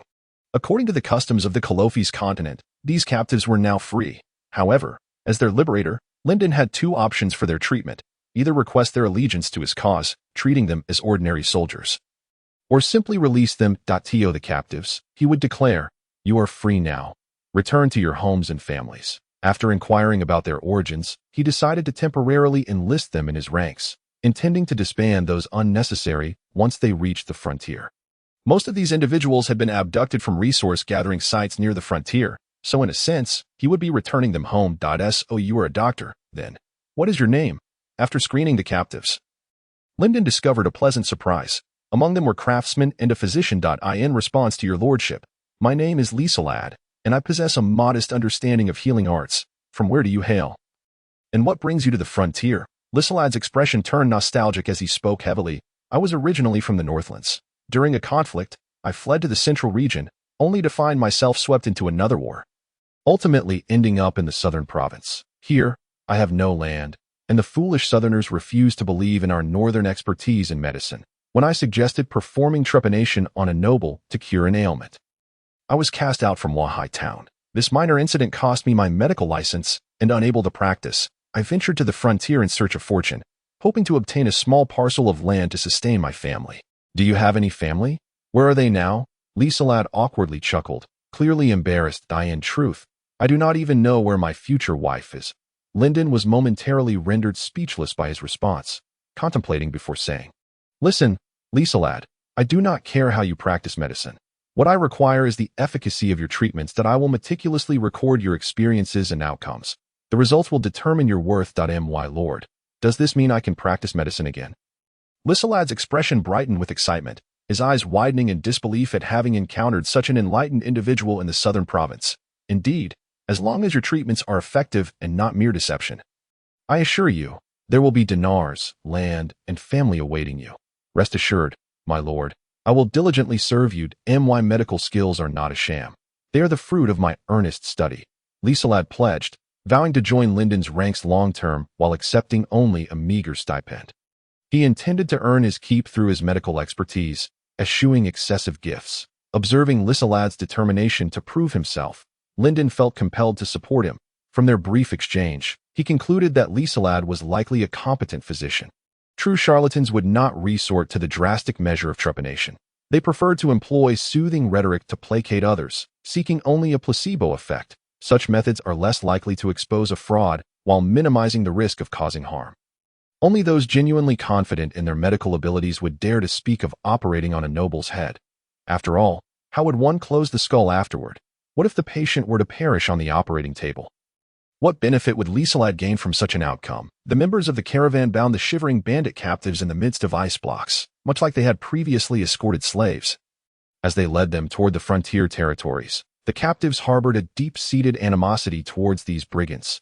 Had it not been for Lyndon's presence, they might have attempted to claw at the bandits in a fit of rage. Lyndon, however, was not one to indulge their reckless desires. He intended to transport this group to the frontier and exchange them for dinars. They were not mere bandits. They represented a currency that could walk. The path ahead had already been cleared by the brigands, making it significantly easier to traverse. Throughout the journey, they encountered no magical beasts, the creatures possessing an acute sense of danger, likely sensed the size of Lyndon's caravan and abandoned any thoughts of attacking. Unlike the foolish bandits, they would not charge mindlessly into a deathly assault, crashing against ice spikes while shouting to kill that little devil, remembering a prior insult hurled at him by one of the bandits. Lyndon kicked out vehemently, stopped dawdling, and moved quickly. Holding a grudge, truly, after delivering that kick, he felt much better.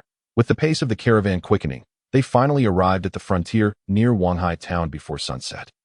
From a distance, wisps of smoke could be seen rising in the vast expanse of mountains and forests. It appeared exceedingly desolate.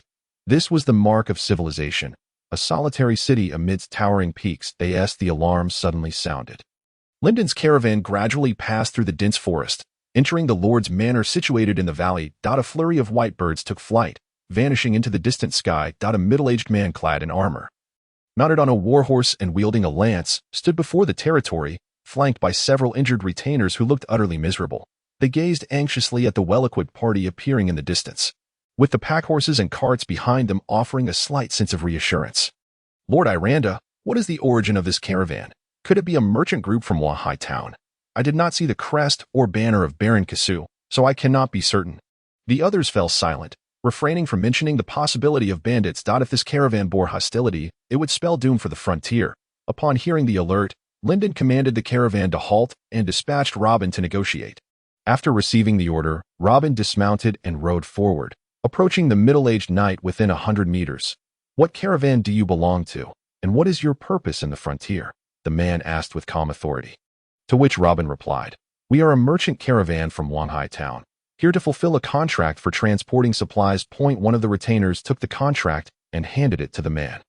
After scanning its contents and seal, the man's expression transformed into one of excitement, and he instructed his retainers, Quickly, bring them in. These are our esteemed guests from the Jelberg frontier.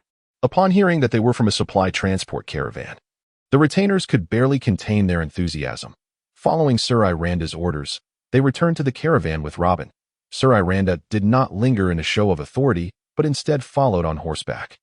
Eager to meet the caravan's leader in person, beneath a half-stripped elm tree, Lyndon gazed in astonishment at the weary knight before him, the most wretched noble he had ever seen. The knight's warhorse and armor were of exceptional quality, yet they were now covered in dust and blood, likely due to a lack of time and energy to clean them. These stains rendered him more akin to a vagabond than a nobleman. The other retainers appeared even more pitiful. Some had their arms bandaged, wielding weapons with their left hands. Together, they looked like a ragtag group of desperate refugees and defeated soldiers. I am the leader of the caravan, named Lyndon Angus. Mr. Angus, I am Iranda Jelberg. Welcome to our domain. Indeed, this place is quite lovely, with its verdant waters and lush mountains. Yes, it is a fine location. Iranda fell into a brief silence before addressing his retainers. Assist our friends with unloading their cargo. I shall take Mr. Angus for a stroll. At your command. Please, after you, Mr. Angus. Very well, Sir Knight. Sir Iranda rode ahead, with Lyndon and Xiaobai closely following. As they engaged in casual conversation, Iranda hesitated and inquired, Captain Angus, who sponsors your caravan? Forgive my curiosity, but I have not heard of the name Angus before. Have you heard of the Pandolin family? Lyndon asked nonchalantly. Iranda's eyes widened in surprise, and he asked, Is that not the ancient legendary family sung by bards? Haha, you have heard that tale too? I have not heard it from bards, as none come to the frontier. I learned it from others. Apologies, I am not well versed in history, but it seems to be from a long time ago. Indeed, I am a descendant of the Pandolin family. My full name is Lyndon Angus Pandolin. Aranda fell into silence for a prolonged moment, then tentatively asked, "So your caravan is indeed backed by the Pandolin family. Does that family still possess such power?" That interpretation is not incorrect. Our family is rather enigmatic. I sense that there is some unseen force protecting me. According to family lore, when the Pandolin is in dire straits, the spirits of our ancestors will return. But this is merely a tale passed down within the family, and even I do not know whether it is true. Lyndon spoke freely, adhering to his narrative. Well then, I harbor no ulterior motives. I merely wish to ascertain whether your caravan has other nobles backing it. After all, to breach the blockade of a third-tier magic swordsman and successfully deliver supplies indicates your caravan's strength. The blockade of a third-tier magic swordsman? What is that about? Did you not encounter it on your way? I saw you capture a few bandits and assumed you had run into them.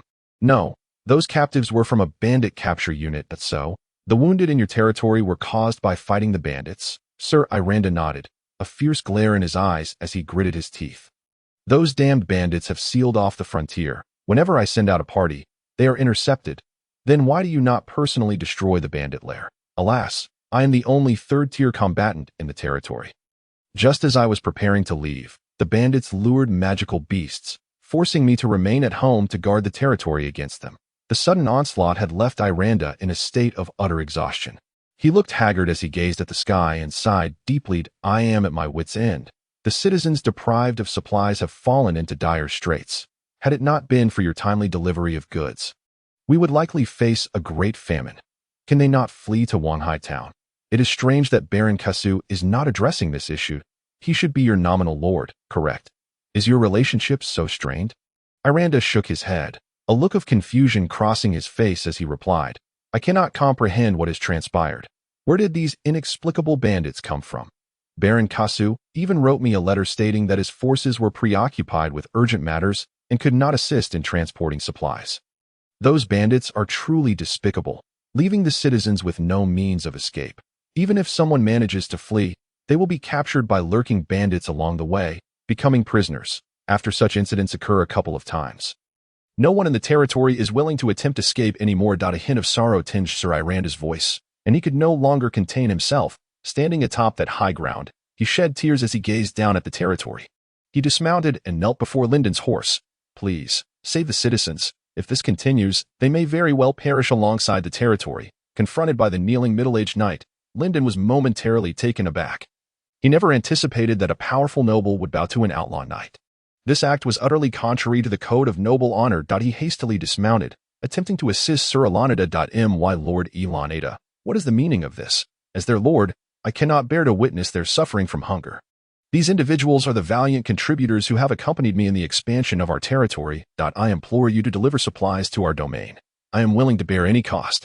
If you are unwilling to bring the supplies, I kindly ask that you accompany me to escort the citizens safely back to Wanhai town, ensuring their safe passage from the frontier. Lyndon gazed quizzically at the middle-aged man, whose gaunt face was adorned with resolute wrinkles. This man appeared far from weak. How could you have sunk to such depths? Is this not a direct abandonment of the frontier? If you wish to persist, surely it can still be maintained. Even if the frontier is relinquished, I would not mind. Failure in expansion reflects solely on my incompetence. Yet, if I were to endanger the lives of my citizens, that would mark me as both inept and malevolent. Sir Elanada chuckled self-deprecatingly and replied, I have indeed contemplated shifting the burden onto the citizens. However, the mere thought fills me with shame. How could I entertain such a notion? How could I impose my own failings upon others? Lyndon, filled with admiration, exclaimed, You truly astonish me. I did not expect to encounter someone with such a profound sense of honor. Perhaps I can assist you. But I must clarify one question. What fortitude compelled you to abandon noble dignity and kneel before a fallen noble? Elanada elucidated, For nobles, honor is paramount, yet I did not summon much resolve for this act. I find it perplexing that some nobles place such importance on vanity, while their actions are far more disgraceful than my kneeling before you. Rest assured, even if you choose not to assist me, I would understand if you can fulfill the request to deliver the much-needed supplies to our territory. That would suffice to justify my kneeled. It is not for myself, but rather a gesture of respect on behalf of the citizens. Lyndon inhaled sharply and, with a hint of difficulty, responded, "Your words evoke a sense of shame within me, yet I must clarify. I am not engaged in charity. My caravan requires dinars to sustain itself. Are there such resources within your territory? If I can obtain sufficient dinars, I can help transport the supplies. That would be a fair exchange. If not, I shall opt for the most economical means possible." Upon hearing this, Ilaneta fell silent, scratching his head, unable to respond to the query, and finally suggested, "Let us consult the steward. Perhaps he has greater clarity on this matter."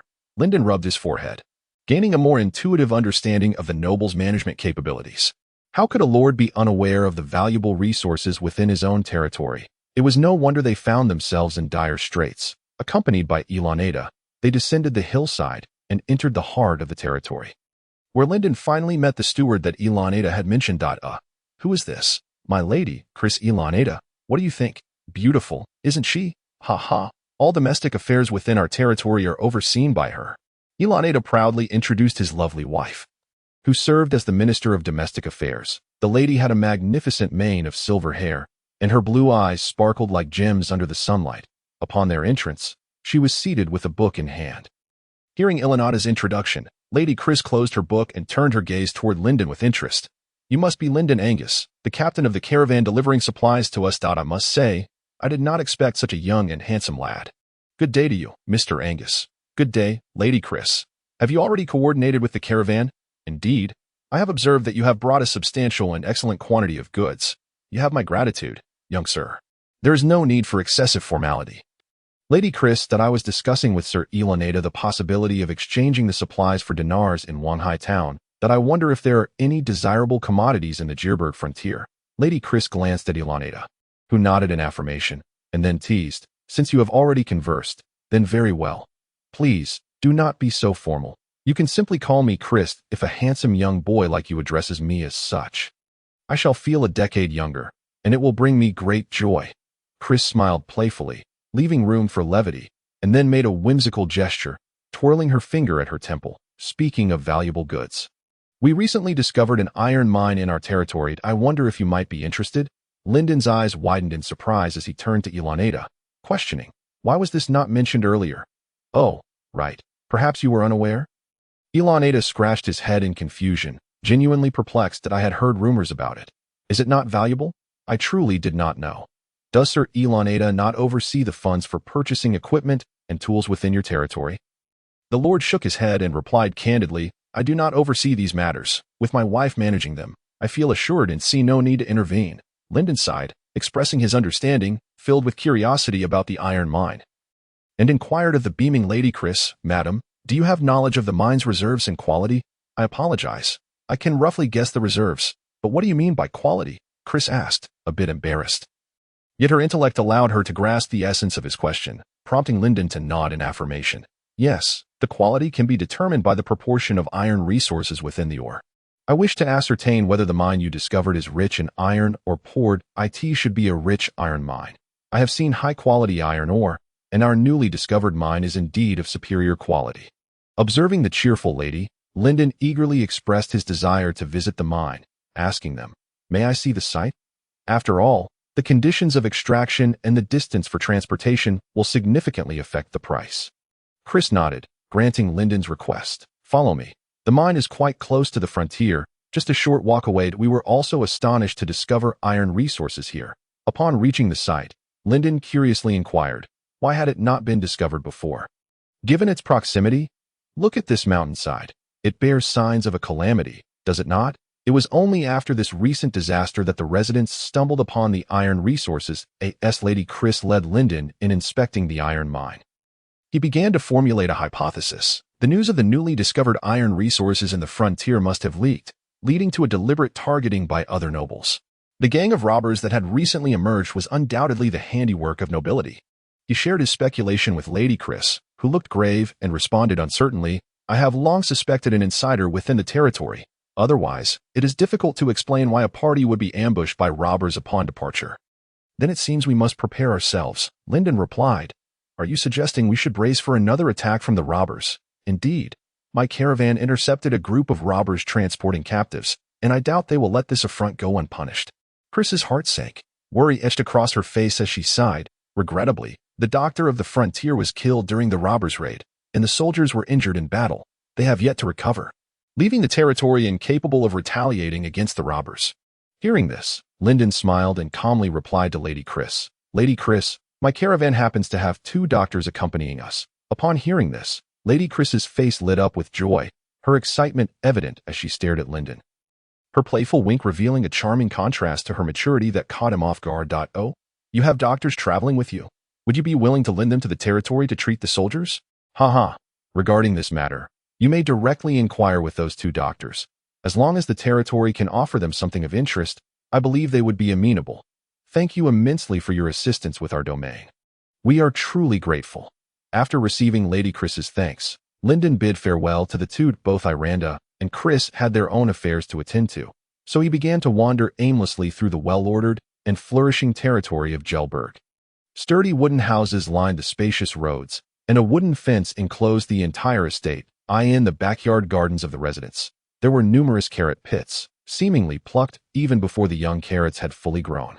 As the inhabitants made do with what little sustenance they could find. As Lyndon strolled about the territory, the curious inhabitants regarded this stranger with intrigue. He noticed a little girl relishing a bowl of reddish-brown noodles. Slurping the thick strands into her mouth with evident delight, her face lighting up with satisfaction, the girl sat upon a stone in front of a wooden house, eating while curiously eyeing Lyndon. What are you eating? Noodles. Are they delicious? So good. After pondering for a while, unable to discern what the girl was eating, Lyndon could no longer contain his curiosity and approached her for an inquiry. The girl cheerfully responded, even offering her bowl to him for a taste. May I have some? Of course, there's plenty at home. These are not precious. Then I shall indulge. Lyndon took a thick, seemingly chewy reddish-brown noodle and placed it in his mouth. Chewing thoughtfully. Soon, the flavor of the noodle filled his mouth, devoid of the typical sweetness associated with such fare. Instead, it bore a more bitter taste, requiring considerable effort to extract a hint of sweetness. This otherworldly food was decidedly unpalatable. Not wishing to appear foolish before a child, Lyndon swallowed the noodle whole. As it traversed his throat, he felt none of the usual smoothness of noodles, but rather a distinctly fibrous texture. The noodle's fiber content was astonishingly high, resembling nothing like grain. Big brother, is it tasty? Yes, it is. Big brother must be quite hungry too. Mama says that when you're really hungry, this noodle tastes better. Lisa doesn't like it either, but when her belly is empty, it tastes so good. If you're really hungry, you can eat with us. We have plenty. Little sister, cough cough. What is this noodle made from? The girl tilted her head and scratched it with her finger, saying, it's made from tree powder. You chop the bark into pieces, dry it, and then grind it into this flour. Lisa didn't go out to play. She ground it for quite a while. She then sprang up, dashing ahead to point at a tree across the river, half stripped of its bark. Look, it's that tree over there. My father peeled the bark off. Following the girl's gaze, Lyndon indeed saw that the trees in that area looked quite bare, not just stripped of leaves but with very little bark remaining. Father said when they first established this territory, they faced famine and had nothing to eat, so they had to do this. Later, Lord Iranda took everyone hunting, and they brought back food, so they no longer had to eat tree powder. But why doesn't Knight Iranda go hunting anymore? As soon as he asked, Lyndon felt rather foolish. The reason for not hunting outside was surely the presence of lurking bandits. Oh, he has gone before?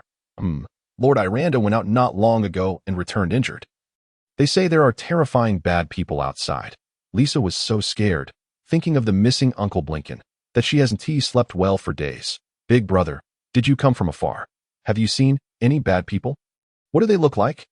They probably look like they deserve a good thrashing. Ha ha ha. Just like my brother then.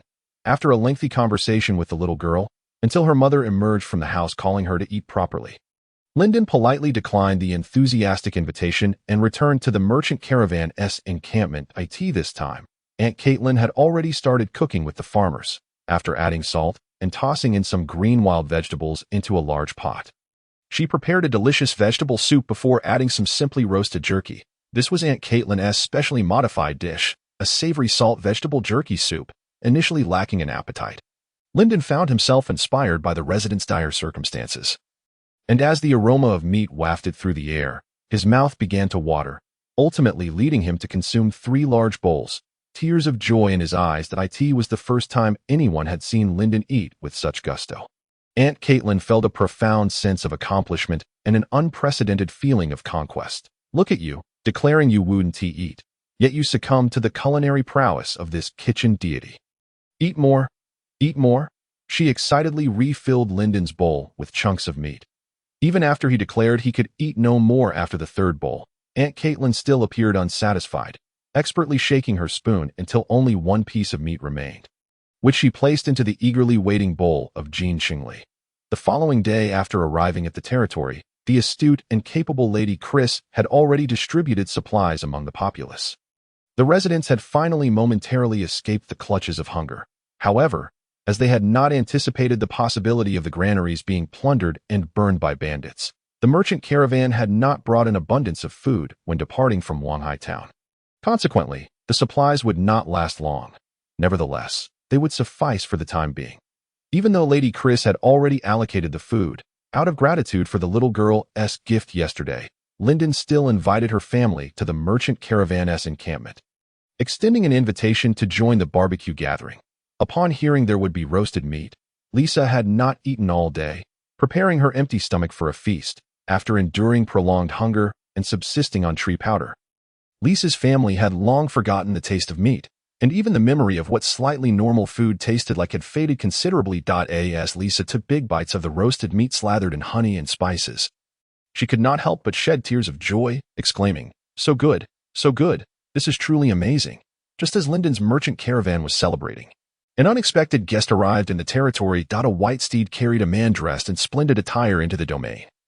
Accompanied by several knights clad in noble armor, this remarkable entourage traversed the wide street, entering the central manor of the estate without a hint of regard for anyone. Lyndon contemplated for a moment before deciding to set aside his roasted meat to see what this newly arrived nobleman was like. After all, he might need to collaborate with Knight Iranda in the future. Failing to obtain first-hand information could prove perilous. One must never rely solely on hearsay. It is always prudent to witness events personally. He quickly whistled for his little white horse and followed closely behind until he arrived at the central manor. There were no guards outside at that moment, as the soldiers of Gelberg were attending to the two doctors. Approaching the slightly ajar wooden door, Lyndon hesitated for a moment, refraining from pushing it open directly. Instead, he knocked a few times. "Knight Iranda, Lady Chris, I have a few inquiries. May I enter?" Almost immediately, Lady Chris's voice resonated from within. Cheerful and devoid of any irritation. "Mr. Angus, please come in." Upon entering the room, Lyndon quickly sensed an unusual atmosphere. Knight Iranda stood in the main seat with an unhappy expression, looking disdainfully at the elegantly dressed man. Clearly having just had a heated argument, upon noticing Lyndon's presence, Iranda's expression softened considerably, though his brow furrowed in apparent concern. The man, seeing a young lad with a double-handed sword suddenly enter, impatiently mocked Iranda. "Knight Iranda, do you still comprehend the etiquette of nobility? To allow such a callow youth to enter while conversing with a representative of Count Capet? What is your intention?" Upon concluding his remarks, he cast a scornful glance at Lady Chris, who sat gracefully beside him, cradling a cup of tea while observing the unfolding drama. His words, ostensibly aimed at Sir Elon, were, in truth, a veiled jab at Lady Chris. Unperturbed by the disdainful gaze of the envoy from Count Capet, Chris regarded him as if he were mere air, extending an invitation to young Lyndon. "My dear little brother Lyndon, you are indeed far more pleasing to the eye than certain others. My previously marred spirits have been lifted. Come and partake in some tea. This is my cherished collection, which I had thought would go to waste today. Yet here you are, a true esteemed guest." Not only did she disregard the envoy's hostile demeanor, but she also subtly mocked him, inciting a furious reaction from the elegantly attired gentleman, who felt his vision blur and nearly succumbed to faintness. How infuriating! He had represented Count Capet in numerous locales and had never before suffered such indignity. This Gerberg territory had truly gone too far. Upon his return, he would surely report to the Count, advocating for the total annihilation of Gerberg, complete destruction. No, better yet, let the bandits launch an assault. Let us see how they withstand it. With this thought, he resolved to cease further discussion, casting a venomous glare at Sir Elon and coldly threatening. "So, Sir Elon, you are resolute in your refusal to accept the Count's goodwill, are you? Ha! I have never encountered such shamelessness from a noble, demanding I relinquish my hard-won territory without compensation. Even the royal family would not stoop so low. How can it be deemed without compensation? The Count is willing to offer you 100,000 dinars as remuneration, an amount sufficient to sustain you for a lifetime. the envoy retorted. Sir Elon sprang to his feet, spitting disdainfully, drawing his sword and pointing it at the envoy of Count Capet in a fit of rage. Your count is truly overstepping. The value of my equipment far exceeds 100,000 dinars. Do you imagine you can barter my territory for such a paltry sum? Dream on. Ha! Our count initially intended nothing but kindness, having heard of your territory being besieged by brigands, facing a dire situation. Thus, I was sent to offer assistance. Instead of expressing gratitude to Count Capet, you dare to insult him. Can you bear the wrath of the Capet family? Before the envoy's attendants could react, the furious Sir Elon had already seized the envoy by the collar. Lifting the feeble man and glaring at him, "Bring it on. You dare speak of brigands? The sudden appearance of those bandits was surely orchestrated by Count Capet himself. How many of my subjects have you harmed? How shall I settle this score with you? Let go of me." The envoy gasped, pleading for release as his knights drew their swords, hesitant to engage with Sir Elon and rescue their leader. Ah, now you know fear. Just moments ago, you were so arrogant. You. The envoy was too enraged to articulate a coherent response. His mouth agape in terror as Sir Elon's growing disdain compelled him to hurl the envoy to the ground. The envoy's face struck the earth, causing him to lose 2 teeth and spit forth a mouthful of blood, rising from the ground in a pitiful state. Begone, prostrate, he ultimately could voice no further threats. At that moment, Sir Elon's booming command echoed, prompting his attendants to flee with their charge from Jerburg in a most undignified manner. Lyndon, having observed the entire spectacle, could easily deduce the underlying reasons. He exchanged a knowing glance with Lady Chris, a resigned smile gracing their faces, both having reached the same conclusion. The unexpected appearance of the brigands and the envoy from Count Capet was indeed a well-calculated scheme. Albeit executed with clumsy finesse, had Lyndon not been present, and had the envoy been a touch more humble, amiable, and magnanimous, Count Capet could have effortlessly brokered a deal with the beleaguered Sir Elon. In that case, the iron mine would have fallen into the hands of Count Capet. In a world rife with ambition, every endeavor is driven by profit. Every action is a pursuit of gain. The allure of wealth is undeniable. To Count Capet, the subjects of Jerburg were but trifles. He had become blinded by the prospect of the iron mine. Thus, he devised such a scheme, encircling Jerburg to starve its citizens. Coercing Sir Elon into submission. Lyndon did not consider himself virtuous, yet he certainly would not stoop to the depths of Count Capet's shamelessness and folly. There were myriad ways to acquire profit. Why resort to such underhanded tactics? For the lords of the realm, fabricating declarations, formally declaring war, and leading armies to seize territories from others was commonplace. Such actions, which gambled with noble honor and reputation, were the true pursuits of lords. Count Capet's conduct was utterly outrageous, a testament to his despicable nature. Lyndon harbored disdain for Count Capet, having been wronged by him previously. If memory served, the lawless Knight Caben, now perhaps known as the Shadow Knight Caben, along with the Skullbreaker Jelf, were the very individuals who had once attacked merchant caravans in service to Count Capet. They were but hounds at the Count's beck and call. Very well, this fellow had already made an enemy of Lyndon that he would not mind adding another score to his list. How dare they covet his mine? They were courting death, indeed. His heart surged with indignation. A feeling of having his coveted resources coveted by others. Upon returning to the caravan, Lyndon passionately delivered a rousing speech. Do you recall the earlier attack that claimed the lives of 3 of our comrades, leaving many warriors injured? That was the work of Count Capet. We were previously harassed by his brigands on the road, and now he sends an envoy to oppose us, having entered into a cooperative agreement with Sir Elon. His mine is now, in essence, our mine. Count Capet's attempt to seize the iron mine is akin to robbing the dinars from our very pockets. Can we endure this? We cannot endure it. Goldplow led Nide and others in fervent agreement, eliciting a wave of outrage from the crowd, prompting Lyndon to continue inciting their passion. You have all witnessed this. It was Count Capet who struck first. Can we allow him to escape unscathed? We cannot allow it. Excellent. We shall soon see Count Capet removed from power. Now, we must prepare ourselves to defend our iron mine, to safeguard our dinars. After rallying the caravan, Lyndon proceeded to organize the captured brigands with Melanson and Derain, directing them to the exposed valley of the iron mine for development. Under the diligent labor of these robust men, the previously overgrown and wild area began to take shape, instilling a sense of excitement. Sir Elon and Lyndon, united by their mutual need to oppose Count Capet, had, with Lady Chris's encouragement, previously signed a treaty of friendship. According to the terms of this agreement, the newly discovered iron mine in Jerburg would belong to Linden, who would allocate 20% of the profits for the procurement and transport of construction materials for Jerburg. Moreover, Linden was granted permission to recruit soldiers within Gerbergy that end their conflict against Count Capet. They would stand as allies. Having officially obtained ownership of the iron mine from Sir Elon, Linden felt assured in deploying the captured brigands to the mining site, observing the captives laboring diligently. Lady Chris sighed and remarked, "We are still too few.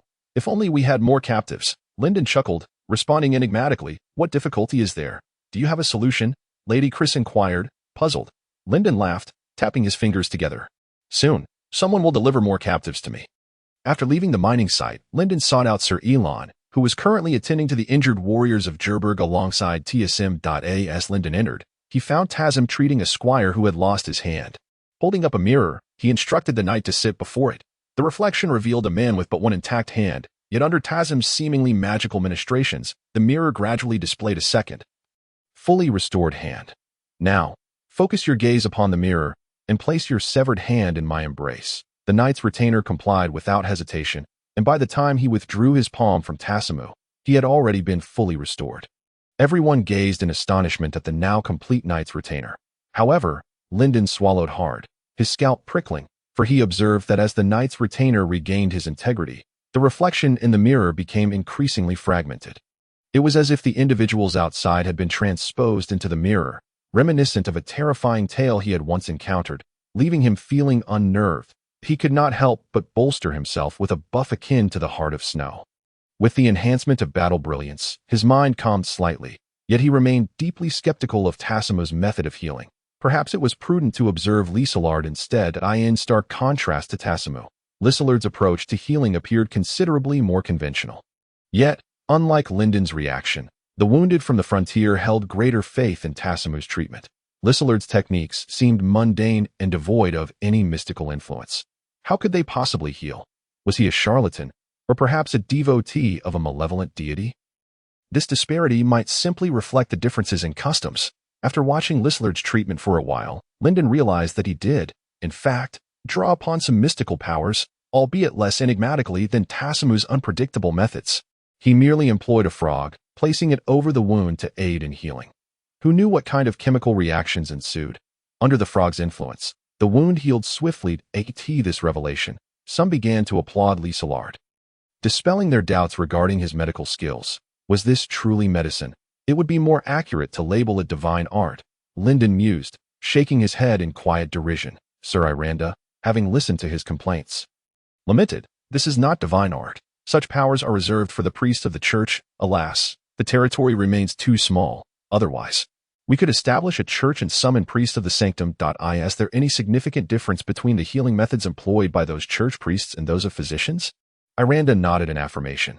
"Indeed, there is a vast difference. It is the power of faith. And how does one acquire such power?" Linden inquired with curiosity. "One must go to the Holy See to learn.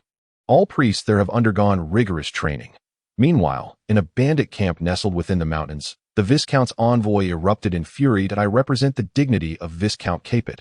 How dare he? How dare he? Enough, do not make it worse. This is quite satisfactory, is it not? Deputy Commander Thompson, how do you conduct your affairs? Is your promise to spare not even a mosquito mere hot air?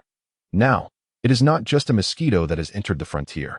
It is a merchant caravan. Do you comprehend what that means? They brought in much-needed supplies, instilling confidence in Iranda, completely undermining Viscount Capet's plans. Do you realize the severity of the consequences once Viscount Capet learns of this?" The disgruntled envoy rose from his chair, pacing back and forth in the great hall, expounding his grievances around a robust man in the center. The man named Thompson, however, appeared unfazed, seated calmly in his chair with his hands clasped, as if he were watching the envoy's farcical display. "See, you are anxious. Anxious? What have I to be anxious about? This is your failure. Do not fret. My informants will return with news shortly. Once we receive the information, we shall show them." The envoy finally regained his composure, and together with Thompson, they awaited news until the afternoon. When information from the Jerburg frontier finally arrived, Thompson's informant relayed intelligence that exaggerated the frontier's weakness.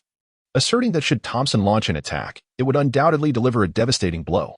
Furthermore, he was willing to act as an insider within the frontier, setting fire to create chaos upon Thompson's incursion. After reading the letter thrice, the once calm Thompson became animated, clenching his fists as he gazed confidently into the distance. A mere merchant caravan dares to challenge my transport team. Tonight, let their blood nourish the flowers. The envoy's eyes sparkled with excitement as he applauded, quickly rising from his seat to declare, "Truly, Deputy Commander Thompson, I shall accompany you tonight. I wish to witness their pitiful pleas for mercy." Thompson waved his hand, denying the Viscount's opportunity to join, firmly stating, "You cannot accompany us. You represent the Viscount. Then I demand you bring back that merchant's pretty boy. I shall personally torment him. I want him to suffer greatly." Agreed, but consider it a favor. After reaching an accord, Thompson prepared for battle, ready to mobilize the majority of the camp's forces, aiming to deliver an unforgettable lesson to Iranda. Perhaps he could even focus on Lady Chris in front of him. That would surely be delightful. Thompson indulged in his thoughts, contemplating his desires, even recalling the forces that had been dispatched to besiege the frontier.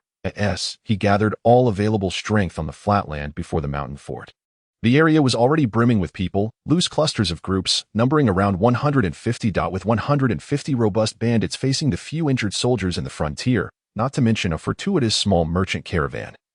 The advantage was wholly in his favor. Before the sun dipped below the horizon, Thompson directed his bandits toward the frontier, planning to launch an assault under the cover of darkness. Nighttime raids on merchant caravans and territories were Thompson's preferred tactics, earning him the moniker Wild Thompson. Upon reaching the frontier, he beheld the darkness, punctuated only by a few twinkling lights, and he was thoroughly convinced that this would culminate in another exhilarating and triumphant victory. Based on his previous experiences, he deduced that a camp exhibiting such dim light must be inadequately garrisoned. This aligned with the reality of the frontier's numerous wounded, rendering them incapable of combat. If he could merely hold Sir Iranda at bay, the remaining bandits would swiftly sweep through the frontier, including that audacious merchant caravan caught in this maelstrom. In summary, Thompson was unwavering in his belief in the frontier's fragility. After a long journey, the bandits paused for a brief respite, gearing up to launch their nocturnal assault on the frontier. That moment, within the frontier, the armored soldiers lay in wait, concealed in the shadows. The steward, originally poised to deliver news, now found himself silenced and imprisoned within the territory's dungeon. Having been apprehended by the ever-prepared Lady Chris, Lyndon had fabricated false intelligence, relaying it to Deputy Commander Thompson. In the letter, he depicted the Lyndon caravan's capabilities as unremarkable, omitting any mention of Tassimo and Lislard's treatments for the frontier's wounded. This misled the bandits into a grave misjudgment of the true circumstances. The lure of setting fire to the frontier served as bait, deceiving Thompson into leading his bandits into an assault. The night enveloped everything in darkness, obscuring the distance, standing atop a high ridge. Lyndon and Iranda witnessed the startled birds take flight from the forest. It seemed the enemy had arrived, yet they remained cautious, refraining from launching a direct attack. Sir Iranda unsheathed his weapon, suggesting, "The opportunity for revenge lies before me. I can scarcely contain myself, unwilling to let this chance slip away. God only knows if I shall ever have another opportunity to retaliate. Then let us take the initiative. We cannot allow them to regroup." Lyndon placed a hand on Iranda's shoulder, halting him. "I have a method to prompt them into attacking." He summoned Milan to instruct, "Go and have Jean Chingley set fire to the prepared wood and structures." After Melanson received his orders and set off, it wasn't long before a brilliant flare of fire erupted into the sky over the territory of Djerbich. The billowing smoke, entwined with the flames, became particularly conspicuous against the night backdrop. The cacophony of noises followed, as a group of performers, meticulously arranged by Lyndon, let out blood-curdling shrieks in the darkness, sending chills down one's spine. The townsfolk rushing to extinguish the flames cast long shadows illuminated by the firelight. Deputy Commander Thompson, who had been resting outside the territory, was filled with delight upon witnessing the chaotic scene of flames and disorder within the pioneering territory. He began to rouse the weary brigands who had been resting on the ground, urging them to advance towards the pioneering lands. Our insider is creating chaos. We shall seize this opportunity to strike, catching the pioneers off guard. Are you all prepared for battle? You fools, still panting? Have you been running with women too long? After merely a short distance, you're already gasping for breath? Now, muster your spirits and march towards the pioneering territory. Tonight, We shall conquer Jerebic. The spoils will be yours to plunder. And we shall capture everyone as prisoners. Stimulated by his words, the lethargic brigands began to gather their weapons and set forth towards the pioneering lands. As the last of the seated brigands was kicked to his feet by Thompson, the deputy commander himself commenced a slow march towards the direction of the pioneering territory. The brigands vaulted over the fence, smashing a large hole in the wooden barricade. With sinister grins, they charged towards a wooden cabin.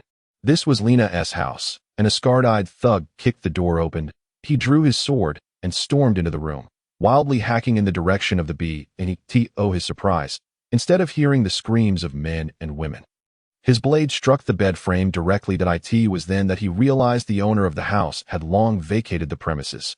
Cursing his misfortune, the scarred-eyed brigand muttered as he exited the house. Such occurrences were not isolated to his location. Similar scenes unfolded throughout the pioneering territory. After ransacking 5 empty houses, some brigands finally sensed the peculiarity of the situation, a wave of panic rising within them. They attempted to halt their comrades who were pressing further into the territory, but their efforts were largely in vain. In the pitch darkness, visibility was severely hampered, and the flames exacerbated the confusion. The smoke emanating from several courtyards illuminated by the raging fire drew the brigands forward, much like moths to a flame. Long before the brigands breached the wooden fence, Sir Elon had inquired whether they should initiate an attack. Lyndon had advised patience, suggesting they wait until all the enemy forces were fully drawn in before striking. This approach had its merits. The layout of the houses in the pioneering territory was well understood by the local soldiers of Jerebic. Engaging in urban warfare under the cover of night would provide them with a significant advantage. Moreover, once the brigands dispersed, the militia and merchant caravans could leverage their numerical superiority to decisively overpower the scattered brigands. It was not until the last brigand had entered the wooden barricade that Lyndon finally commanded the merchant caravans to commence their assault. The caravans formed into small units, joining forces with Elon's soldiers to blockade the various entrances to the pioneering territory, effectively isolating the brigands and cutting off their escape routes, beginning the process of reaping their rewards. The group of performers led by Jean Xingli, comprised of the elite from both the merchant caravans and the soldiers of the pioneering territory, also shed their disguises, brandishing weapons and commencing the hunt. Lady Chris was among them. Although she appeared devoid of combat prowess, her true strength, hidden beneath her skirts, was that of a second-tier mage. The intermittent bursts of sparks and the resounding booms in the night were her handiwork. With her presence, both Sir Elonda and Lyndon felt reassured as they rushed towards their respective targets, prepared to exploit their numerical advantage against the opponent's third-tier magic swordsman, Deputy Commander Thompson.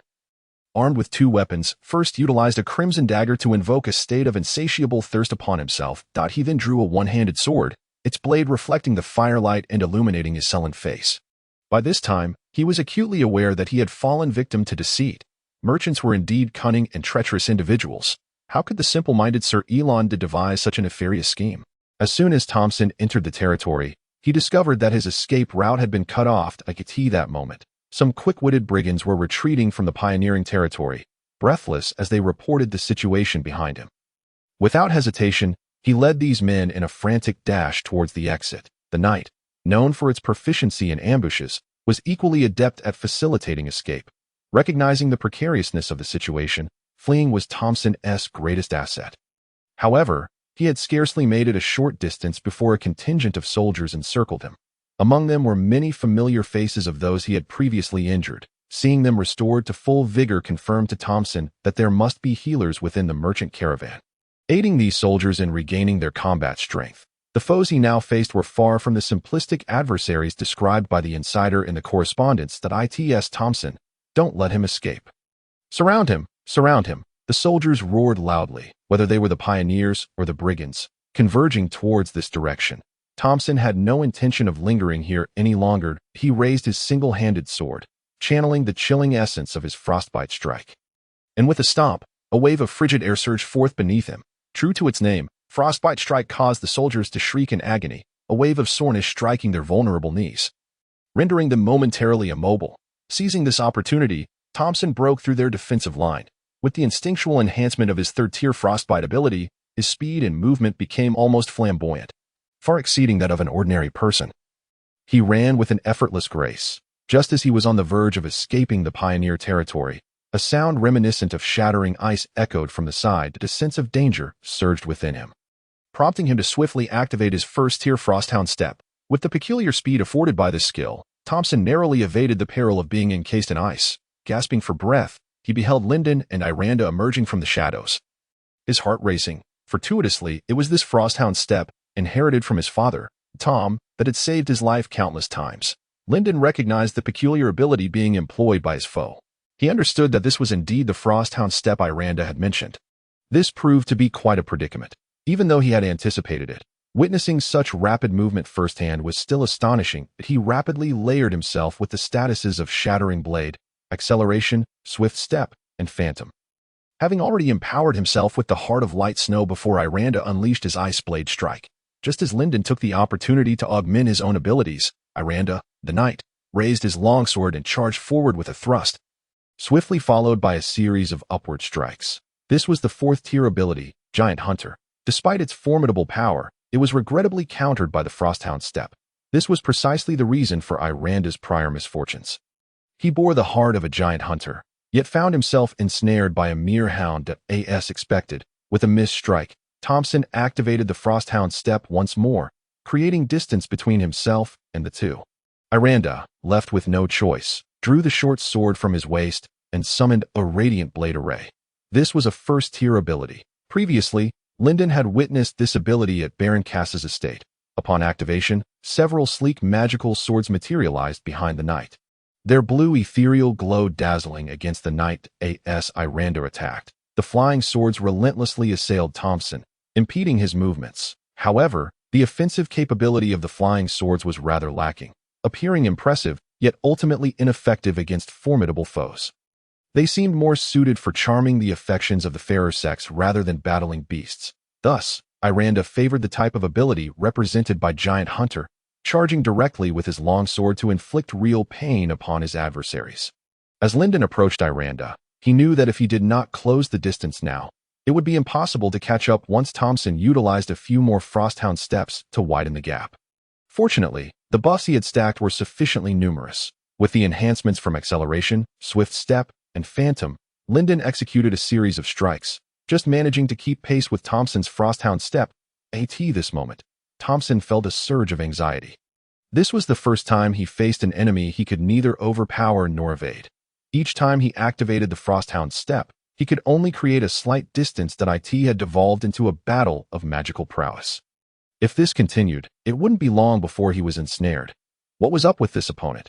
How could someone wielding such a massive two-handed sword possess only speed-enhancing abilities? Was he attempting to create a contrast?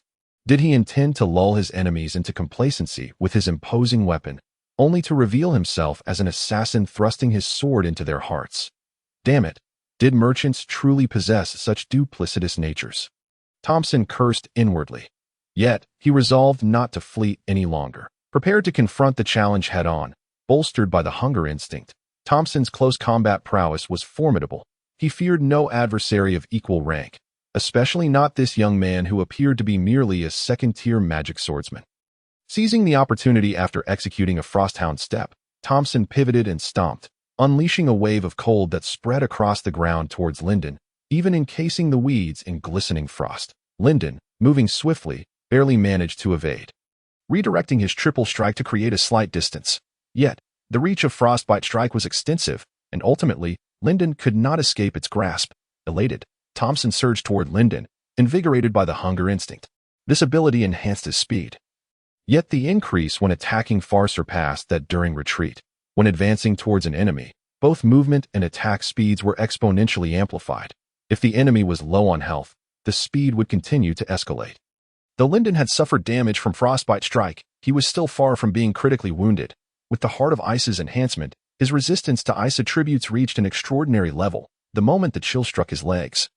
It was converted into offensive power and speed through the Frosty Heart ability, inflicting minimal harm upon him. Additionally, the knight's regenerative resolve allowed him to recover swiftly, rendering even this minor damage negligible. Thus, when Thompson initiated his assault, he sensed something was amiss. His speed enhancement felt inadequate. The enemy appeared unscathed.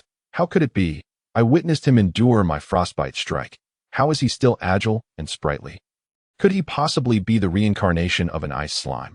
Thompson grumbled as he engaged Lyndon in combat that he mused that even if Lyndon possessed extraordinary resistance to ice attributes, how much close combat prowess could a second-tier magic swordsman truly wield?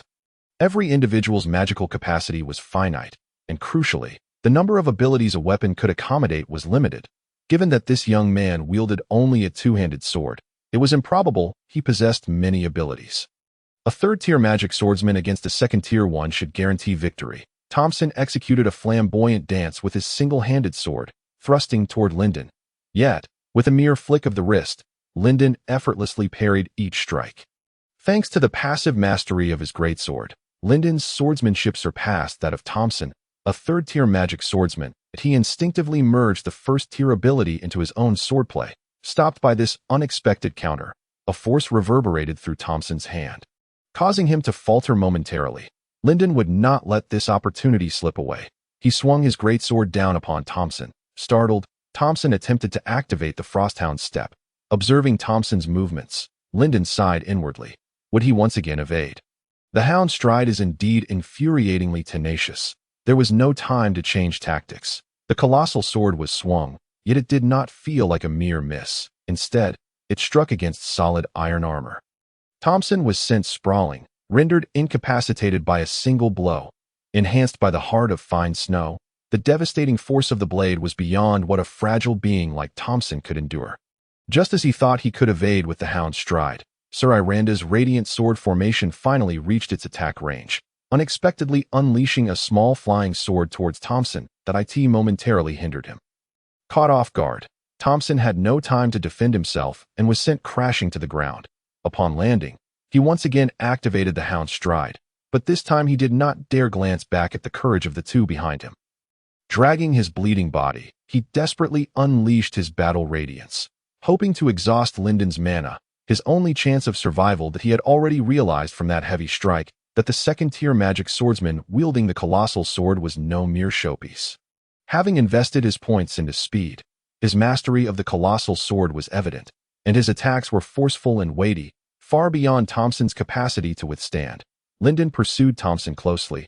The two engaged in a relentless chase. Leaving Iranda far behind, he could distinctly sense that the magic swordsman was nearing the end of his wits at this juncture. Lyndon only sought to keep a safe distance, unwilling to pressure him too closely, thus avoiding a desperate counterattack from the prey. Thompson, devoid of the will to retaliate, succumbed to fatigue, his mana drained in his desperate flight. After he lost consciousness, all his battle radiance fell into Lyndon's possession. Even his equipment was stripped away, becoming Lyndon's spoils. This turn of events could only be described as a windfall, especially the battle radiance upon which Thompson had relied to escape, an extraordinary ability that Lyndon found immensely appealing. He appropriated the third-tier battle radiance, the old cold legs, which was bestowed upon his advanced stronghold sword, and the third-tier battle radiance, thirsty instinct, was conferred upon the rose dagger, the standard weapon of the rose retinue. The origins of which Thompson remained a mystery. Most thrilling of all was the first-tier battle radiance, Hound's stride, which he attached to his primary weapon. In addition to these three battle radiances, Lyndon also pilfered 300 dinars from Thompson. Perhaps mindful of the battle, he had not brought much coin, lest it impede his speed. This amount was but a trifling gain for Lyndon at present, when Lyndon returned to the frontier territory with the unconscious Thompson. The battle here was drawing to a close. He carelessly tossed Thompson before Iranda, stating, "A third-tier magic swordsman, your spoils, the battle radiance and weapons are mine. Is that fair?" Iranda nodded and, without hesitation, stripped the armor from Thompson's body and tossed it to Lyndon. "You did more work, so the armor is yours." "Very well then," he replied, and Iranda swiftly slashed Thompson's throat, sending the nefarious vice-captain of the colossal stone bandits to the depths of hell. Lyndon observed this scene in silence, feeling a twinge of regret. After all, a third-tier magic swordsman could fetch at least 10,000 dinars if sold to Ramon. Yet it was clear that Iranda held a grudge against Thompson. It was his vengeance, and Lyndon did not wish to interject. Watching Thompson's corpse twitch a few times before falling still, Lyndon inquired about the battle situation within the frontier territory. Were there significant casualties? "Minimal. We can regroup and directly assault the bandit stronghold. Do you know how many remain in the mountain stone fortress? I just interrogated a captive." Only a handful remain on guard now. If we seize this opportunity, we can certainly take the fortress in one fell swoop. Iranda, stroking the stubble on his cheek after executing an enemy, was in high spirits as he proposed to Lyndon. After a brief contemplation, Lyndon concurred, albeit with slight modifications to the plan. There's no need to bring such a large force for the assault. The mountainous terrain is not conducive for a large army to maneuver. A smaller, elite group will suffice, while the rest stay behind to secure the battlefield. Iranda's eyes brightened in agreement. Excellent suggestion. We can set off at once. Indeed, speed is of the essence. Selecting from the merchant troop, he chose Melanson, Arian, Jean Qingli, Robin, Huyan Liwei, and several other robust young men to join him in the assault on the stronghold, leaving the remainder to clean the battlefield. With these elite merchants and a dozen of Iranda's retainers, they were more than capable of taking the next bandit stronghold. Before the departure, Lyndon had the bandits' distinctive clothing stripped away and donned by the soldiers, giving the appearance of a disorganized bandit troop from a distance, one that did not resemble a formal army. However, after training, these men had shed the disheveled, robed demeanor typical of bandits. Should anyone scrutinize closely, they might still discern the truth. Yet, given the night, the likelihood of the bandits catching on was nearly non-existent. Once the troops were assembled, Iranda and Lyndon led them forth, confident in the presence of Lady Chris overseeing the territory. With the immediate threat neutralized, it was time to eradicate the remnants, driven by a thirst for vengeance. The troops advanced faster than the bandits had arrived. As dawn's first light began to illuminate the horizon, the mountain fortress slowly came into view. Lyndon assessed the situation and quickly determined that the terrain favored defense over offense. If properly fortified, it would indeed be a nightmare for any army. However, the stronghold was now largely unguarded, with only a couple of drowsy bandits visible on the ramparts, taking advantage of the last vestiges of cover afforded by the night. The troops advanced, dislodging loose stones that tumbled down the mountainside, startling the sentinels at the gate. One of them, upon awakening and seeing what he believed were returning bandits, was about to unleash a torrent of curses, but then recalled that their leader had also gone out, and thus inquired with surprising gentleness, "Back so soon? Where's the boss?" "Sleeping at the frontier territory. The boss is having a splendid slumber," Lyndon bellowed. The gatekeeper, upon hearing that the boss and several higher-ups had not returned, stepped forward. The leader, a mere child, was immediately overtaken by a surge of morning irritation. He scolded loudly, waking his companions. "Who is this little brat? How dare you be so rude to the esteemed 35th? Do you not know that you must first show respect when addressing your elders? Come here, let me teach you about manners." The other bandits, roused by the commotion, bore expressions of annoyance, casting glances at Lyndon, waiting for this little bandit to approach so they could collectively deal with him. Hearing this, Lyndon wore an odd expression. Feigning timidity, he scampered into the fortress, ascending a stone ladder that reached the height of a man. Arriving at the gate. At this moment, the two bandits were watching the ladder closely when they saw the little brat obediently climbing up. Their faces lit up with excitement, and the first bandit, having awakened earlier, laughed heartily and bellowed, "You must be new here, huh? Let me teach you the rules of the colossal stone bandits." As Lyndon reached the top, he did not glance at the two but instead surveyed the surroundings. Noticing only the two of them guarding the gate, he prepared to strike. The two bandits approached, providing Lyndon with an opportunity. Before the bandit could swing his hand, Lyndon's colossal sword had already swung down, sending him flying.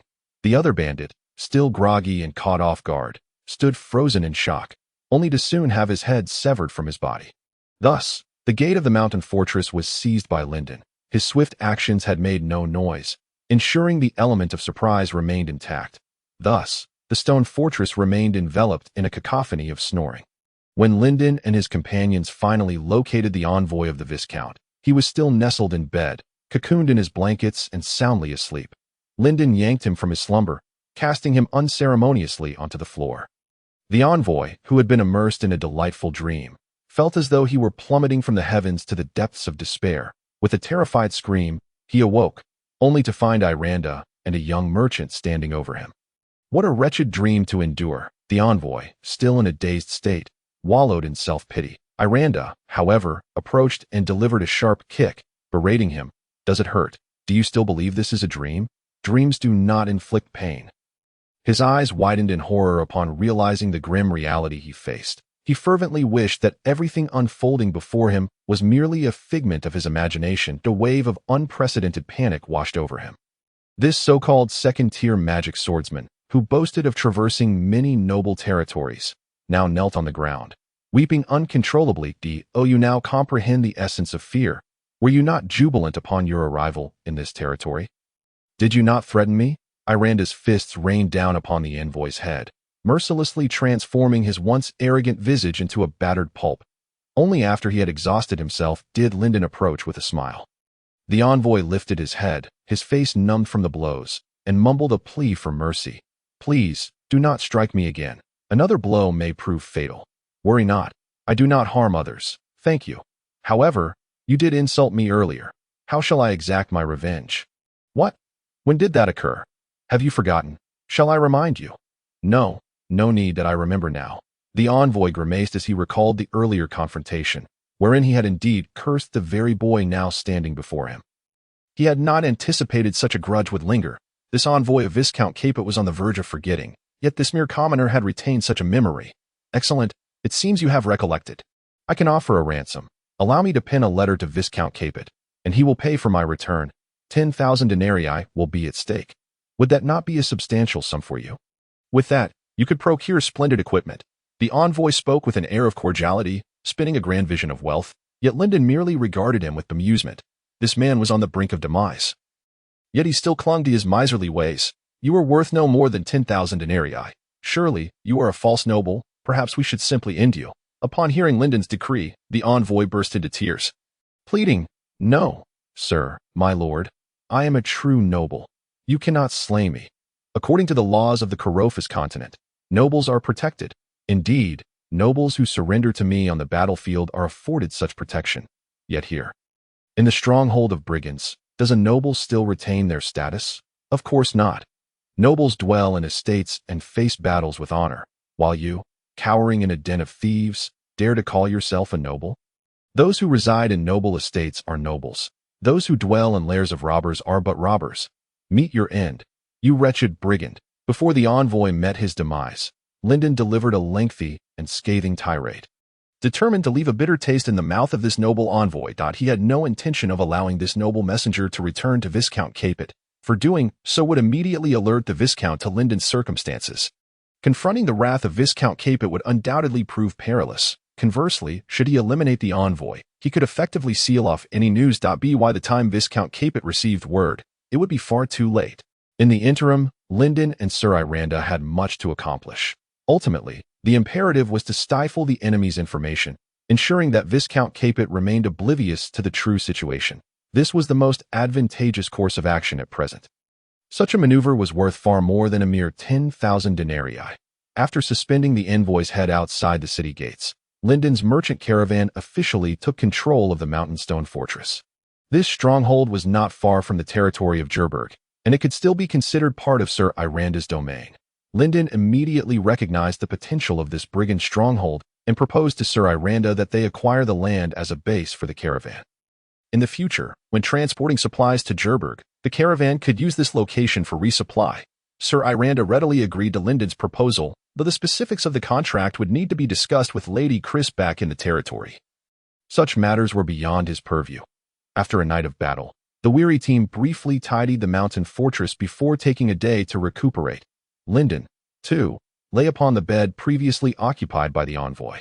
Flipping the sheets over before closing his eyes, he was truly exhausted. In moments like these, he found himself yearning for the soft, sweet, charming, and beautiful Miss Rose. With thoughts of her occupying his mind, he reflected on the knight's resolve as he drifted into a blissful slumber.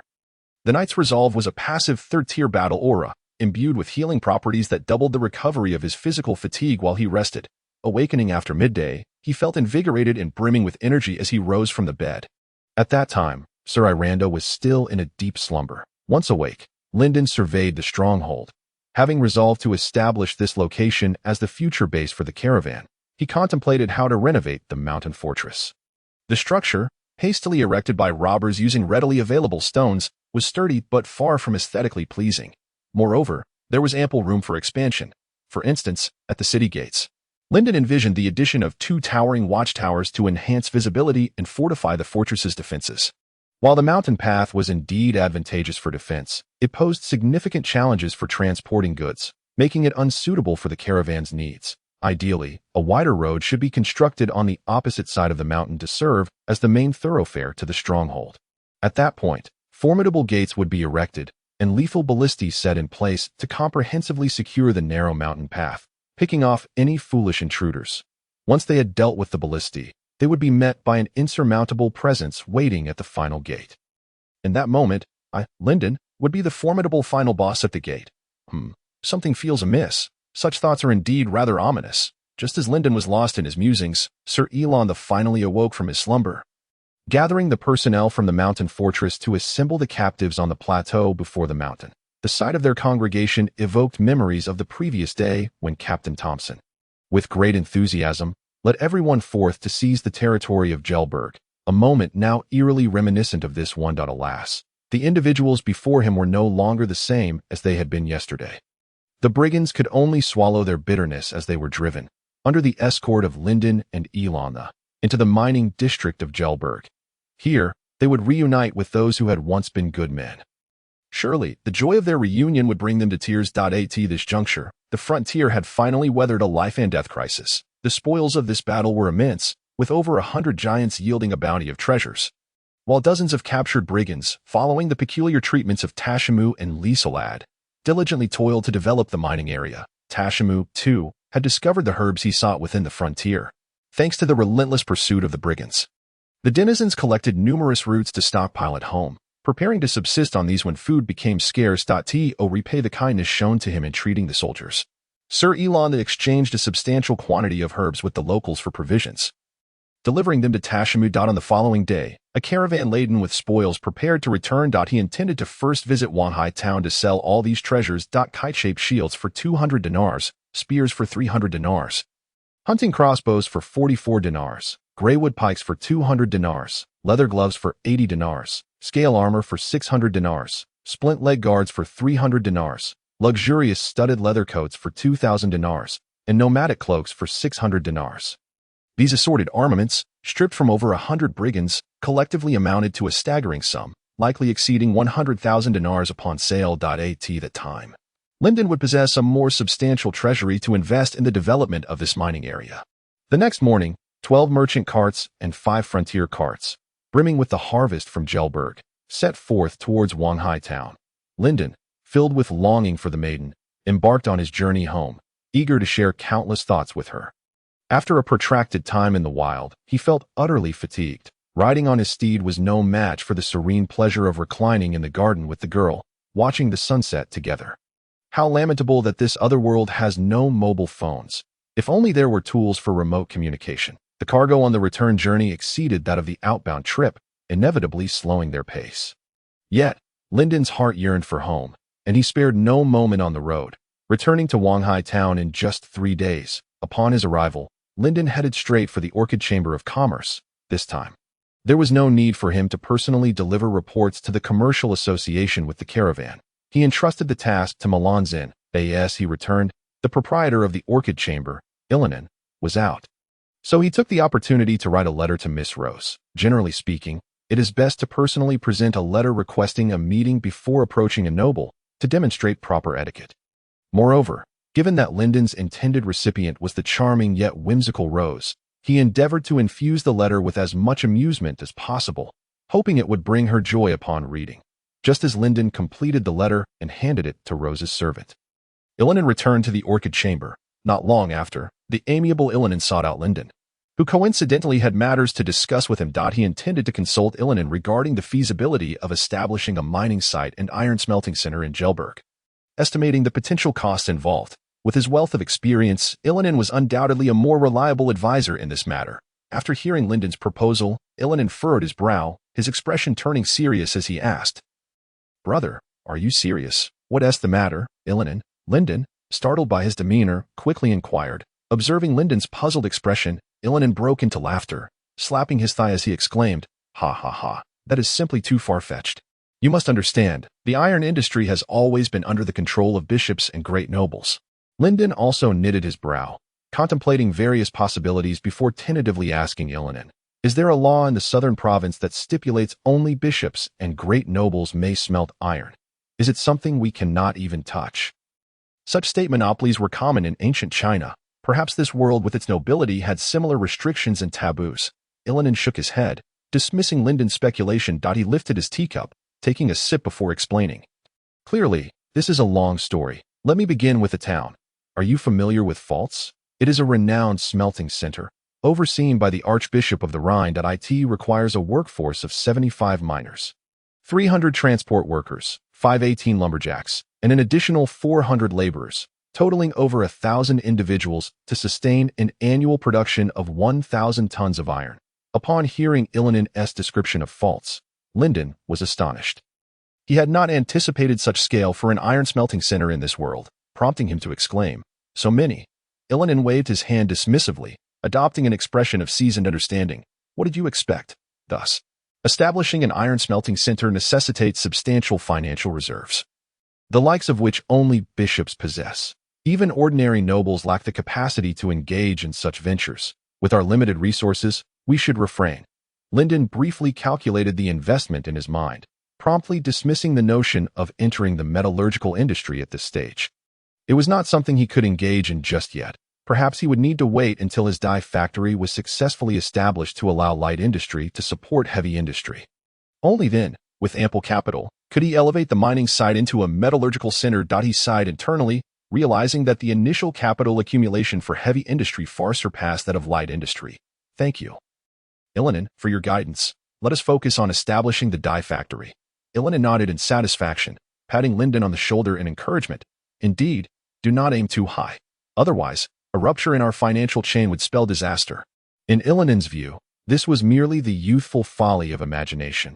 Having creativity was commendable. If he could heed advice and channel his excess imagination into earnest endeavors, it would be all the better. "By the way, having completed my task this time, should I expect to receive the factory certification from the Commercial Association?" Seeing Linden shift the topic back to the dye factory, Illinan nodded, saying, "Rest assured. They should deliver it tomorrow. With the Commercial Association's endorsement, we can lease land and recruit dyers. Otherwise, the workers registered with the Dye Industry Association would ignore us entirely." "Good, that's reassuring. What shall we have for dinner tonight?" "Brother Illinan, you are in for a treat. I just procured a batch of seafood from Wanhai Town's fish market, including several fresh oysters for you to try." After concluding their serious discussion, both men relaxed and began to discuss dinner. Illinan, filled with excitement, led Linden to the oysters he had mentioned. These oysters were freshly acquired from the fish market and were currently kept in a seawater tank within the chamber. Linden followed Illinan to the oysters, which were still alive, opening and closing rhythmically with their breathing, confirming their freshness. Illinan directly fished one out of the water, cracked open the shell, and swallowed the entire soft flesh without a hint of concern for potential stomachaches or parasites. Witnessing this, Linden initially considered refusing, recalling unpleasant experiences with seafood in his past life. Yet, he quickly remembered the resolve bestowed upon him by Lady Rose, thinking, "What is there to fear with my current recovery ability? What harm could a mere oyster do?" With a flourish, Linden emulated Illinan's actions, seizing an oyster and prying open its shell with relative ease. Although the shell presented considerable resistance, requiring specialized tools for such a task. The sudden surge in his attack power, akin to donning a Snowheart battle aura, rendered the endeavor as effortless as cracking sunflower seeds. To his surprise, an additional benefit emerged. The frost attribute bestowed by the Snowheart imbued the oyster meat with a refreshing chill, enhancing its delectable flavor. The oyster was simply exquisite, and Linden reveled in his shared experience with Illinan, showcasing their bounty. As evening descended, the elderly maid finally approached Linden, bearing a letter infused with the whimsical essence of Miss Rose. "My dear vassal, how delightful it is to receive your reply. This humble demon lord has carved out a moment from my busy schedule to respond to your eager anticipation.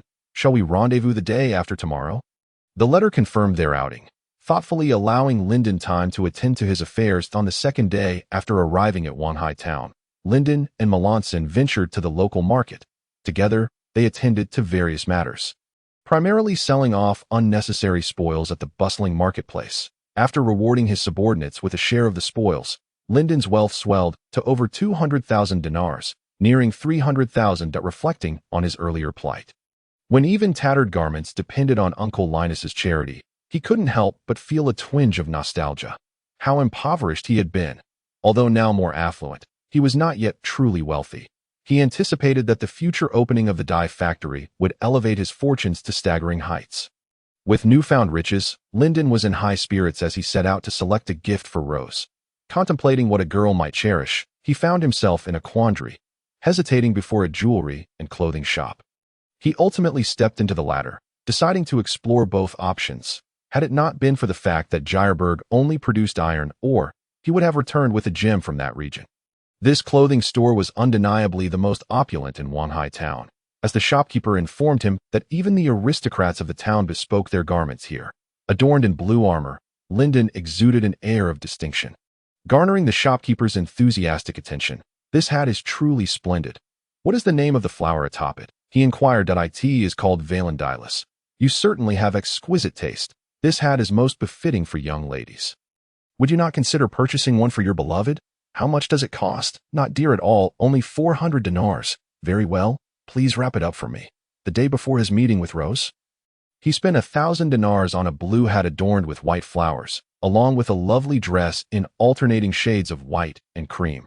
Early the next morning, Lyndon arrived at the agreed-upon location ahead of schedule. As they were meeting outdoors, Rose appeared somewhat reserved, refraining from overtly dramatic gestures. To the eyes of onlookers, she embodied the grace and poise of a noblewoman. Approaching Lyndon, she performed a dignified curtsy, embodying the essence of femininity. This demure version of Rose momentarily caught Lyndon off guard, but he had a gift to dispel the awkwardness. Presenting the wrapped box, he said, "Dear Miss Rose, this is a token for you. Feel free to open it now." Upon receiving the gift, Rose's face lit up with joy. Following Lyndon's suggestion, she eagerly unwrapped the package, revealing the charming hat. Her eyes sparkled, and she promptly placed it atop her head, wearing a captivating smile. As she unveiled the dress, her restraint melted away, and she hurriedly took the elderly maid home to change into Lyndon's thoughtfully chosen attire. Lyndon had previously admired Rose's water blue outfit, which exuded innocence and charm. However, the new ensemble transformed her completely. The most delightful aspect was the significance of the clothing, as it was a gift from him. Adorned with the blue lily hat, Rose's golden hair shimmered in the breeze.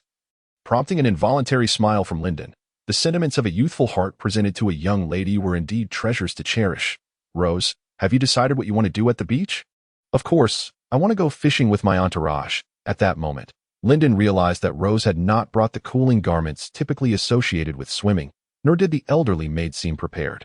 Was their seaside excursion destined to fizzle out? Fishing? But why would you be interested in fishing? He queried. That shouldn't the beach be about swimming? It was rare to find a girl expressing enthusiasm for fishing when the ocean beckoned. As they continued walking and conversing, the elderly maid trailed behind them, observing their interaction with a knowing smile. Occasionally, she would chime in, guiding them toward their destination. Under her direction, they soon arrived at the beach, a private expanse owned by a merchant. Thanks to the elderly maid's negotiations, they secured permission to enjoy their time there. The azure sky and cerulean sea melded into a breathtaking vista, with fluffy clouds resembling cotton candy dotting the horizon. Yet, none could rival the sight of Miss Rose frolicking barefoot on the sandy shore. "Great Lord of Flames, heed the command of your crimson flame empress. Summon fire," she exclaimed, striking a pose as she shouted toward the sea. As if casting a spell, Lyndon couldn't help but chuckle at the scene, reminiscent of Lady Chris's spellcasting. Curious, he turned to the elderly maid and asked, "Could it be that Miss Rose aspires to be a sorceress?"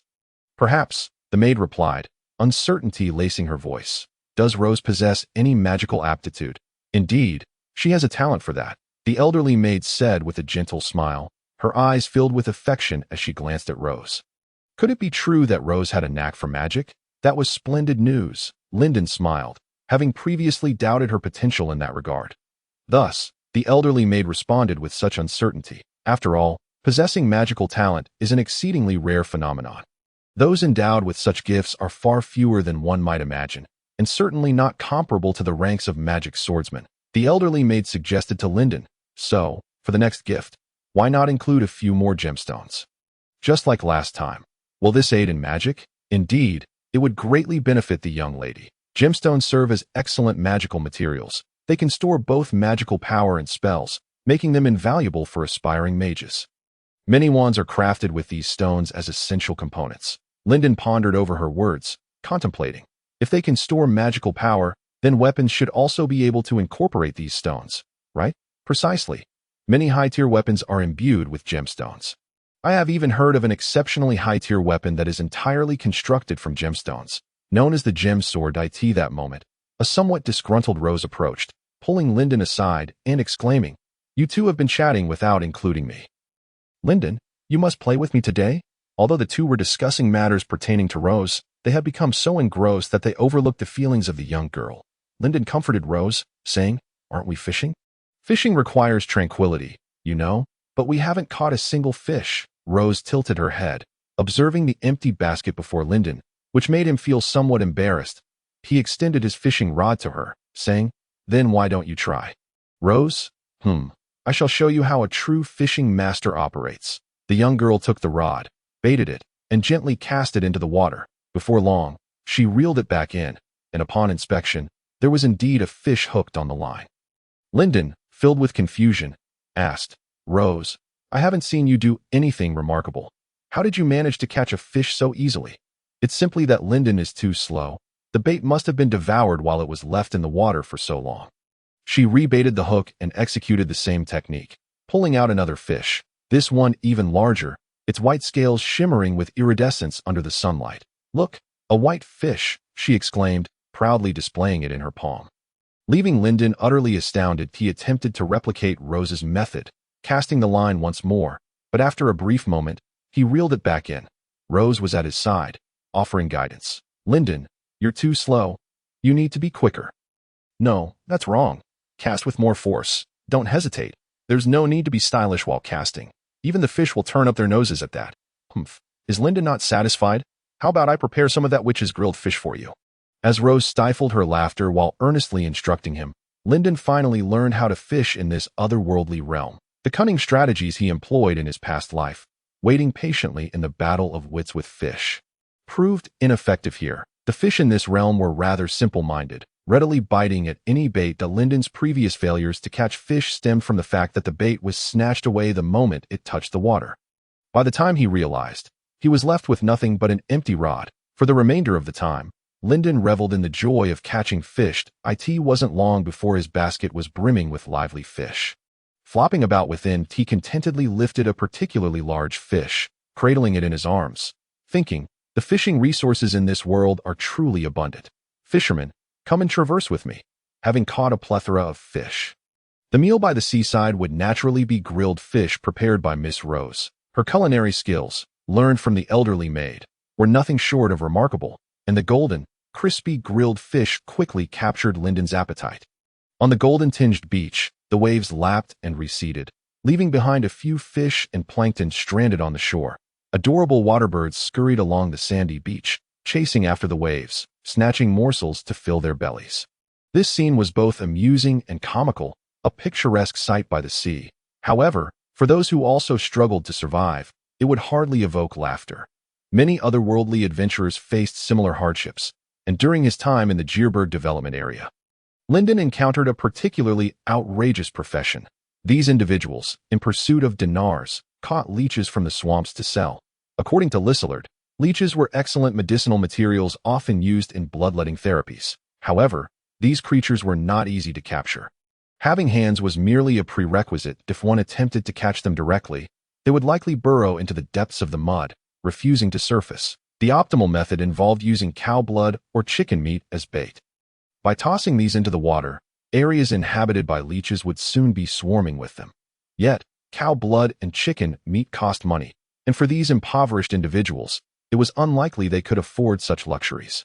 Thus, an alternative method emerged, using themselves as bait to lure the leeches. This was the scene Linden witnessed in the Jeerberg development area. Emaciated women and children, their bodies marked with leech bites, gathered a substantial sack of captured leeches, which they sold to Linden in exchange for salt and fabric. Sir Iranda was present alongside, fully aware of the dire circumstances faced by his subjects. In truth, he had been making earnest efforts to bring about change. This time, he entrusted Linden with the task of purchasing some young chickens and ducks from Wanhai town, intending to bring them to his territory. If each of his subjects could raise chickens and ducks in their backyards, they would have a steady supply of eggs to consume. This would significantly improve their impoverished lives. Transporting chickens and ducks was not as arduous as leading cattle. So Lyndon readily agreed. After parting ways with Rose and the elderly maid at the seaside, he began preparations to return to the development area. He purchased a cartload of robust chicks at the market, planning to raise them at the Xiangzi Orchid Chamber of Commerce. Chicks were not readily available in Wanghai Town's market every day, nor was it possible to buy them in bulk. These chicks were typically sold after being hatched by local farmers' hens. Once they reached a suitable age, in exchange for necessary supplies or dinars, the following day, indeed, there were no chicks for sale at the market. However, Lyndon managed to acquire a batch of ducklings. Their wobbly gait was utterly adorable. Naturally, Lyndon could not limit himself to these tasks alone. Since obtaining the official permit from the Wanghai Town Chamber of Commerce, he and Ironin had been in discussions with various individuals, seeking suitable land for establishing a dye factory. They already had several promising prospects but needed to negotiate the details in person. In Wanghai Town, land transactions were permitted, typically under the control of the nobility. However, not all nobles were like Cashew, and some had fallen from grace. Ultimately, Lyndon purchased a suitable plot from a perpetually drunken man. This area, adjacent to the river, was home to many dye factories in Wanghai Town, effectively constituting the town's industrial district. He speculated that the drunkard's ancestors likely intended to acquire this land for a dye factory but, for reasons unknown, failed to establish it successfully. With the location selected for the factory, workers from the construction guild were tasked with the project. The costs were not exorbitant. Compared to land prices, they were relatively minor. Indeed, in every world, land is the most expensive commodity. The total expenditure for establishing the factory, including construction fees and land costs, amounted to 7,000 dinars for Lyndon. This sum was a significant figure compared to his previous financial status. For an ordinary person, it is indeed a substantial sum. However, having transformed into a second-tier magic swordsman comparable to a third-tier strength, along with possessing a formidable merchant caravan, such an investment seems trivial in his eyes. After finalizing the preparations for the factory with Ironin, Lyndon prepared to depart from Wanghai Town, setting his sights on the Jierberg development territory. Previously, Lyndon did not regard the Jierberg development territory as particularly significant. It was not part of his plans. Yet, ever since he established a favorable relationship with Sir Iranda, the development territory has become intricately linked to his endeavors.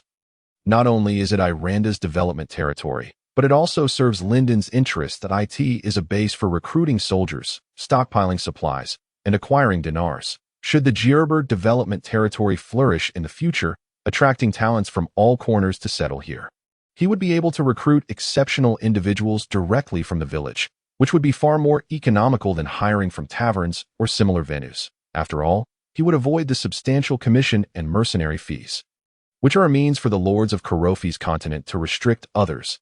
If conscription were as effortless for others as it is for them, their authority would be easily challenged to maintain their dominance. They would not permit anyone to recruit within their territories. Unauthorized conscription on a lord's land is deemed an act of banditry, subjecting the perpetrator to the lord's retribution.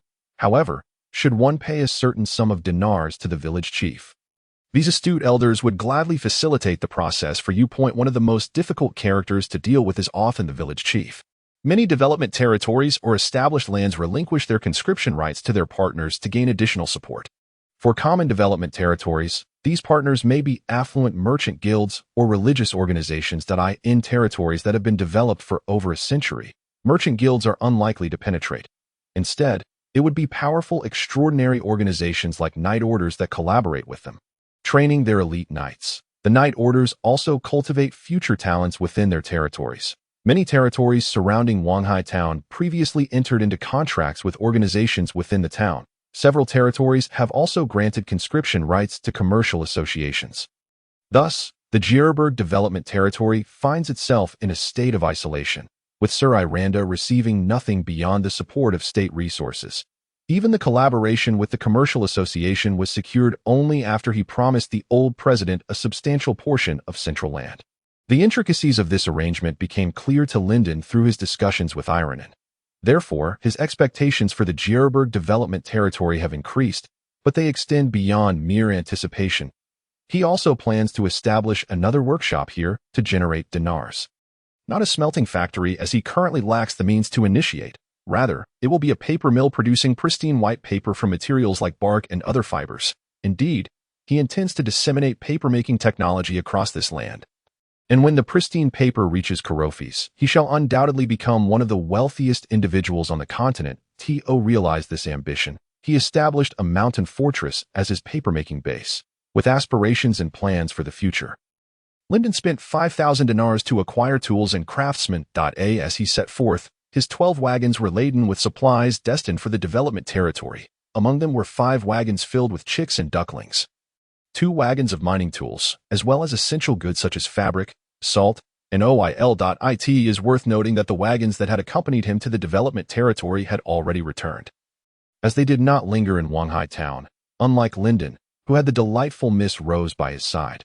Once all preparations were complete, Lyndon embarked on his journey, perusing the introductions of the battle glories he had purchased. This time, he fortuitously acquired the state-type and passive-type battle glories he desired.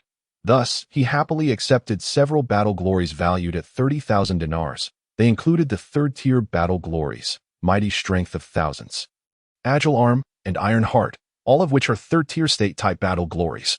Iron heart enhances vitality and provides additional protection while allowing for gradual recovery of health and healing of wounds.